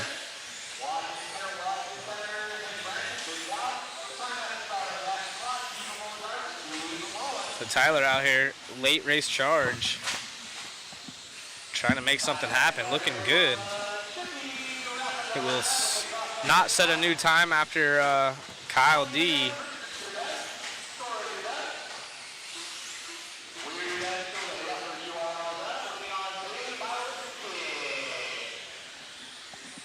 Finishes with a 5:16. Kyle D at a 5:11.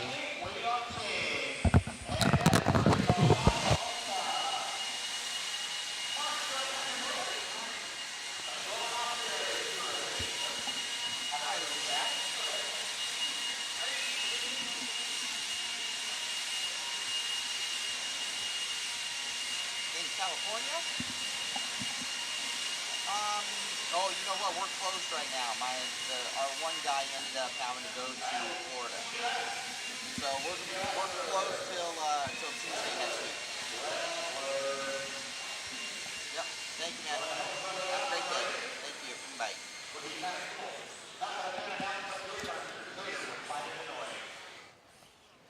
Race 26 coming at you next. We're winding down in the final round of qualifying here today.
Tater Sontag had a, going a little bit willy wonky there, but Tater had a bad go around in Q1. If you guys remember, he popped a ball cup, got put back on, but he was on a TQ run before that happened. Would have been a TQ based on how they finished. And it looks like somebody having some issues. I think that was Zach. Our hobby action local, having about as good luck as I am.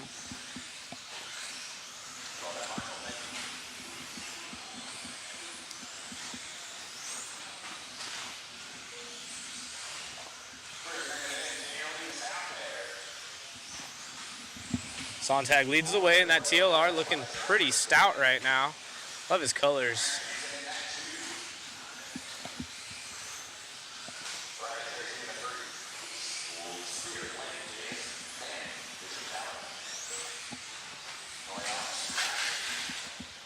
As we follow along, Sontag coming up on traffic. Marshall, was that Tim? Oh no, it wasn't Tim. Someone doing some happy feet right there. So good footwork. Allowing Taylor to get bubs. Oh, and then he gets rolled over. So a little bit of carnage happening over there in front of the timing tower. 4 cars all together as our race leader comes up on the backside. And Tater actually falls back to second with Aaron Jensen showing into the point. So if we could pan over to Aaron for a second.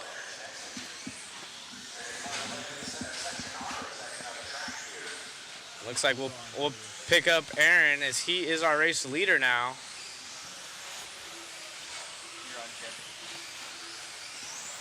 Oh, Jensen almost rear-ending the other car in front of him. And Scott Spear goes to the 2, so Tater not having the magic that he was hoping for here in two-wheel drive, round 1 and 2. The pink car is our race leader, Aaron. White and pink there. Down the back straightaway. Tater, though, fast lap 19.9 to Aaron's 20.7.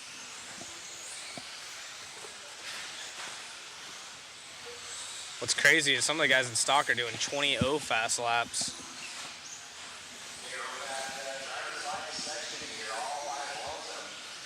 Tater now up to the point. We'll jump back on Tater full screen.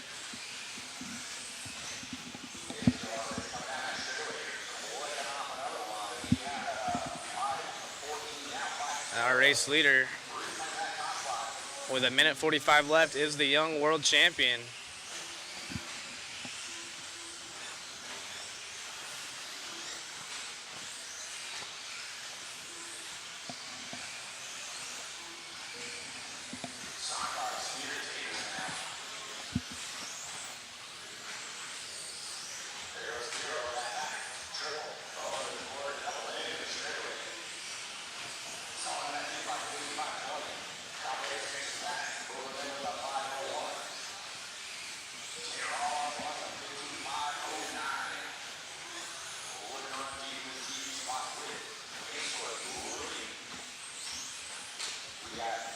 Eight sort coming up next. They're all standing around watching Tater.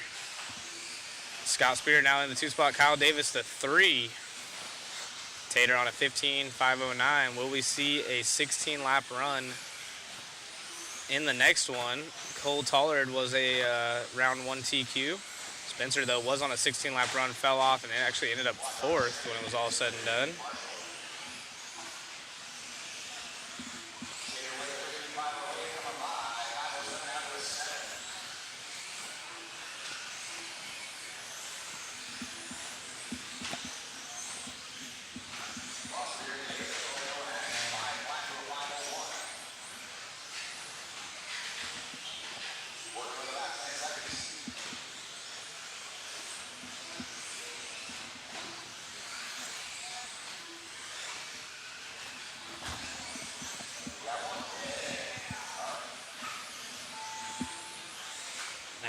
From Raymond. 19.4 from Sontag. So they're saying 19.5 out of Raymond in stock buggy. That's unreal.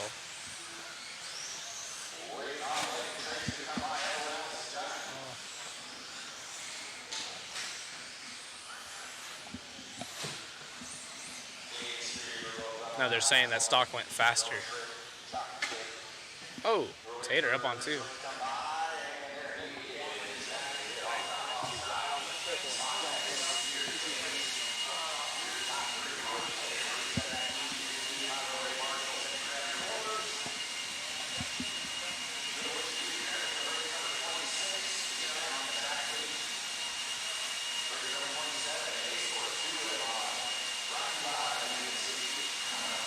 So the time is set. Tater Sontag, 15.508. We're going to the big boys here next.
All right, they have checked in.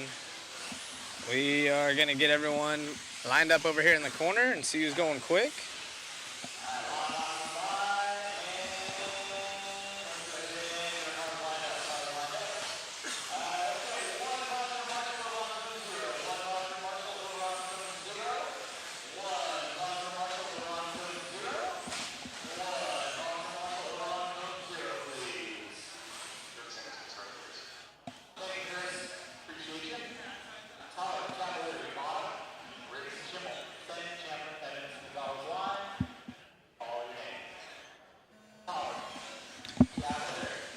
Off and rolling.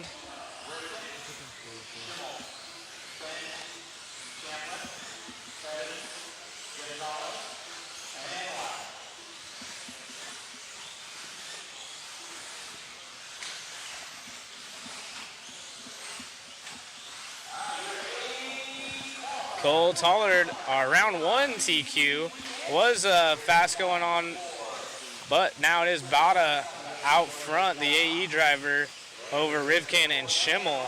So Cole actually down at 6, but not too far off. Bada, our race leader, after 1 lap. But I'm sure it's going to be switching all over the place as Rivkin takes a point. Spencer, Bada and the associated with the R1 power over the triple. And here's Rivkin. Oh, it looks like, is that Tollard off the track? So Tollard, round 1 TQ, not going to be in this one, but Bada back out front, up on 2 wheels there for Spencer. Schimmel down in the 3 spot. So Bada right there in front of Spencer on the track. Actually, there's a car in between them, but the 2 relatively close. So Spencer's definitely pacing Bada. He knows he's the leader. Bada open track in front of him, though, with no traffic, where Spencer does have had one car and gets around him. It looks like Spencer on a heater right now. See if Bada can handle the pressure behind. It is both associated drivers down the straightaway. One at the start, while one's at the end. Davey Bada, 19.7 to a 19.6 by Rivkin. So Bada's got to stay focused. And this are our top 2, and they're basically in the position as if it's a heads-up race. So Bada is our race leader, and as I say that, falls back by 0.06 of a second. Schimmel in the 3 spot, holding it down for TLR over Dakota Finn. Also in the TLR, 5th, Brock Champlin, Matty Gonzalez, Ryan Cavallari, Dustin Evans, Camden Line, and Tollard off the track.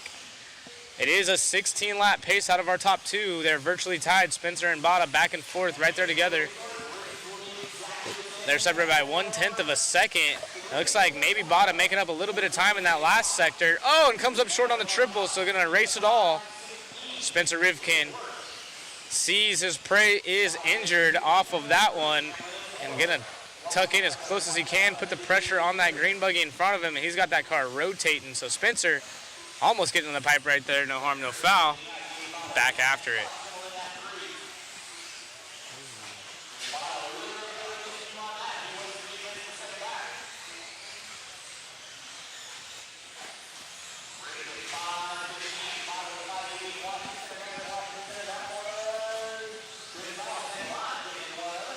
One and 2 right there together on the track. Spencer passes him. Bada actually tried not to get in the rear end of him, jumps up on the tabletop. Bada just wants to salvage a good run. Says, here you go, Spencer. I will just take the top 3. Unless if he could put some pressure on the backside of the purple car. Bada keeping it safe yet again. Doesn't want to land to the inside and take his teammate out. So Bada being smart, conservative, and coming up short right there as he clipped the pipe going into that triple. He's got to not give up too much time because Schimmel on the gas. It's a 16.519. Schimmel on a 15.503. Champlin 505. Gonzalez 507 over Cavallari, Finn, Evans. And now it looks like Lime and Tollard both off the track.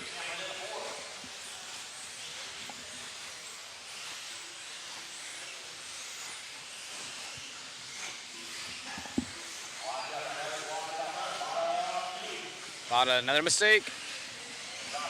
And you can see Spencer able to pull away, so Spencer hitting all of his marks. Car is dialed in. He's feeling good. Yeah.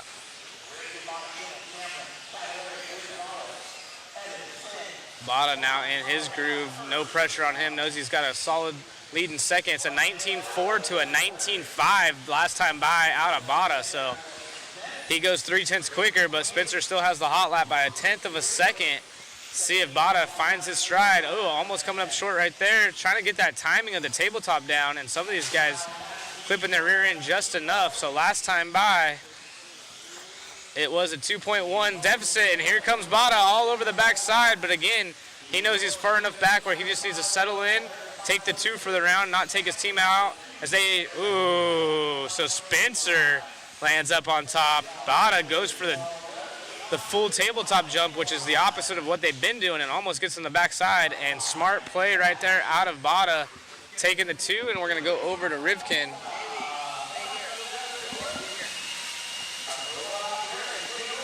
Schimmel taking a 3, so Shim Shady, nice work.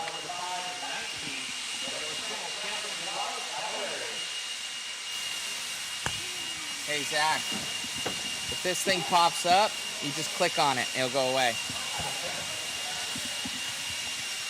All right, we're going to get an interview. Amazing run out there, man. You guys are duking it out. You knew you had a little bit of time on him there, so you just had to keep him behind you. And having a very good run. Yeah, I mean, all this track, obviously, it's always challenging here. It's all about managing. We got in a good groove at the start. Davey, honestly, was holding his own.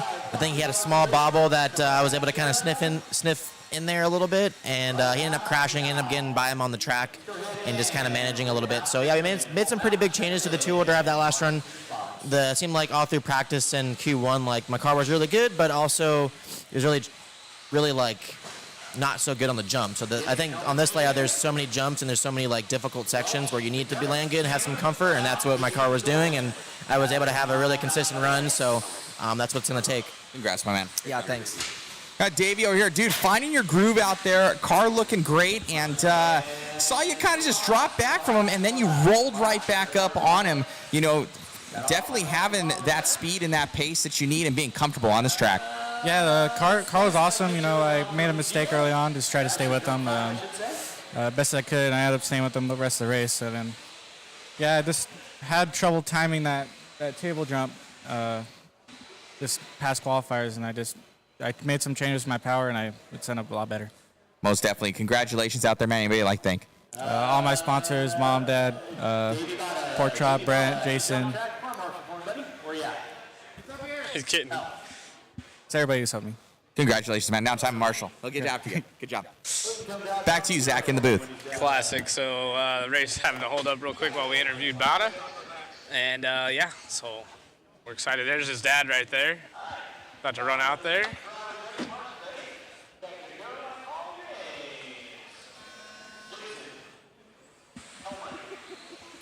Classic.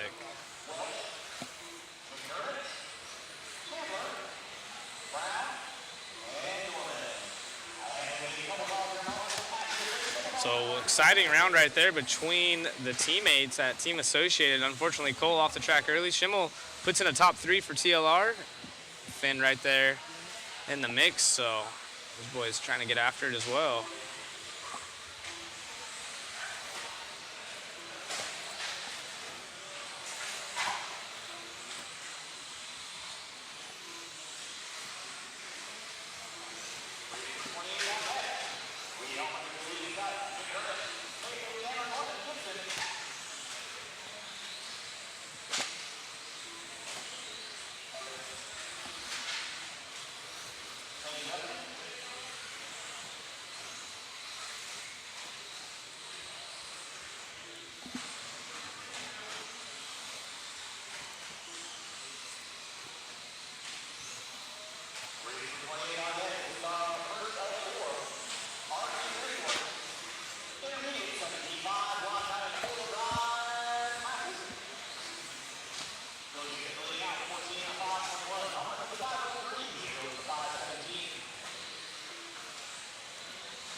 Dakota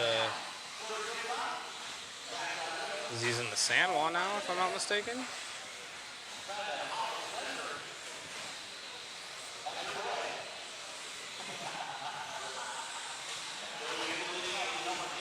If he's not on the sand wall, he's probably on the sky flag because they've been picking up everyone.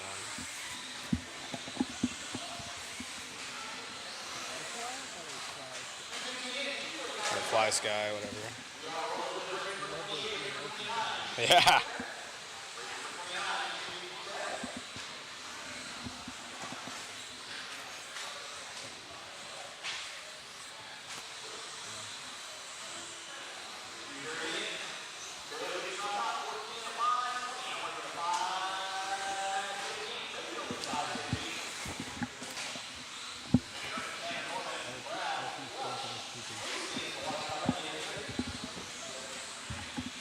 Wow. Race 28 of 38. Moving through this day. Philip Gibson still out front, upside down, letting some drivers by as they get a little willy wonky over that triple. So, ooh, drag race down the straightaway. Perry Mayfield up in the mix again, I believe.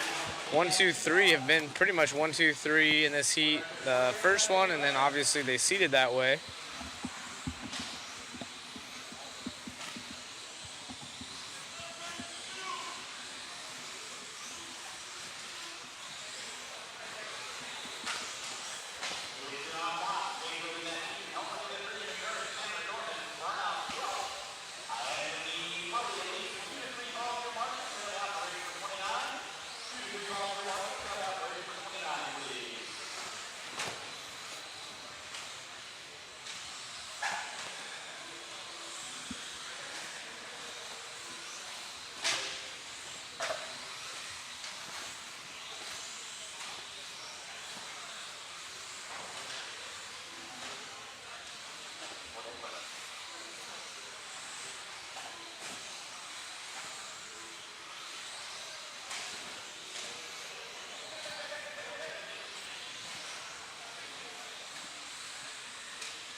Less than 30 seconds left. Perry Mayfield slides up in the 2 spot now.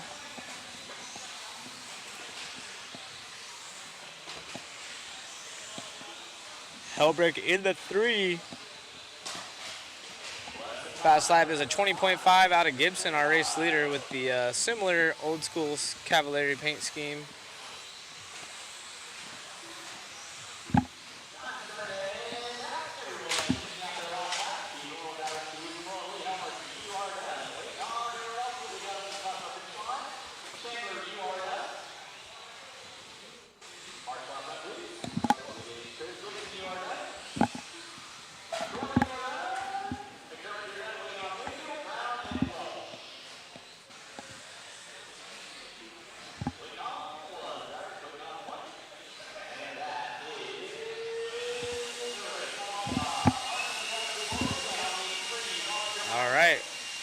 One heat of 4 down here in the 17.5 walk timing 4-wheel drive class.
Mark Robinson off in this one. He was our fast time out of this heat last time. Held, I believe, for a full heat after his, if I'm not mistaken. I could be wrong.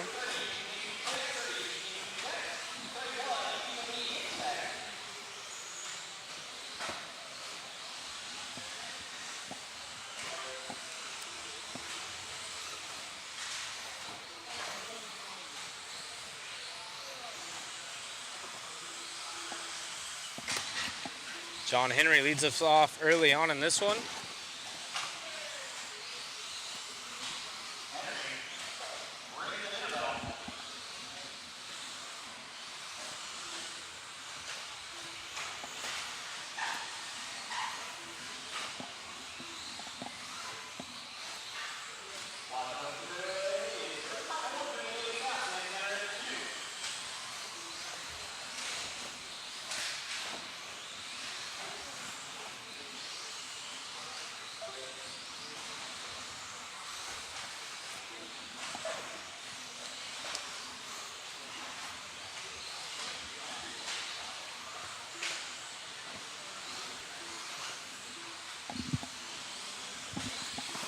Mark Robinson back out front, a tenth of a second over Michael Wood. Sam Tanner, fifth scale racer, down in the 3 spot. Ryan Morrison, Chris in this one as well. Chris got fans in the chat as always.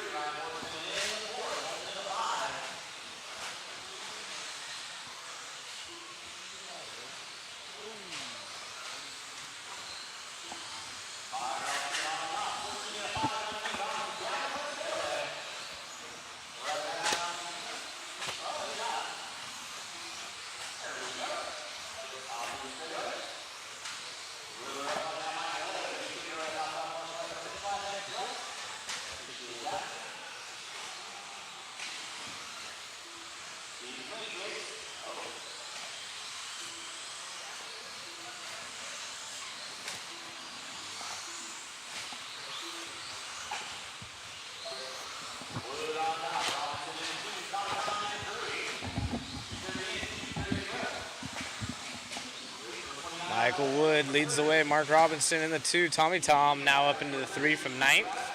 Tommy Tom's been poking his head in the podium in this heat, both round 1 and 2. Remember, we do take the best 3 rounds of qualifying of 4.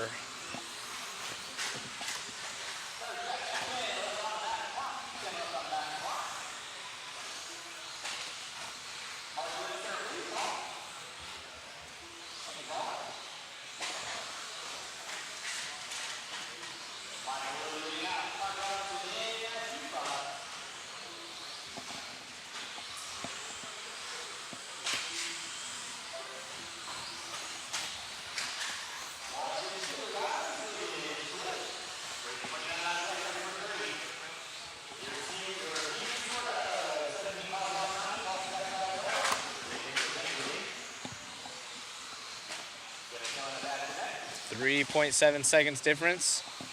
Michael Wood over Robinson. Ooh, a little board or 50-50 grind there. Philip Gibson's time still holding strong though, as a 14.517 over these guys. 17.5 lock timing C qualifier.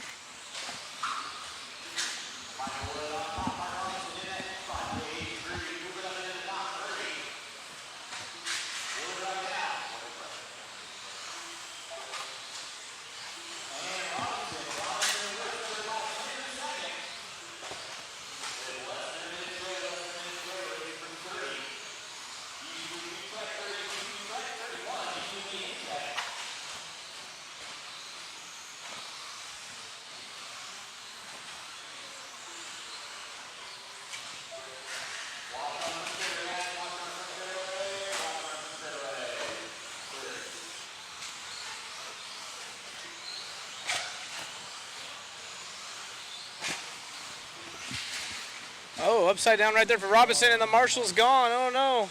Marshall behind him trying to help him. Oh, there you go. That could have been extra bad. Robinson, though, going to fall off. Michael Wood probably going to inherit the lead as they drag each other down the straightaway right there. A little piggyback ride. Interesting roll.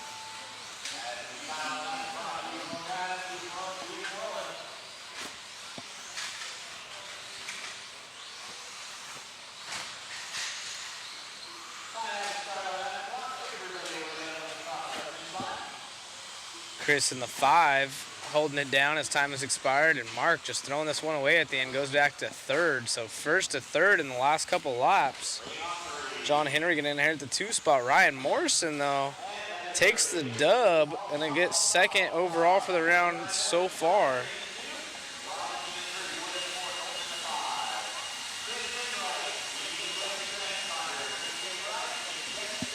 Yes, Mayfield uses the Noble radio. A lot of pros do. Some European pros. Tater runs it as well now. There's quite a few.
Off and rolling. Let's give these guys a couple laps, see who's going quick.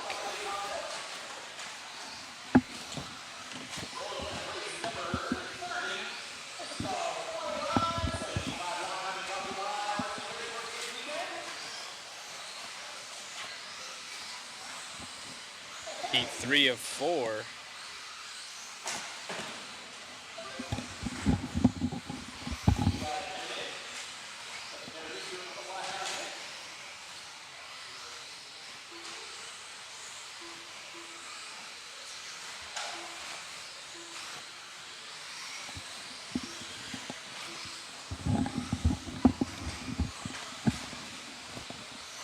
Rich, Tyler, Jackson, Brad, Bob, Eric Day-May, who was quick early on, or actually I shouldn't say early on, but in round 1 of this one. Rich is the only driver going quicker than Phillips' time out of our D sort. Oh, upside down right there for one of the drivers.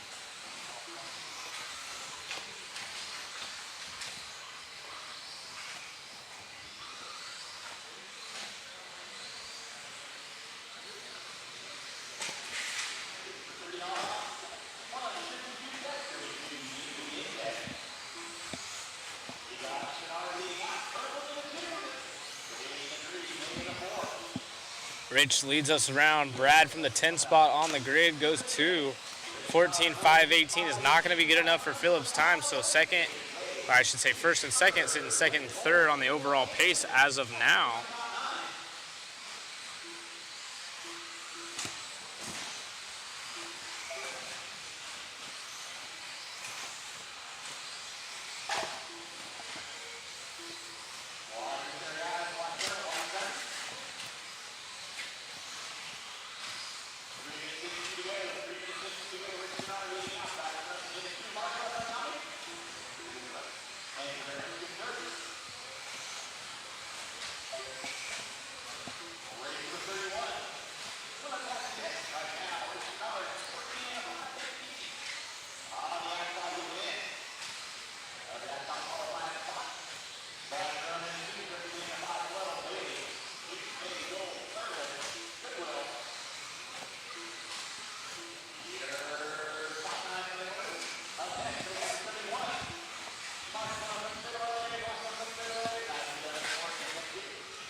Brad still trying to hunt down Rich. It's Jackson Bailey who's been going quick in this heat as well in the third spot. Oh, Marshall doing a little Michael Jackson hee-hee. Nice. That is worth an instant replay, but Matt is busy at the moment. Was clean with it.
We are going to our A qualifier here in the 17.5 lock timing class.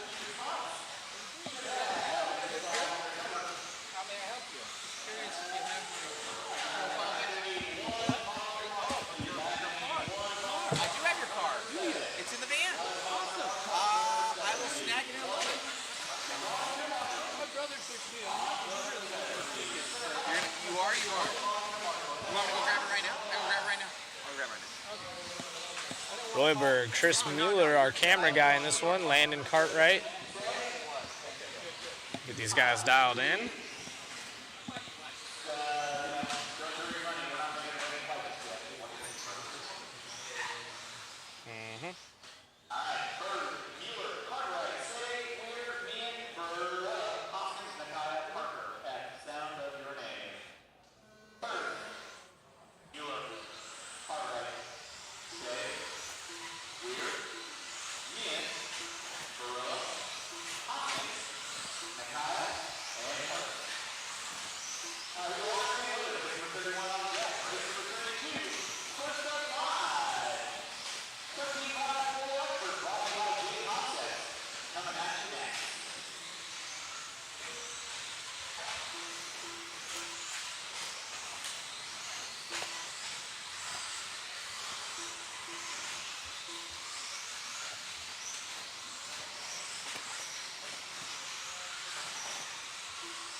Caden leads the way early on in this one. Hit top 3 on a new TQ run.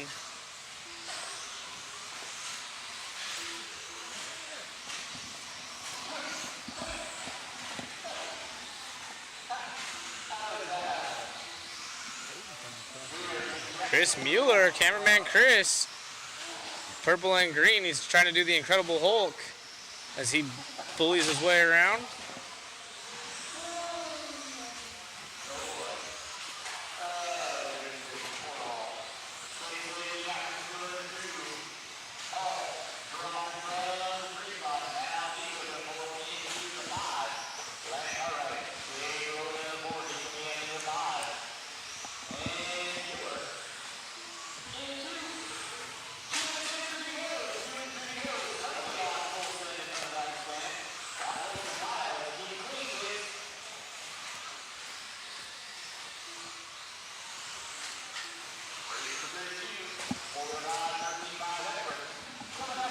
Caden still out front, or actually I shouldn't say still out front. He was in front, fell back. Chris took the lead, and now Chris in the 2 spot as we follow him along. Landon Cartwright, let's follow around. Let's try to find Caden. Caden should be the white one. And he's right there behind Chris, so this works out perfectly. We can watch both our top 2. Caden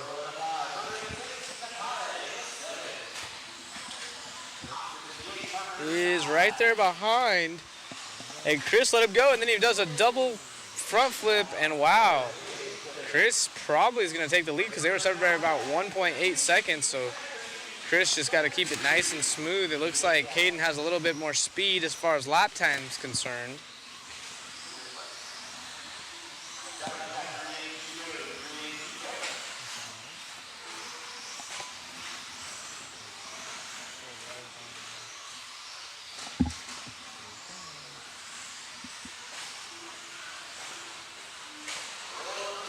Kenny, you can actually get the cheaper Fly Sky radio if you just Google it for like $189 or something. My father just bought one with the 2 receivers. He got it on Walmart.com. Caden still out front, that white buggy. But they are separated by, oh, another mistake right there. So Chris needs to find a little bit more speed. However, this will be a good run for him. Top 2 going quicker than Phillip. Phillip really impressive out of the D resort. He's seated in the D, and he is currently sitting 3rd if it finished now. Big air right there out of Caden.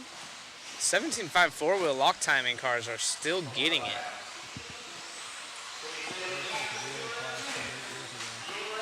Oh, Caden coming up short. He's got a few mistakes right there. Now back in the middle of traffic. Oh, he gets around one of them. And then another one crashes in front of him, clips him a little bit. Shouldn't cause too much of an issue, but Chris is only 7/10 behind. Oh, and man, landmines everywhere. So Chris might be able to take the W. It's a 22-2 to a 24. Chris now in the lead. So let's see if Chris can hang on to it as we have 20 seconds left.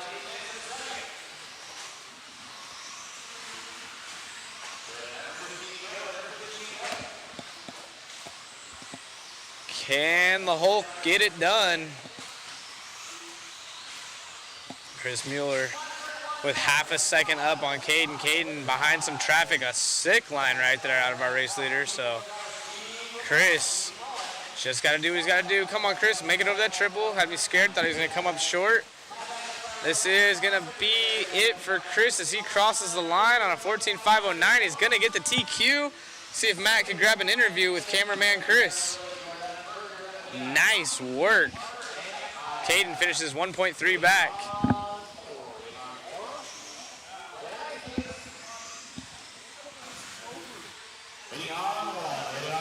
Cameraman Chris. Well, as we call you, cameraman Chris at the end there, pulling out some talent, grabbing that one.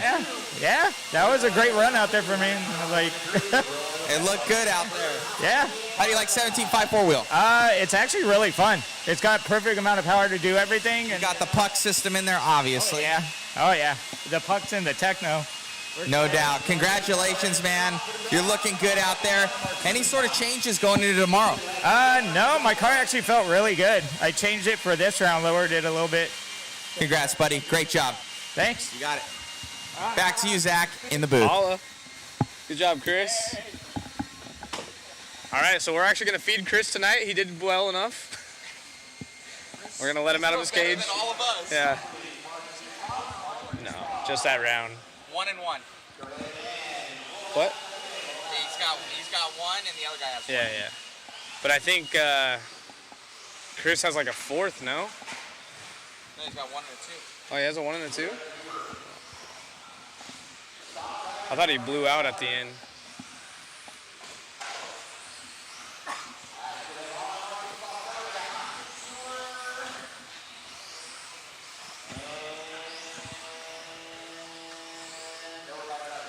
Let's see.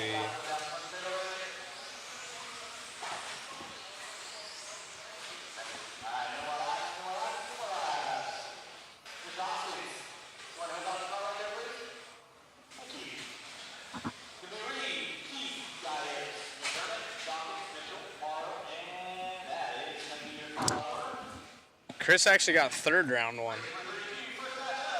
Matt, he got third, so he has a 1 and a 3. Mark Robinson actually got the TQ round 1. Interesting. So he should be the overall TQ as of right now.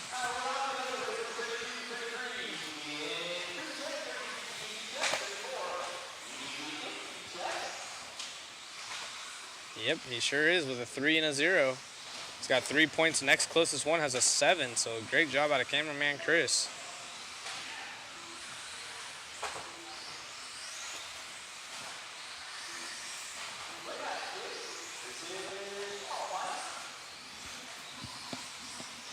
We have moved into the Expert 13.5 four-wheel drive, heat 1 of 5, race 32.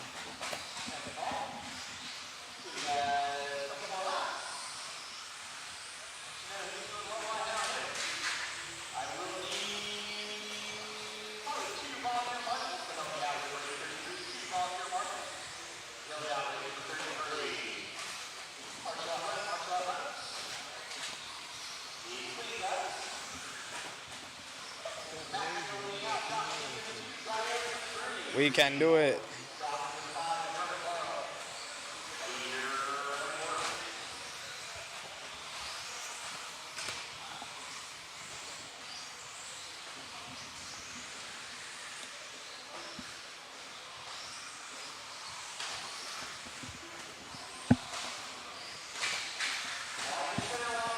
Mac Mitchell picking up where he left off in round 1 of qualifying in this class.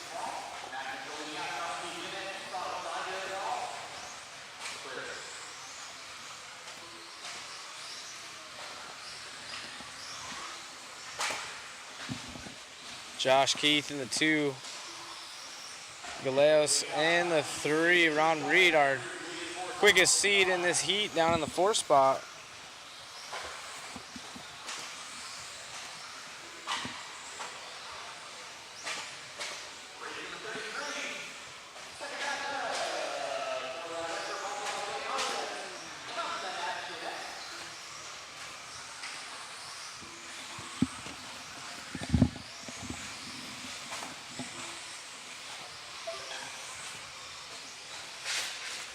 Mac Mitchell goes upside down. Marshall right there. Cameraman Chris. Oh!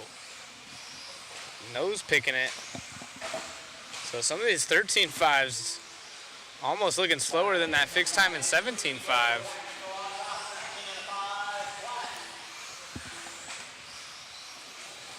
Chris's car was out there rolling. Josh Keith in the 2 and goes to the point as Mac with that nose pick right there.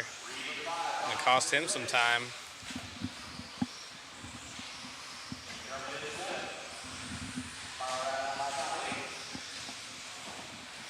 14.5.22, our race leader. These guys trying to set a pace for the next 4 rounds to hold, or 4 heats rather.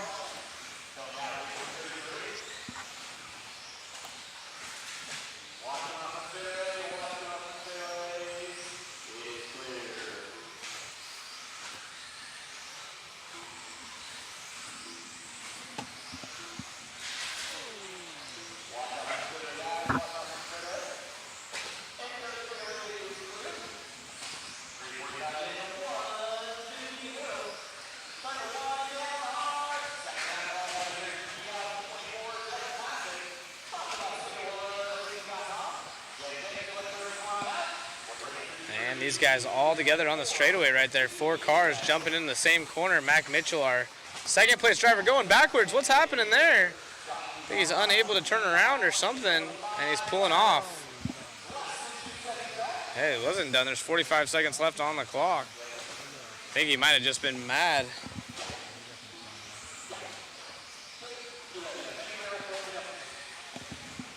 And not happy for Mac, unfortunately, just having all kinds of issues.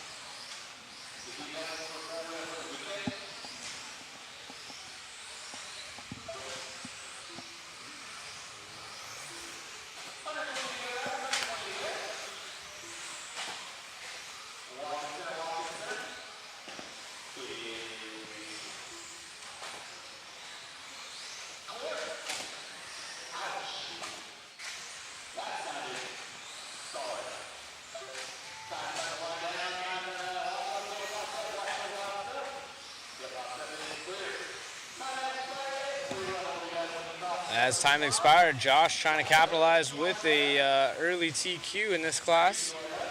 Got to hold up to 4 more heats of heavy hitters, as there's a Marshall right there. Almost got hit in the hand. Make sure to go to our Facebook, Mod Live Media, and check out all the awesome pictures we have posted. Jason's been working away all day, getting some of the greatest shots in RC history.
Wow.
talking with Randy Locken, local fast guy here, going around in that white, yellow, and grayish black. This is race 2 of the J Concepts Expert 13.5 four-wheel drive, I should say Heat 2, here in the second round of qualifying, final round of the day.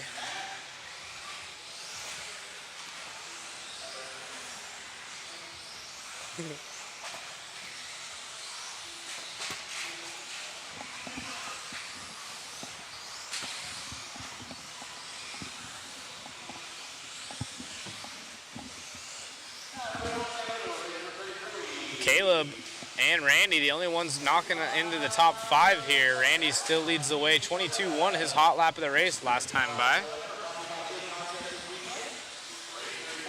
Ricky Weibel doing a little SpongeBob SquarePants on us.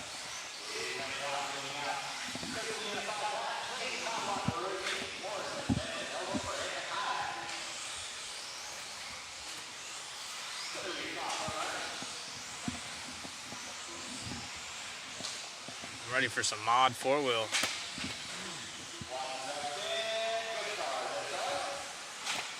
Mod 4-wheel action would be fun.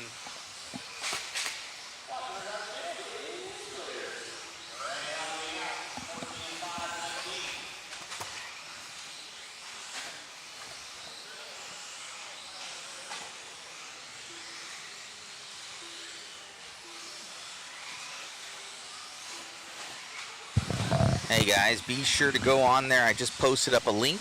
You guys can check out all the photos. Please share them around, guys. Our photographer Jason absolutely getting a ton of action photos, so go and check out those action photos, guys, and absolutely killing it on camera here. We'll also have our printers here as well, so we'll be printing out photos probably starting tomorrow. Wow, for the patrons. Awesome photos here done up by Jason Bollinger.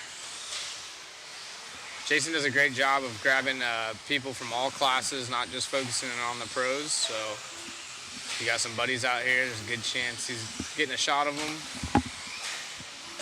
So cool. Yeah, they are awesome.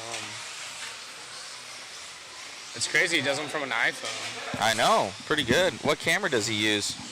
You use an iPhone 13 for the pictures, right, Jason? Yeah. He says he does. It's the Pro. Gotcha. 14? Yeah. I gotcha. A 14. Nice. Pretty good.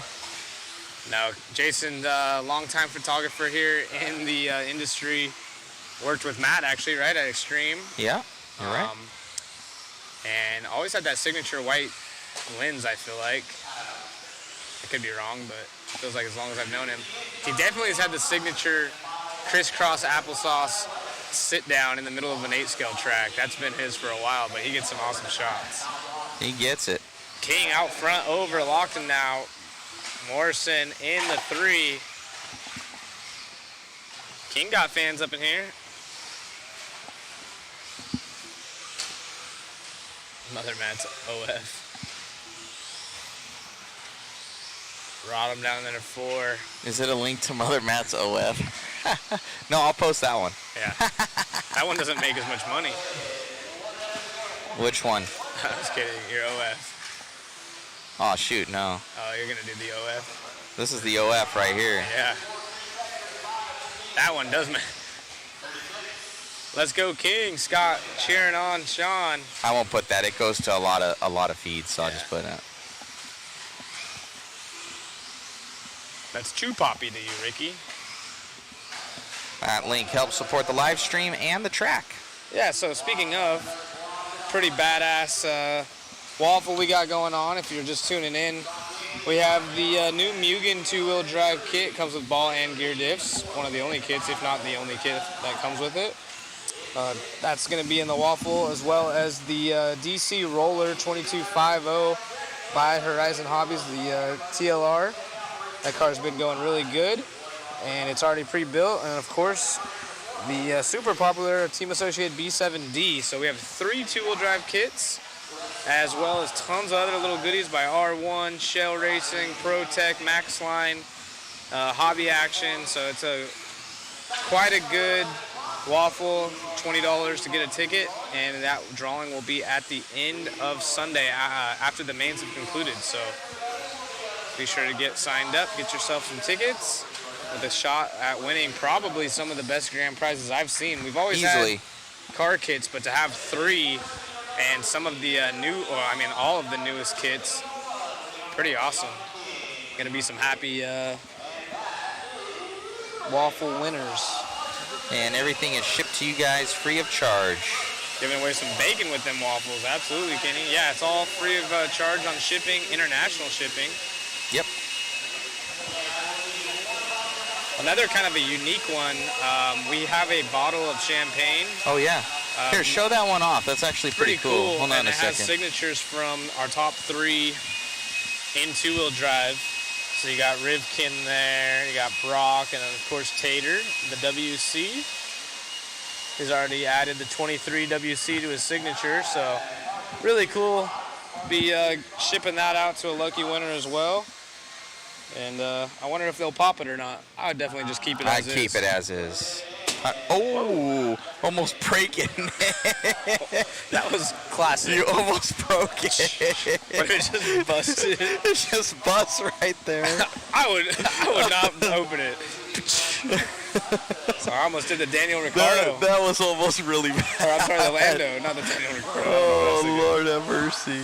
Classic. It's got a hairline crack in the bottom of it now. Yeah, don't worry. If it comes empty, it leaks slowly.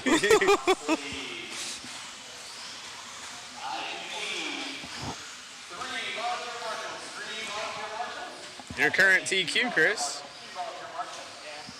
With commanding lead? No, you are. I checked. No.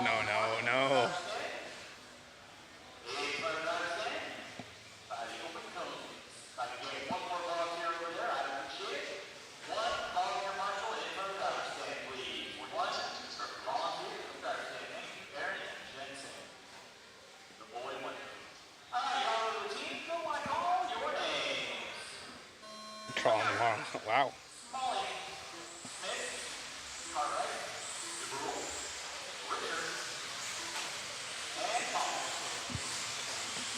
Kurt Wanger, the coach. Alrighty, guys. Yeah, he had open track last time, and now he's right on the backside of someone, almost tangling up with him over the triple. Gets around nice and clean. See if he can't pick up where he left off. He had a solid run in round 1 of qualifying all by himself. Only 6 people signed up, actually started, but now we have 9.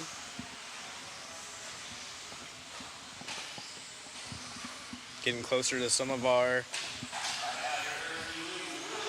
fast guys here in this class coming up in the next 2 heats.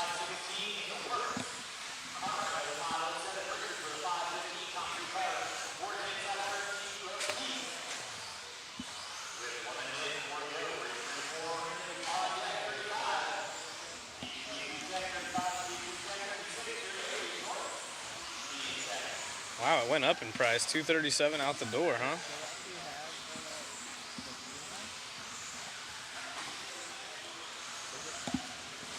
Willie Smith, 20.5 best lap, 20.6 last time by, and comes by the line right there. He's on a 15.517 new TQ, top 4, top 5 now, going quicker than the current time set.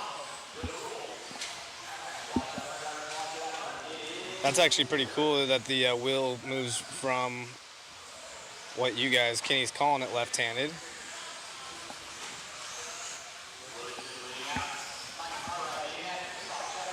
Most people actually drive left-handed. The other way is right-handed.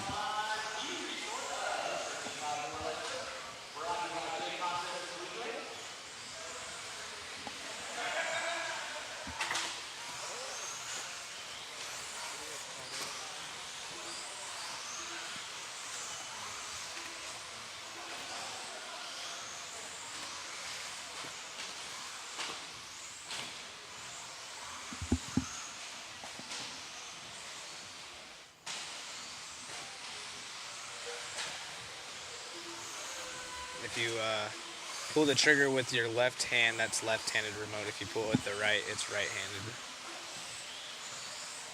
So most people drive with a left-handed radio. Willie Smith out front over Cartwright. Smalley in the 3. Chad Richards, Kurt Wanger. That is our top 5.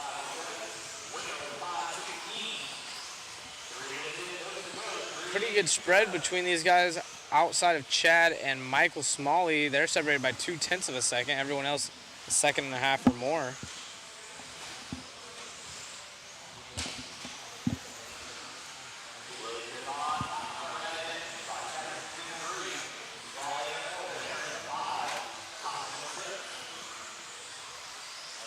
Wow, these photos really are epic. If you guys haven't got a chance to go check them out, go to Mod Live Media and get a gander.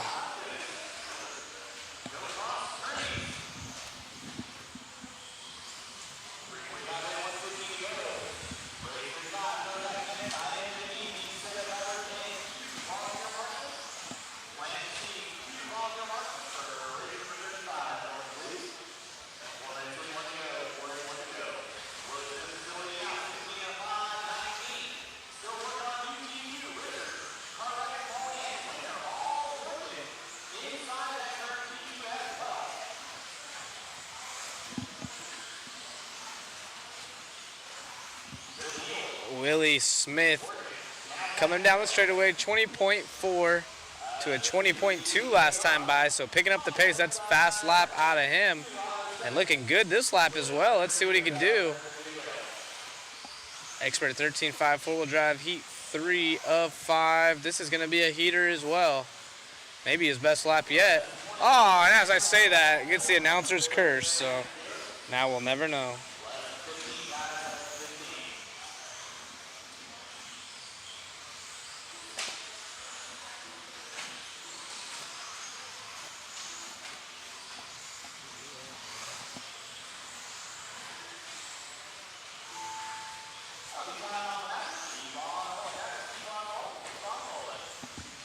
Time has expired. Willie Smith, only driver on a 15-lap run in this one. Looking dialed.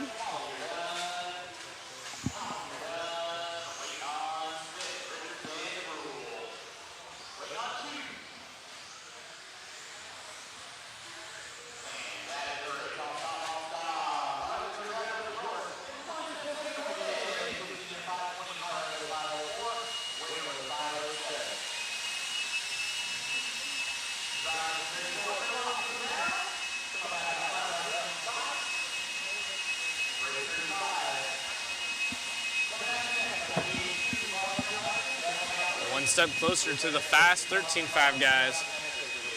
6:20 local time, so we are moving through the program quite well. Yep, and then hopefully dinner time. You do, because you TQ'd. The rest of us, bad. The rest of you guys get the AM PM $6 meal. We get the glizzies. You get the glizzies from Sam's Club. And I can't replace Shoe, so he also gets a meal. He gets a meal. He gets a meal. Shoe's smart. He doesn't race. And you see the relay handoff of the blower right there. Nice.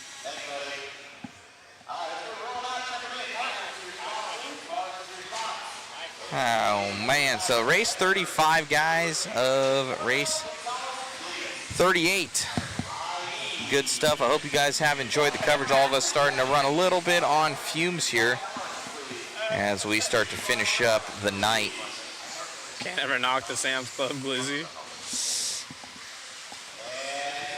What's for dinner, guys? AM PM, $5 meals for these other guys. I don't know about you guys. Yeah. Chris, most likely a kid's meal. Chris doesn't even finish that. Chris doesn't even finish that. Yeah. I went to town last night. You're eating everybody's food, dude. Yeah, I had pizza. But in all regards, that tri-tip was like small. It looked like a scoop Now I know of why. freaking meatloaf. Now I know why it was on a deal. Yeah, they're like, here's the deal. We just cut it in half. Yeah. You're thinking you're getting a deal, but it's just less portion. Yeah. All People right. will love it. All right, Kyle Looks Davis. like Kyle in this Davis one. going to be starting us out here early. Shane Borden been going good as well. Good to see him back out here racing. Oh, Kyle Davis making sure the front end's sturdy on that thing. One Hawaiian Barbecue. Is that still around? That place was dank. It is good. I usually get the katsu chicken. Katsu? Like Katsu. Kazakrea? Like Kazakria, but it's katsu chicken. Spelled differently too. Like Hachu? So it's nothing like Kazakria, but yes. Just sounded good. Speaking Yeah, of exactly. Kazakrea, maybe we'll hit Wendy's. Get the nuggets. Get the nugs. Yeah, the Kaz. Andrew Davis going to be leading us out right now. Coming all the way from that 9th place position. Now Kyle Davis battling out with him right now. And then he got Riley Schaefer jumping And the point. Schaefer, man, oh man. And he makes a mistake though, so that's going to change everything. Oh, another mistake into the pipe. He looped out, then looped out again straight into the pipe. So he doesn't like that position. First is just not where he wants to be right now, as Kyle Davis probably going to take over. And it's a long lap for Riley Schaefer. And that's going to drop him back to Davis going to take that one. third. We're going to Kyle see. Davis. No, Kyle. See, there he is. So right there in that white car. Oh, I'm sorry. Yeah, Andrew Davis takes it over. Andrew Davis, I'm sorry, yes. Borden. Are they in the two related? spot. I don't think so. I don't think so. Different cities. Shane in the 2 was our second seed in this race. Oh, doing a kickflip. Do a kickflip. Katsu chicken is bomb. Yeah, I remember One Hawaiian Barbecue sponsored some event. Maybe it was Desert Classic last time I was here, many, many years ago. I think it was The Crab Shack, I think, sponsored. Angry Crab Shack. Shout out. They did. No, we never Worlds. went there. I think they sponsored the Worlds. They sponsored Worlds, but One Hawaiian sponsored Desert one time. Angry Crab. They were angry we didn't go. And they were crabby about it. I think we might do like Outback tonight or something. Oh, yeah, we can go I want see one of those Ree. bloomin' onions. Remember Ree? Ree? Your girlfriend? Yeah. Wayne Ashmore was here for BK Classic, and she was working again, and they FaceTimed me. True story. Nice. I told them, I'm sorry, I'm not Matt. I don't have the money, so get me off the screen. I don't make the payments around here. My card bounces. Shane Borden leading this one out onto the straightaway. And not anymore. Shane, Riley, and yes, Andrew he's Davis. still in the lead. Shane Borden's still in the lead. Yep, as he one on top 2 on new TQ run. So Riley only about a second and a half back. He's hoping for a mistake out of our race leader with less than 2 minutes left in this one. Yep, Outback. We got to get ready for Australia, the Worlds 2025. You guys might be, but I'm not. I had fun in Australia. We may be banned from Australia.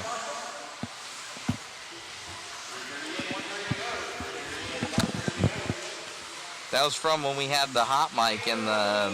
It was Austria. Was it Austria? Austria. Or was it Australia?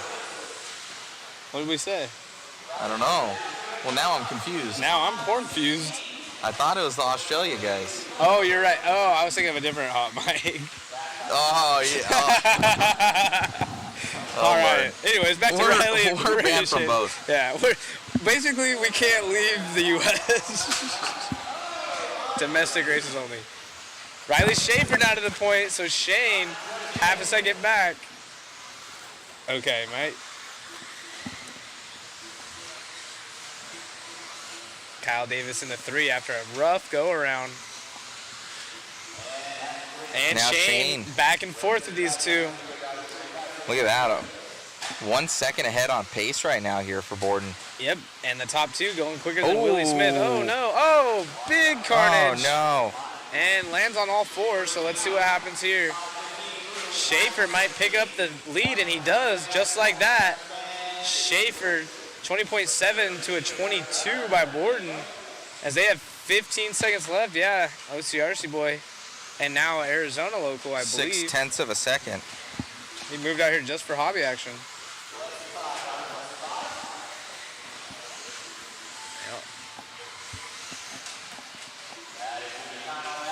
Schaefer. Oh! And does he get the good marshal? He does. I think it's, they restart the race. That's done. Man, it's carnage out here. Where's Kazacrea? Where's the Kaz? Is he in the chat? Bring me Nug Nugs.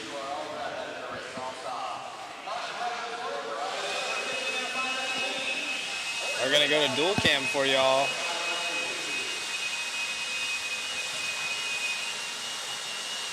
Wheeler's got, oh, Jared Casacrea is back. The spicy chicken nugget. I'm out in BFE. You're in Bakersfield?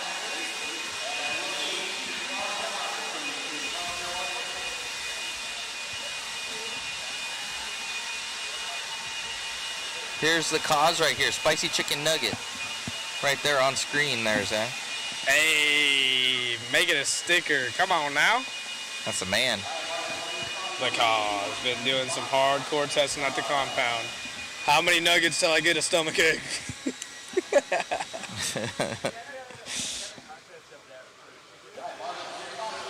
Dude, we should have a chicken nugget eating contest and make a sweet cause award. That same little picture. Think about it. It could be something. Hyder will do it, I guarantee it. The He's cause in the chat. award. Yeah, the cause award. For spicy chicken nugget. That could be a thing. Yep. We'll talk to Hyder. We'll get Hyder in. We'll have a full-on, have you seen those, I'm going to call it a rooster calling contest, pig squealing contest, and then we'll add the nugget eating. Spicy chicken the nugget. Spicy chicken nugget eating contest. I say we do it at Roarnets. And it's the tie it in. Yeah. Think about it. This the could cause be gold. award. We could cover that. we'll cover the spicy chicken nugget. Yeah, at Mob Life Nationals. Media will cover it. And probably get more viewers than RC, honestly. We can sell bigger sponsorships. Have Wendy's sponsor the whole thing. Oh, have Wendy's do it. Oh, Lord. All right, back to the racing. We got Levi Raymond going to be setting us out here early. He's going to be in that all-blue car. You're going to notice a lot of these J-Con guys have all this solid colors.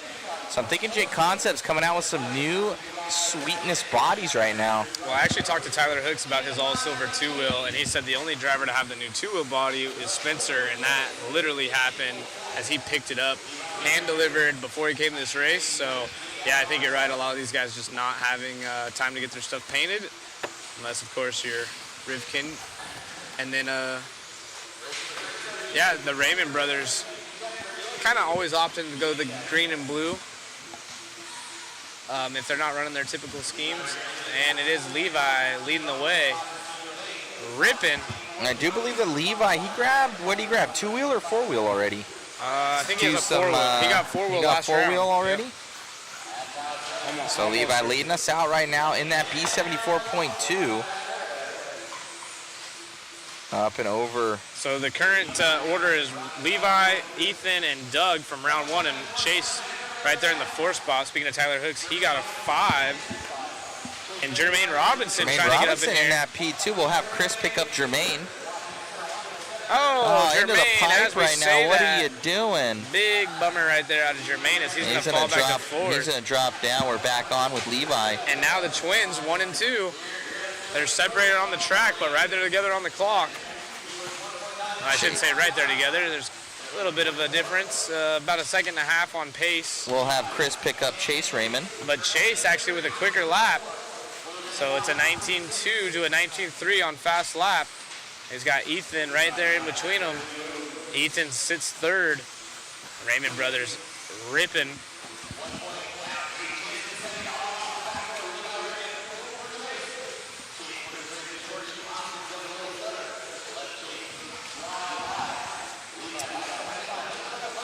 In that top left-hand corner will be Cichlids Mango. Need to paint one for Moran and Davey, absolutely. In that top left corner is going to be Chase Raymond. Oh, no. So Chase taking that one over from his brother. I'm sorry. So the twins switch positions there. there. We didn't even see that. So he's on right now Chris is on it. Chase Raymond down the straightaway, your leader. Everyone. Oh, and now Levi back to the point. They're Now separated by Levi 8 back. tenths. Man, oh man, you can put a blanket on these two right now. Yep, it is the green versus the blue. The blue car, Raymond Twin, is the current leader. We're following around Chase. That's our second place driver. Both the team associated drivers from SDRC. They are being overlooked by Matty Gonzalez, super fast guy himself, showing these kids the rope. Basically call him his older brother. He actually lives at their house in his own little spot behind their house. So they're able to pick up not only on the driving side of things, but kind of just everything as being a professional in the hobby. The Raymond brothers, Ethan Hoskins in the 3, Doug Laveria in the 4. Doug actually ranked as the #1 stock driver both in 4-wheel and 2-wheel drive. Tyler Hook's now up into the 3. Come on, Tyler. Trying to get up in there with him and falls back. Ethan now to the 3. The Raymonds. 1 minute left in this one. Levi has some traffic in front of him, but he's still our race leader. Him and his brother duking it out on the clock, not together on the track.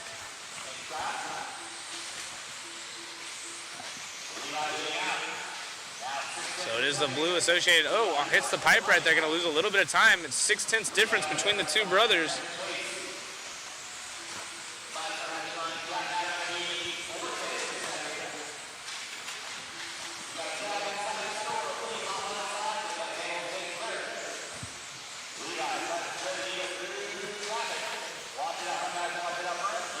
And Levi trying to get around the pink car here. I believe that. Oh, is that Tyler Hooks? Oh, that's Willoughby, actually. Thank goodness. And Willoughby having a rough go around, so. All right. Chase with open track in front of him. Levi also looks like has a gap between himself and any other traffic, so both the brothers pretty much clean slate in front of them as they end the run. First and second, no mistake. Yeah, someone having a ringer off the pole. No mistakes out of these brothers, and they will go 1 and 2 this round. But it will be 2 in a row for Levi. We're going to get Matt set up to grab an interview. Yeah, and Chase gets the faster lap, but Levi gets the overall. They literally 1 second difference between the two.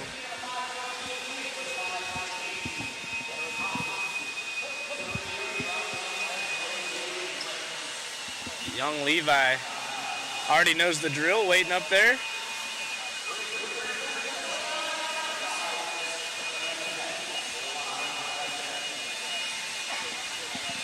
Two for two now. Car looking good and battling out with your brother. Yeah, we had so close. He had way better of a run on the second one, and I kind of didn't expect it, but I got to give big props to him and give me a good run there. No, look good out there, man. You're going 2 for 2 now, trying to lock up a third one. Any sort of changes, or are you going to go into tomorrow? Same thing? Pretty much the same thing. Congrats, buddy. Great job. Thank you. You got it. Back to you, Zach, in the booth. Yeah, great job out of the youngins. So good job, dude. Absolutely flying.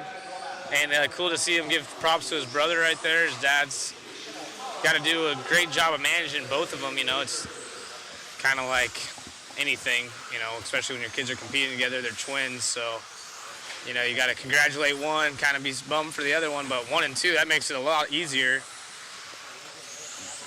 But yeah, now it's really close, you know, so, but kudos to Levi right there, giving his brother some love, saying, yeah, you know, kudos to my brother going quick, giving me a run for my money. But hey, I'm still top dog. I got 1 and 2. And it's looking like going to make it really hard for the rest of the field to try to capture an overall.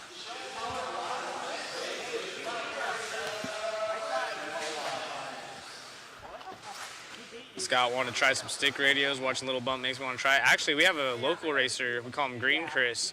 He switched to stick radios, and that's what he's been running lately. It's pretty amazing how well he adapted to it. I still think he's probably quicker with his pistol grip radio, but surprisingly, he doesn't switch back. He stays with the stick radios. Do the twins stand on their radio cases? Yes, I believe so.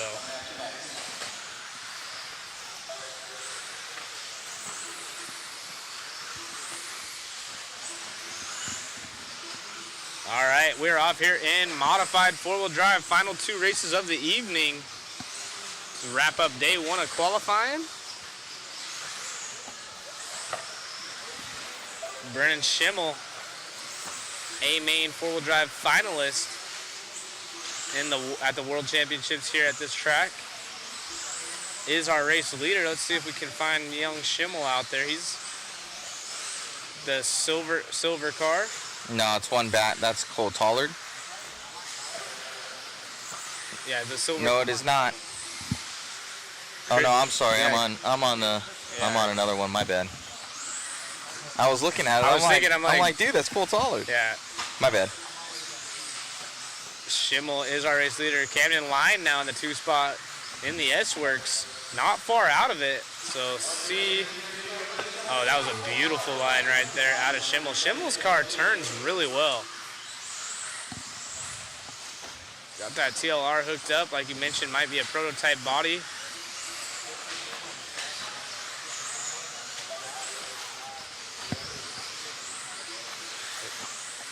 So it confirmed it is a new body, just they've announced it, just hasn't been released yet. Looking pretty good. Looks more like a 2-wheel drive body to me. It definitely looks like a 2-wheel drive. It reminds me of an old school 2-wheel when they went flat. Yeah, that Proline looking one that they had a couple years back. Looks low profile, but he's making it look good here. Absolutely slicing through traffic is Schimmel, Slim Shady.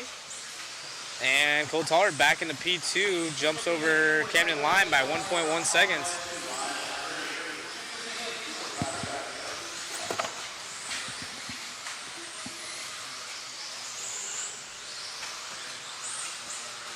And that top left-hand screen is going to be Cole Tollard. On your main is obviously Schimmel. Schimmel put in a heater of a run, so let's see if this is able to hold up. Try to pull up, let's see what the four-wheel drive guys do that last one. Spencer Rivkin TQ with a 16.508. Brennan Schimmel currently on a 16.508. Makes a small bobble as soon as I bring it up, so that keeps happening. Sorry about that. See what he comes by right now on a 509, so that lap cost him about 0.8 of a second. Schimmel though with a TQ. Oh no, Schimmel, man, 2 in a row. So he was on a pace that was quicker than the round 1 TQ of set by Spencer Rivkin. And going wide right there, so kind of falling apart here as Cole Tollard all over the backside on the track, but now our new race leader, they both crash. Schimmel, tires may be fading or something going on. Maybe the nerves got the best of him, but he falls back now to a 16.514, so over 2.5 seconds behind his teammate Cole Tollard. Tollard now 5:10, so he's looking stout.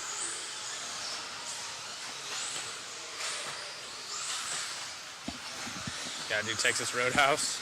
Come on. Schimmel, Camden Line, Josh Ben, Billy Fisher. Good seeing him back out here.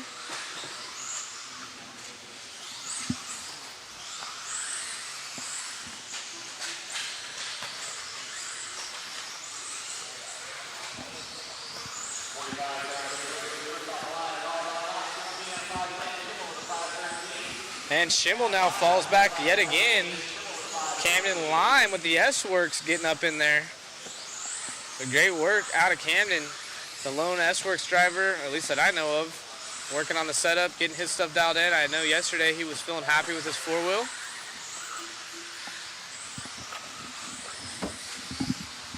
Wants to see himself in the main event. Only about 13 of these mod four-wheels. Oh, nice. All around Schimmel trying to catch back up to Tollard. Tollard, our race leader, in the top left. Oh, Schimmel. Oh, no. A disaster of an ending for Schimmel as he was put on a late race charge. See if Camden can get around him. Camden also had a mistake. As our race leader right here, going to conclude the race. Try to set a good enough time to hold off everyone in the next heat. It is a 16:509 on the clock right now. And it was a 5:08.9. So if this was round one, the time that Cole just put up would have been good enough for second overall. Let's see if these guys go quicker. See Spencer walking up there with Champlin, Tater, the rest of the crew following suit.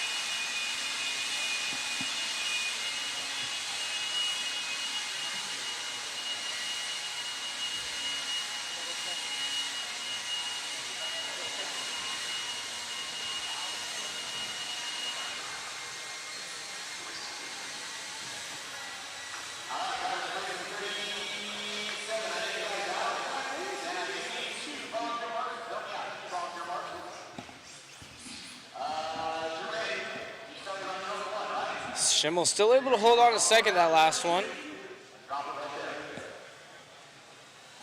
Got Finn in this one, Cavallari, Evans, Davey looking for a solid run.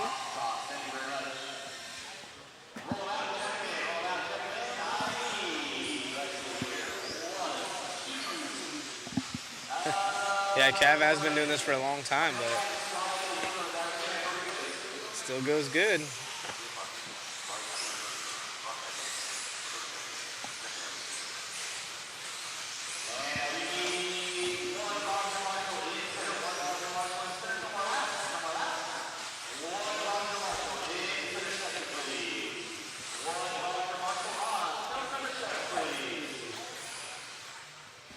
Are you? It's probably for, you know, the other race.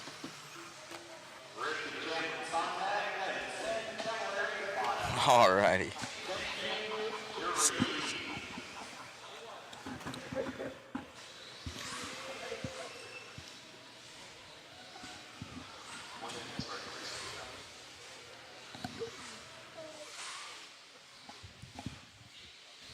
No round 3 of qualifying tonight. We'll do 3 and 4 tomorrow, and then main events for Sunday. Bad, Chris. You don't get food now. All right, we're off and going here. That's a Fast Guys final race of the evening. So thank you all for joining us. We'll drop the waffle link one last time for you. While we got everyone in here, be sure to get yourself entered in the waffle. We got 3 two-wheel drive car kits from Mugen TLR and Associated as we get off and going. First laps out of our Fast Guys. Cole Tollard set the TQ at a 16:509. Bada starting off at a 5:07 after lap 1. So these guys got a long ways to go. Got to hang on to it for 5 minutes. But if you are going to start off, you want to start off quicker than the current TQ. Davey Bada going to be leading us out right now. Bada 16:507 and falls back to a 09. So right there on the same pace as Tollard put in the last one. Yep. It is the green and checkerboard card of Bada.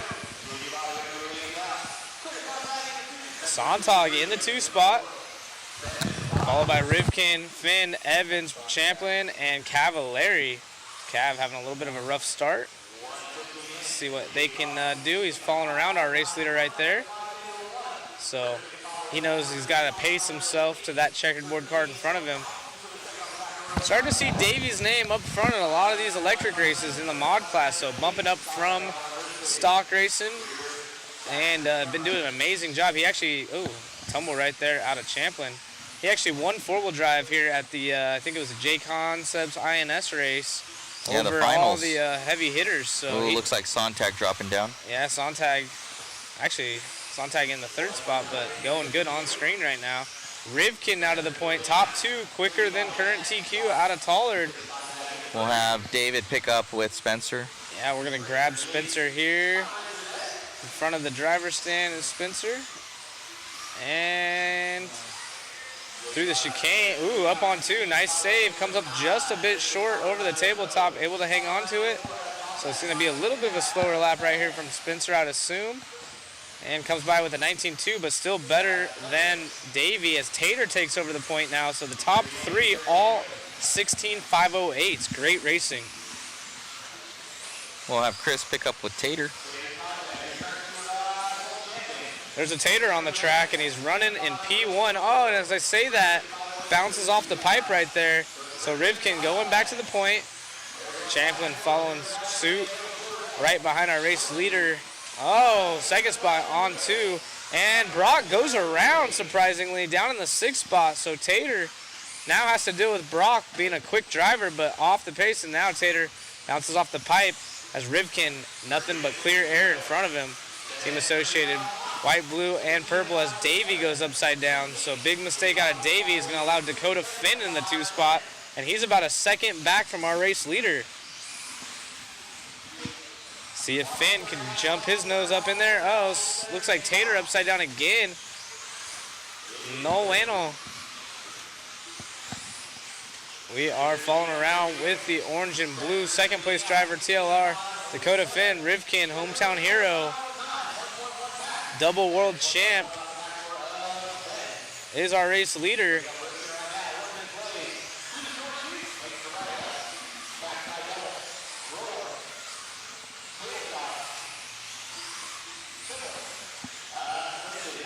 Rivkin on a heater, 508.3. His round 1 time was a 508.9, so he's going quicker, not by much. As he associated over the Losi, over the Schumacher, so Champlin got around Davey on the track and starting to put in some heaters. He had a crash in the early stages of this race, and Finn goes for a tumble. So Finn gonna maybe fall back behind Champlin. It's an 18.7 fast lap out of Champlin. And out of Rivkin, 18.8 out of Finn. So Finn falls back behind Champlin after that mistake. Champlin about 3 seconds back, or actually make that about a second back. We'll have Chris pick up with Champlin. From Rivkin. On with Brock. Brock all by himself in the Schumacher. He knows he needs a good run. I believe he exited the track early in round 1. He had a ball cut pop off. Actually, no, he got a second in round 1, so it must have been his 2-wheel. It must have been his 2-wheel he had an issue with. So he has a 2 from round 1. A TQ would really help. Rivkin with a TQ in round 1, trying to go 2 for 2, like young Levi did in the 13.5 class. And now Tater right there behind our race leader. 2 pink and purplish cars right there. As we close this one off, a 19.6 last lap out of our race winner and I shouldn't say new TQ. He TQ'd round 1, but another TQ. Matt's gonna grab an interview with him. And Brock goes 2, so those guys finished in the same order they got in round 1. Tater got a 3 in round 1, but it's gonna be Davey this time. Davey had a terrible round 1, so he's gonna be stoked about this one. Thanks, Jason. Appreciate you. Appreciate you, TQ. Having you guys in the chat as we're going to get here with Spencer real quick after an awesome Car run. looked awesome out there, man. Tell everybody out there, how's the track developing throughout the day right now? Many changes. Man, to be honest with you, I feel like it's getting a little bit more choppier. Obviously, it appears that normally the track gets more grip as the day goes by, and it kind of seems like that's the case. Also kind of bouncing back and forth between if you want to run new tires or used tires. So I ran like 3 run tires on my four-wheel drive that run, and the drivability was good, but I can tell like it's just on edge. And unfortunately, to race against these guys, it's always on edge, and you gotta hold on to it. If whoever's holding on to it's probably gonna end up winning it. So the start of that, it's running 3 classes, to be honest, with the guys that are watching, they don't really understand, like, each vehicle obviously is different, but at the same time, you're driving them really, really different. So it's like, in four-wheel drive, you basically have to be almost crashing every lap to be fast. And then for two-wheel drive, I'm almost driving, like, the smoothest out of all the vehicles. And then truck, you actually kind of have to drive it hard so it doesn't, like, whip around and I think overall the track layout is really challenging because of the jumps. And for those who are watching, it's definitely pins and needles out there. The J-Concept smoothies have always been the hot ticket here at Hobby Action. Obviously, we're running the new Team Associated B7, which has been badass. We have great drivers here running stock, and the Raymonds are doing really well. And what's the kid? Hopkins has been kicking some butt in stock. So it's nice to see those guys do well with the new vehicle. And Davey Bata and I have been kicking some butt in two-wheel drive mod, and we're going to try to get Dustin up at speed in the class. Matty G's been running really well. So, yeah, overall, I think it's going good. Tomorrow's a whole new day, and I'm sure there's going to be a lot of the other competition. Dakota was really fast at the end of here in modified four-wheel drive, and then Brock was up there in four-wheel drive as well. So, it's not easy out here. For those who are watching, I appreciate you guys tuning in, watching the live stream. And I always love watching these videos. I can go back and watch the film. And, yeah, thanks. It's time for dinner. Congrats, buddy. Great job. See you tomorrow. Thanks. All right, Zach, back to you Good job, in the Spencer. booth. Yeah, so I'm not sure what happened with the audio. It cut out right there, so I went to this camera angle. So appreciate you guys. It cut out? Yeah, I just went to that black screen, and then also you left it on the camera from way over there. Oh, it's because he shut down. Oh, he shut off the camera. So anyways, I put you guys on. Sorry it wasn't the greatest angle, but we were able to get you the audio and then some sort of filming on it. Oh, it was camera 1 was what we needed to be on. Yeah, well, I tried clicking everything but that one probably. Sorry, guys. Anyways, appreciate you guys tuning in. Spencer wrapped it up as good as you get, and it's awesome hearing him give a shout out saying he loves to go back and watch this stuff. So super props to Spencer, and thank you guys again for tuning in. I see a lot of you guys, giving your farewells until tomorrow morning. I believe we start again at 9 a.m. I imagine so. Yeah, I imagine so. So. Yeah, sorry about that, guys. Chris ended up shutting it down, and when I got out of here, I looked at it. I didn't see to click it over to channel 1, so he just shut it down. So, there goes that one. Chris, you're shutting down cameras on us, and we're still live. Yep, everyone's saying that's the more patriotic angle. So yeah, again, we appreciate you guys. They are blowing off the track. We'll be back here at 9 a.m. Right. If you haven't got a waffle ticket. He's shutting it down because of all the dust. He's good. He's good. He's just looking out for you. He came over with those blowers. That's why it shut down, guys. And it gets bad. It gets when they bad. blow it. Bad dust. So. Actually, David. Yeah, guys. So sorry about that. It's just end of days, and he's shutting it down and just kind of protecting the cameras. So good on Chris. Thank you so much. So yeah, Zach, let's kind of go through. Where's that other chair? Let me hop on over with you. I'll try and get the green screen up and going tomorrow, guys. I'll post up that link for you, kind of, so you can see those goodies on there. We'll go through the stuff and try and sit here with Zach and jump on in here. Yeah, right on. So, dude, amazing coverage. I ain't gonna shave, man. This isn't good. I gotta get rid of this. Ah, it looks good, dude. It's terrible. No, it doesn't. I need to get rid of it. But, dude, so what ended up happening to your car? So I had a sensor wire issue in round 1, and then round 2, I'm honestly thinking I forgot to put the shock all the way on or something. I think I screwed it on by hand, just because trying to rush, get everything going in between media. I actually had a lot of time that time, but I had so much stuff to do. I had my diff taken apart, taking shocks apart, switched all kinds of stuff. And so unfortunate for me, but it is what it is. It's been awesome seeing Chris kick butt, cameraman Chris. I'm still all smiles. My car feels great, seated well. And watching the pros duke it out, it's been awesome. So No, most definitely. Well, the track looks fun, and kind of what they're saying is getting a little bit rough out there, and they're on edge, and I guess trying to find that happy medium. But yeah, I don't know why it feels like Saturday right now. Honestly, it feels like Saturday. It feels like Saturday. I think because we started like on Thursday for coverage, and then it's like, oh man. Tuesday night, so I'm really like, ugh. Yeah, so we're getting going. So no, but it's good. And we have things go out on us, guys. We had one of our this. It's called a thingamajigger. It's a thingamajigger right here. No, that's our Zoom, but it's not good if it stays like that. That ain't good. So ain't got no gas in it. Ain't got no gas in it. So yeah, we've been having stuff go out. We had that other audio cable go out. For some reason, we have the PTZ up there, guys, and so we can like focus in on the guys on the driver's stand. Well, the cable doesn't work, the house cable, so that's why we haven't had that going. But we're gonna try and stream cable tonight and get that up and going for tomorrow. Hopefully, have this green screen going by tomorrow. We're gonna have a little bit more time to do everything. So it should be good. But, you know, special thanks to all those sponsors you see down below, guys. It really makes it possible for Hobby Action to do this event. You know, shout out to Stick It One. All the cool stickers that they have and the banners and, you know, kind of like that next level extra touch, you know, coming from Stick It One. So shout out to them.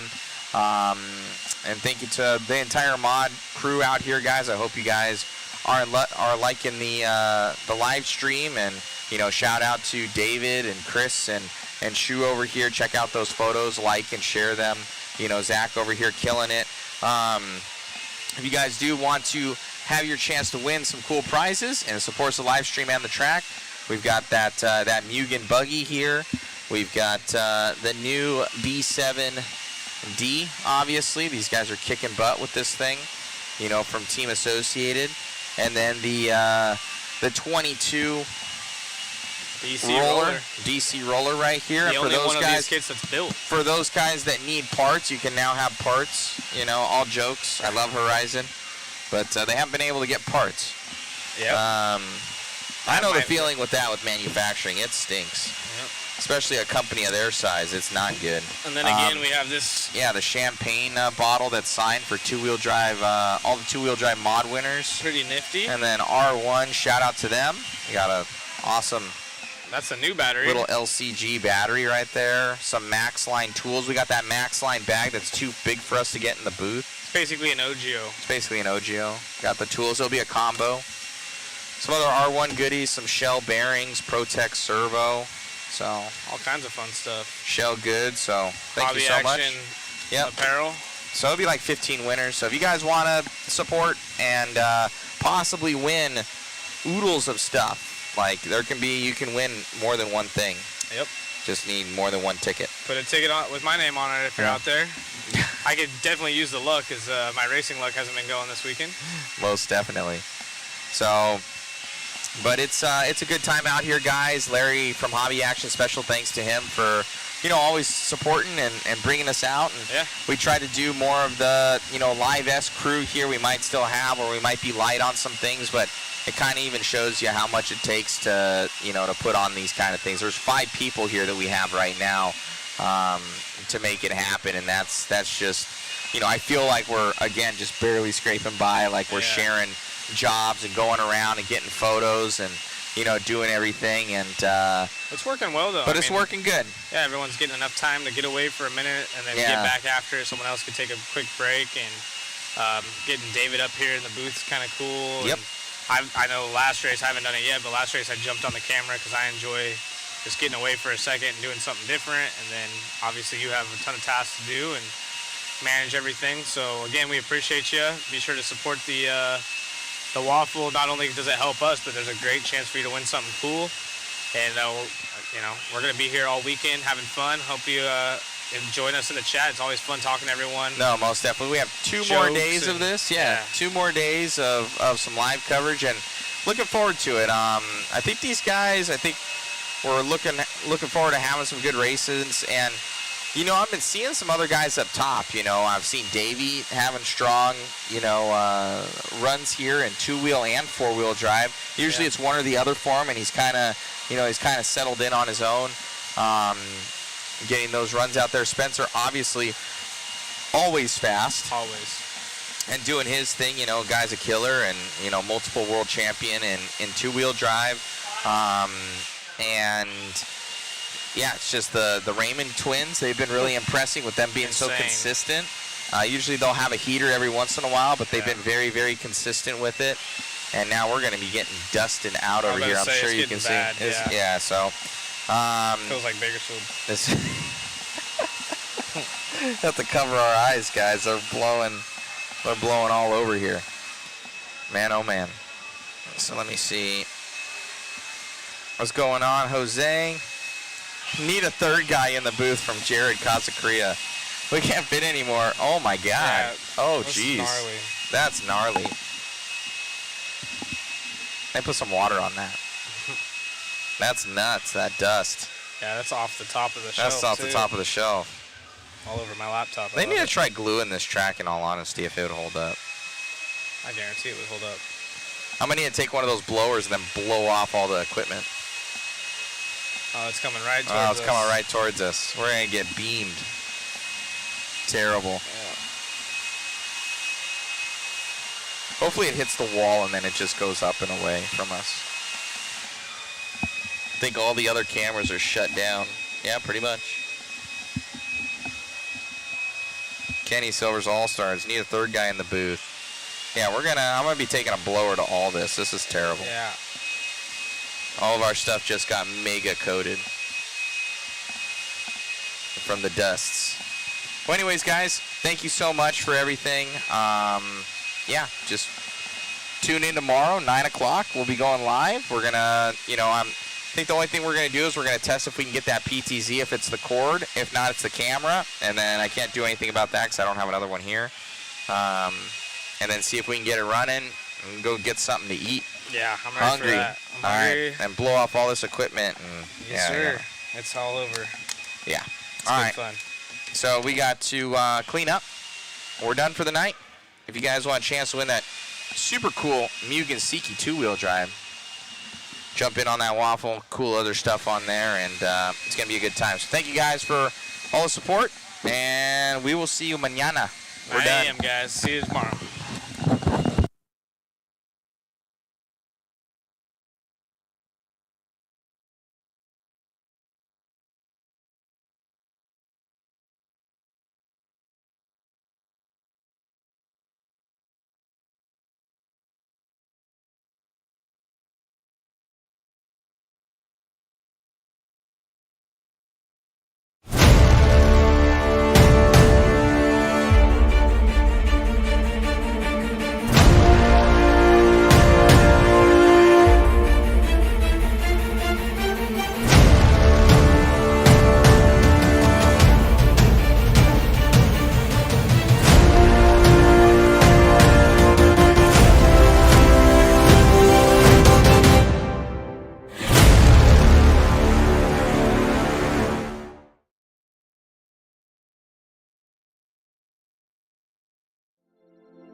no bumps.